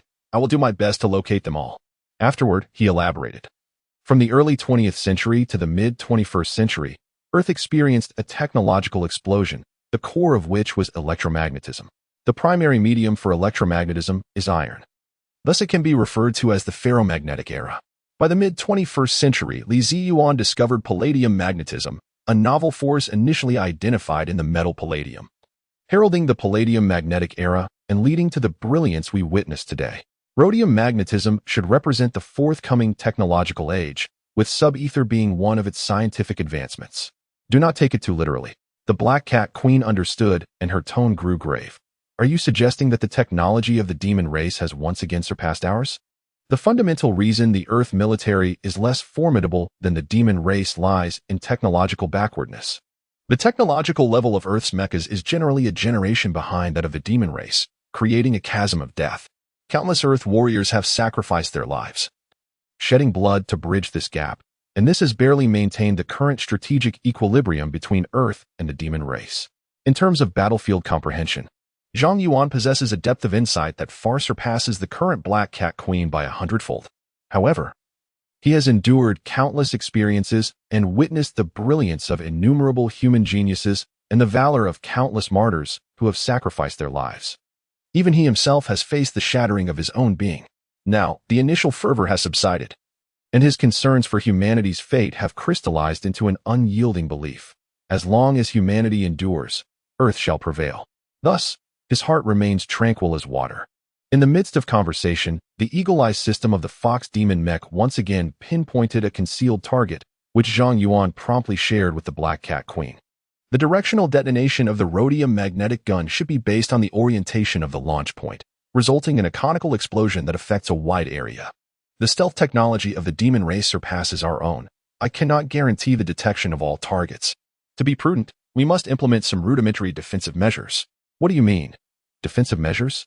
How do we defend ourselves? The Black Cat Queen was momentarily taken aback. Isn't the etheric field capable of penetrating everything? She found Zhang Yuan increasingly perplexing. Was he a mech warrior or a scientist? Zhang Yuan had already begun to take action. He retrieved some specially brought metal wires from the storage compartment of the Fox Demon mech and, manipulating the mech, commenced the construction of a metal net with these wires. As he wove the net, he elucidated, these metal wires are made of cobalt-rhodium alloy, with a rhodium content of 0.5, typically employed as high-temperature superconducting wires within mechs. They can also be utilized to construct an etheric protection net. Under Zhang Yuan's deft manipulation, the fingers of the Fox Demon machine exhibited an agility that defied description. Appearing indistinguishable from human hands, devoid of any mechanical clumsiness. 3 minutes later, these cobalt-rhodium alloys were twisted into 2 metallic rings, each exceeding 3 meters in diameter, adorned with an array of bizarrely shaped metal coils that, at first glance, resembled magical runes from an enchanted realm. Once the alloy rings were constructed, Zhang Yuan hurled one of the metallic nets towards a large tree 10 meters away, then tossed the other metal ring to the Black Cat Queen, stating, I am prepared to initiate fire to eliminate the target. You should take refuge within the net. Uncertain of the peculiar ring's efficacy, the Black Cat Queen observed that Zhang Yuan seemed earnest, compelling her to step inside the metallic circle. The moment she crossed the threshold, the speakers of her virtual control pod emitted a sharp ZZ sound, and the screen displayed a noticeable ripple, akin to a signal being disrupted. She promptly remarked, My screen just flickered. This has never occurred before. This is a natural consequence. The metallic ring I have crafted is known as the Ziyuan ring. A century ago, Professor Li Ziyuan, after rigorous scientific validation, predicted both the existence and specific effects of the Ziyuan ring. Zhang Yuan replied nonchalantly, having long since acclimated to such phenomena. In his previous life, when the demon race unleashed the rhodium magnetic gun, the mercenaries of Earth were initially taken aback. However, it did not take long for everyone to learn how to construct rudimentary Ziyuan rings, effectively nullifying the latest technological advancements of the demon race with the simplest of metallic circles. However, all of this sounded quite different in the ears of the Black Cat Queen, who reverently exclaimed, Could it be that you were still a top student from the physics department? Though she was a mech warrior, she held a particular admiration for scientists. Shuh, no talking. Prepare for battle. Zhang Yuan fixed his gaze intently on the Eagle Eye system, as the large electromagnetic railgun in his hands began to gradually adjust its direction. It is noteworthy that Zhang Yuan did not utilize the Arrow God auxiliary targeting system equipped with the Fox Demon mech, but instead opted for a completely manual aiming approach. The Black Cat Queen soon sensed something amiss. Demon Slayer, are you intending to shoot blindly? This question was posed in the squad channel, causing an immediate uproar in the live broadcast room. What does shooting blindly mean? It refers to relying solely on one's instinct, without any system corrections. How could that possibly hit the target? We are 1.5 kilometers away from the opponent. What if we miss? The Black Cat Queen felt a surge of frustration. She was aware that some sharpshooters could control their mechs for short-range blind shots, but a blind shot at a distance of 1,500 meters was a different matter altogether. The mere interference caused by the heartbeat could be enough to divert the bullet's trajectory. One could liken controlling a mech for blind shooting to the practice of snipers 2 centuries ago who fired without a scope, relying solely on instinct. Success depended on sheer luck. The viewers in the live broadcast room held their breath, fearful of disturbing Zhang Yuan. Distance, 1,633 meters. Wind speed, 12 meters per second. Correction angle, 0.01. All right, now is the moment. Zhang Yuan gently squeezed the trigger of the large electromagnetic railgun. He struck the energy core. A flawless hit.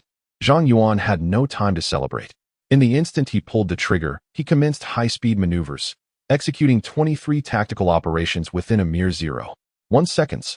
A deep, resonant vibration coursed through the entire Fox Demon mech, its engine power reaching its zenith.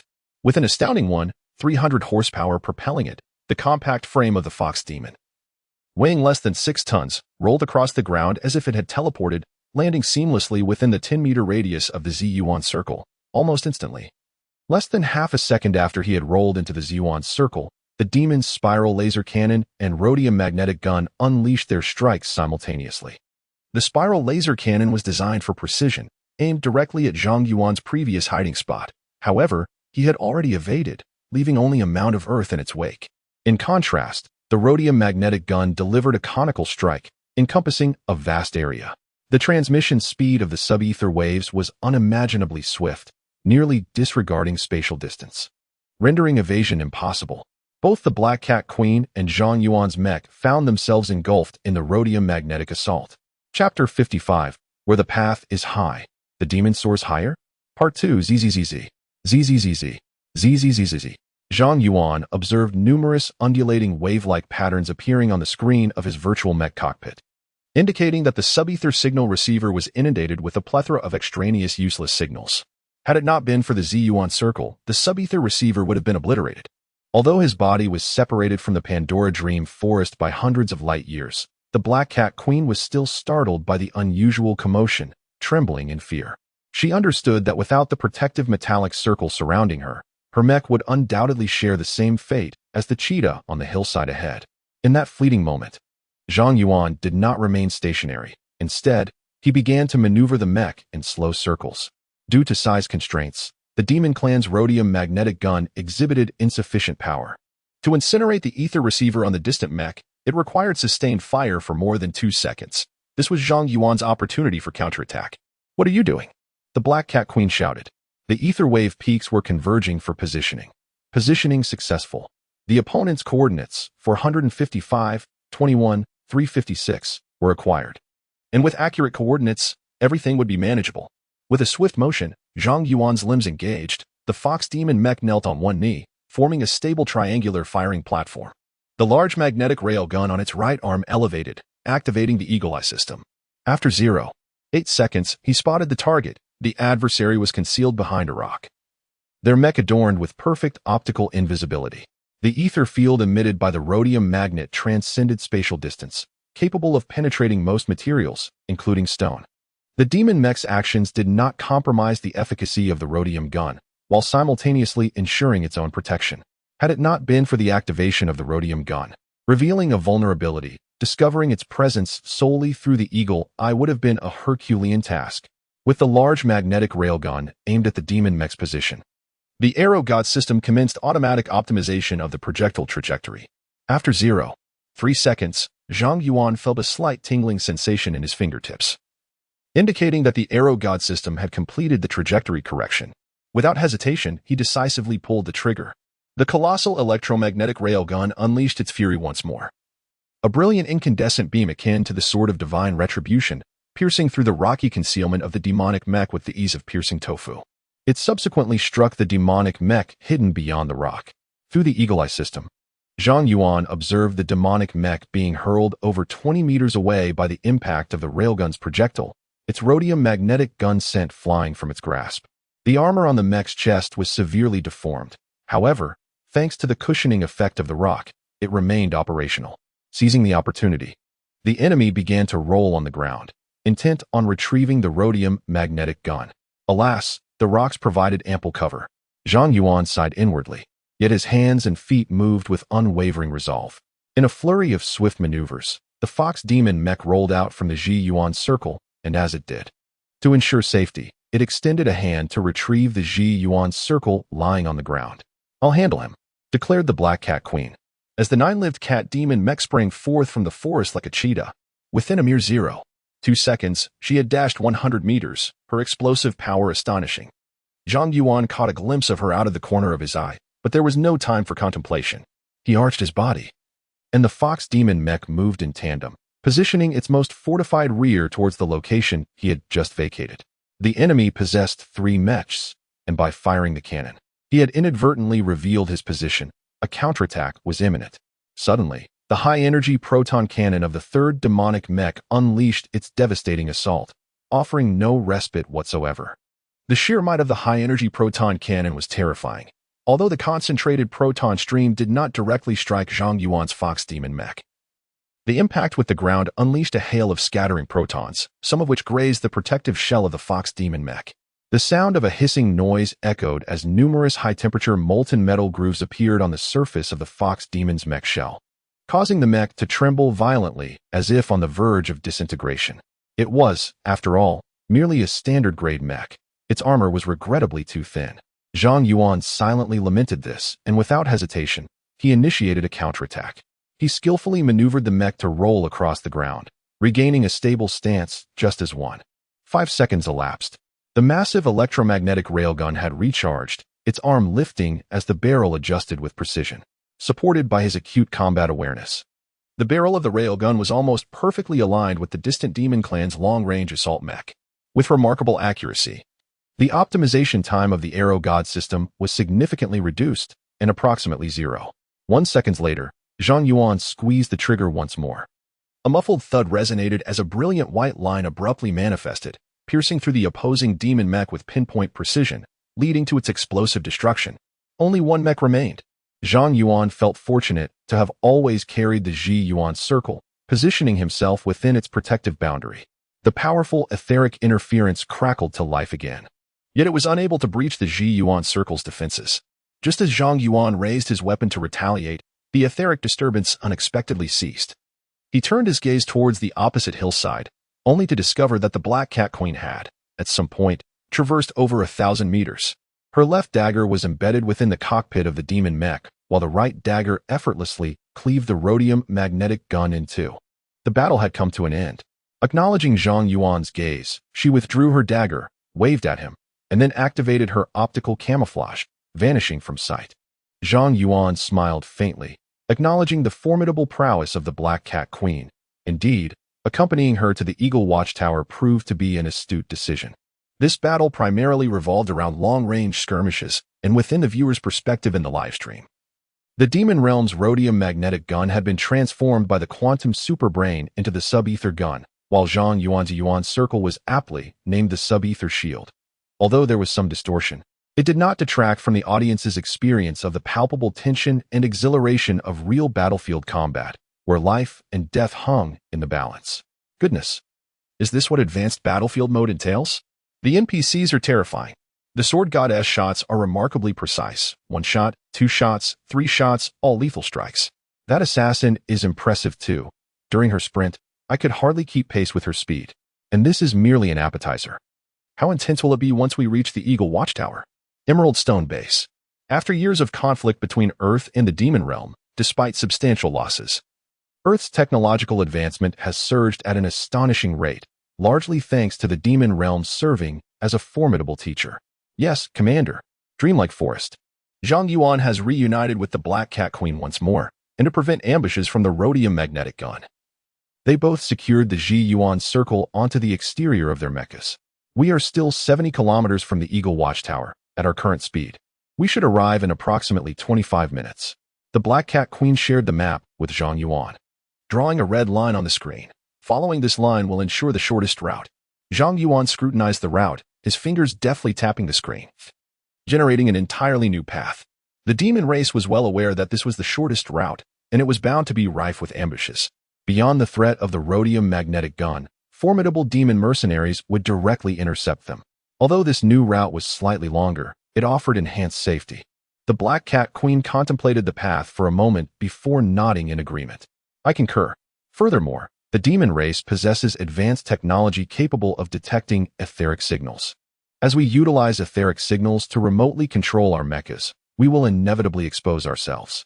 To successfully breach the demon blockade, we must advance at full speed. The swifter, the better. Ideally, we should outpace their reactions. That makes sense, so you must stay close to me, the Black Cat Queen remarked with a light chuckle. A barely audible hum resonated as the 9 Lives Cat Demon engine unleashed 80 of its power output, catapulting the mecha's speed significantly, leaving Zhang Yuan's Fox Demon mecha in its wake. Zhang Yuan had already pushed his engine power to 90, making any substantial increase in output challenging. However, he could optimize his maneuvers, executing a special mobility technique to accelerate. In flat and open terrains, Zhang Yuan preferred to employ snow trackless tread for high-speed sprints. Yet, in the complex terrain of the forest, he favored another mobility technique, White Ape Leap. Taking a deep breath, he doubled his operational frequency in an instant, causing the Fox Demon Mecha's engine power to surge to 110. The mecha's center of gravity adjusted slightly as the leg suspension stiffened, and the White Ape Leap was promptly initiated. The engine emitted a delicate hum as the nimble Fox Demon adeptly maneuvered through the intricate terrain of the forest, enhancing its speed by over 30%. The forest's complexity demanded the utmost focus from the Black Cat Queen as she pressed onward. After 10 minutes, she believed she had left Zhang Yuan far behind and was poised to decelerate in order to wait for him. However, upon glancing at her screen, she noticed the Fox Demon still maintaining a steady distance of 50 meters behind her. The Black Cat Queen was momentarily at a loss for words. Unable to suppress her astonishment, if only you were piloting a 9 lives cat demon, your speed would surely reach the heavens. The live chat erupted in merriment. It was indeed a narrow-minded perspective. Our great sword god could break the sound barrier, and this paltry speed was hardly impressive. How dare one flaunt such meager velocity in front of the sword god, who, with the 9 lives cat demon, had effortlessly reduced the divine contenders to mere ashes. Alas, the 9 lives cat demon still seemed too inexperienced. Zhang Yuan chuckled softly, preparing to utter a response when suddenly, out of the corner of his eye, he perceived a faint glimmer on the thermal sensor in the corner of the screen. Yet, when he turned to examine the sensor closely, there was no indication of any anomaly. A typical warrior might have overlooked this, but Zhang Yuan was acutely aware of his physical state. He knew he was not hallucinating, and something was indeed amiss. He promptly reduced his speed, pivoting his body to silently conceal himself behind a massive tree that could be embraced by 4 individuals. The petite Fox Demon mech seamlessly blended with the tree, and he whispered, "Black Cat, be cautious. There is an ambush nearby." Upon hearing the sound, the Black Cat Queen promptly reduced her speed, activating the light interference device to full power. In an instant, she vanished without a trace, leaving even her companion, Zhang Yuan, unaware of her precise location. Almost simultaneously, Zhang Yuan noticed faint, wave-like patterns appearing on his screen, accompanied by a crackling noise. The rhodium magnetic gun. Indeed, someone was present. Both the Black Cat Queen and Zhang Yuan exclaimed in unison. Zhang Yuan began to slowly rotate the Fox Demon Mecha. "I have pinpointed their location. I am firing." With a resounding bang, a brilliant beam of light traversed nearly 500 meters, striking something. Hit. The Black Cat Queen rejoiced. No, it missed. Zhang Yuan observed the situation through the eagle eye system. Something on the opposite side had indeed been sent flying, but it was not debris from a mecha. As he squinted to examine the fragments, an indescribable sense of danger surged within him. It was a trap to lure them out. An expert was on the move. A fleeting thought crossed Zhang Yuan's mind, and without hesitation, he maneuvered the mecha to roll sideways. Chapter 56, The Law of the Higher Ground, Part 3, In the Forest. Without any forewarning, Zhang Yuan rolled out, just as a pale purple beam surged forth from another part of the forest, striking the very spot where he had previously concealed himself. The scattering proton streams erupted once more, causing the Fox Demon Mecha to tremble violently. And this was not the end. Following the proton cannon was a high-frequency spiral laser cannon, emitting a series of piercing sounds. A series of radiant spirals shot forth from the forest, relentlessly pursuing Zhang Yuan. A master of marksmanship, a wave of alarm surged through Zhang Yuan, his every pore tingling with an instinctual sense of danger. Recognizing that success hinged upon a fleeting moment, his mind cleared of distractions, and his focus sharpened immensely. Evasive technique, White Ape Leaps. With a flurry of movements, his hands and feet danced with remarkable speed, executing a succession of precise maneuvers at an astonishing frequency. The petite and agile Fox Demon mech darted frantically through the woods, altering its trajectory every 0.15 seconds in an utterly unpredictable manner. Under such a dazzling display of evasive footwork, the mech's central brain was rendered incapable of predicting the Fox Demon's precise path, thus thwarting any attempts at preemptive strikes. The demonic laser artillery relentlessly trailed Zhang Yuan, perpetually hovering just half a meter behind, unable to land a hit on the elusive Fox Demon mech. It was a perilous dance between life and death, with the Fox Demon mech performing a macabre ballet amidst the cannon fire. The live-stream audience erupted in astonishment, their eyes fixated on the Fox Demon mech within the forest. Each viewer held their breath, fearing that a mere blink might cause them to miss a breathtaking moment. After 3 seconds of continuous evasion, characterized by nearly 30 erratic directional changes, the intensity of the demonic artillery finally began to wane, the rate of fire diminishing slightly. A spark of realization ignited within Zhang Yuan. A chance. He divided a fragment of his focus, maintaining his rapid evasions while incorporating additional maneuvers. Crack! The rapid-fire laser cannon mounted on the left arm of the fox demon whirled swiftly into position.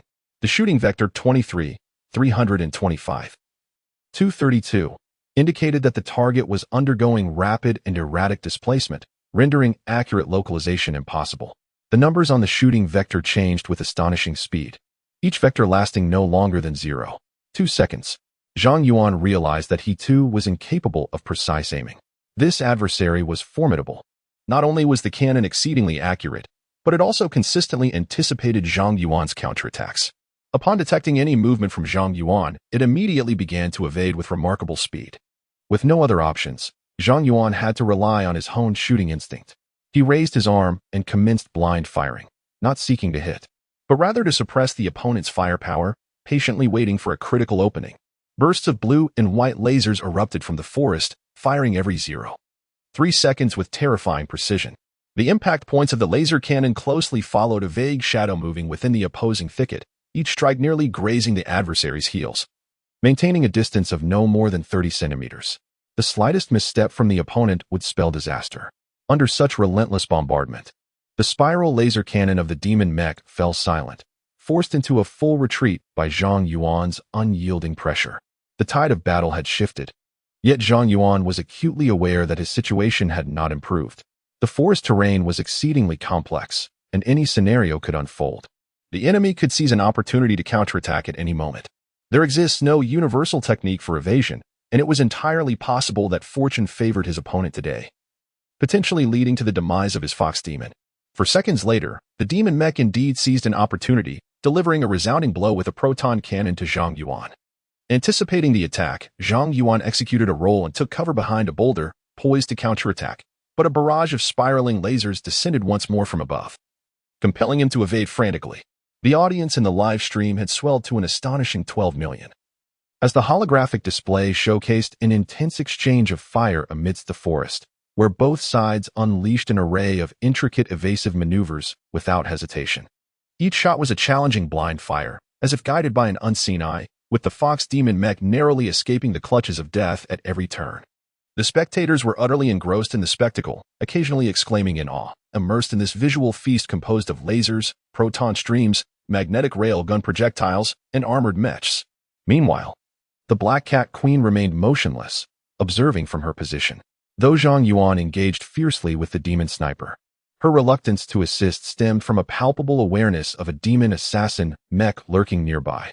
She sensed the presence of her adversary, albeit without knowing their precise location. And it seemed her opponent was equally unaware of hers. Both remained poised in the shadows, hesitant to strike. At the Emerald Stone Strategic Command Center, Major Wang Zhengyi's gaze was intently fixed on the battlefield unfolding within the forest. Have we confirmed the identity of the fox demon's opponent?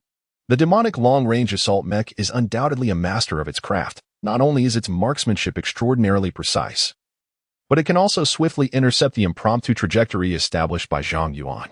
Such a formidable figure cannot possibly be a mere nobody. It is he, Wang Zhengyi gasped, feeling parched and dry-throated. The fox demon is merely an ordinary mech and will likely be unable to withstand him. Is there any support nearby? They have ventured too deep, taking a detour, and the nearest combat personnel are still 30 kilometers from the battlefield, requiring at least 15 minutes to arrive, with no assurance of success. 15 minutes, you say? Wang Zhengyi clenched his fist, a twitch in the corner of his eye. Just then, the situation on the screen shifted dramatically. The 9 lives cat demon, which had remained motionless until now, suddenly surged forward, propelled by its engine, darting 15 meters ahead, its crystallized kryptonite dagger aimed at a patch of air. Just an instant ago, it was mere air, yet as the dagger traveled halfway, it unexpectedly encountered resistance. A deafening clang resonated, reverberating through the atmosphere, creating ripples as a dark red mech materialized before the 9 lives cat demon. It was a highly modified succubus mech. Upon its appearance, the succubus wasted no time. The roar of its engine echoing as its arms swung rapidly, its dagger relentlessly thrusting toward the vital points of the 9 lives cat demon. The Black Cat Queen remained composed, fending off the onslaught as the daggers clashed at an astonishing frequency, producing a cacophony of ding-ding-ding sounds, with sparks exploding in the shadowy forest. In a mere 2 seconds, The daggers of both combatants clashed 33 times. After this flurry of exchanges, the Queen of Black Cats seized an opportunity. With a sudden thrust, she successfully breached the succubus's dagger defense, aiming for the scanning device at its head. "Bravo!" exclaimed Major Wang Zhengyi, unable to contain his admiration for the breathtaking display of close-quarters dagger combat. Yet, in the very next instant, the tide of battle shifted once more. Just as the Nine Lives Cat Demon's dagger seemed poised to strike its target, the succubus's body radiated a sudden, vibrant glow, revealing a shifting layer of dark crimson light enveloping her form. Chapter 57. When the path is higher, the demon rises even higher? Part 4. Seizing this moment. The succubus reversed her grip on the dagger and slashed towards the throat of the Nine Lives Cat Demon. With remarkable agility, the Nine Lives Cat Demon executed a swift backward arch, narrowly evading the dagger's edge, and propelled itself backward with a powerful push against the ground. The succubus possessed an force field, a significant advantage in combat. Engaging her directly at this moment would be unwise. However, the force field consumed vast amounts of energy, and the succubus would have to deactivate it before long, presenting an opportune moment for a decisive strike. The Queen of Black Cats' mind raced, and in an instant, she formulated a specific tactic: retreat and evade the enemy's onslaught. The succubus pursued closely, yet curiously, her demeanor lacked urgency, devoid of the fierce determination one would expect on the battlefield. What is happening? Is this some sort of game? Amidst her bewilderment, the Queen of Black Cats caught a glimpse of an anomaly in the air behind her, a ripple likely caused by a light interference device. This startling realization sent a chill down her spine, and beads of cold sweat erupted on her forehead. There was yet another assassin. With a swift sound, a mech materialized behind her, resplendent in shades of crimson and violet, identical in form to the one pursuing from the front, a highly modified succubus mech. Upon its emergence, a dagger in its grasp twirled slightly before lunging towards the back of the Black Cat Queen. Caught in a pincer attack, the Black Cat Queen found herself cornered, her fists utterly inadequate against the four hands of her assailants, plunging her into a dire predicament. By all that is sacred, it is the Dark Twins. Major Wang Zhengyi could not help but utter a curse. It became evident that the Black Cat Queen had initially detected the succubus due to her opponent's deliberate misstep, an intent to lure her into revealing herself. Once she made her presence known, no matter how formidable her individual combat prowess, she would undoubtedly fall to the twin onslaught of the two sorceresses. With the destruction of the Black Cat Queen's mech, only a standard-level Fox Demon mech would remain. Even if the Demon Slayer wielded exceptional skill, what could it truly accomplish? A sigh escaped Wang Zhengyi's lips as his gaze began to drift from the screen. In his eyes, the Black Cat Queen's makeshift reconnaissance team had already met its failure. Yet, just then, the battlefield's dynamics shifted dramatically. Two high-frequency lasers and a large electromagnetic railgun struck in rapid succession, akin to three swords, traversing the 300-meter distance in an instant, aimed at the Hellfire mech piloted by the Demon Race's Randys. This maneuver, known as the White Ape Presents the Fruit, was a signature technique from the White Ape swordsmanship. However, Zhang Yuan's unparalleled swordsmanship allowed him to incorporate all things into his blade techniques and adapt them for various tactical applications. At this moment, he made a slight modification, unexpectedly applying the dynamic swordsmanship to the art of dynamic marksmanship. In the White Ape sword technique, this move serves as a lethal strike, now transformed into a shooting technique. It possesses a chilling threat of death. The three strikes are executed from remarkably peculiar angles, with two beams of laser trapping Landis's evasion space, while a massive electromagnetic railgun delivers a decisive blow. It was then that Landis realized, faced with such an onslaught, his Hellfire mecha had nowhere to evade, leaving him with the sole option of choosing the lesser of two evils.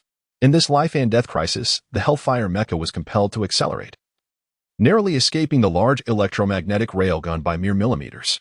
Yet, its right arm helplessly collided with the laser fire. A sharp sound echoed as a deep charm mark instantly appeared on the right arm, and under the intense heat, a crucial energy conduit was severed, causing the arm to droop powerless. To make matters worse, the right arm of the Hellfire, laden with the most formidable proton cannon, was rendered inoperative, rendering the cannon useless. However, Zhang Yuan's assault was not the end, but merely the beginning. With the right arm of the Hellfire mecha damaged, its balance was disrupted.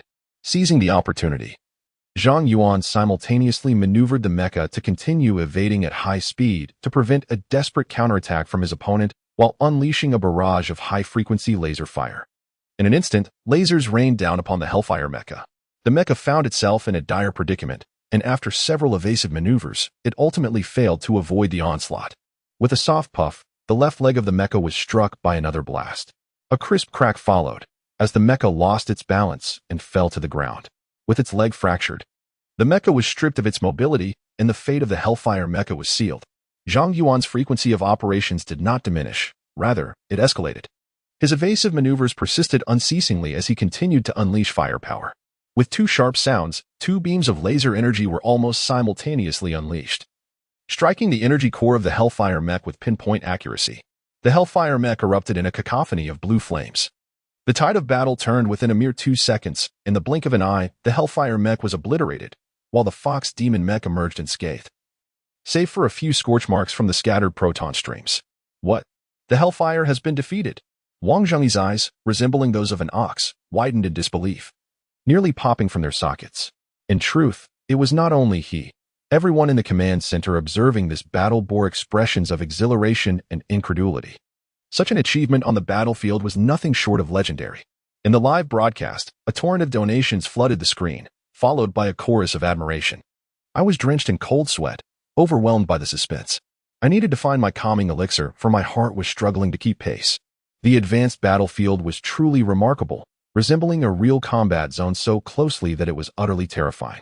By the way, why haven't we seen that affluent individual from the ancient pit lately? Perhaps he has been swept away by his parents' dual onslaught. Nonetheless, despite Zhang Yuan's victory, the situation showed no signs of improvement. In fact, it had worsened. At this juncture in the battle, the toll of losses was trivial. What mattered most were simply 2 words: victory. Understood. Zhang Yuan's voice remained as tranquil as still water. His gaze flickered to the lower left corner of the screen, which displayed current energy remaining, 58. The energy was far from adequate, and with over 50 kilometers still to traverse to the Eagle Outpost, he faced formidable opponents, the Dark Twins, renowned assassins of the Demon Clan lurking in the Enchanted Forest. The situation was dire. Chapter 58, The higher the path, the greater the demon? The Black Cat Queen's mech lay incapacitated approximately 80 meters from Zhang Yuan. As soon as the Black Cat Queen's mech faltered, the Dark Twins unhesitatingly activated their flawless optical cloaking, rendering their nearly perfect modified succubus mechs invisible in an instant. At that moment, should Zhang Yuan remain stationary, it would take less than 2 seconds for his Fox Spirit mech to be mercilessly dispatched by the Dark Twins' daggers. With a jolt of determination, Zhang Yuan executed a flurry of rapid maneuvers, cutting off the energy supply to the silencer, terminating the power to the high-frequency laser cannon, and augmenting the energy supply to the massive electromagnetic railgun, keeping it in a charged and ready state. He pushed the engine output to a staggering 119 and activated the White Ape leaping technique. With a thunderous roar, the Fox Spirit mech surged towards the Eagle Outpost. His goal was not to engage in a life-and-death struggle with the Dark Twins, but to reach the outpost and gather intelligence on the unfolding battle in the vicinity. If both parties were to take a direct route, Zhang Yuan would have no chance of escaping. Within 3 seconds, he would be caught and struck down by the Dark Twins' daggers. Fortunately, he found himself in a terrain of intricate mountain forests, and his maneuverability technique, the White Ape leaping technique, was supremely suited for such an environment. On the right, a colossal tree stood tall as the Fox Demon swept in with a fierce howl. Power surged into its left leg, propelling it forcefully to leap to the left. To the left lay a large boulder. The Fox Demon descended gracefully, executing a roll that brought it perilously close to the rock. Beyond the boulder was a dense thicket, and without a moment's hesitation, the Fox Demon rolled through the underbrush. Landing deftly before launching itself once more, its speed not merely maintained but heightened. With agile leaps and bounds, the Fox Demon's trajectory became an unpredictable dance, marked by an exhilarating fluidity akin to an extreme mountain parkour. Seconds slipped by, 10 in total, yet Zhang Yuan continued his relentless sprint through the forest, the elusive Dark Twins remaining absent. The situation had become glaringly evident. They had yet to find a decisive opportunity to strike the Fox Demon. In the Mecha God livestream, the chatter erupted. Escape? Nonsense. I wager the Sword God could obliterate both of those succubus mechs. Let us temper our bravado. I suspect only one could be taken down. Hey, enough already. Is there truly a distinction between destroying 1 and 2? At the Emerald Stone base, the moment the Black Cat Queen's mech was annihilated, Major Wang Zhengyi had nearly conceded defeat. The Demon Slayer was undeniably formidable, capable of using the Fox Demon Mech to vanquish the long-revered demon mercenary, the Arrow of Doom. Yet, no matter how powerful, there exists a limit to even the mightiest. The assassin-type mech exhibits peculiar speed, capable of stealth and possessing formidable offensive capabilities. It is inherently the nemesis of long-range combat mechs. Currently, there exists a significant disparity in levels between the two parties, compounded by the presence of two additional assassin-type mechs, rendering the situation nearly hopeless for the Fox Demon Mech. However, as 10 seconds elapsed, the Fox Demon Mech continued to dance across the screen, remarkably unscathed, which sparked a flicker of hope within Major Wang Zhongyi. Demon-slaying swordsman, can you conjure miracles as you did in the game? In truth, he was not alone. Many soldiers in the Strategic Command Center were also riveted to the screen, their hearts entwined with the fate of this confrontation. The Fox Demon Mech on display was the furthest advanced mech, a mere 50 kilometers from the Eagle Outpost. In the mountains and forests, Zhang Yuan was invigorated. Devoid of fear or anxiety, he skillfully maneuvered the Fox Demon Mech, deftly navigating one obstacle after another in the woods. The wind howled past him, and the roar of the engine resonated beneath him, while towering trees surged forward, only to be swiftly cast aside. In that moment, he felt an almost mystical bond with the Fox Demon Mech, as they transformed into a free-spirited white ape, leaping through the forest with grace. 2 months later, he emerged from the woods, demonstrating a set of white ape sword techniques before his master. To this day, he recalls the complex glimmer in his master's eyes as he sighed and uttered a single phrase. "You may go, there is little left for me to teach you. Master, in my previous life, I surpassed you in 3 months, yet I could never transcend myself. But now, my white ape agility has ascended to new heights. In his previous life, the inability to surpass oneself stemmed largely from the limitations of the physical body, where desire outstripped capability. However, now, his physique shone with an ethereal clarity, as flawless as the most exquisite crystal. His operational speed escalated. Yet the precision of his maneuvers not only remained intact, but soared to unprecedented heights. Each of his movements resembled a perfect illustration from a manual. Under such razor-sharp execution, the Fox Demon Mecha appeared to come alive, its already maximum speed surging further still. Though the Fox Demon Mecha had previously exhibited remarkable fluidity, it now possessed an ineffable spirit, and in a fleeting moment, many seemed to glimpse the shadow of a forest ape. The live broadcast erupted once more. What on earth is this astonishing agility? Unparalleled, unmatched. The Sword God's skill is unfathomable. With such extraordinary mobility, should the Sword God pilot a Berserk-class mecha, he would undoubtedly dominate the battlefield. A deluge of donations flooded in, instantly overwhelming the screen. At the Emerald Stone base, an increasing number of eyes turned towards the holographic display at the center of the hall, every individual holding their breath, fixated on the Fox Demon Mecha racing through the forest.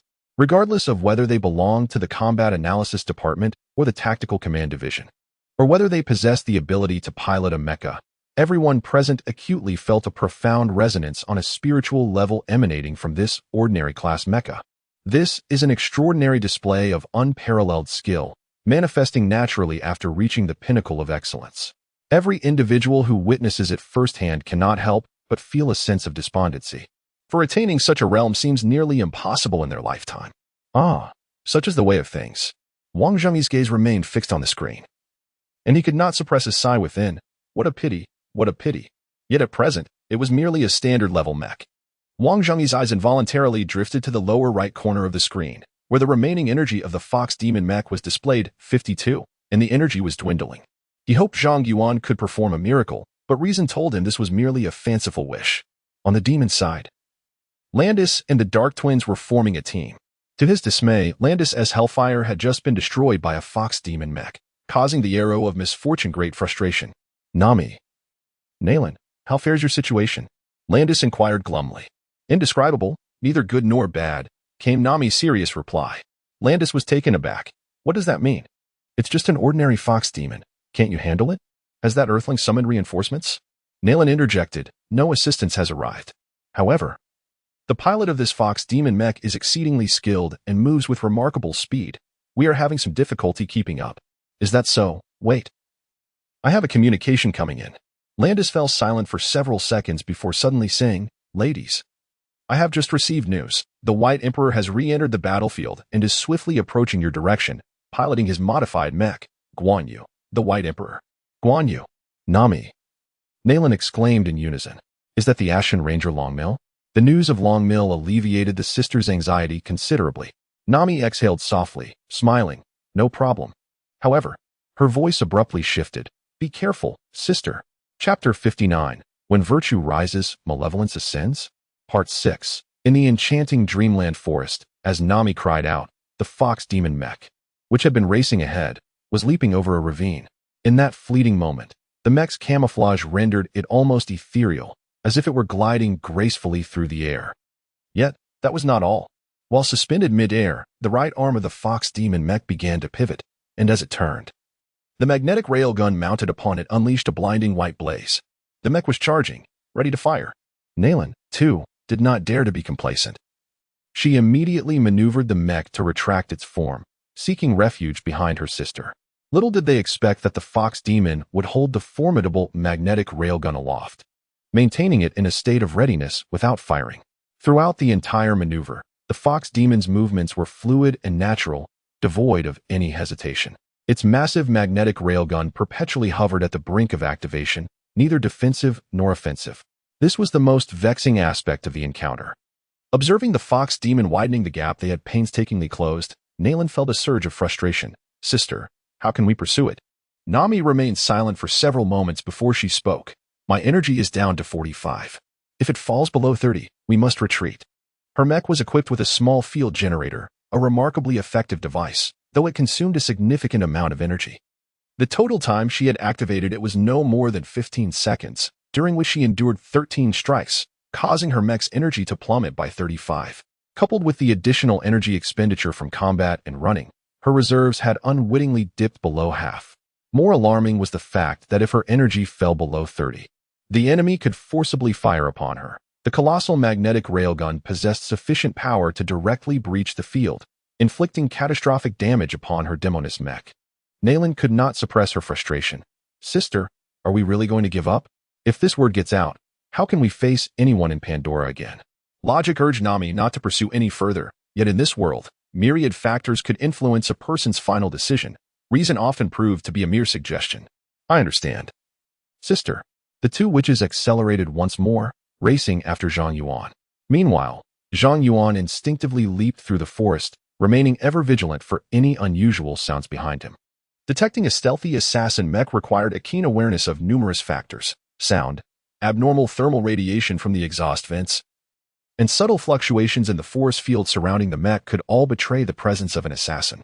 Certainly, where there are spears, there are shields. The assassin-type mechs have also undergone extensive refinement in stealth capabilities, with designers meticulously avoiding every conceivable factor that could betray their existence. In this regard, the demon pilots possess a significant advantage, not due to superior technology, but because the technologies integrated into their mechs far surpass those of Earth. However, this remains a slim probability, not an impossibility, especially when both assassin mechs are engaged in a frenzied sprint, increasing the likelihood of revealing vulnerabilities. The Fox Demon's compact sonar has detected this anomalous waveform for the third time. This particular sound wave is exceedingly faint, imperceptible to the ear, and only discernible through instruments. Coincidentally, the waveform was first detected just as Zhang Yuan raised his railgun in a threatening manner, with the subsequent two detections occurring at similar moments. I have vanquished that long-range assault mech. Demonstrating my strength, the Dark Twins surely harbor considerable trepidation towards me. If my conjecture is correct. At the moment I brandished my weapon, the two sorceresses must have been on high alert. But where exactly are they? As a long-range assault mech, Zhang Yuan also possesses advantages against the Dark Twins, the foremost being his railgun, though it comes with its own set of vulnerabilities. Given the current circumstances, it is estimated that, while ensuring the Fox Demon mech reaches Eagle Outpost, he can fire the railgun no more than 5 times. This implies he has a maximum of 5 opportunities. Observing the distance, he has 28 kilometers remaining to Eagle Outpost, at full speed. He can reach his destination in just 7 minutes. Calculating the time, it has been 1 hour and 40 minutes since receiving the mission at Eagle Outpost. With only 1 hour remaining before its potential fall, time is of the essence. In these final 28 kilometers, I am certain to encounter other warriors of the Demon Clan attempting to intercept me. Should I find myself surrounded, it would spell utter doom, rendering my reconnaissance mission futile. In light of the current circumstances, the sole method to rescue Eagle Outpost is to mobilize troops from the Emerald Stone base. However, for the Emerald Stone base to deploy forces, it must first ascertain the situation at Eagle Outpost. Acting impulsively could prove perilous. If the Demon Clan lays an ambush en route or if they await the moment when the Emerald Stone is vulnerable to launch a decisive assault, the foundations that humanity has painstakingly built in the dreaming forest over the past 15 years could be entirely lost.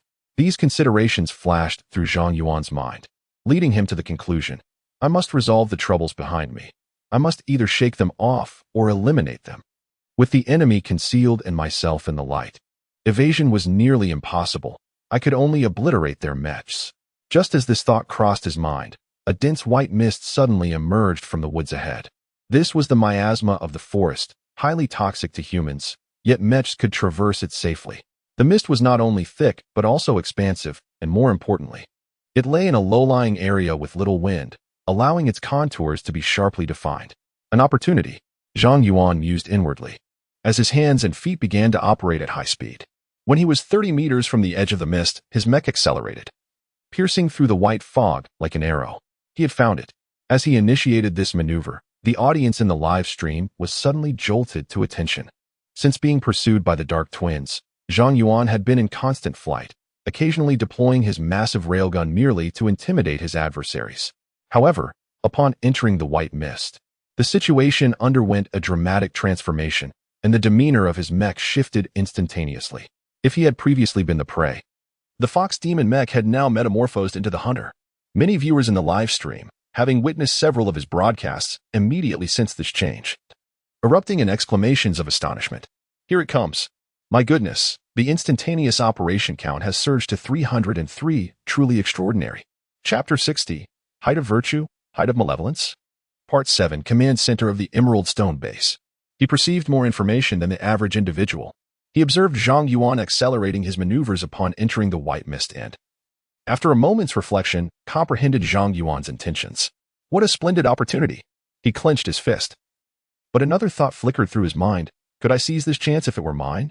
After a brief mental simulation, he realized he would not be able to grasp it. The prowess displayed by the demon-slaying swordsman in that fleeting moment far surpassed his own limits.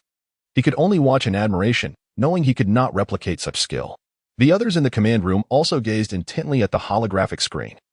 Even the base's highest commander, Colonel Li Ran, began to frequently monitor the unfolding battle. The reason was apparent.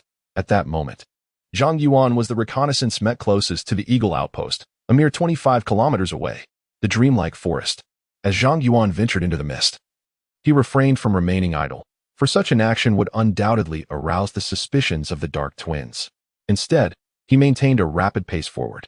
While advancing, he deftly adjusted the barrels of both the rapid-fire electromagnetic cannon and the large magnetic rail gun, his target being the elusive, high-speed assassin mech, whose position was shrouded in uncertainty due to its erratic movements. The window for Zhang Yuan's attack was exceedingly brief, a mere 0 seconds. 1 second later, as the faint outline of the mech emerged at the edge of the white fog, a surge of adrenaline ignited within him. His gaze sharpened, pupils narrowing to pinpricks. The motors whirred to life, and in an instant, he recalibrated the direction of the rapid-fire laser cannon in his grasp. There was no time to wait for the Arrow God system to correct the trajectory. He fired without hesitation. In quick succession, 3 shots erupted, blue and white beams of high-energy laser piercing through the fog. As they traversed the 40 meters, the lasers were significantly diffused by the mist. And by the time they reached the succubus mech, their potency had diminished to less than half of their original strength. Yet, this was more than sufficient. The 3 beams struck true, and the air shimmered with ripples as a mech radiating a purple-black glow materialized from thin air. The cloaked assassin had been revealed. Excellent. Major Wang Zhongyi clenched his fist tightly, the command center resonating with exhilaration. Perfect. Powerful. God of guns. The live stream erupted with cheers. The assassin mech is most formidable when it lurks in the shadows. Once it emerges into the light, its threat diminishes significantly, and its capacity to counter long-range assault mechs is nearly obliterated. In fact, when confronted by the heavily modified long-range attack Fox Spirit mech, the succubus mech finds itself nearly powerless if it remains beyond a distance of 40 meters. The succubus, Nami, the elder sister of the Dark Twins, was caught off guard by this predicament and instinctively activated her force field for self-preservation amidst her profound shock. Zhang Yuan did not rush to attack. For his adversaries were not singular. He needed to secure his own position of invulnerability first. He commenced a flurry of operations akin to a torrential storm. His speed of execution soaring once more. The white ape leaped. The fox spirit mech suddenly vaulted into the air like a great white ape, abruptly raising its right arm to seize a vine hanging from the massive trunk of a tree. With a fierce tug downwards, the vine, as thick as a wrist, was forcibly severed by the mech, which continued its ascent, leveraging the momentum to rise further. The mech's energy surged into its right arm, engines roaring. And with a resounding crack, a branch nearly 15 centimeters thick splintered. The fox spirit mech leapt once more, soaring to a height of 35 meters. At this altitude, the dense white mist dissipated, providing a clear view of the surroundings, allowing him to survey the ground below without obstruction. Here, he could focus solely on his assault, free from the imminent threat of another assassin mech's ambush for at least one precious second. The fox demon mech ascends relentlessly, continuing its upward trajectory. Suspended in midair, Zhang Yuan's two mechanical arms begin to rotate. The left arm fires a barrage of laser cannons while the right arm unleashes a formidable magnetic railgun, all aimed at the succubus mech that has emerged from the ground. Sister, be cautious. It's right above you. Despite being in a state of invisibility, Nalan remains unscathed and observes Zhang Yuan's series of maneuvers with clarity. However, Nami is in a different predicament. Amidst the sudden turmoil, her mind is already in disarray, and her sister's warning sends a jolt of alarm through her heart. She is perplexed as to why the fox demon mech would be positioned directly overhead. Instinctively, she looks up, but all she perceives is a hazy shroud of white mist. Still enveloped in the fog, her vision is obscured. And she had not anticipated the fox demon mech to be soaring at a height of 35 meters. Thus, she fails to detect Zhang Yuan's presence. On the other side, Zhang Yuan shows no hesitation and opens fire. Signature move. White ape presents fruit. The rapid-fire laser cannons discharge with a sizzling sound, unleashing a torrent of lasers that rain down like a tempest upon the succubus mech shrouded in mist. From this elevated vantage point, the succubus mech finds itself with scant opportunity to evade. Even though the fog diminishes the laser's potency, the relentless strikes cause the force field enveloping the mech to tremble violently, leading to a swift depletion of its energy reserves. Sister, Nalan cries out, hastening towards the location of the fox demon mech. However, her eagerness proves to be her undoing. As she rushes beneath the fox demon mech, she is met with the fallen branches and vines that had been severed by the fox demon mech earlier. These debris rain down from above, striking the succubus mech with relentless force. Zhang Yuan cast a fleeting glance beneath him, momentarily disregarding it. At this juncture, the propulsion of his mech had reached its zenith and lingered briefly at the apex. Now was the moment. The force field of the seductive machine below had been significantly diminished, no longer posing an obstacle, and in this instant, Zhang Yuan's state was remarkably stable. He pivoted his right mechanical arm, the muzzle of the massive rail gun shimmering with energy, primed to unleash its wrath. Sister, take cover, Nalan exclaimed, her voice quivering with urgency as she perceived the imminent peril. This strike would undoubtedly be from the formidable railgun. If she could evade this shot, the adversary's railgun would require 5 seconds to recharge, and that would be her opportunity. Nami's mind raced as she exerted every ounce of strength to evade, changing direction every 19 seconds. Zhang Yuan, perched high above, surveyed his opponent with a slight smile. Previously, in combat with Hellfire, both had been taught with tension, dodging while counterattacking amid such dire circumstances, yet Zhang Yuan had managed to seize an opportunity that solidified his triumph. Now, elevated in the skies, he faced no immediate threats, allowing him to focus entirely on his current adversary. The distance between them was a mere 50 to 60 meters. Such erratic maneuvers were utterly insufficient to evade his firepower. With a slight adjustment of the cannon, he remained calm, waiting for 1 seconds. The moment the seductive machine executed another shift, Zhang Yuan decisively fired. A soft bang resonated through the forest as a brilliant beam of light cascaded from the heavens, the kinetic projectile racing through the air at a staggering speed of 8,000 meters per second. Just as it traveled 57 meters, a mecha glow with a violet-black luminescence surged forward to meet it. The two forces converged, igniting a fervent blaze of passion. A piercing sound of friction resonated as the magnetic railgun projectile pierced through the back of the succubus mech. subsequently dispersing into countless high-velocity shrapnel that tore apart the internal structure of the machine. In an instant, shards of high-speed projectiles erupted from various parts of the succubus mech, its internal framework rendered utterly chaotic by the onslaught.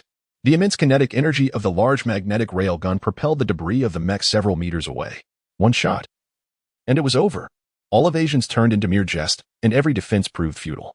At that moment, the Fox Spirit mech hovering in the skies became the arbiter of fate for all beings in the mortal realm. "Sister," Naylin cried out in alarm, momentarily frozen. Her sister had always been her guardian angel. They had always complemented each other perfectly. On the battlefield, they were invincible, sending one earthling after another succumbing beneath their daggers.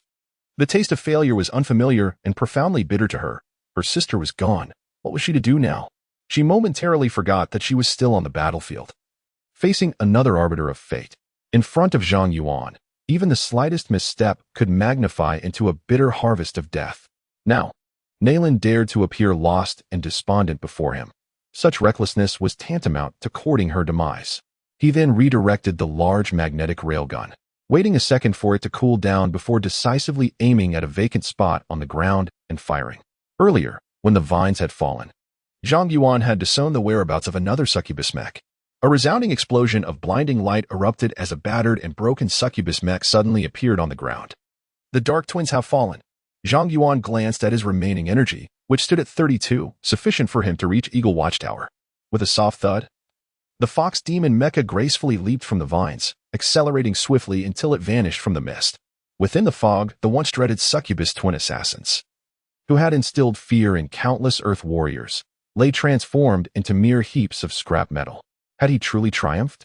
Major Wang Zhongyi wiped his face, unable to believe the reality before him. What? The Demon Slayer had vanquished the Dark Twins?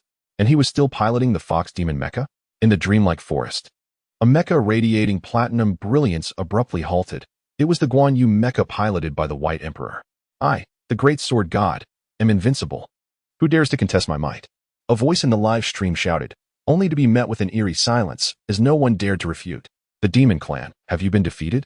Just as Landis entered the battlefield in his backup mecha, he received this news, causing his emotions to surge, his hands trembling uncontrollably, nearly causing his mecha to stagger as it steadied itself. The two sisters exchanged no words. They had become a disgrace to their family, and even more so, to the Demon Clan. On the opposite side of the mountains, the thundering Rumble mecha, advancing rapidly to intercept the Martial Saint mecha, received a new command: abandon the White Emperor's Guan Yu and immediately redirect to intercept the Fox Demon Type 1 mecha. Rumble mecha clicked his tongue in disbelief. Intercept the Fox Demon? This was the most absurd command he had ever heard. Nevertheless, military orders are paramount. He obediently turned and sped toward the Eagle Watchtower. Chapter 61. Where the road is high, the demon is higher. 8. Dreamlike Forest. Only 13 kilometers remain until the Eagle Outpost. The energy reserves have dwindled to a mere 26. Under the condition of maintaining mobility, this amount of energy is sufficient to fire only 2 rounds from the large electromagnetic railgun, although the pursuers have vanished. Apart from the forest camouflage equipped with environmental simulation capabilities, Zhang Yuan has not employed any other concealment measures. The path ahead is teeming with demonic mech warriors. Having slain the Dark Twins, he is undoubtedly under close scrutiny by the demon race. The adversary can detect the subethereal signals, leaving him with no avenue for evasion. The sole means of breakthrough lies in acceleration, racing past before the enemy can set up an interception. Zhang Yuan's thoughts are remarkably lucid. Thus, he relinquishes all energy expenditures and channels the entirety of the power emitted by the engine into propelling himself forward. Amidst his frantic dash, he inquires of the mainframe, "How many Fury points do I currently possess?" The current maximum Fury points for the Master stand at 190, while he holds 66 points. Understood. Zhang Yuan steadies his mind and continues his relentless sprint. Emerald Stone Base, Strategic Command Center. At this moment, nearly every gaze is fixed upon the holographic screen displaying the advancing Fox Demon mech. The events that transpired earlier have validated that this Fox Demon mech is the most promising reconnaissance warrior to reach the Eagle Outpost. What is the analysis of the information feedback from the Fox Demon mech? Colonel Lee Rand, the commander, inquires of the nearby information analyst. Based on the known data, the subethereal communicator at the Eagle Outpost should have been destroyed, rendering all other forms of communication utterly ineffective. From the communication noise collected thus far, it appears that the demon race has employed directional information interception technology within a 35-kilometer radius of the Eagle outpost. Directional information interception? Li Ran furrowed his brow. Such technology necessitates the support of a supercomputing center, and according to previous intelligence, the demon clan lacks such a facility in Pandora. Even if one were established now, the energy consumption would be staggering, based on current Earth technology. The excessive quantum brain utilized for calculations would expend enough energy in a single second to propel a Panga-class interstellar mothership for 10 light years. Moreover, the information blackout has already persisted for over 2 hours. What on earth are these wretched beings attempting? The more Li Ran pondered, the more alarmed he became. After a brief silence, he continued to inquire, "The Fox Demon is now within a 10-kilometer range. Can we receive any information from the Eagle outpost?" The information analyst shook his head. "No, not at all. The front remains a chaotic void, given the current situation. The only way to ascertain what transpired at the Eagle outpost is to reach there in person." "Is that so?"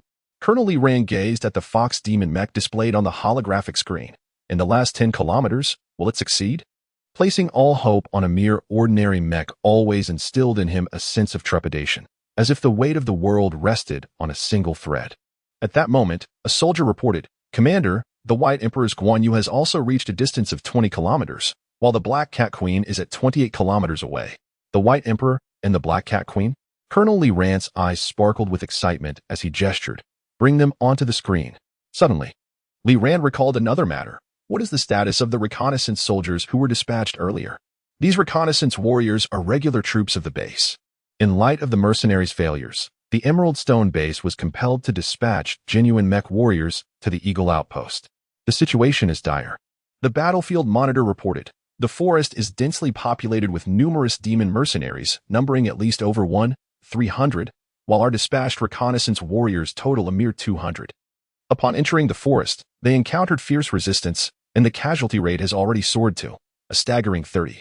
These reconnaissance warriors are living beings, and it is utterly unjustifiable to pit these exceptional soldiers against the remotely controlled mercenaries of the demon race."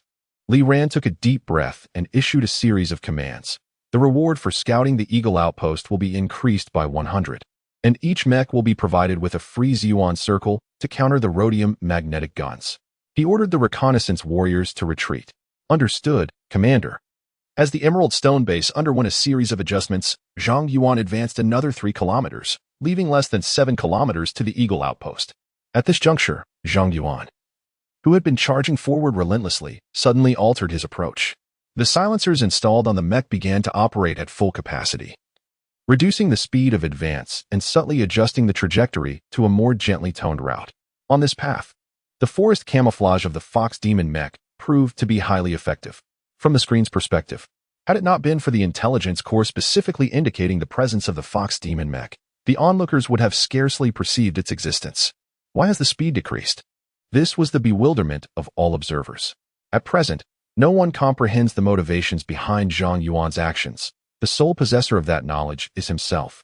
For the sake of communication, the Eagle outpost has been established atop a height, with all trees cleared within a radius of 3 kilometers.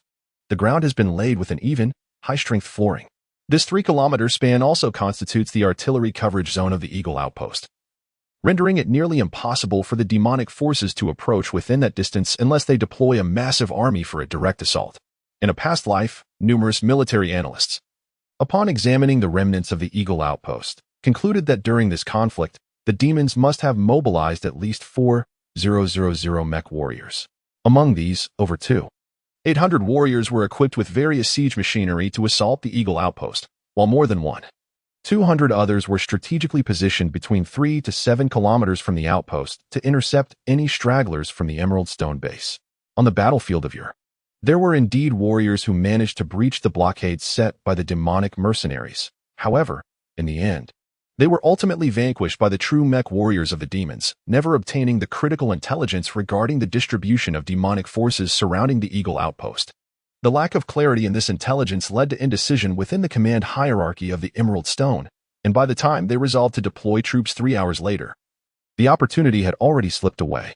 What lies ahead for me are either exceptionally formidable demonic mercenaries or the authentic mech warriors of the demon kind. The Fox Demon mech possesses limited energy, and regardless of who approaches, I lack the resources for a direct confrontation. It is precisely due to this concern that Zhang Yuan made a concerted effort to conceal his presence. His intention was not to completely evade the surveillance of the demon clan, but rather to ensure that when confronted by their warriors, he would not be immediately detected, thereby gaining the initiative in battle. Stealthily advancing for 1,000 meters, he suddenly heard a voice in his team's communication channel. Demon Slayer? Demon Slayer? Can you hear me? The familiar voice belonged to the Black Cat Queen. I'm here. What is the situation? Zhang Yuan replied. However, the next voice was not that of the Black Cat Queen, but rather a young man. Demon Slayer, I am the White Emperor. We have just intercepted a message indicating that the Ashen Ranger, Long Limmer, has arrived near your location. You must exercise caution. The name White Emperor resonated with Zhang Yuan, reminiscent of a glorious legend on the battlefield of his previous life. Hearing the real voice startled him momentarily, but he quickly regained his composure. The past was behind him, and this life was just beginning. He calmed his mind and responded, understood. Thank you. Zhang Yuan was not only aware of the Ashen Ranger, Long Limmer, but was also very familiar with him. Yet, nothing could overshadow Long Limmer's prowess in the art of mobile swordsmanship. In the Demon Clan, swords were revered, and many powerful beings practiced this technique. While the formidable Dilly Fo honed the art of Desolation Blade, Long Limmer had developed his own technique, the Ashen Slash, which was immensely powerful, ranking him as the 17th strongest among the Demon Clan's sword wielders.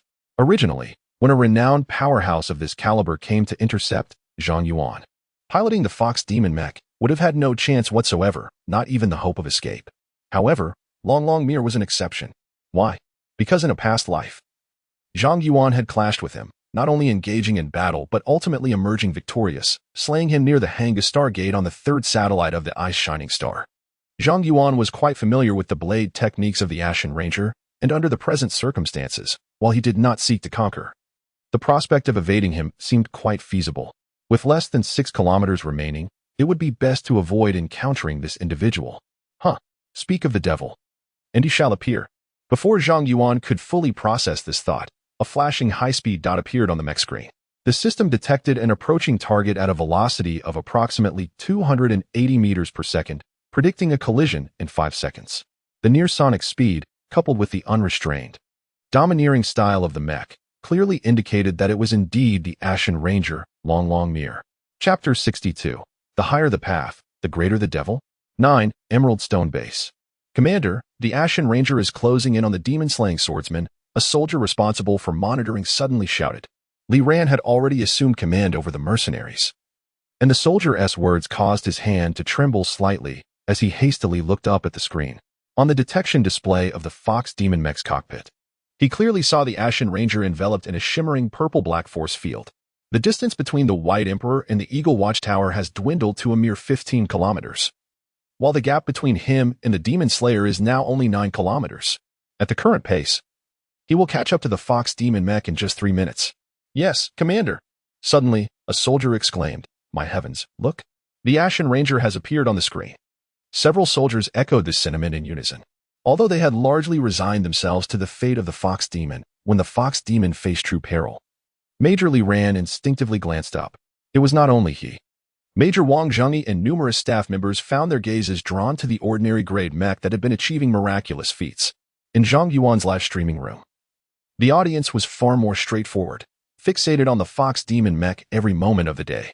When the rumbling mech, Ashen Ranger, materialized on the Fox Demon S screen, gasps of astonishment filled the air. Goodness, such a rich purple-black radiance. This must be a medium-sized force field. The ordinary against the ferocious. Will we even survive? One exclaimed. Look, behind the Sword God there follows a ferocious grade earth mech. I suspect that fellow has raised the game's difficulty. The pressing question remained. What now? No one could provide an answer. To the audience, the Demon Slayer had become a myth, and no one knew what marvel this myth might conjure in the next moment. I, the Great Sword God, have never known defeat since my emergence. You mere mortals, behold. A spectator proclaimed, and after his declaration, silence fell as no one dared to contest it. The dreamlike forest awaited. Confronted by the Ash Ranger emerging from the shadows, Zhang Yuan remained as composed as ever, and the trajectory of the Fox Demon mech showed no discernible alteration. The only action he took was to elevate his right mechanical arm, where the formidable magnetic railgun began its charging sequence. A radiant white flame surged and spiraled from the muzzle as high-energy kinetic projectiles stood poised for action. At any moment henceforth, the railgun could unleash a torrent of ferocious shells. Long Mir, your ash slash is indeed a marvel of finesse. And you are undoubtedly a prodigious talent of the demonic clan. However, your arrogance blinds you to the fact that one cannot grasp the essence of combat through solitary endeavor alone. Unbeknownst to you, the genius you pride yourself on conceals countless fatal flaws. In this world, the mightiest warriors possess not only extraordinary gifts, but also a richness of experience that transcends mere self-discipline. They embrace wisdom from diverse sources. Take, for instance, the White Emperor, who, before attaining renown, sought the guidance of esteemed masters. He treated every piece of advice with reverence, regardless of how slight the enhancement to his skills, honoring them throughout his life. The White Emperor lacked a singular specialty, for every maneuver he executed was a masterstroke. Similarly, it is said that Dillifer studied under 9 illustrious mentors, spending no less than 3 months with each and as long as 3 years with some. Starting at the tender age of 9 and dedicating 20 years to arduous training. By the age of 29, he achieved true mastery, forging the silent blade of the abyss that traverses the starry seas. In his past life, Zhang Yuan broke through once more, while Long Mir remains merely a mercenary. The disparity between the two continues to widen. In the fleeting moment, the distance between the two mechas dwindled to less than 80 meters. Had it not been for a rock obstructing Long Mir's path, he could have reached Zhang Yuan in less than half a second, striking him down with a single blow. The little fox demon, equipped with a railgun, was nothing extraordinary. Long Mir chuckled, his focus solely on the Earthside's White Emperor, oblivious to the fact that the very mecha before him was the one that had vanquished the Dark Twins. The Dark Twins were merely a pair of opportunistic twins. Lacking any remarkable prowess, under the weight of his ashen slash, enduring 3 strikes would be more than sufficient for those sisters to revel in their fleeting joy. Navigating around the rock, the terrain ahead was somewhat rugged, preventing a full-speed charge. However, this was of little concern, for his mecha could unleash a staggering 100 horsepower. With a thunderous roar, the engine bellowed like a beast unleashed, and the Ashen Messenger's deep purple-black luminescence surged, transforming into a blazing orb of dark light.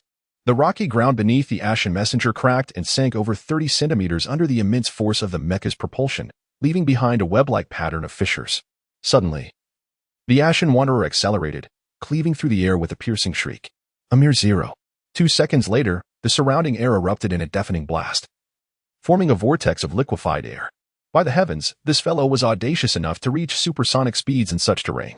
How formidable! Where was the great sword god in all this? The atmosphere in the live broadcast room was charged with fervor, as every pair of eyes remained fixated on this fierce confrontation. Within the forest, the fox demon mech appeared oblivious to the advancing Ashen Ranger, continuing its relentless charge. A mere 30 meters ahead lay a dense thicket, with trees thick enough to require several people to encircle. The light was dim beneath the canopy, and a network of vines intertwined throughout. With the fox demon mech's agility, if it could penetrate this woodland, there might be a chance for escape.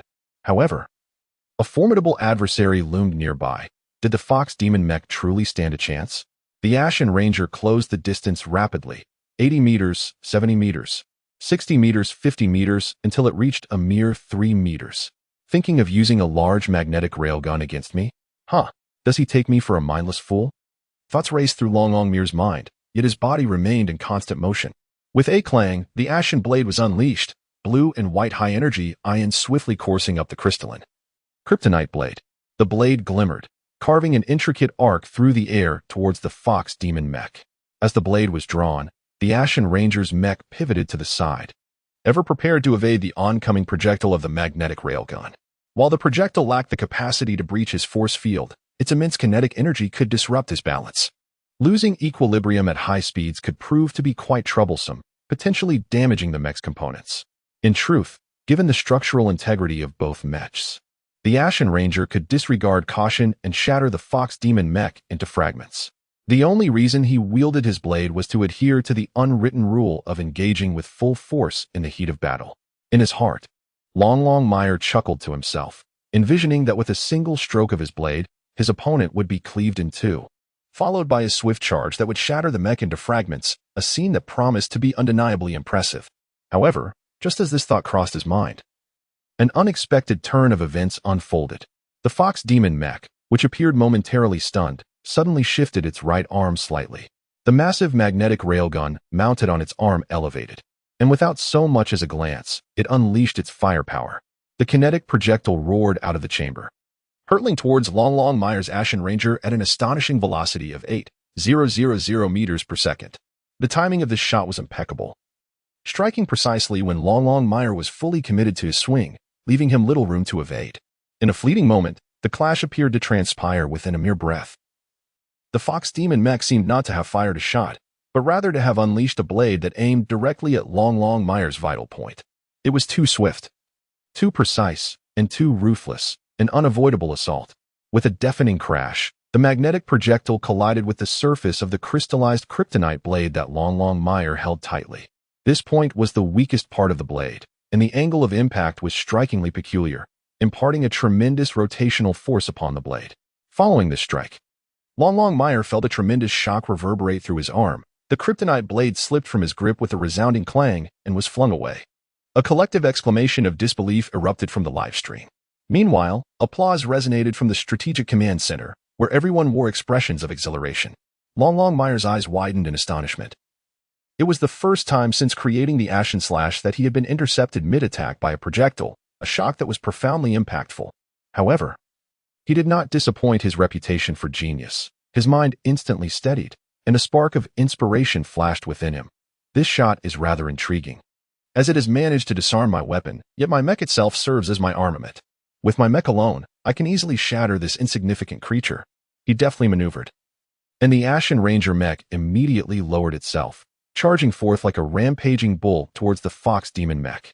The structural integrity of the Ashen Ranger vastly surpassed that of the fox demon, and its exterior was reinforced with a robust layer of force field protection. Should it collide with the fox demon, it would effortlessly reduce it to fragments. Unfortunately, the fox demon's large magnetic rail gun was in a cooldown phase of 1.5 seconds, and it stood merely 3 meters away from the Ashen Ranger.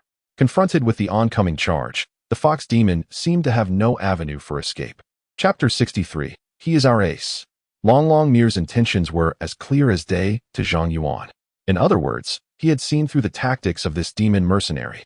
A faint smirk graced Zhang Yuan's lips as his maneuvers surpassed Long Meyer's in both speed and efficiency. The white ape leaped. In that moment, the immense recoil from the previous magnetic railgun shot harmoniously fused with the thrust of the engines, providing the fox demon with an instantaneous burst of over 1,800 horsepower. This force propelled the slightly over 5-ton fox demon mech, resulting in a remarkable acceleration effect. Although it still could not rival the ferocity of a berserk-level mech, it was enough to evade the Ashen Ranger's collision. The fox demon mech, akin to a delicate willow in the wind, suddenly sprang away, narrowly avoiding the impact of the Ashen Ranger mech, and then, with a powerful thrust, it accelerated once more, piercing through the dense forest like a sharp arrow. A resonant roar of an engine surged from half a meter behind, belonging to the Ashen Ranger, who had narrowly evaded the encounter with the fox demon. How could this be possible? Long Meyer felt as though his eyes might burst from their sockets in disbelief. As a formidable, rage-level mech, he had been outmaneuvered in close combat by a mere ordinary-level mech. Who would believe such a tale? Despite the shock coursing through him, Long Meyer did not falter in his actions. He quickly reoriented himself, determined to pursue the fox demon mech. However, his previous charge had been so rapid that by the time he completed his turn, 1 seconds had already elapsed. No matter how sluggish the fox demon's speed, that duration was ample for it to traverse over 30 meters, and it had already vanished into the depths of the forest, concealing itself behind a towering ancient tree. This was dire. There was no space for a direct charge. Long Meyer hesitated momentarily, only to see the fox demon mech dart away another 30 meters. As he watched it weave through the trees, leaping and bounding, it was on the verge of escaping his line of sight. Panic surged within him. He could not afford to linger. He unleashed the full power of his engine once more, pursuing in a straight line. My absolute speed will undoubtedly surpass that of the fox demon mech. If I can just catch up, an opportunity will surely arise. Such were his thoughts as he engaged his most proficient maneuvering technique, the Ashen Path. Yet, just as he commenced, having taken but 5 steps forward, a brilliant white light flickered before him. A cold smile crept upon his face. A railgun round? Having suffered once, he could not possibly fall victim again. With a flash of insight, he instinctively maneuvered the Ashen Ranger mech, sidestepping with an unimaginable swiftness. Long Mir's evasion skills were undeniably solid, and his reaction speed was remarkably swift. Alas, he remained oblivious to the true caliber of the adversary he faced. Just as he completed his dodge, he felt a tremendous force thrusting against his mech's leg, accompanied by a resounding puff, the unmistakable sound of a high-velocity projectile striking the force field. At that moment, the Ashen Harbinger had just begun its advance, and the immense power was perfectly applied to the mech's leg. Under this additional thrust, the Ashen Harbinger abruptly lost its balance, spiraling out of control and hurtling through the air. After a cacophony of crashes and clatter, the Ashen Harbinger tumbled 4 times on the forest floor, spinning several more times before finally dissipating its momentum and crashing down. Inside the mech, Long Mir was jostled violently, his head spinning, struggling to regain his senses. Warning: left leg severely damaged, unable to continue operation. Mech balance critically compromised, immediate repairs required. Long Mir's heart sank as he glanced at the mech's holographic display, which revealed the left calf of the Ashen Harbinger grotesquely twisted and deformed, rendered useless. With such a state, there was no possibility of catching up to the Kitsune mech, even if the opponents were merely affluent players treating the game as a pastime. For a fleeting moment, Long Mir felt utterly despondent. How could I have made such a fundamental error? Am I truly unfit to pilot a mech? In Zhang Yuan's live streaming room, a profound silence enveloped the surroundings, yet the reward channel was ablaze with fervent activity, rendering the audience at a loss for words to express their overwhelming excitement. For a full 3 minutes, the screen remained inundated with messages until someone finally spoke. The competition was fierce, and one could not help but laugh at the spectacle. If NPCs possessed the capacity for thought, that particular entity would undoubtedly bear the weight of psychological trauma. Look, the Sword God has breached the blockade. Oh dear, the Eagle Outpost is in jeopardy. The strategic command center erupted in cheers, but soon after, all eyes were once again drawn to the Fox Demon, who was on the verge of entering the Eagle Outpost. Half a minute later, the monitor officer announced loudly, "The Demon Slayer has arrived at the Eagle Outpost, and information from outside the outpost has come through. There are 3 demon mech battalions and a makeshift base outside. I can see the demon commander." Confirming identity. It is Alicia, the Hand of the Butcher.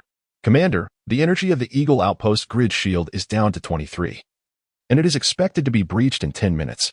The garrison is outnumbered by the demon forces by a third. Commander, if we dispatch troops immediately, it will take at least an hour to reach the Eagle Outpost, which is simply too late. Commander, the total strength of the demon forces is estimated to exceed 500. To successfully repel them, our own forces must number at least 6,000, which constitutes 2/3 of the total strength of the Emerald Stone base. 2/3 implies that once the reinforcements are dispatched, the Emerald Stone base will find itself in a precarious state of defense." Upon receiving this series of intelligence reports, the command center was engulfed in a palpable tension, with the commanding officer, Colonel Li Ran, displaying a grim demeanor, beads of cold sweat forming on his brow. The situation was exceedingly apparent. Despite having acquired the intelligence, it was too late for the Emerald Stone base to provide any assistance. Should the Eagle Outpost fall, the consequences would be utterly dire. What to do? This was the prevailing thought in the minds of everyone within the base's command center. Amidst the silence, a soldier spoke up, "Commander, the Demon Slayer seems to have something to convey. Wait, he has directly inscribed the plan on the screen. Do you wish to review it?" Li Ran nodded affirmatively. "Send it over for my perusal." The plan was swiftly transmitted, and after a brief moment of contemplation, Li Ran mused, "A strategy of surrounding way to rescue Zhao? It appears feasible, though can the Eagle Outpost withstand an hour relying solely on mercenary support?" Major Wang Zhangyi, also reviewing the plan, remarked softly, "Commander, this may very well be the method with the highest probability of success at present." Li Ran took a deep breath, "Then let us proceed accordingly.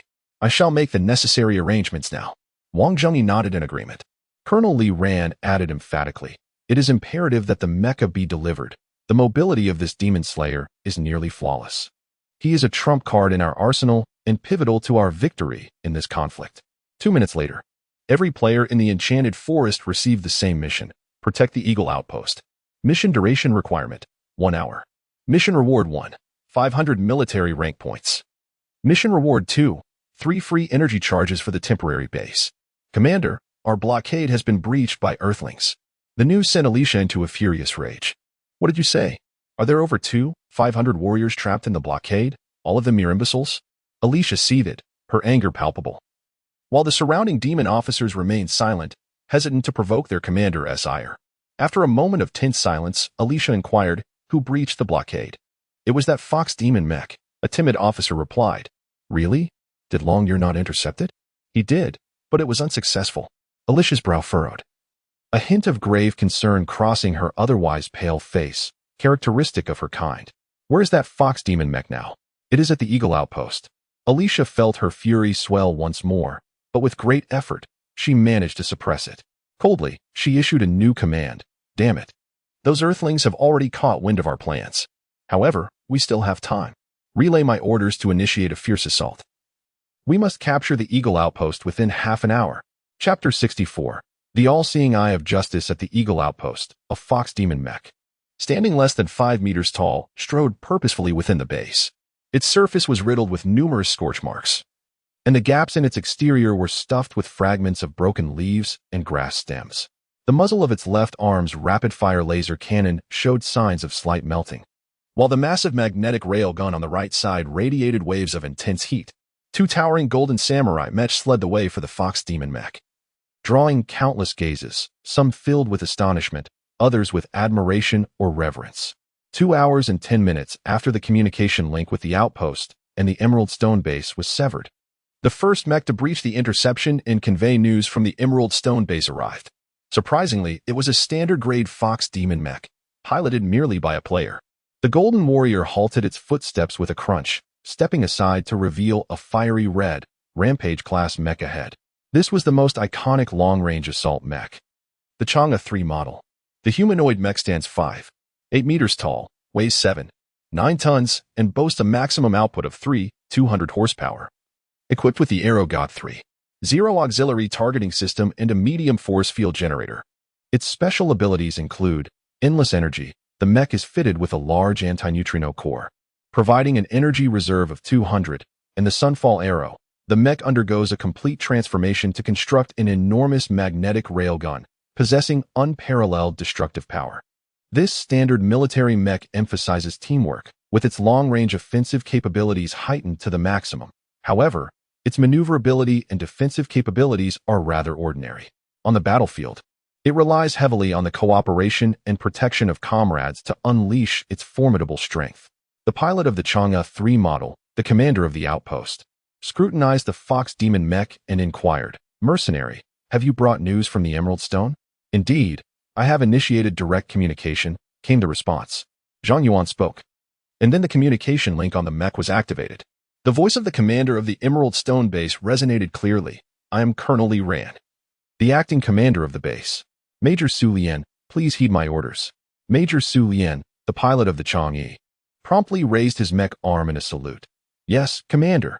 Observing the current situation, he noted that in approximately 10 minutes, the force field would be breached by the demon clan, heralding an impending battle.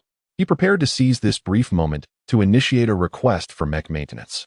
However, just as he commenced the operation, a message from the Emerald Stone base appeared on the screen. Ding. You have successfully completed the reconnaissance mission at the Eagle Watchtower and earned a reward of 200 military rank points. Ding. You have obtained a complimentary maintenance privilege for the Fox Demon mech. Would you like to utilize it now? Naturally, he opted to use it. As he pressed the confirmation button, he also heard the voice of the mainframe echoing in his mind. The current limit for your rage points is 190. You currently possess 186 rage points, which are on the verge of overflowing. Would you like to use them immediately? At least 10 points per second, meaning a maximum eruption of 18. 6 seconds. Too brief. Is there an optimal enhancement plan? The principle was somewhat intricate, yet Zhang Yuan comprehended it. Without hesitation, he declared, use 110 rage points to commence enhancement. Enhancement initiated. A surge of heat erupted from deep within Zhang Yuan's being, coursing violently through his body. A sensation akin to the searing lava that spreads beneath the Earth's crust. Unlike the previous breakthrough to an ordinary physical constitution, Zhang Yuan felt a far more powerful surge of warmth within him this time. Yet he experienced not a shred of discomfort. Rather, he felt an overwhelming sense of pleasure. After a brief interval of 10 seconds, the warmth began to dissipate, leaving Zhang Yuan with a clarity of mind and spirit, as if all prior fatigue had vanished, replaced by an indescribable lightness throughout his entire being, invigorating him with boundless energy. Meanwhile, the commanders at the Emerald Stone Base and the Eagle Outpost were still engaged in tactical discussions. Bored, Zhang Yuan turned his attention to the virtual cabin screen to check his earnings from the Mecha God livestream. To his surprise, despite the peak viewership soaring to 18 million, his reward income stood at a mere 8 million. This discrepancy piqued his curiosity, prompting him to peruse the donation leaderboard.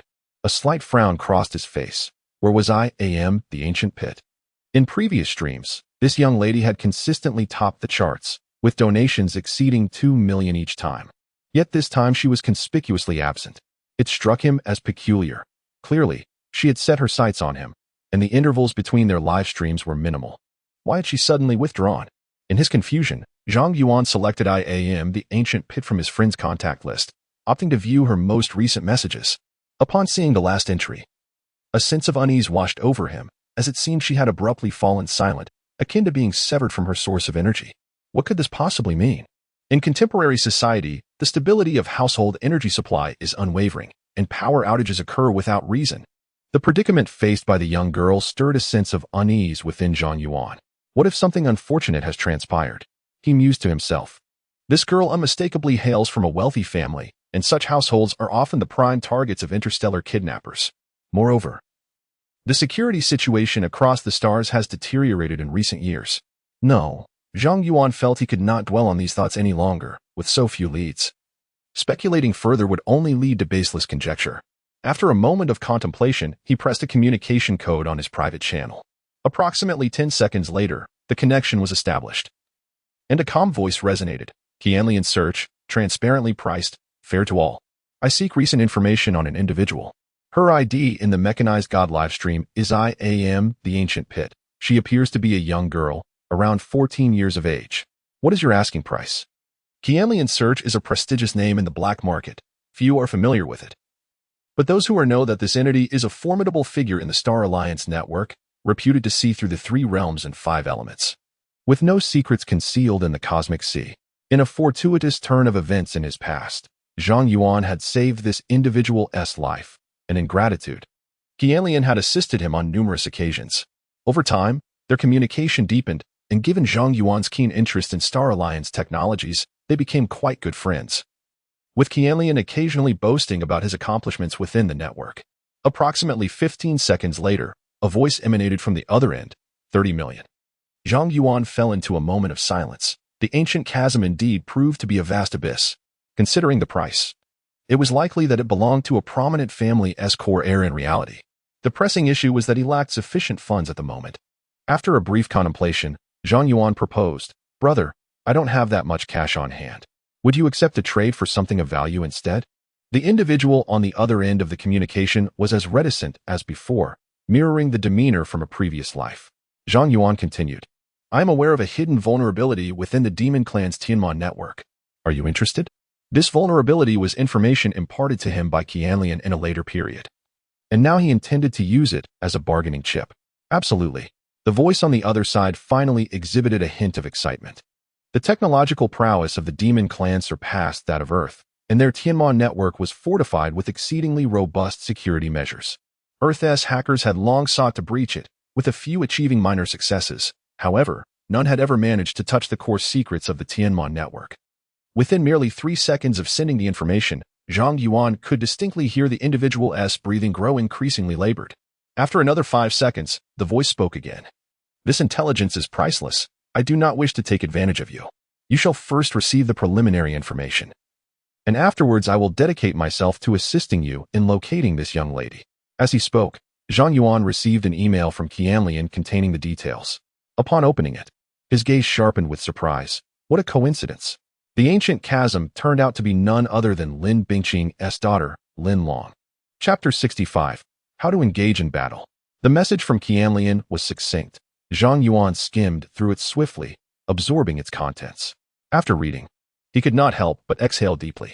The truth was precisely as he had anticipated. There was a traitor within the Lin family, and this traitor held a significant position. Lin Bingyin, the uncle of Lin Long, It was due to the collaboration of this high-ranking family member that the kidnappers successfully abducted Lin Long from Yunmeng's. With Lin Bingyan's covert assistance, the assailants were able to extract Lin Long from Shanglingsing, eluding detection from both the black and white forces of the South Wild Star territory. Now, more than 6 hours had passed, and Lin Long's whereabouts had become utterly enshrouded in mystery. He could only address Qianlian, saying, "I must trouble you." "I will do my best," came the response from the communicator before it was abruptly disconnected. Zhang Yuan's heart remained tumultuous, even after a full half-minute. There was no sign of calm. He could not help but gently tap his forehead, murmuring to himself, "Stay calm. Stay calm. Do not allow the sudden turn of events to cloud your judgment." Initially, he had intended to rescue Lin Bingqing's daughter, and now the situation merely added another layer to her identity. The most rational course of action remained to ally with Lin Biqing and intercept the demon race's spacecraft on the periphery of the Pandora Star territory. Yes, the plan need not change. Lin Long was merely a passerby encountered on the Star Alliance network, deserving of little concern. Zhang Yuan continually reassured himself. This rationale proved effective. And after repeating it several times, the turmoil within his heart began to subside, restoring his tranquility. Ding. Your remote-controlled mech has completed charging. Ding. Your current control delay is 5 milliseconds. Do not underestimate this delay in a real battlefield. Zhang Yuan's heart jolted with realization. Indeed, throughout his journey, he had encountered no worthy adversaries, nearly forgetting to control the flaw of latency. A mere 5 milliseconds of delay might seem negligible against opponents of the same mercenary ilk. Yet when facing true mech warriors, the disparity could become significant enough to determine victory or defeat. In an era where remote control technology has reached such sophistication, one wonders why so many warriors still choose to personally operate mechs on the battlefield. Beyond their high reliability, another reason lies in the immense tactical advantage of direct control. While the sub-ether superlink can achieve real-time control, it is constrained by the physical limitations of sub-ether technology, resulting in a notably narrow bandwidth. The volume of data transmitted per second is severely limited. Under such constrained bandwidth, the battlefield intelligence received by players via the sub-ether data link must be considerably reduced, and the control information relayed to the mech suffers from a degree of distortion. These factors profoundly affect the mech's combat effectiveness. Moreover, this data is not static. The higher the caliber of the technology, the greater the disparity. My opponent is Alicia, one of the elite guards of the Dirafor 8. This woman is notoriously ruthless, yet her skills are rather mediocre. However, she is indeed a true mech warrior. The window for my explosive strike is limited to a mere 25 seconds, compounded by a 5 millisecond control delay, making the prospect of successfully defeating her exceedingly challenging.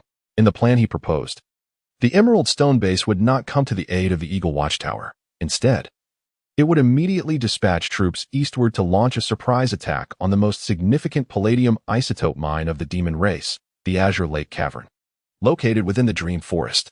With the majority of the demon forces stationed at the Eagle Watchtower, the Emerald Stone Legion would face no obstacles on their journey, enabling them to advance at full speed and reach the Azure Lake Cavern in a mere 35 minutes. This mine is a treasure trove, producing over 75% of the demon race's palladium isotope yield within the entire Dream Forest, rendering it a strategic stronghold. Should it fall into the hands of the Earth Army, the consequences for the demons would be incalculable. However, withstanding this wave of assault would be nearly an impossible task. In the past, once the force field was breached, the demons annihilated the entire garrison at the Watchtower in just 20 minutes. Therefore, the only feasible solution to endure this onslaught would be to eliminate Alicia, temporarily depriving the demons of their commander.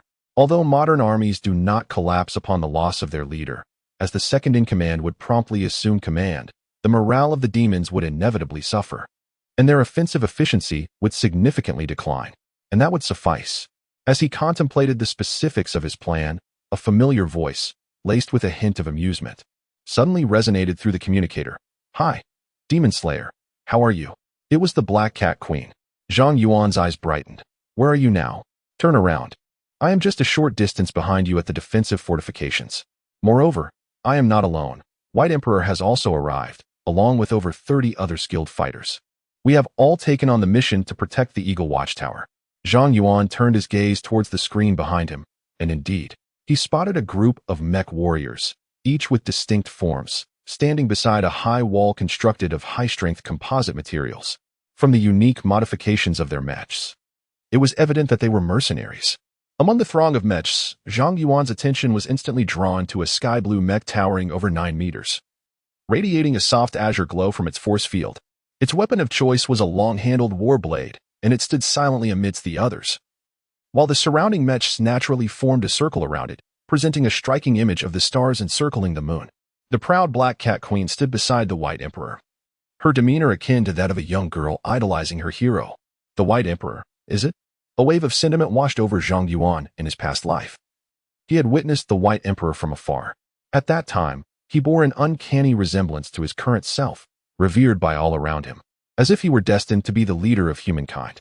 Perhaps sensing Zhang Yuan's gaze, a youthful male voice echoed through his communicator, Demon Slayer. You truly possess remarkable skills. I encountered that Ashen Ranger whose leg you severed. I casually took his head off. With this, the White Emperor initiated a flurry of chatter among the others on the line. Demon Slayer, you are indeed impressive, a standard-grade mech managing to breach the front lines first. Following this remark, a brief silence enveloped the communication before someone finally spoke up. We fared well, suffering the loss of only one mech. But the soldiers at the outpost are in dire straits. They are fighting for their lives. Is that really necessary? The mercenary murmured as silence enveloped the communication line. Our mission is merely to guard the Eagle outpost. I lack the skills for such theatrics and prefer to remain in the shadows, he continued, hoping only to slay as many demonic warriors as possible before the chaos ensues. Is this endeavor too daunting? The demon commander is not a mere specter to be dispatched at will. After a brief pause of 5 seconds, the voice of the White Emperor resonated through the line. What is your level of confidence? Zhang Yuan replied, I possess no certainty, but I shall strive with all my might. The voice of the Black Cat Queen interjected, Count me in, Demon Slayer. No sooner had she spoken than a deafening explosion echoed from above. The group looked up to witness a massive breach in the force field, with the edges radiating a brilliant light akin to flames, relentlessly consuming the remaining force field. The outpost's protective barrier had been shattered. The brutal reality of war was unfolding before their eyes. Simultaneously, Zhang Yuan's recently disconnected live stream of the Mecha God came back online. Every viewer of the broadcast received a notification. The Demon Slayer swordsman is now live. Current mission, protect the Eagle outpost. Instantly, over 10 million viewers flooded into Zhang Yuan's live stream, eager to witness the Sword God vanquish the demons. Let the betting commence. I wager the Sword God will achieve the highest rank on the battlefield. Bet on what? I wager you'll have a son before you win. Enough chatter. The broadcast is starting. Oh my goodness, the disparity in troop strength is 3-1. How can we possibly prevail?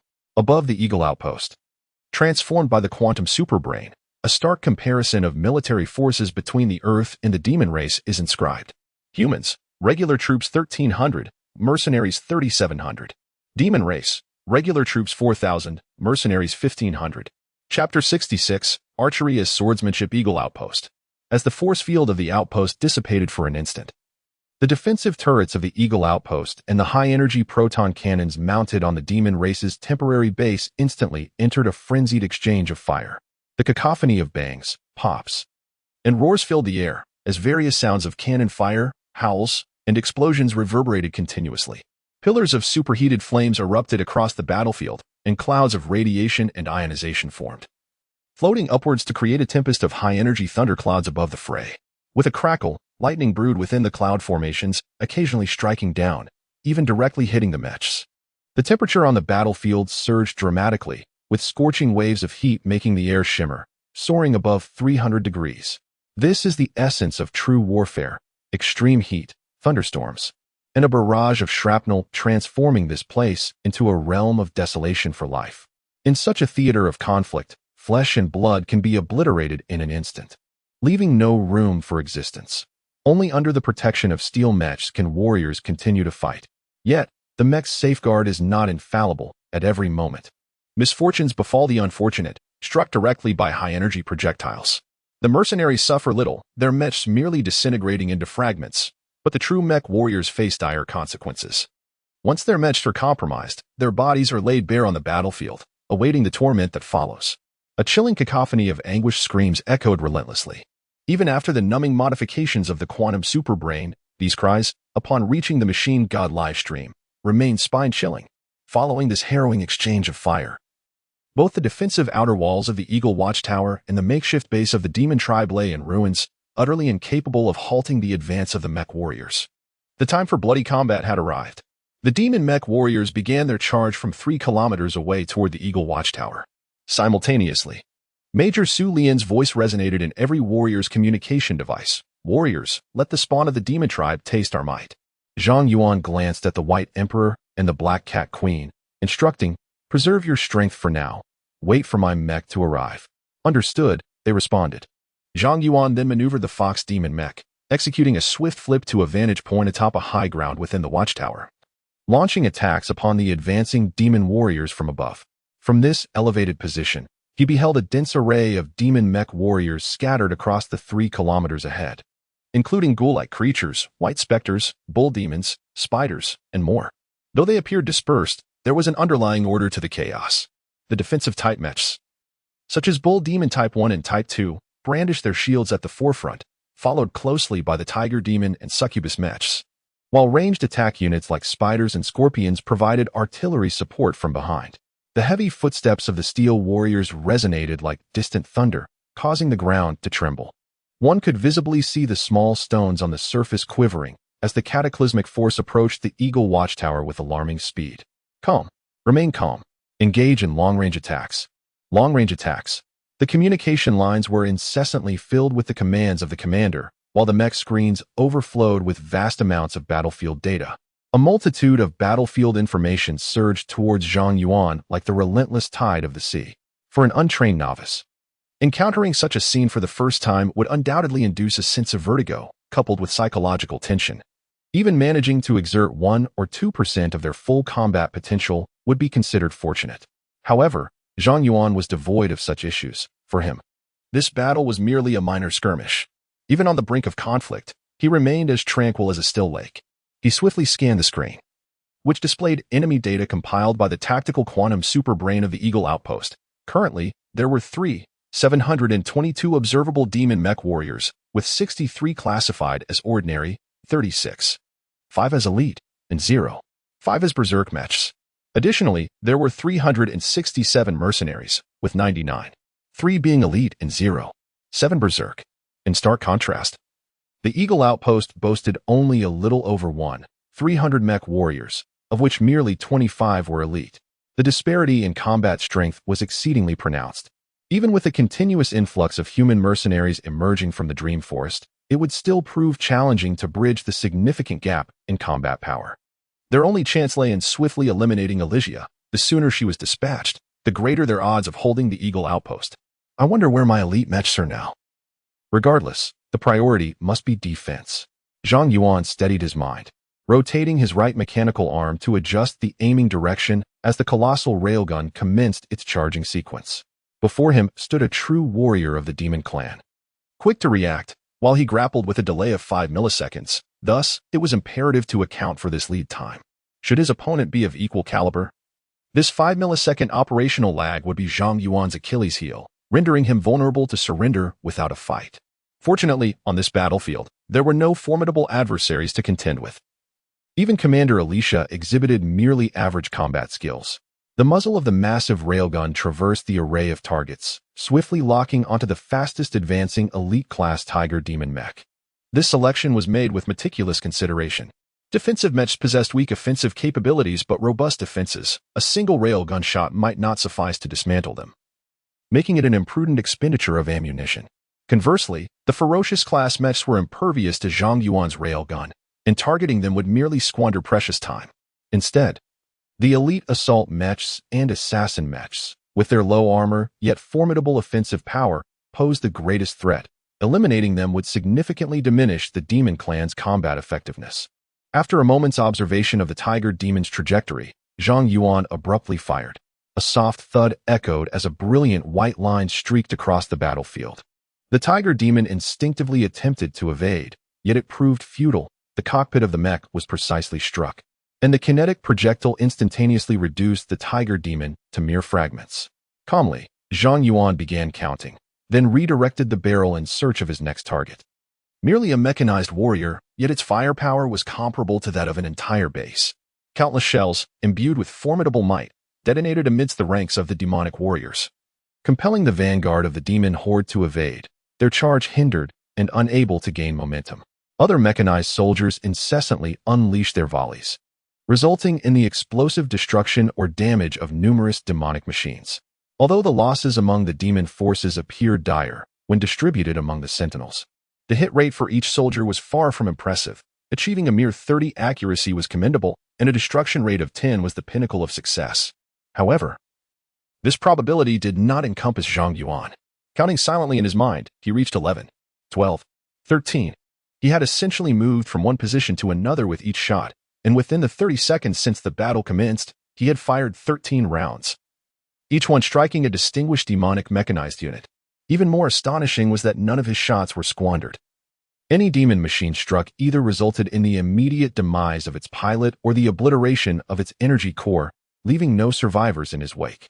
On the battlefield, both sides maintained real-time statistics of their achievements, and Zhang Yuan's remarkable performance was swiftly noted by the commanders of both factions.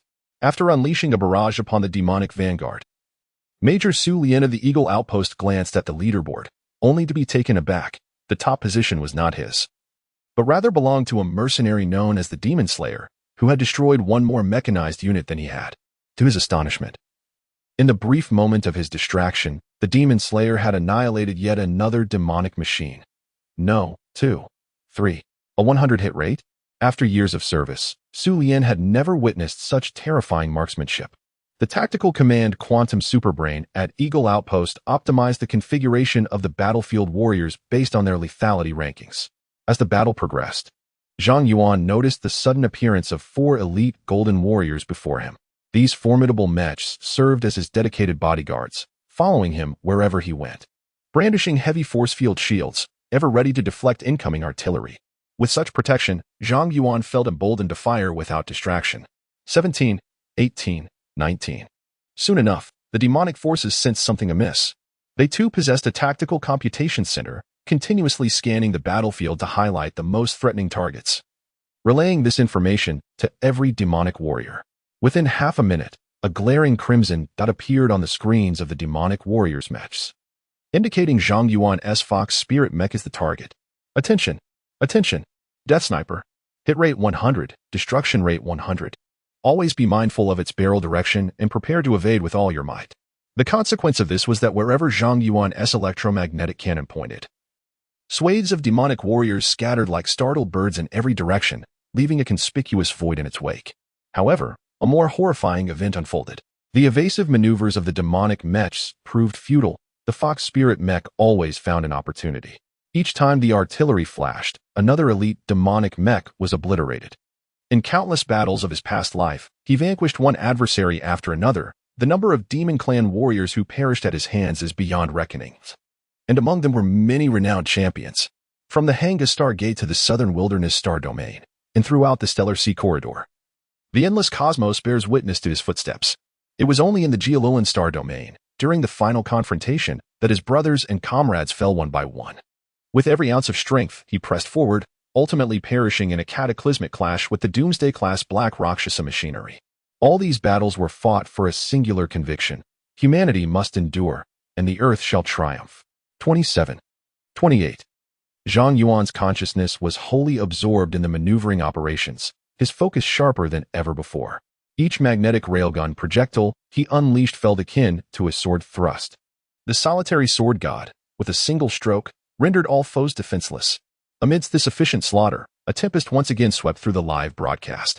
Strangely, though it was undeniably a magnetic rail gun being witnessed, it felt as if the sword god was executing a mesmerizing dance of blades. Having played heroes for so long, it was only upon witnessing the sword god's stream that I truly comprehended what it means to be an unparalleled master. The sword energy surged mightily. Truly, the sword god reigns supreme. Alas, there can only be one sword god, yet the demon clan is numerous. This time, the century battle is destined to end in defeat. Commander Alicia of the Demon Clan has also spotted the Fox Demon Mecha. Where are snipers? Why have they not destroyed that Fox Demon yet? Commander, the Fox Demon Mecha is shielded by 5 defensive mechs, creating an impenetrable barrier, and its position is constantly shifting, making it impossible to hit. Alicia seethed with fury. Damn it, accelerate the charge.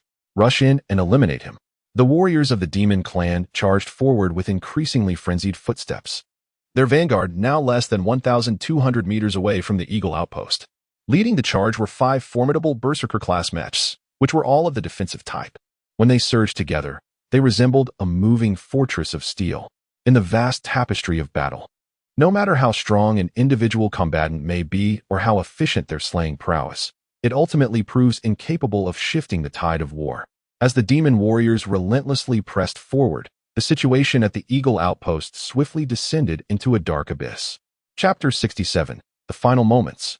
With just 500 meters remaining, the demon mech warriors were on the verge of breaching the Eagle outpost. At this juncture, there still remained over 3,500 demon warriors on the battlefield. While within the confines of the outpost, the regular mech warriors combined with the arriving mercenaries totaled less than 1,800. Even more dire was the stark disparity in the number of advanced mechs, which varied by several multiples, with the Berserker-class mechs outnumbering theirs by a full 7 units. The outcome was evident without the need for combat. The Eagle outpost was destined for defeat, differing only in the length of time they could hold out. In the midst of this chaos, Zhang Yuan heard the voice of the White Emperor through the communicator. The demon forces are overwhelming. Danma, when will your mechs arrive? The White Emperor's tone, usually gentle and composed, now carried an unmistakable note of anxiety, which Zhang Yuan, keenly perceptive, detected despite the lack of significant alteration in his voice. After all, the current White Emperor was merely a 19-year-old mercenary, far from attaining the pinnacle of prowess that would later see him piloting the legendary Pangu. Zhang Yuan glanced at the small map in the lower right corner of the screen, where a flickering white dot indicated the new mech assigned to him by the commander of the Emerald Stone base. From the map's perspective, the mech was racing towards the Eagle outpost at a speed of approximately 100 meters per second, with a remaining distance of 18 kilometers, estimating an arrival time of 3 minutes. 3 minutes remaining. Understood. Bai Di responded, and on the screen, Zhang Yuan observed his mech standing at the forefront. Its long-handled battle knife raised, ready to confront the oncoming assault of the demonic warriors. Bai Di, hey Mao, conserve your strength. I will support you from the rear. Understood. Got it. At that moment, a resounding bang echoed as a 30-centimeter thick, deep blue beam shot across Zhang Yuan's head, piercing directly into the ranks of the demonic vanguard. It was the special technique of the outpost commander, Major Su Lian, piloting the Chong E3 mech, the Sunset Arrow, amidst the thunderous roars of engines. The enraged demonic warriors at the forefront narrowly evaded the lethal strike of the Sunset Arrow, but the other warriors behind them lacked such agility. A series of explosive sounds erupted as a chain of fiery blasts illuminated the open ground ahead of the outpost, resulting in at least 20 mechs being shattered into fragments in a single blow. The furious charge of the demonic forces was momentarily halted, and the previously flawless attack formation was abruptly riddled with vulnerabilities. Seizing the moment, the outpost commander bellowed through the comms, "Attack!" The resounding roar of engines within the sentry tower echoed like thunder rolling through the clouds as mercenaries led the charge from the ruins of the Eagle sentry. Zhang Yuan piloted a long-range mech, skillfully leaping through the debris while maintaining a distance of at least 200 meters from his adversaries. Even as he jumped, his relentless assault continued unabated. The proximity of his targets allowed his rapid-fire laser cannon to shine. 36, 38, 41. He counted continuously. As before, each mech he annihilated was of elite caliber. With the inclusion of the rapid-fire laser cannon, his efficiency and extermination surged dramatically. While firing, Zhang Yuan remained vigilant, monitoring the situations of his teammates, the White Emperor and the Black Cat Queen. Should either of them encounter peril, his firepower would swiftly provide distant support. 43, 44, 46. In Zhang Yuan's perception, the demon warriors had ceased to be warriors, reduced merely to numbers. At that moment, within the demon warriors' screens, the Fox Spirit mech controlled by Zhang Yuan was heavily marked by the Demon Calculation Center, its designation shifting from a glaring crimson to a menacing red-black hue. Attention! Attention! Death Sniper. Countermeasure. Remote fire suppression. Recommended number of participants, 8, 9, 11. Under the battlefield coordination of the Demon Calculation Center, an increasing number of demon long-range mechs joined the fire suppression, amplifying the pressure Zhang Yuan felt. The energy of the force field shield wielded by the Golden Warriors before him finally depleted, leaving the mech vulnerable to a relentless barrage of strikes that swiftly culminated in its catastrophic destruction. Zhang Yuan could even hear the agonizing cries of the warriors within the mech as they were engulfed by flames. Under the oppressive weight of such concentrated artillery fire, Zhang Yuan's offensive capabilities were significantly hindered, compelling him to execute evasive maneuvers, which in turn diminished the precision of his attacks. 48, 49, 50. Zhang Yuan continued to tally the casualties. Despite being suppressed and experiencing a decline in accuracy, his lethality remained astonishingly formidable. Every 5 seconds, another elite-grade mech was obliterated. The sight of a standard-grade mercenary mech annihilating over 50 elite-grade demon warriors was truly disheartening. At this moment, Zhang Yuan had become a thorn in the side of the demon warriors, a presence they could no longer tolerate. Before him loomed the classic defensive mech of the demon race, the Lava Titan. This humanoid mech stood 12 meters tall, weighed 32 tons, and boasted a maximum output of 4,100 horsepower. It was equipped with a medium-sized force field generator and reinforced with a high-density iridium alloy shell. Its special abilities included wild charge and lava armor. Now, the Lava Titan unleashed its wild charge upon Zhang Yuan. With a resounding crash, the two golden warriors before him unleashed their full might, charging forward without hesitation. Yet, the vast disparity in power and structural integrity rendered the two golden warriors as inconsequential as rubber balls, sent flying with clear signs of deformation.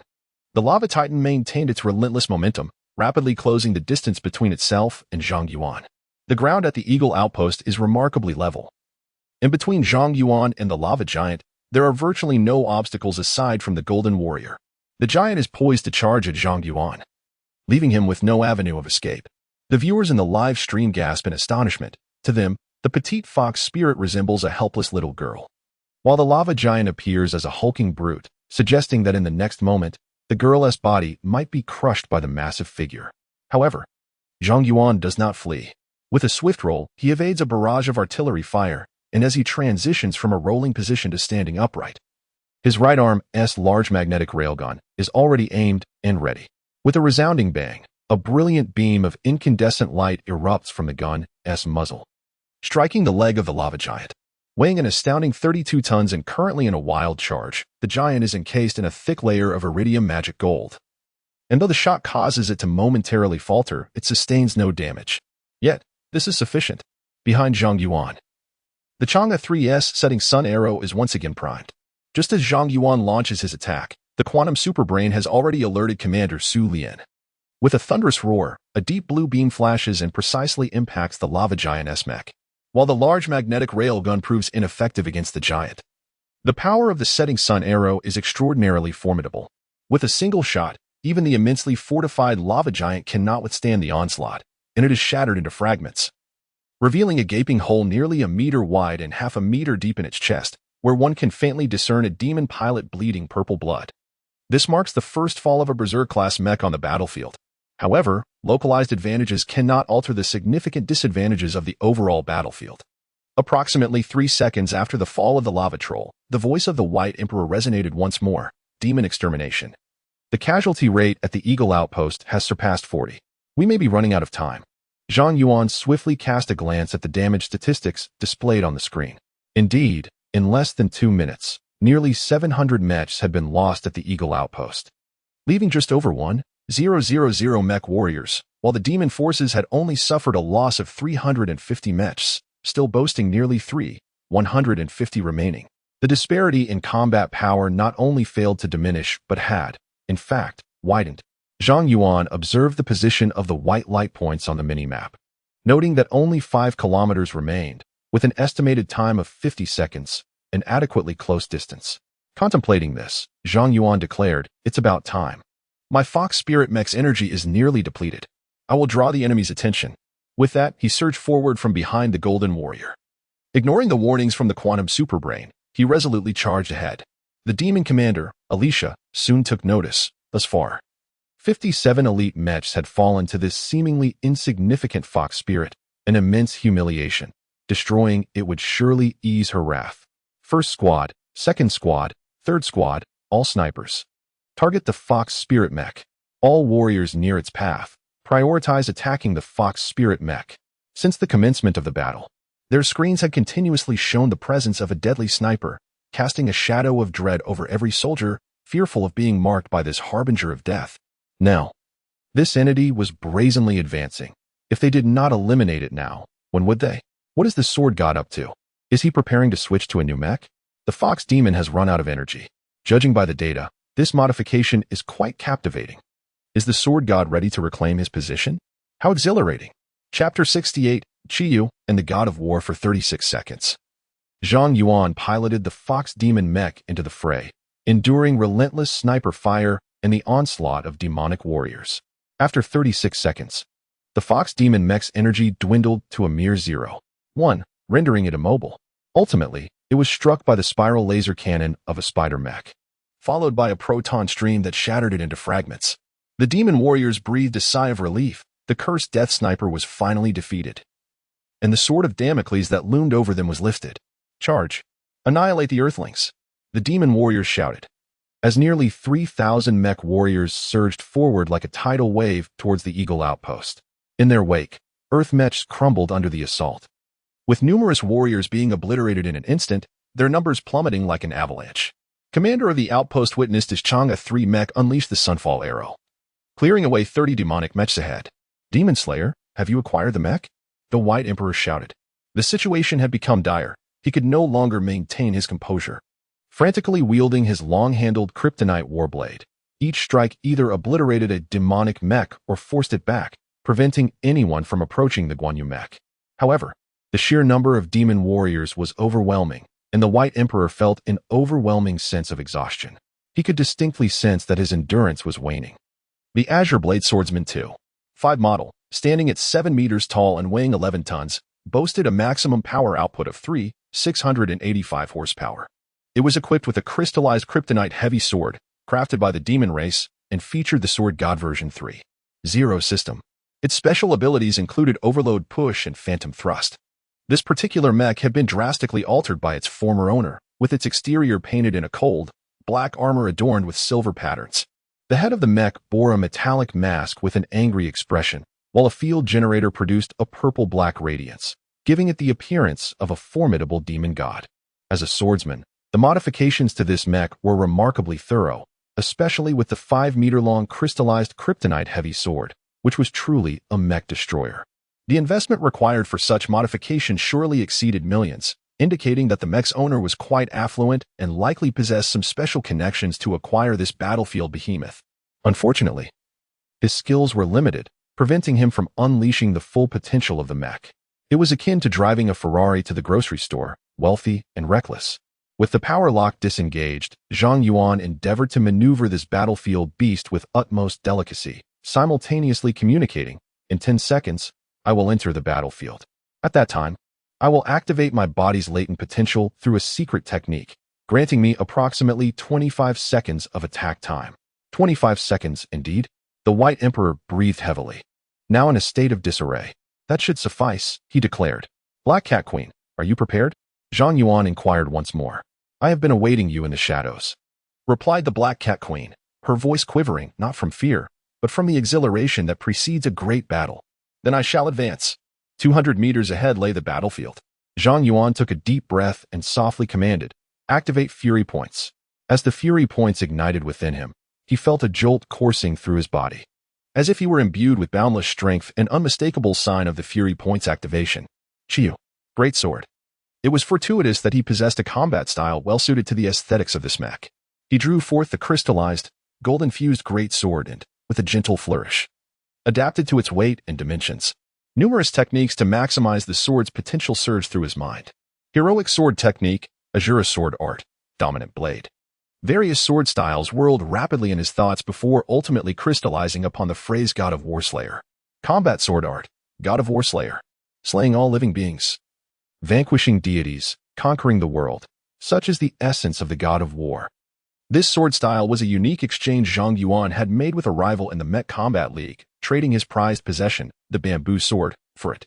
He vividly recalled his opponent, Wang Xuanzhong, whose domineering style and wild temperament employed a sword technique that was grand and sweeping, yet intricately detailed, presenting Zhang Yuan with formidable challenges during their encounters in the Mech Combat League. However, he ultimately succumbed to Zhang Yuan's small bamboo sword, not due to inferior swordsmanship, but simply because his skills and battlefield mentality were not as formidable as Zhang Yuan's. Afterward, Zhang Yuan sought to exchange sword techniques with him, and the two maintained some correspondence, forming a semblance of friendship. Alas, fate is cruel to the gifted. 3 years later, Wang Xuanzhong perished on the interstellar battlefield. Brother Wang, today I shall borrow your sword technique. He was unperturbed by the prospect of being recognized by the current Wang Xuanzhong. The god of war had been significantly altered under his influence, its savage aura diminished, replaced by a delicate and intricate essence. The original god of war unleashed a cataclysm akin to a volcanic eruption, obliterating all in its path, while Zhang Yuan's rendition of this sword technique exuded the majesty of an immovable mountain. This was, in essence, a completely different approach to swordsmanship. In Zhang Yuan's livestream, he was poised to enter the battlefield. Oh my gosh, I'm so excited I need to pee. What should I do? His hands trembled as he switched to first-person view, feeling as though he were commanding the Qiyu. Remember, the streamer is but one person. Don't elevate your expectations too high, or you will surely be disappointed. Get lost, you fool. I am the second disciple of the Sword God. My master is invincible in battle, conquering all. Meanwhile, as Zhang Yuan prepared to step onto the battlefield, the Demon Clan was strategizing their own tactics. The singular objective of the Demon Clan was to swiftly capture the Eagle Outpost. My lord, I understand, and I shall accomplish the task. Alicia replied fervently. Do not let me down. With that, Dilly Fu severed the communication. Alicia promptly issued a communique upon the entry of all mercenaries onto the battlefield. A bounty of 10 military merits would be awarded for each Earth mercenary killed. Should one manage to slay a formal mech warrior, the reward would rise to 15 military merits, and for vanquishing a renowned powerhouse, a staggering 40 military merits would be granted. Furthermore, a reward of 60 military merits awaited the one who could defeat the Earth mercenary known as the White Emperor. The ultimate prize of 100 military merits would be bestowed upon the slayer of a commander. Such unprecedented rewards ignited a fervent rush among the demon mercenaries to join the fray. Those previously felled by Zhang Yuan, Hellfire, the Dark Twins, and Long Meyer swiftly re-entered the battlefield in their reserve mechs. The White Emperor found himself ensnared in a dire predicament, appearing quite beleaguered. However, his resilience was undeniable. For despite the onslaught, his mech bore no marks of damage. Long Meyer, with a mischievous grin, charged towards the White Emperor, exclaiming, White Emperor, the 60 military merits shall be mine. Yet, as he activated his mech, a flicker of violet-black light caught his peripheral vision. As if a mech had burst forth from the thicket. That violet-black glow must belong to our clan's Berserker-class mech. Such astonishing speed. I don't believe I've encountered this individual before. Wait, no, it's an Earthling. Chapter 69, Tactical Initiation, Decapitation. Upon entering the battlefield, Zhang Yuan immediately activated the army-wide communication system and disseminated the following message. Ding.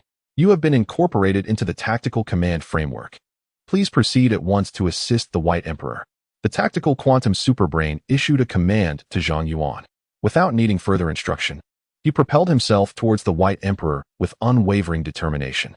In order to vanquish the demon commander, Alicia, one must not only confront her directly but also surmount the multitude of demon warriors that come to intercept. This endeavor demands not only unparalleled combat prowess but also enduring stamina from the pilot, along with the relentless capability of the mech to unleash its power. Zhang Yuan possesses a frenzied spirit, which may provide a glimmer of hope, yet his Qiyu mech has its own limitations, making solo success implausible. However, with the addition of the White Emperor and the Black Cat Queen, the prospect of triumph, although still slim, becomes conceivable. The White Emperor, upon witnessing Zhang Yuan's Qiyu mech, felt a sudden surge of determination. With a thunderous roar, he executed a flurry of rapid maneuvers, causing the previously defensive Guan Yu mech to explode into action. In an instant, he unleashed a series of 13 strikes with his long, kryptonite blade, enveloping the mech in a tempest of lethal light. The maneuver, known as 8 Directions of Combat, resulted in an ear-splitting cacophony of metal slicing through the air, as 5 surrounding mechs were cleaved in twain, clearing the space around the White Emperor. Seizing this opportunity, the White Emperor activated his maneuvering technique, galloping forward. The engine of the Guan Yu mech emitted a thunderous roar, as the kryptonite blade swung wildly ahead, propelling the mech into a furious charge. In this relentless advance, not a single mech could withstand the onslaught of Guan Yu's blade. It was a force of nature, unstoppable and fierce. Viewed from above, The Guan Yu mech surged through the ranks of demon mechs like a ship slicing through waves, creating an awe-inspiring spectacle. Previously, the Guan Yu unit performed rather unremarkably. Merely categorized as an ordinary combatant, even exuding a semblance of timidity, devoid of the ferocious aura characteristic of a rampaging mech. However, at this moment, the Guan Yu unit resembled a formidable, ancient Tyrannosaurus Rex. The presence of an unparalleled powerhouse was unmistakable. Astonishingly, that Guan Yu mech was also a divine-level expert. Indeed, the advanced battlefield was teeming with formidable adversaries. Such ferocity, such explosiveness. The demon race's computation center swiftly detected the eruptive prowess of the Guan Yu unit and commenced the formulation of targeted counter-strategies. A mere second later, 3 rampaging mechs surged towards the Guan Yu unit from 3 distinct directions. Among these mechs, 2 were defensive-type bull demon mechs, charging ahead on either flank, brandishing their shields. With their energy fields maximally energized, encasing themselves as securely as if retreating into a turtle's shell. The third was an assassin-type mech, the Tiger Demon. Stealthily lurking behind the defensive mechs, poised to seize an opportunity for a lethal strike. Compounding the situation, the operators of these 3 mechs were formal demon warriors.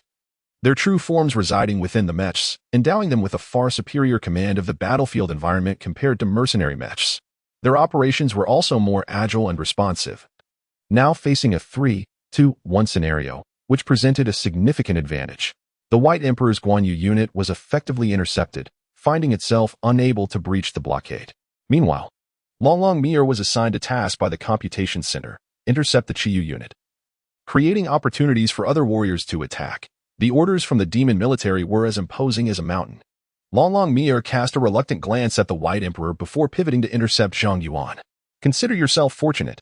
Next time, I shall claim your life. He unleashed the engine's power, charging towards Zhang Yuan's Qiyu. After a few glances, Zhang Yuan's eyes narrowed slightly. So it is you, Longlong Mir. At Zhang Yuan's level. Regardless of what mecha an opponent switches to, he can effortlessly discern their identity by observing their operational habits and demonstrated maneuvering skills. Longlong Mir had indeed changed his mecha. Yet his techniques remained unchanged, allowing Zhang Yuan to instantly recognize his adversary. He did not evade or dodge, but rather surge forward. The demon mechas along the way likely received alerts from the command center and retreated in advance, leaving Zhang Yuan free from any opportunity for quick kills, facilitating his smooth advance. 1 second later, the Qiyu collided with the Blood Demon. In that instant, the Blood Demon mecha slightly shifted to the side, executing its signature move, the Ashen Slash. At the moment of the strike, Longlong Mir suddenly felt a pang of uncertainty. For the Qiyu before him performed several subtle maneuvers that he could not comprehend. In a fleeting moment, he realized that his blade had struck nothing but air. His opponent had deftly evaded. This thought barely crossed his mind when a deep purple flash appeared on his screen, followed by a grim darkness. Beep. Your mecha has been completely destroyed. Longlong Mir trembled, his mind clouded, staring blankly at the chaotic screens of the virtual cabin. What just transpired? What is happening? Have I truly been eliminated in an instant? In a single day, having endured 2 significant setbacks, Longlong Mir's confidence suffered a severe blow. Am I truly unsuited for piloting a mech? He could not help but ponder. At 2 o'clock? Excellent, I have gained an additional half-second for my outburst. Zhang Yuan felt a sense of exhilaration in his heart. Meanwhile, his live stream was ablaze with excitement. With a swift stroke, the account was settled. How exhilarating. It felt as though the Sword God had dispatched a mere chicken. I examined the NPC template of that demonic warrior. It was, after all, a high-level elite. How could it possibly be so feeble? It was not that it was weak, but rather that the Sword God was extraordinarily formidable, capable of annihilating super-elites with ease. On the other side, the moment Zhang Yuan vanquished Longlong Mir, the demonic warrior promptly received a notification from the command center. Target, Qiyu Swordsman. Danger level, 5 stars. Recommendation, mechs should retreat from close combat and focus on ranged attacks. Simultaneously, on the screen of the demonic warrior's mech, the rapidly moving Qiyu mech was heavily marked, emanating a foreboding black-red glow.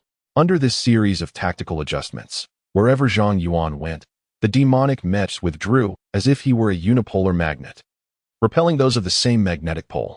Concurrently, the remote assaults Zhang Yuan faced surged 7- or 8-fold, high-energy proton streams, spiral laser cannons, and ultra-high-speed kinetic projectiles rained down upon him like a torrential downpour.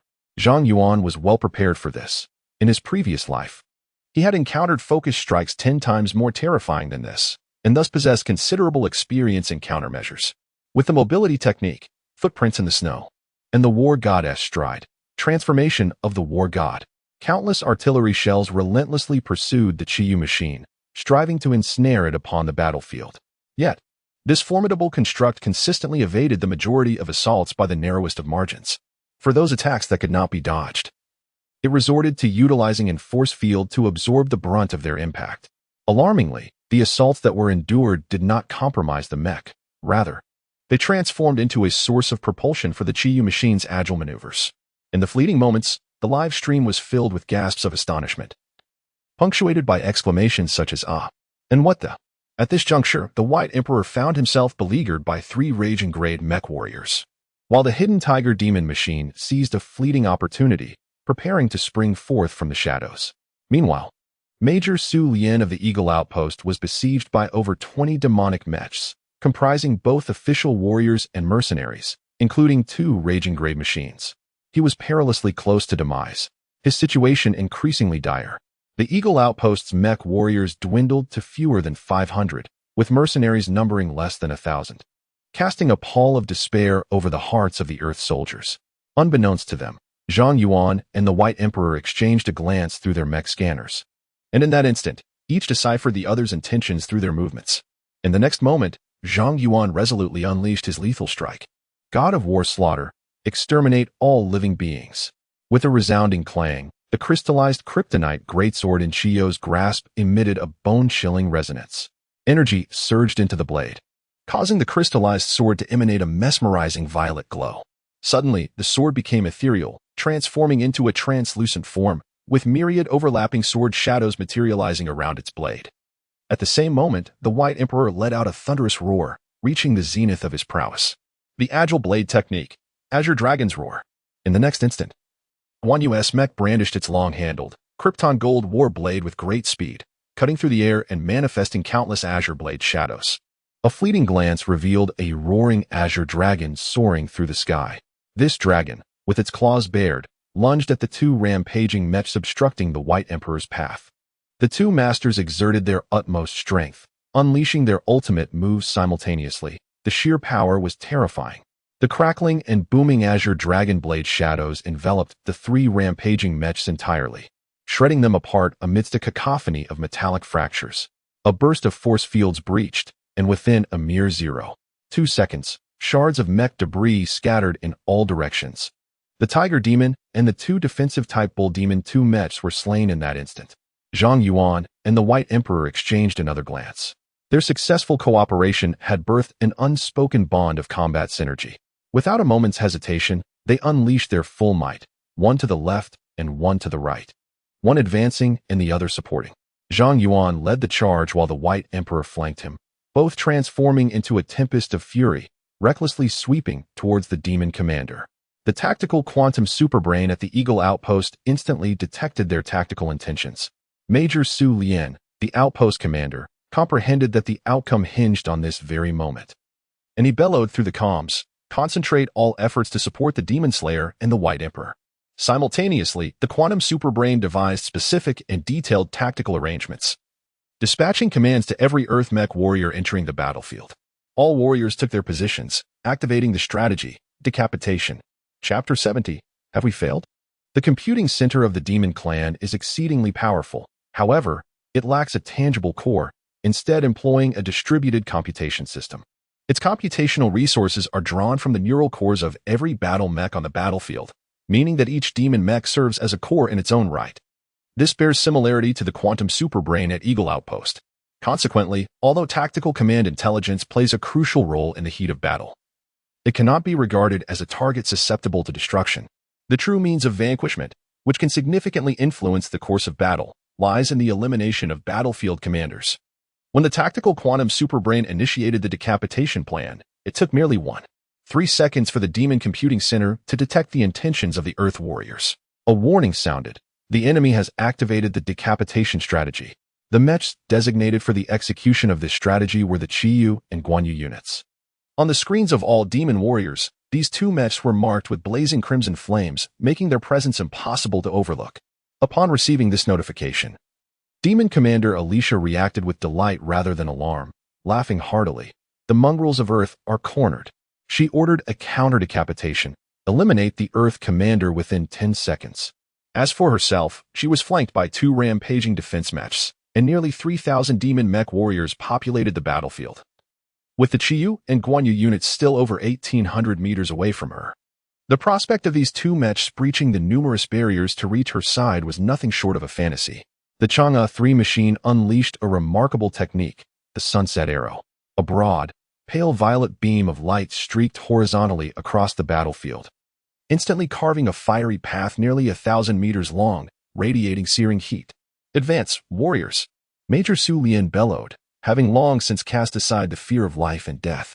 With a resounding crash, the Qiyu unit shattered a demon mech, leading the charge down the flaming path.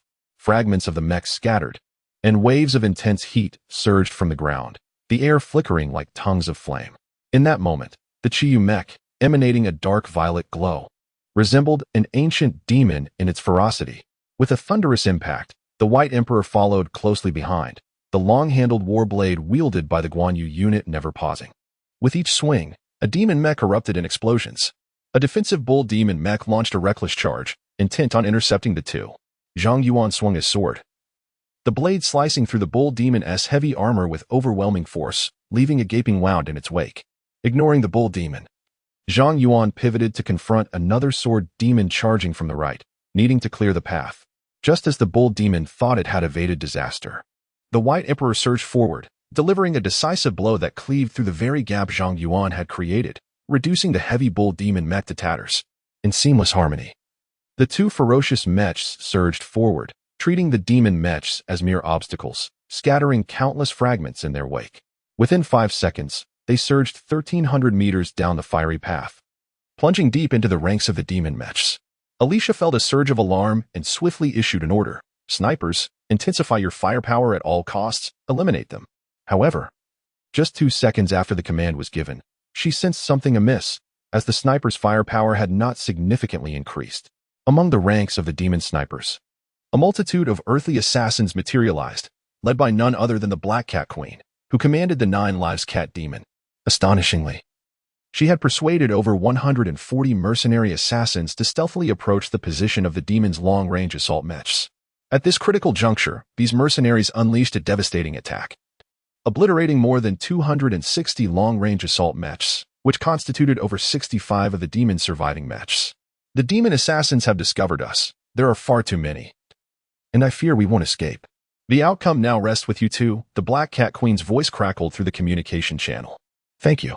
Zhang Yuan's voice remained as tranquil as still water, devoid of even a hint of breathlessness. Had one not witnessed the Qiyu mech racing through the battlefield, one might have believed he was leisurely sipping tea at home.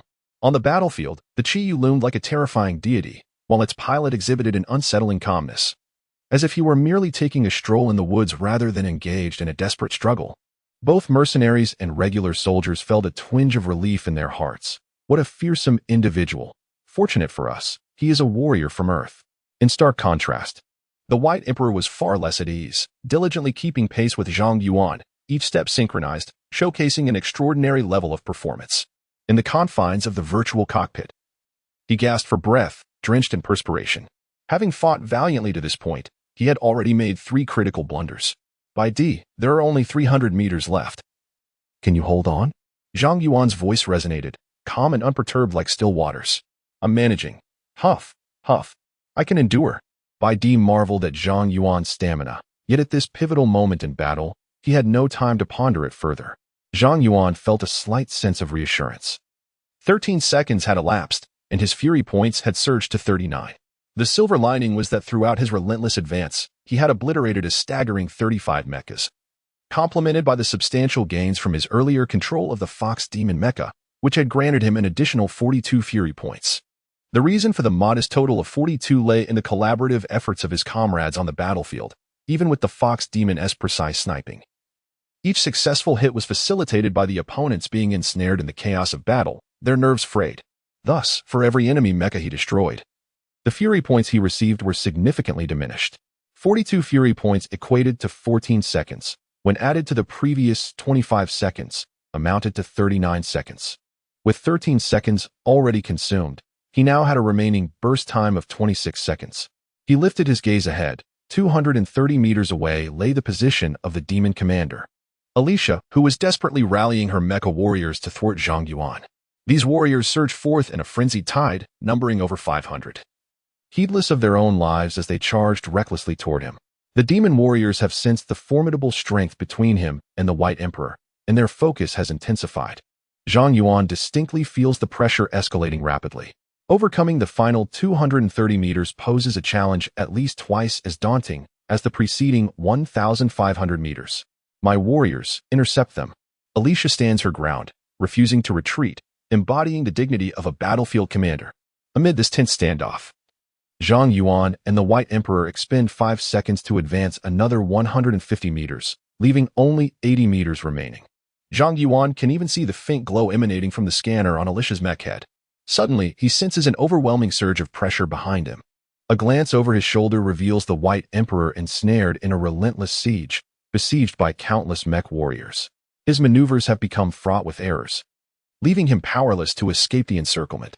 Demon Slayer, allow me to accompany you on your final journey. The White Emperor's voice echoes, followed by a tremendous explosion as his Guan Yu mech self-destructs.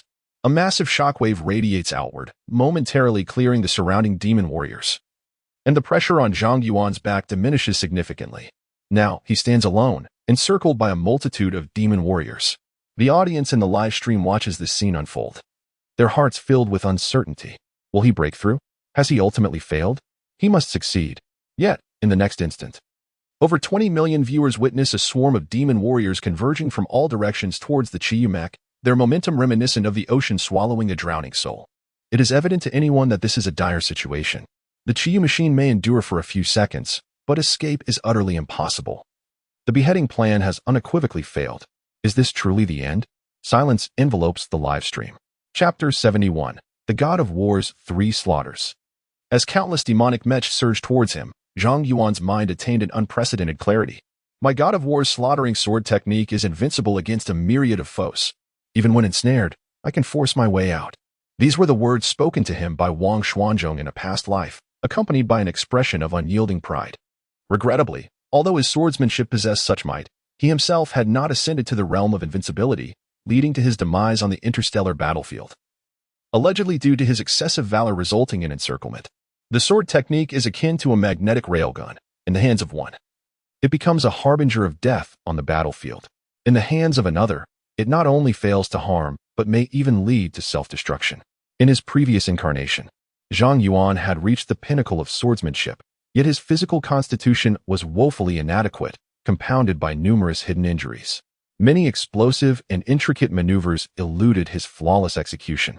However, now, fortified by the protection of a raging point, he is unencumbered by concerns, and his body is as flawless as crystal. With a robust foundation, combined with his master-level swordsmanship, he is poised to unleash unfathomable power. The moment to strike has arrived. The God of War slaughter, annihilate all living beings. In that instant, Zhang Yuan's operational speed ascended to an entirely new echelon. His reflexes surpassed human limitations, achieving an extraordinary level of precision. With a sharp chime, the crystallized premium sword began to shimmer and dissipate into a series of exquisite yet ethereal sword shadows, radiating outward like a blooming lotus in all directions. In a cacophony of metallic slicing sounds, akin to thunder, a multitude of resounding impacts echoed simultaneously. Gazing down from the heavens, one could distinctly observe the circle of demonic mechs encircling Zhang Yuan, seemingly struck by an overwhelming force, causing several of them to stagger backward. In an instant, where the demonic warriors had surged like a relentless tide to engulf Zhang Yuan, he emerged once more, a resilient rock amidst the waves, forcing the tide to recede in defeat. The sheer magnitude of a single individual's strength was nothing short of astonishing. This spectacle was utterly electrifying, igniting a fervor in the Mecha God live stream. Incredible! The God of War has descended. How is this even possible? Yet, Zhang Yuan's onslaught was far from over. In fact, it was merely the inception of his fury. The annihilation of countless foes was but a temporary reprieve for the demonic mechs surrounding Chi-Yu. Without an immediate follow-up, that blow would be rendered futile. His true objective was to eliminate the demonic commander, Alicia. The mere destruction of additional mechs would hold no strategic value in the grand scheme of battle. In the next heartbeat, Zhang Yuan unleashed yet another deadly maneuver. The God of War's Wrath, extermination of the deities. With a resounding crack, crack, crack, Zhang Yuan maintained an unparalleled peak operational tempo, exhibiting no signs of halting. Utilizing a 50 overload for maximum efficiency, he meticulously minimized the distribution of field energy while maximizing propulsion output, harmonizing engine power, and optimizing mech equilibrium. After an array of intricate maneuvers, a terrifyingly powerful strike materialized, the extermination of both mortals and deities alike. Suddenly, the crystallized golden sword transformed from illusion to reality, radiating a translucent brilliance that rendered it remarkably beautiful, akin to the most exquisite gem in existence, captivating all who beheld it. In the next instant, the resplendent blade abruptly split into 9, manifesting 9 crystalline golden heavy swords in the air, which, despite being mere phantoms, appeared as solid as any tangible object. At that very moment, the Chiyu mech activated its special skill, Phantom Stab. High-energy ions erupted from the vector thrusters on the mech's back, propelling it forward with astonishing speed. The translucent sword in its grasp morphed into a radiant ribbon of light. In a mere 0.5 seconds, the Phantom Stab unleashed 3 explosive strikes, with the Chiyu mech charging thrice in quick succession. Alarmingly, amid such a chaotic battlefield, the Chiyu mech executed 2 sharp turns mid-charge. The audience in the live stream was left in awe. Such dazzling swordsmanship and impeccable maneuverability seemed impossible to manifest in the mortal realm. At this moment, the Chiyu mech stood before the demon commander, Alicia. "Stop him!" Alicia shouted vehemently to her 2 guards, her voice sharp and trembling. Faced with such a formidable Chiyu mech, her composure had shattered. 2 defensive mechs responded. The lava giant raised its shield, while the bull demon mech swung its massive axe towards Zhang Yuan.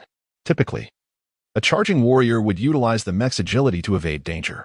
Yet this time, Zhang Yuan made no attempt to dodge, not out of unwillingness, but rather due to the absence of time and space to do so. A multitude of demonic warriors pursued him from behind, surrounding him on both sides. The only option left was to confront them head-on, and he had but a fleeting second to act. Should Alicia survive that brief interval, the decapitation plan would irrevocably fail. The God of War's slaughtering sword technique possessed a third killing move, slaughter the world. The essence of this technique was encapsulated in 4 words. The heavy sword is bladeless. As the killing move was unleashed, the sword in Zhang Yuan's hand, which had previously appeared agile and nimble, suddenly felt as if it were encumbered by a thick, viscous substance, akin to advancing through a treacle. However, the audience in the live stream soon discerned that, despite its seemingly sluggish nature, this strike was astonishingly swift in comparison. The movements of the bull demon and the lava giant appeared grotesquely slow, as if played back at a tenth of the speed. When the crystallized premium sword first struck the bull demon, a burst of flames erupted, and the blade effortlessly pierced through the medium-sized defense field, entering the cockpit of the bull demon before slicing out from its rear. The bull demon, renowned for its formidable defenses, was cleaved in 2 by a single stroke. What kind of power was this? Yet, that was not the end. Slaughter the world was an invincible sword technique, relentless in its destruction. Behind the bull demon stood Commander Alicia. The crystallized, premium sword showed no signs of halting after passing through the bull demon and relentlessly advanced toward Alicia's blood-armored slaughterer mech. With a piercing scream, Alicia refused to retreat and drew her blade to meet the oncoming attack. She was not mistaken in her thoughts. Such considerations were indeed reasonable. However, she overlooked one crucial point. Zhang Yuan's skill in maneuvering far exceeded her expectations. When the clash of blades occurred, there was no stalemate. The battle blade in Alicia's hand was flung away with a swift motion. This was not solely due to the advantage of strength, but also a testament to overwhelming technique. Under the dual force, it was nothing short of miraculous that Alicia could even hold onto her weapon. As her blade slipped from her grasp, the crystallized, kryptonite-infused greatsword advanced with a deceptive swiftness. In the moment prior, Alicia had unleashed her strike, but after losing her weapon, she had no time to adjust her stance. Approximately 0.2 seconds later, the tip of the crystallized sword penetrated the interior of Alicia's blood armor, the slaughterer mech. In an instant, sparks flew. The blade entered from the left side, delving approximately 70 centimeters before slicing out from the right. As it cut through, the tip became stained with copious amounts of mech coolant, lubricating oil, and deep purple fragments of flesh and blood. Due to the high ambient temperature, The blood on the fragments began to boil and emit smoke. It was a success. Commander Su Lian of the outpost was overwhelmed with joy. His Chang'e 3 mech was in tatters, yet he had miraculously survived, shielded by his valiant soldiers. In the modern high-temperature battlefield, No Su the demon warriors were driven almost to madness.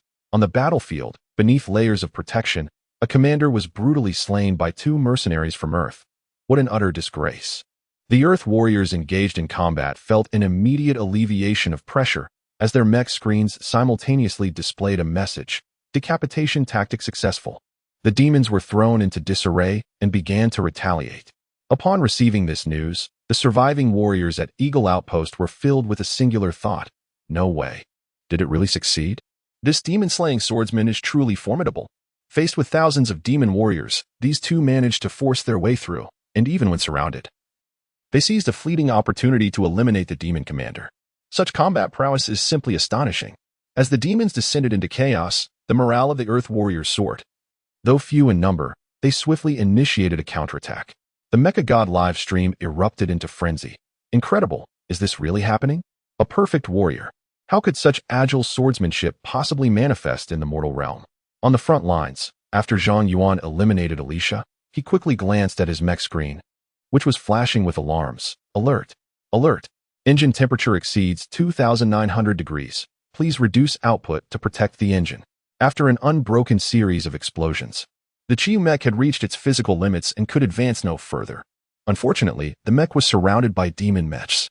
In such dire straits, Zhang Yuan had no recourse but to abandon the mech. In the communication, he called out, "Hello, which brother could lend me a mech key? I promise to return it after the battle. My Hades is the finest long-range assault mech in the base. I shall lend it to you." Zhang Yuan demonstrated his prowess with a formidable beheading strike, boasting a record of 97 mech kills, surpassing Major Su Lian of the Eagle Outpost by 6. The lethality he wielded with his mech had the potential to sway the outcome of the conflict. Ultimately, Zhang Yuan opted for a long-range assault mech. After a fierce outburst of energy, he felt a hint of fatigue.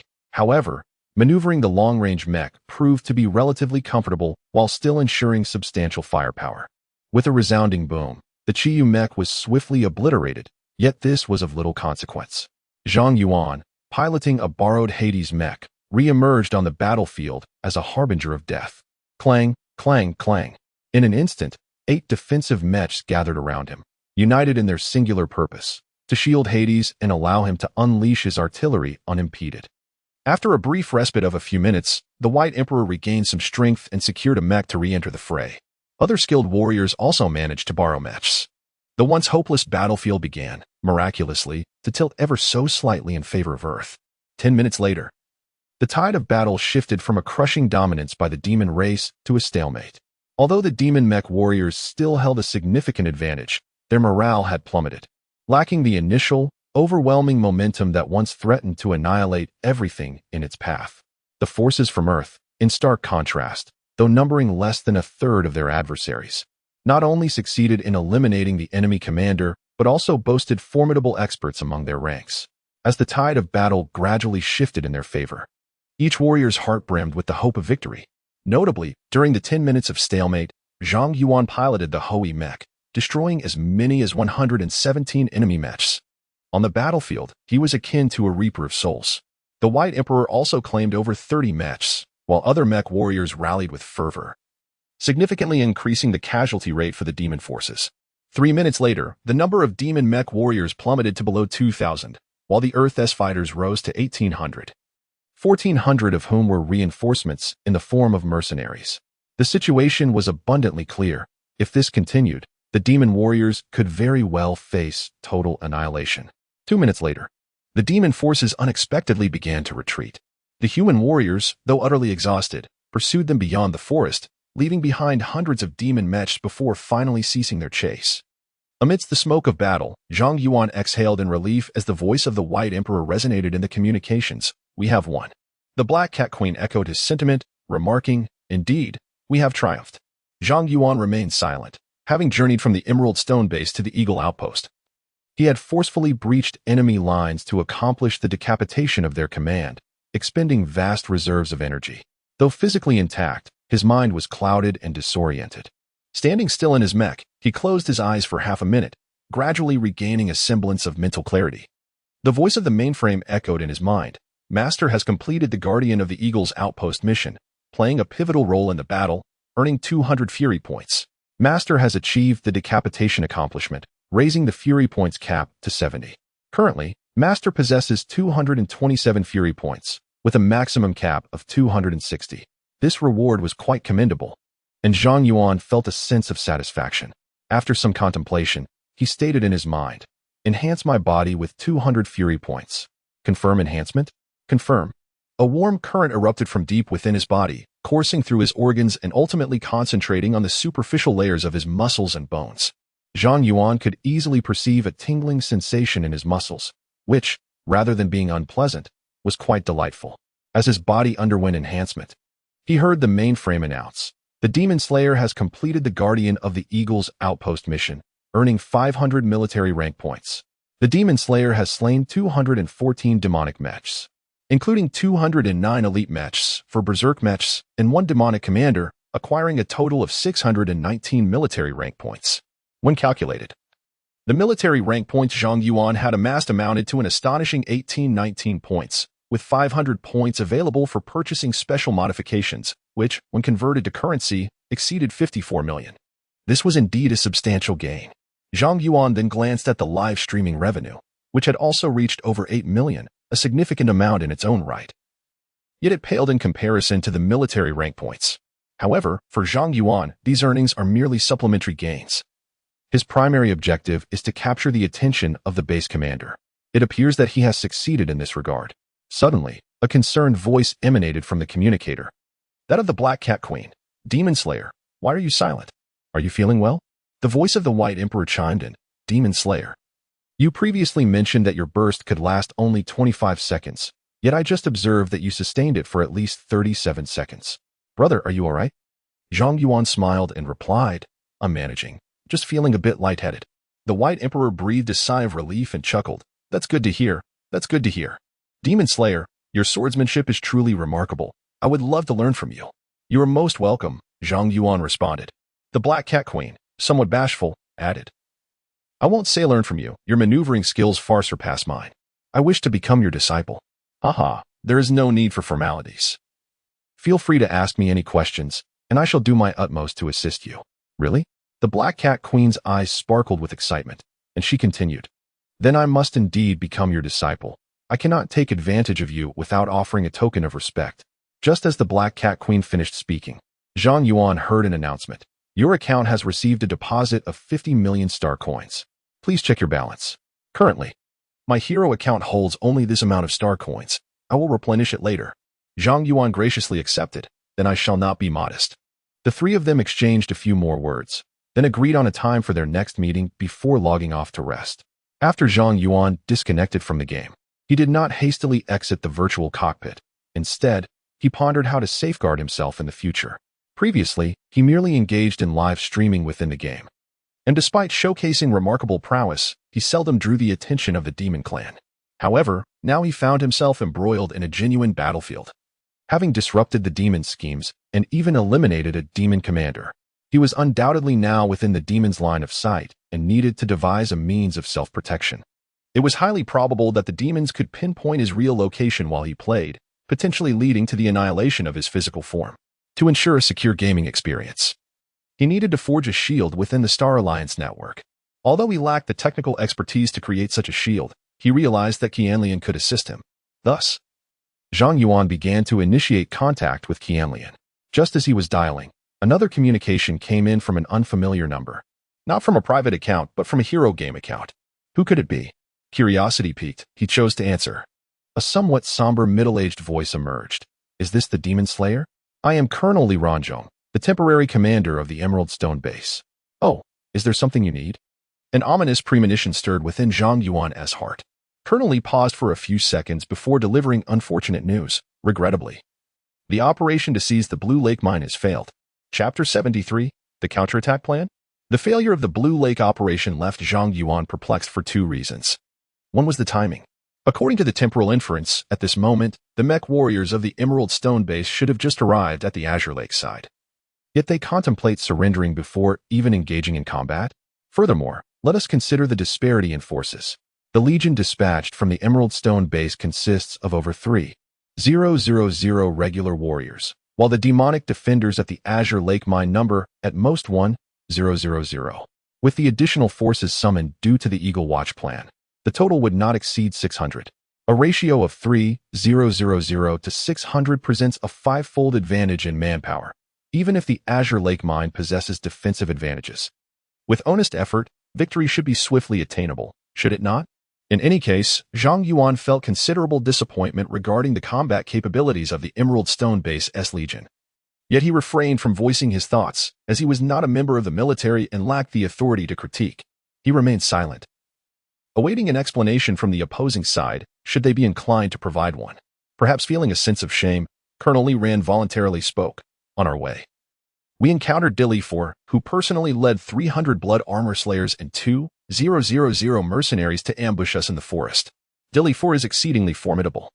Major Wang Zhengyi was killed on the spot. Morale is quite low. The mere mention of Dilly 4's name caused Zhang Yuan to sigh inwardly. With Dilly 4 himself participating in the fray, he found himself at a loss for words. Were an ordinary individual, unaccustomed to the battlefield, to hear Colonel Li Ran's account, they would likely scoff, mocking him as inept for allowing the adversary to instill such fear. However, Zhang Yuan belonged to the select few who truly comprehended the terror that Dilly 4 embodied. At present, Dilly 4 has not yet reached the pinnacle of his prowess. Yet a genius is undeniably a genius. On the battlefield, he transforms into the sovereign of war. Only those who truly confront him comprehend the depth of his terror.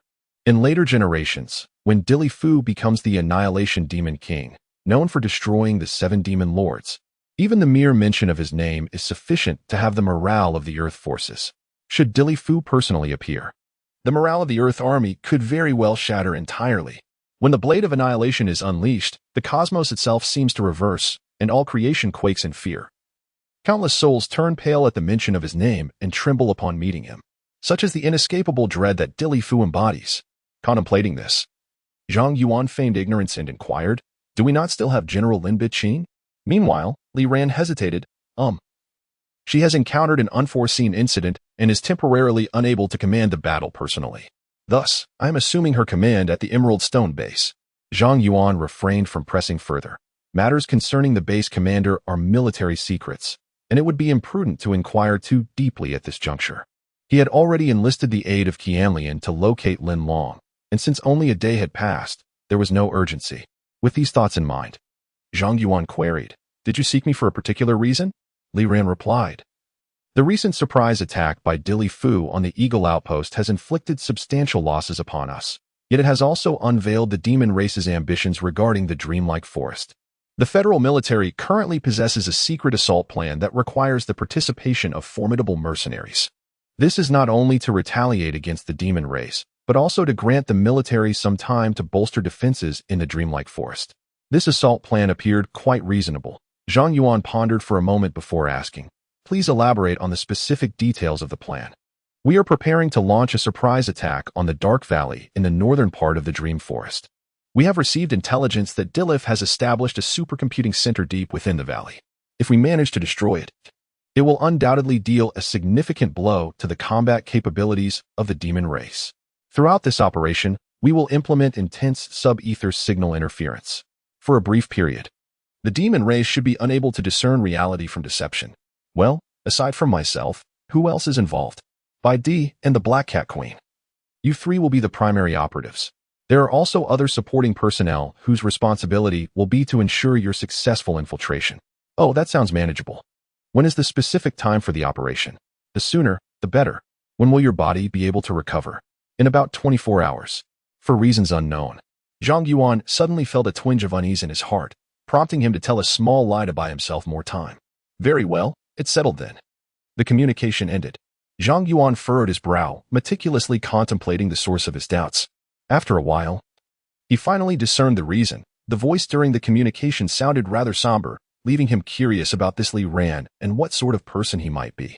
There are many individuals in the military with dark dispositions. Some are inherently so, while others have been warped by the brutality of the battlefield and the bloodshed they have witnessed. Such characters are quite common in the army. and Zhang Yuan did not suspect that this temporary commander, Colonel Li Rand, would pose any issues in the realm of the demon race. At the Azure Lake Mine, as a young man of the demon race, Dillifer shares the common traits of his kin: pale skin, crimson eyes, and pointed ears. Yet, unlike the ordinary demons, his pallor is not merely ghastly, it shimmers with a silvery luminescence. His eyes resemble translucent red garnets, and coupled with his tall and robust physique, as well as his serious demeanor, even from the perspective of human aesthetics, a hint of beauty can be discerned. Within the demon community, Dillifer is widely acknowledged as a strikingly handsome figure, and upon enlisting, he quickly gained a reputation as a military prodigy. In the holographic display before him, he observed the mechanized legions of Earth retreating in an orderly fashion.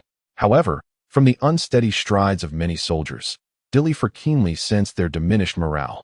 These mechanized warriors posed no significant threat to the Azure Lake Mine. He regarded them with mere indifference, yet his mind lingered on a name he had recently encountered. The Demon Slayer, piloting a mercenary mech, had broken through enemy lines and slain Alicia. In a single engagement, this individual had dispatched over 200 elite soldiers. A Fox Demon mech had achieved a remarkable feat, defeating the Dark Twins in a one-on-two encounter. The live broadcast of the Mech God had garnered over 20 million viewers. Yet no trace of this individual could be found in the human network, all inquiries thwarted by an enigmatic force. Each piece of information collected by Dillifer was profoundly shocking, collectively suggesting that this demon slayer was a formidable champion, deliberately nurtured by those earthlings. "General, your plan has been set into motion." A soldier from the demon clan approached, gazing reverently at Dillifer. "When will it commence?" "In 13 hours, the demon slayer, the White Emperor, and the Black Cat Queen will infiltrate the Shadowed Gorge to assault our data center. Our Hacker Legion and Supercomputing Hub are fully prepared. At that moment, once the mercenaries' ether data link manifests, we will be able to trace the true identity of the Demon Slayer immediately." "Ah, splendid. It appears I too must make preparations." He had watched the battle between the Demon Slayer and the virtual Dillifer in the game Heroes, and a powerful desire for combat surged within him. It had been long since anyone had ignited such a profound yearning for conquest within him. "Demon Slayer, tomorrow, I shall ascertain your true capabilities." For the sake of fairness and safety, he would not pilot the mech directly. Instead, he opted for remote control. He desired to confront the Demon Slayer on the genuine battlefield. Chapter 74. News of Lin Long. Beep, beep, beep. The personal wristwatch emitted a series of communication alerts. Zhang Yuan, still in a hazy state of slumber, inadvertently pressed the communication button and inquired, "Hello? Ah, are you resting?" A dispassionate voice resonated from the other end. It was Qianlian. Zhang Yuan jolted awake, sitting upright from the soft bed, glancing at the time to discover he had unknowingly slept for 4.5 hours. A sense of urgency gripped his heart. "Zhang Yuan, this is unacceptable. One lives in distress and perishes in comfort. If this continues, trouble is inevitable." With a firm twist of his brow, Zhang Yuan was fully awake. Sitting cross-legged on his bed, he inquired, "Is there any news about Lin Long? Any leads?" "There are some clues. I've sent the information to you. Please take a look," replied Qin Li Yin. As he spoke, Zhang Yuan heard the familiar chiming sound from his personal computer, signaling that there was a message awaiting his attention. He opened it to find a holographic dossier and began to scrutinize its contents. The document was concise, and after 5 minutes, he asked, "Are these clues authentic and reliable?" "I cannot guarantee it. However, I have meticulously filtered the information, and there is a 90% likelihood that it is genuine. Within this dossier, there are 3 critical leads, each with a 90% assurance of authenticity. This implies that Lin Long has at least a 60% chance of being in Nandu Tianqing.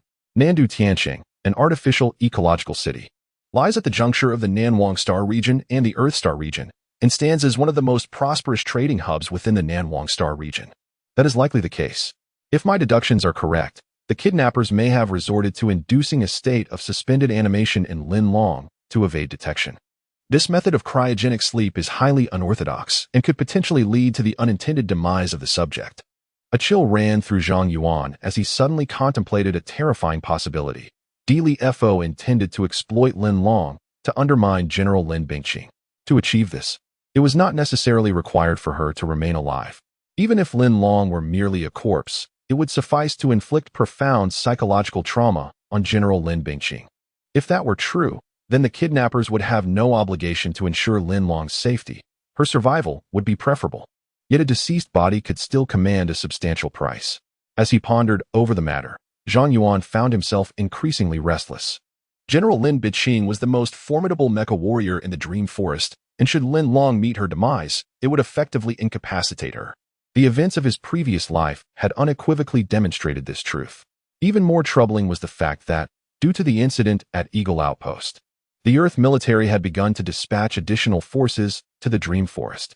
To ensure the efficacy of his plan, Dillifer would undoubtedly orchestrate his schemes before the reinforcements arrived on Earth, compelling the bandits to deliver Lin Long sooner than anticipated.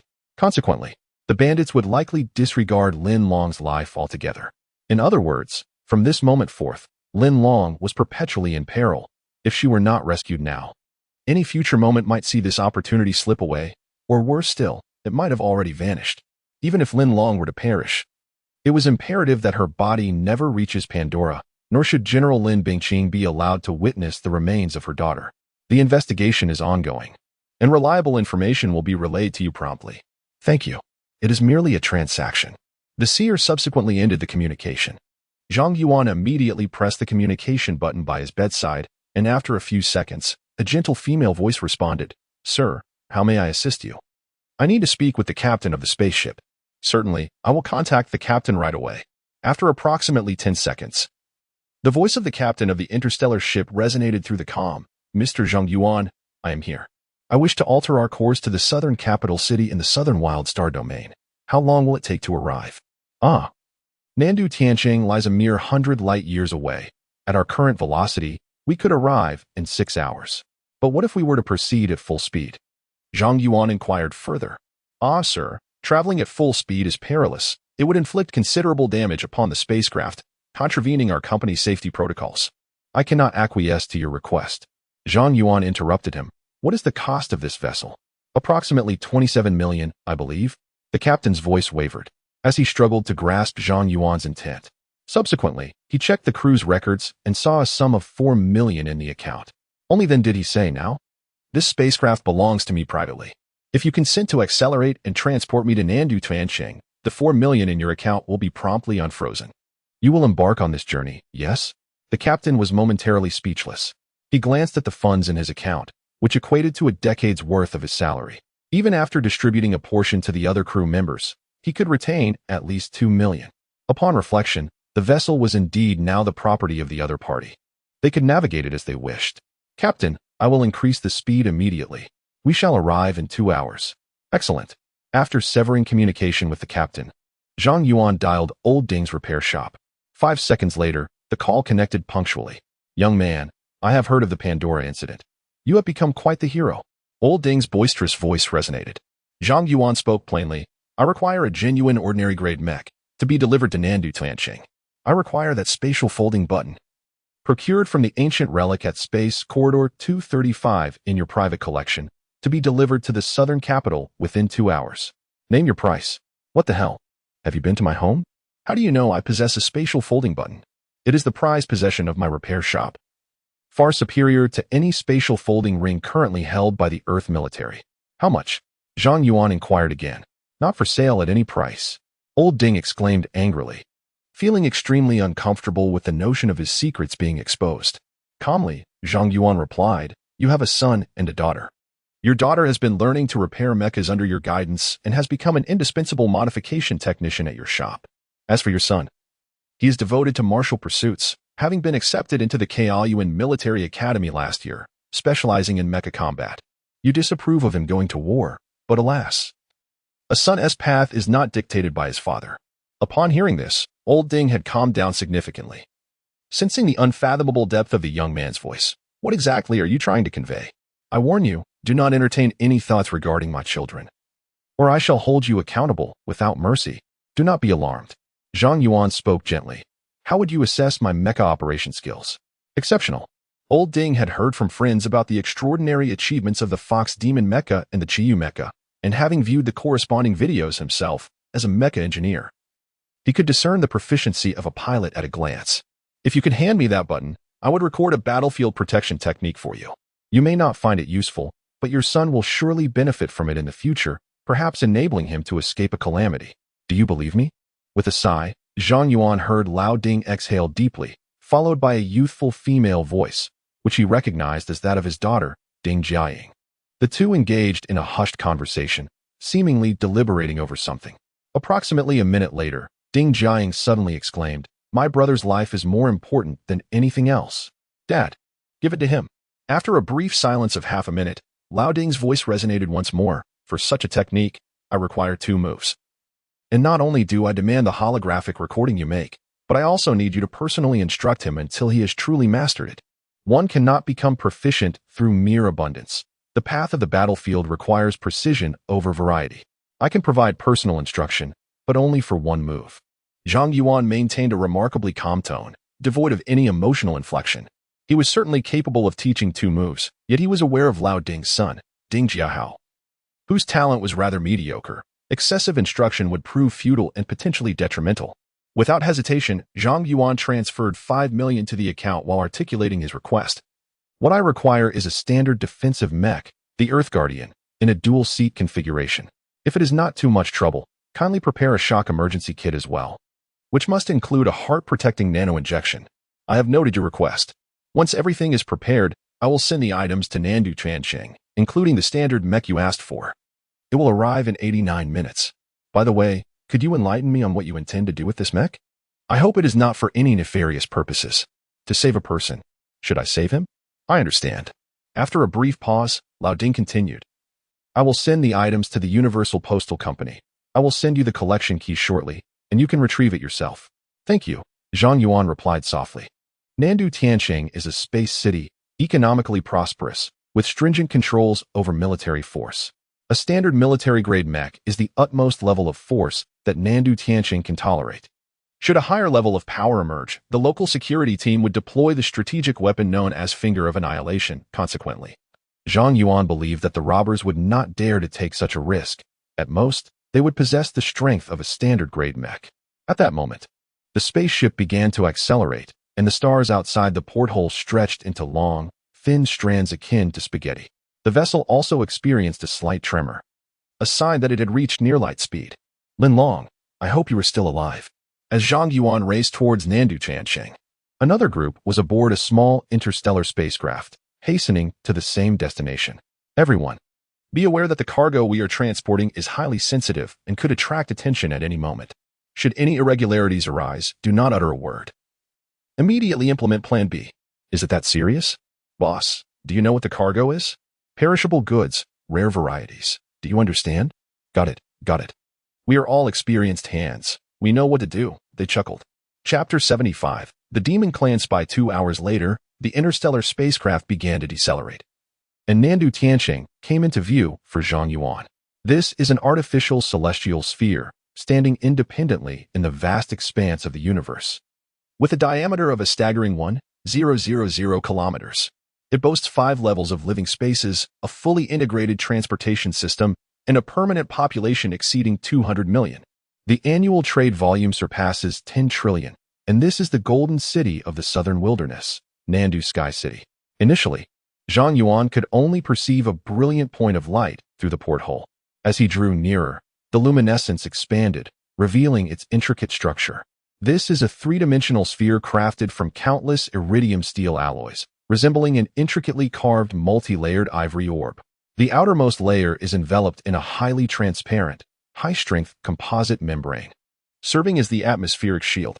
Beyond this, immense pipelines extend into the cosmos like tentacles, through which numerous spacecraft traverse, ferrying travelers and goods from various regions of the Earth Federation. They converge in this bustling trade space city before dispersing into the infinite expanse of the universe.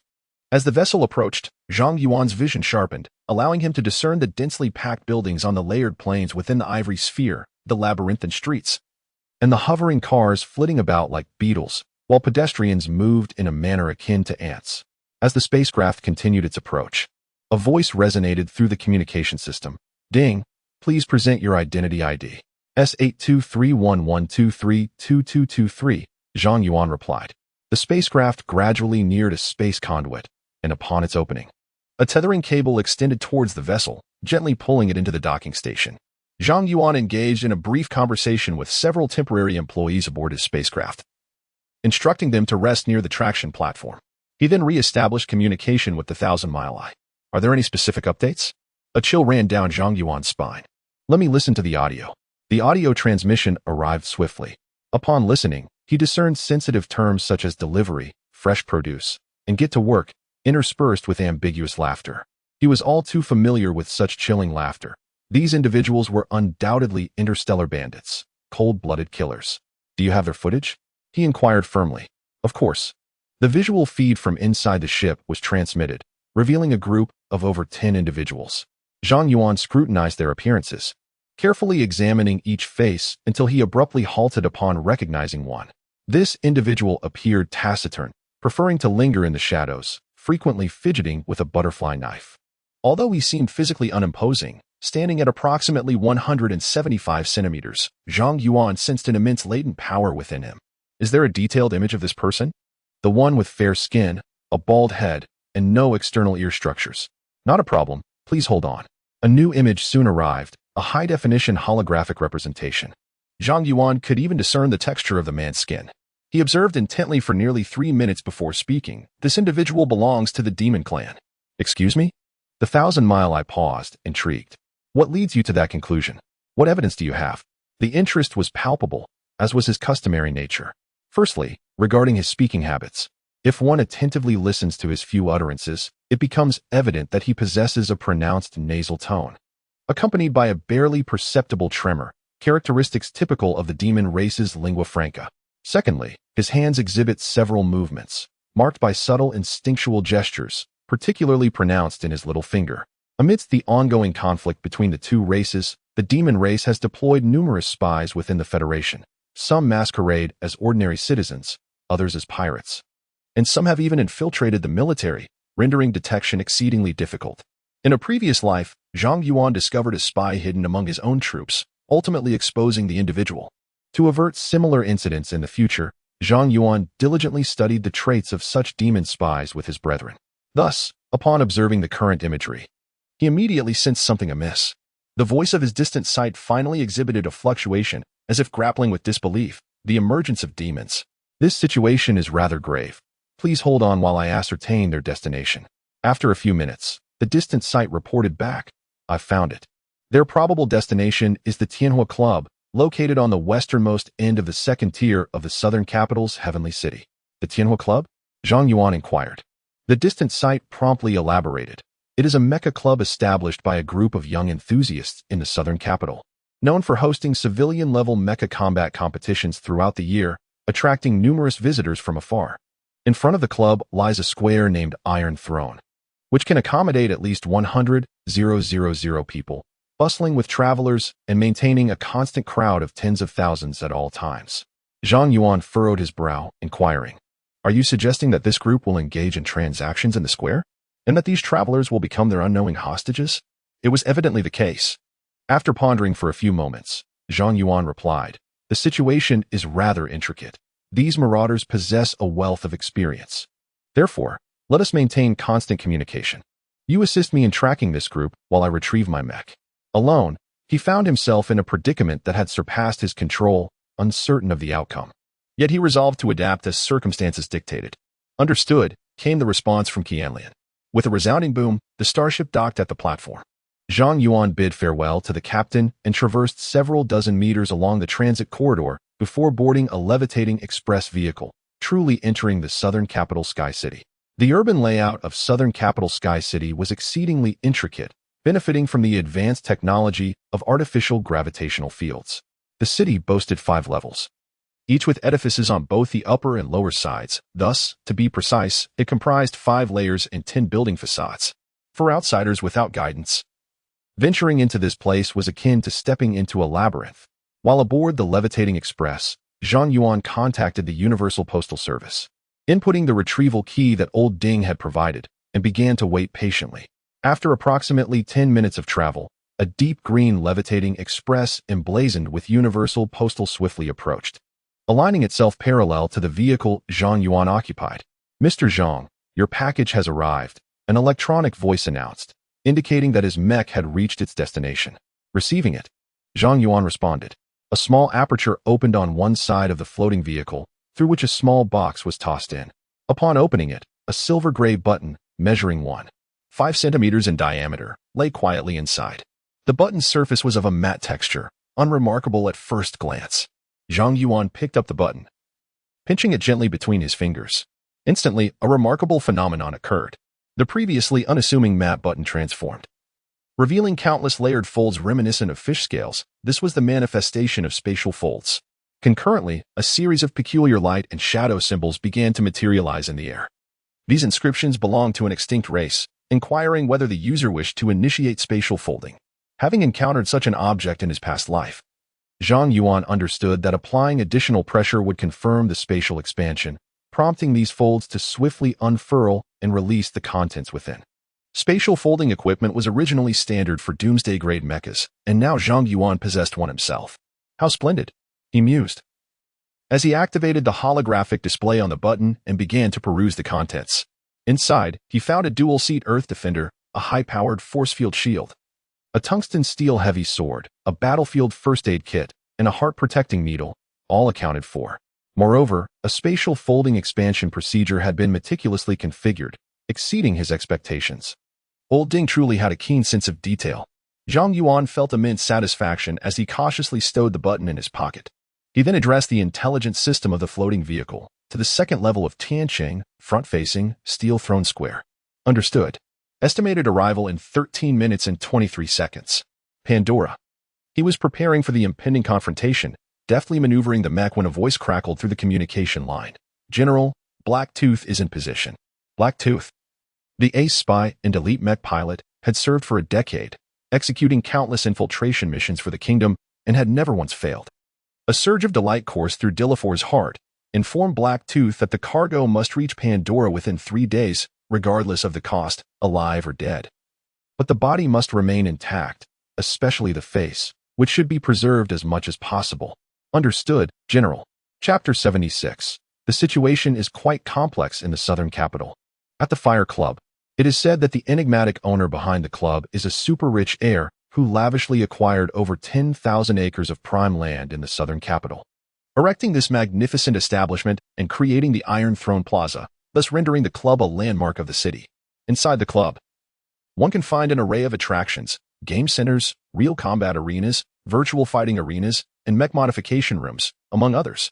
Each year, throngs of mech enthusiasts flock from across the Federation to witness this marvel.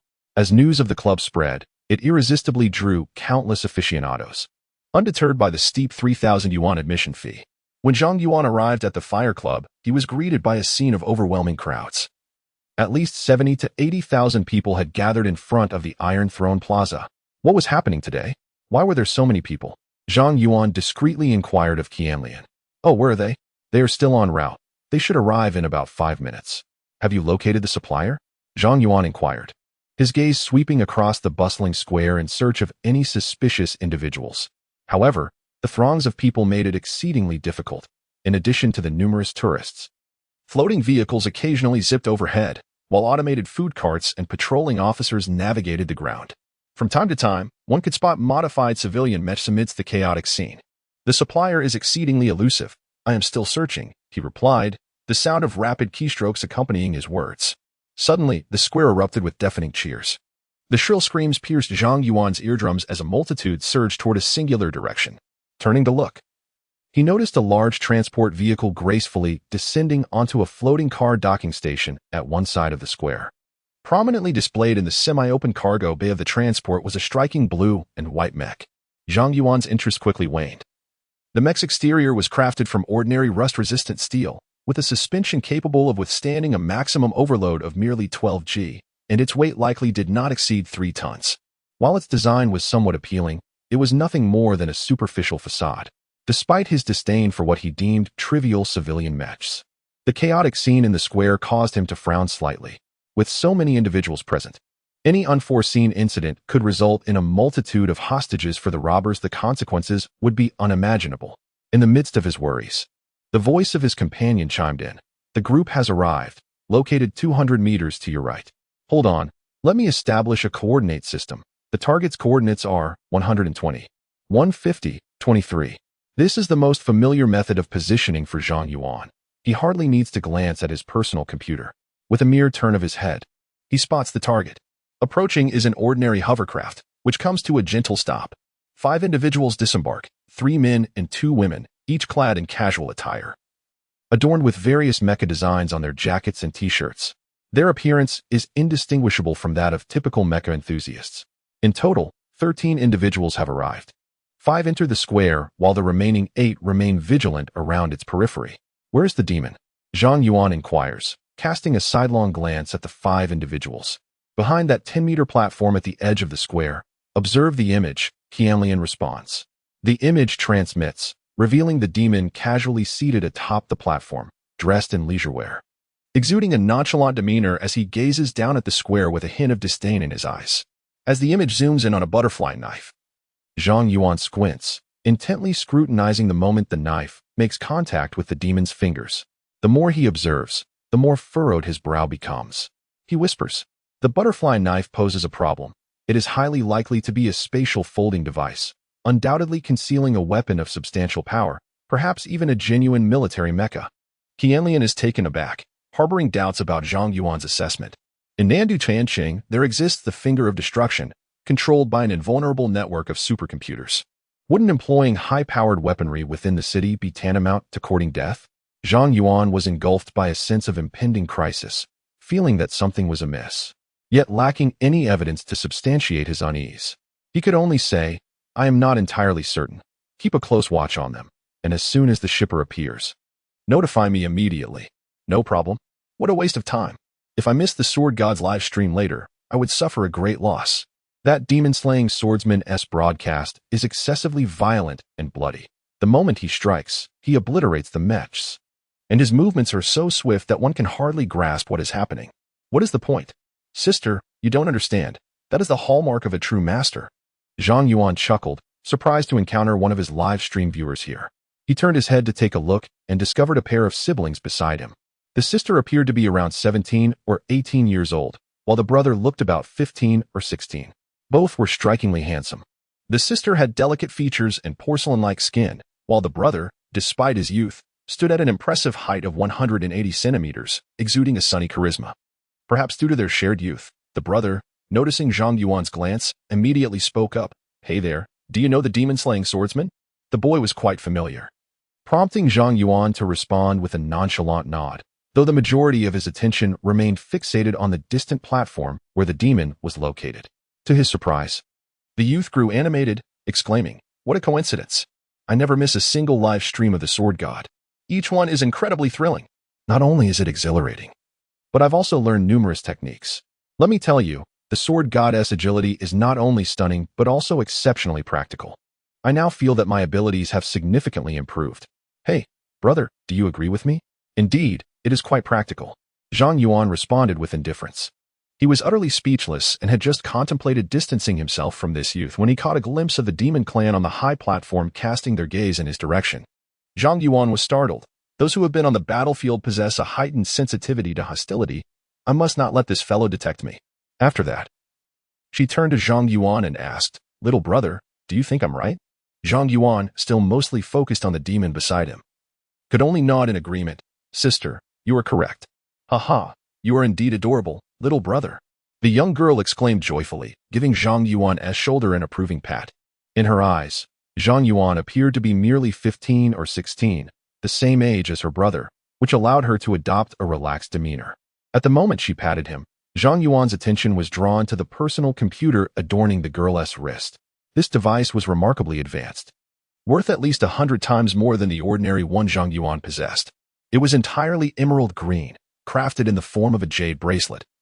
But on the side, there was an exquisite magnolia emblem. The magnolia, a distinctive mark of the Zhao family, another prominent clan in the southern wilderness. The Zhao family is a commercial titan, and the southern city of Tian is the property of the Zhao consortium. Zhang Yuan silently glanced at the youth's wrist. He too bore a jade bracelet featuring the same magnolia emblem. As he surveyed the surrounding crowd, he noticed at least 5 or 6 individuals who appeared to be bodyguards. Are they descendants of the Zhao family? The situation is becoming increasingly complex. Zhang Yuan frowned slightly. At that moment, Zhang Yuan suddenly received a message from the distant surveillance. "Attention, the shipper has appeared." No, there is a situation. Chapter 77, The Robber's Territory. Nandu Tianqing. The words from the surveillance sent a shiver down Zhang Yuan's spine, prompting him to whisper, transmit the footage. A gentle chime emanated from his wristwatch, indicating the arrival of a message. Zhang Yuan offered a smile to the entangled siblings beside him, saying, "I have a communication, my apologies." He promptly turned his attention to the message, and an image materialized on his wristwatch, revealing a 45-degree overhead view of a moving ice cream truck. A uniformed patrol officer stood in front of the vehicle, with a hovering police car parked nearby. The officer, holding a tranquilizer ray gun, aimed it at the owner of the ice cream truck, loudly articulating something. "What is happening?" The coordinates of the target location, 320, 211. 1, indicated that Lin Long was concealed within the truck. Her cryogenic slumber was incomplete, and she exhibited vital signs, inadvertently detected by the passing patrol vehicle. "Wait. The network is malfunctioning. Hiss, this is not good. There is an intrusion. Hiss, hiss." The voice of the surveillance faded rapidly amidst the cacophony of noise. Zhang Yuan's heart raced. The shipper had been unexpectedly exposed, and the network subsequently collapsed. He didn't need to guess. He knew it had to be the work of that group of robbers. In that moment of abnormality, Zhang Yuan's gaze instinctively turned to the demon perched on the high platform, only to find that the demon had vanished without a trace. Zhang Yuan was taken aback, his gaze shifting to the several robbers in the square. They too had vanished without a trace, and in that fleeting moment, these individuals had abandoned their previous positions. The situation was evidently dire. The network had suddenly collapsed, and the bodyguards sensed the impending danger, promptly moving to shield their employer. Faintly, Zhang Yuan heard the sister's perplexed inquiry, "What is happening?" "Miss, we must leave at once. These are bodyguards." The brother, possessing a calm demeanor and far superior psychological resilience compared to his sister, urged, "Sister, it seems trouble has arisen. We should hurry." In that instant, Zhang Yuan quickly scanned his surroundings, searching for the vanished robbers. Upon failing to locate his targets, he swiftly dashed towards the ice cream truck where the supplier was stationed. Just as he had taken 3 strides, an unforeseen calamity struck. A deafening explosion erupted at the center of the square, unleashing a blinding flash of light interspersed with deep blue lightning. Where the lightning coursed, ordinary people fell like chaff before the scythe, claiming over 100 lives in an instant. The jubilant cheers that had filled the square were abruptly replaced by piercing screams, plunging the scene into chaos. Zhang Yuan's eyes twitched as he realized the nature of the threat, a tactical-grade electromagnetic pulse bomb, utterly insane. Yet, the pulse bomb was merely the prelude, not the conclusion. Zhang Yuan observed the ice cream truck area as a patrolling officer suddenly collapsed. His keen eyes discerned a small blood hole appearing in the officer's back, and almost immediately, a searing line of fire materialized in the air, its origin pointed directly at the hovering police car. With a thunderous explosion, the police car seemed as though it had been struck by an ancient titan, its cabin suddenly caving in violently. The entire vehicle was propelled into the air, spinning at high velocity, scattering metallic debris in its wake. After tumbling over 30 meters, it erupted in a resounding blast. In its chaotic path, countless civilians were trampled, with hundreds succumbing to the onslaught, leaving the ground a gruesome tableau of carnage, akin to a hellish nightmare. A large magnetic railgun, an elite-class long-range assault mech. Zhang Yuan's heart raced, not from fear, but from the realization that events had spiraled far beyond his control. In contemporary society, mechs are formidable war machines, their destructive capabilities eclipsing the limits of civilian weaponry. It was reminiscent of a century ago when a main battle tank effortlessly overpowered a police car. The emergence of an elite long-range assault mech, coupled with the collapse of the network, left Zhang Yuan certain that the destruction finger of Nandu Tianqing had become obsolete. Before its activation, this elite mech was indeed an invincible force. At that moment, Zhang Yuan was suddenly jolted by the terrified screams emanating from behind him. "Let go of me! Let go of me!" The voice was familiar. It belonged to the sister of the Zhao siblings he had encountered earlier. Following the sound, he beheld the return of the 5 previously vanished robbers. A formidable robber was hastily dragging the sister toward a distant maglev vehicle. The once porcelain-like beauty now bore swollen cheeks, her hair disheveled, clothes in disarray, and her face a mask of terror. Meanwhile, her brother had succumbed to unconsciousness, a square bruise marking his forehead, likely inflicted by the butt of a gun.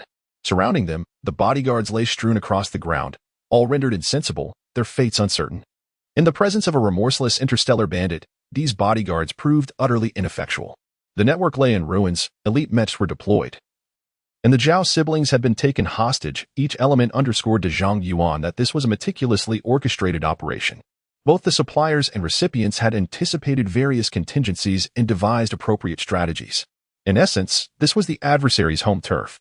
Relying solely on himself to disrupt such a carefully constructed plan seemed nearly impossible. What to do now? Retreat? That was out of the question. Zhang Yuan's mind raced as he assessed the current situation. He was over 500 meters away from the ice cream truck. With a chaotic crowd obstructing his path, there was no way to navigate through them quickly. Driving a mech could facilitate his approach, but it would inevitably result in the deaths of numerous innocent bystanders, not to mention the considerable risk of being targeted by elite mech snipers. In the robber's domain, his abilities could not be fully realized. Thus, the most effective strategy for a successful rescue lay in the element of surprise. Upon reflecting on this, Zhang Yuan did not advance, but rather retreated, positioning himself beside the fallen bodyguard. His hand swiftly sought and soon grasped 2 paralysis ray guns. In his previous life, he specialized in mecha, yet every soldier entering the front lines underwent rigorous training, mastering proficiency in virtually all weapon types. Zhang Yuan's disposition was such that he either committed fully or distinguished himself remarkably. He achieved perfect scores in all military training exercises. Gently weighing the paralysis ray gun in his hands, Zhang Yuan became attuned to its feel. This weapon was civilian grade, possessing low power, making it quite effective against ordinary individuals. However, if the adversary donned specialized protective gear, it would fail to penetrate. A quick glance at the 5 swiftly retreating robbers revealed their attire was made of ray-resistant material, with distinct scorch marks visible, evidence of the ray gun's discharge. Nevertheless, wearing protective gear did not equate to invulnerability. Akin to how soldiers in centuries past could withstand bullets with body armor, they remained susceptible to headshots. The robbers, it seemed, had no protection for their heads. The square was still filled with screams. These civilians had never witnessed such chaos. Their instincts overtaken by fear, some screamed, others fled in panic, while many wept. Numerous individuals collapsed, trampled by the frenzied crowd, never to rise again. Utilizing the chaos as cover, Zhang Yuan swiftly approached the ruthless kidnappers of the Zhao siblings. He had discerned their scheme. They aimed to leverage the Zhao siblings' identities as hostages to coerce the Zhao family into opening the spaceship port in Nandu Tianqing, thereby facilitating their escape. If these robbers were devoid of the 2 hostages, the Zhao family would undoubtedly remain unyielding. By merely sealing off the spaceship port, these criminals would find it exceedingly difficult to make a swift escape from the bustling city of Nandu, granting Zhang Yuan ample time to rescue Lin Long. Or perhaps, to retrieve Lin Long's lifeless body. Chapter 78. The frenzied Hui, please, let my brother go. Allow me to accompany you. Zhao Xian pleaded, tears streaming down her face as a burly man roughly grasped her thick, lustrous black hair. His grip was so powerful that she found herself devoid of any means to resist, forced to retreat alongside him. A few robbers erupted into laughter, mocking her naivety. This little lady is quite the innocent one. Our survival hinges entirely on you and your brother. What do you want? How much do you demand? 10 million? 20 million? Will that suffice? Zhao Xian's voice trembled uncontrollably, her mind a chaotic whirlwind. Nandu was the family's territory. It was akin to her own home. How had her simple visit to witness the mecha combat tournament spiraled into such a dire situation? This little girl has a face so tender it could be mistaken for fresh water. Brothers, once we board the ship, I intend to savor the taste of this young lady. A middle-aged thug, adorned in a trench coat emblazoned with a skull motif, pinched Zhao Xian's cheek roughly, licking his lips to reveal a set of yellowed teeth. We wish to indulge as well. You'll have your turn. Everyone will partake. However, just as this thought crossed his mind, a shot from a railgun obliterated all his bravado. It is truly a formidable magnetic railgun, the standard weapon of elite mechs. While my Sky Sword God is but a mere toy, should I be struck by a single shot, I would be reduced to nothingness. She instinctively sensed that once she boarded the hovercraft, her hopes for salvation would dwindle to a mere whisper, and the fate awaiting her and her brother would be unimaginably cruel. No, I refuse to go. I will not leave. Zhao Xian began to struggle violently. What a troublesome little creature. Zhao Xian heard an impatient voice behind her, and almost immediately, something struck the back of her head with considerable force. Darkness enveloped her vision, and the world spun around her, leaving her body weak and unresponsive. Faintly, she discerned voices nearby. Hey, be gentle, don't crush her. Rest assured, she won't die. All right. Quiet down, quickly lift her into the vehicle. Ouch. My body is going numb. Oh dear, mine too. We are under attack. Oh! A series of muffled grunts followed, succeeded by the sound of heavy objects falling to the ground. Zhao Xian felt a flicker of curiosity and a hint of anticipation. She strained to turn her head towards the outside of the hovercraft. Through her blurred vision, she perceived a frail figure rushing towards her, accompanied by a tall shadow that clutched its head, collapsing to the ground. The slender figure moved with remarkable speed, swiftly reaching her side. In an instant, she felt a slight sting in her neck as something cool was injected into her body, and then, to her relief, the pain she had endured began to dissipate significantly. Consciousness swiftly returned to her, and she heard a series of muffled thuds, the sound of the hovercar's door being shut. Then a voice emerged. "Miss Zhao, this place is extremely perilous. I must take you away immediately." The voice seemed somewhat familiar, yet Zhao Xian had no time to ponder, in her dazed state. She nodded vigorously. She heard a faint sound escape her throat. "Thank you. Please take me away." Suddenly, the roar of an engine resonated, accompanied by a powerful sensation pushing her back into her seat, the immense inertia rendering her immobile. Instinctively, she turned to her side to locate her brother Zhao Ran and was relieved to find him seated beside her, breathing steadily. A wave of relief washed over her, and she then glanced toward the driver's seat, where a somewhat familiar young man sat. You are the one from earlier." At a loss for words, she was abruptly drawn to the sight of a brownish-yellow mech emerging on the square outside the hovercar window. Observing the chaotic movements of the crowd, she realized that the mech had burst forth from the Tianhua Club. A sigh of relief escaped her. With a mech present, the bandits would likely refrain from any further antics. However, her elation was premature. No sooner had her voice faded than she spotted a brilliant white beam suddenly manifest in the square, its end marked by the Earth Warrior. And then she witnessed a scene that would forever be etched in her memory. The towering mech, standing at a majestic height of 8 meters, was suddenly pierced by a bright line that struck like a sword, cleaving it in two. Through the chaos, Zhao Xian could faintly perceive the splatter of flesh and blood erupting from the severed edge. The brutal scene elicited a piercing scream from her lips. "Are you trying to deafen me?" came the sudden voice of her younger brother, Zhao Ran, who had also awakened. Zhao Xian, pointing at the floating car window, continued to maintain her mouth in a na shape of terror. Zhao Ran glanced out the window and immediately lost his composure, shouting, "Oh my, it's the Ho-E Type 1. A fervent enthusiast of mechs, Zhao Ran prided himself on his technical knowledge of every classic model. The mech below, with its elongated and streamlined body, featured a targeting antenna designed to resemble the decorative feathers of an ancient tribal chief, radiating a striking silver-gray brilliance reminiscent of the standard Ho-E mech from the game Heroes. "Is that police car a fake?" Zhao Ran exclaimed dramatically, having just witnessed the shocking scene of a police vehicle being struck by the Ho-E Type 1's magnetic rail cannon. "Goodness, that wall is merely paper," he observed as the Ho-E mech crashed into a high wall, rendering it utterly ineffective against the force of the impact. Is this the true power of an elite mech? It is truly terrifying, exceedingly terrifying. "Oh no, the Ho-E mech is targeting us. Quick, hide!" Zhao Ran shouted in panic. In the preceding moment, he witnessed the formidable Ho-E mech in the square engaging in a furious exchange of fire with a multitude of approaching police officers. The terrifying might of the Ho-E mech instilled an overwhelming sense of dread. Yet, in the next instant, like a harbinger of death, the Ho-E mech abruptly pivoted its railgun. The ominous black mouth of the cannon now aimed directly at the hovering vehicle. Could there be anything more despairing in this world? Almost as soon as Zhao Ran let out a frantic roar, the Ho-E decisively fired, a blinding white beam hurtling towards the suspended vehicle. It was over. Zhao Ran's complexion turned ghostly pale.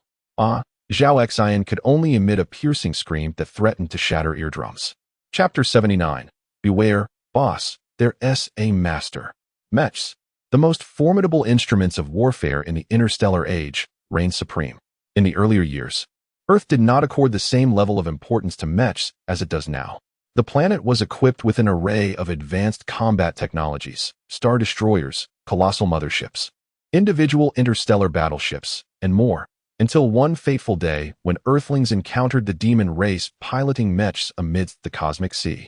Everything changed thereafter. The Earthlings, piloting various warships, found themselves utterly overpowered by the armored demon warriors, resulting in a significant contraction of their controlled star domains by 500 light-years, only managing to regain a foothold at the star-sea corridor. Humanity, a species adept at learning, quickly assimilated advanced experiences, transforming at an astonishing pace to develop their own mech battalions. It took a full 60 years to reach the present scene, aptly described as unstoppable. Now, this unstoppable Hui mech had turned its cannon towards the hovering vehicle occupied by Zhao Ran and fired without hesitation. Any passenger aboard that hovering vehicle would be driven to madness at the sight. However, just as the Zhao siblings were engulfed in their terrifying screams, the engine of the hover vehicle suddenly roared to life, initiating a rapid horizontal roll through the air. Amidst the tumult, Zhao Xian tightly shut her eyes, while Zhao Ran, in contrast, opened his wide in alarm, witnessing the scenery outside the window shift at a dizzying pace, one moment revealing the ground, the next the starry sky. And then the Tianhu Club. In this whirlwind of changing vistas, he glimpsed a brilliant white line darting past. For a fleeting instant, this luminous streak nearly brushed against the soft glass of the hovercraft's window, and in that split second, his face was pressed against the glass by inertia. With the line no more than 30 centimeters from his nose, Zhao Ran distinctly felt a searing wave of heat collide with him, causing a slight dizziness. Goodness, it was a railgun projectile. His mind exploded with realization, and his pupils constricted to pinpricks. What does it mean to narrowly escape death? This, indeed, was it.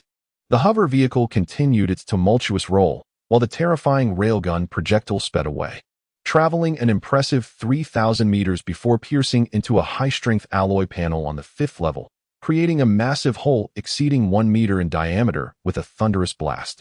Phew, Zhao Ran exhaled in relief, his curiosity directed toward the driver of the hovercraft. Who could possibly be at the helm, skillfully evading such a formidable railgun? He had been quite intrigued moments earlier, but his sister's incessant screams and the sudden appearance of He had momentarily distracted him. Amidst a series of intense maneuvers, Zhao Ran perceived the piercing screams of his sister echoing in his ears. Before him, blue and white lasers streaked past the car window, the closest one merely a mere 10 centimeters from the hovering vehicle, causing the glass to slightly melt from the heat. Fortunately, none of the lasers struck the vehicle. The driver exhibited remarkable skill, fueling Zhao Ran's curiosity. During a particularly aggressive evasive action, the hovering car executed a sudden and sharp turn, veering around a street corner and taking refuge behind a building. The Huyue mecha lost sight of them, granting them a temporary reprieve. The car maintained its speed, weaving swiftly between towering skyscrapers, yet ceased its high overload evasive maneuvers, allowing the siblings to finally catch their breath. Are we safe now? Zhao Xian inquired weakly, her stomach churning violently from the recent overload, nearly leading to nausea. However, Zhao Ran's thoughts diverged. He had recognized Zhang Yuan. Hey brother, it's you. Your driving skills are exceptional. You must be a professional racer. Zhang Yuan chose to disregard the exuberant child, instead addressing the more composed sister. Miss Zhao, where should I take you now? Just keep going straight and stop at the rooftop of that tower ahead. Understood. With a deft twist of the control stick, the hovering car traced a graceful arc through the air, accelerating towards the spire-like building. Throughout the journey, Zhao Ran continued to chatter excitedly, eager to engage Zhang Yuan in conversation.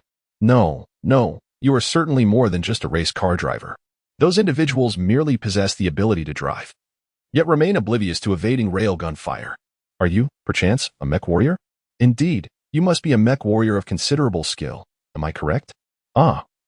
Your recent maneuvers were nothing short of spectacular. You are truly my idol.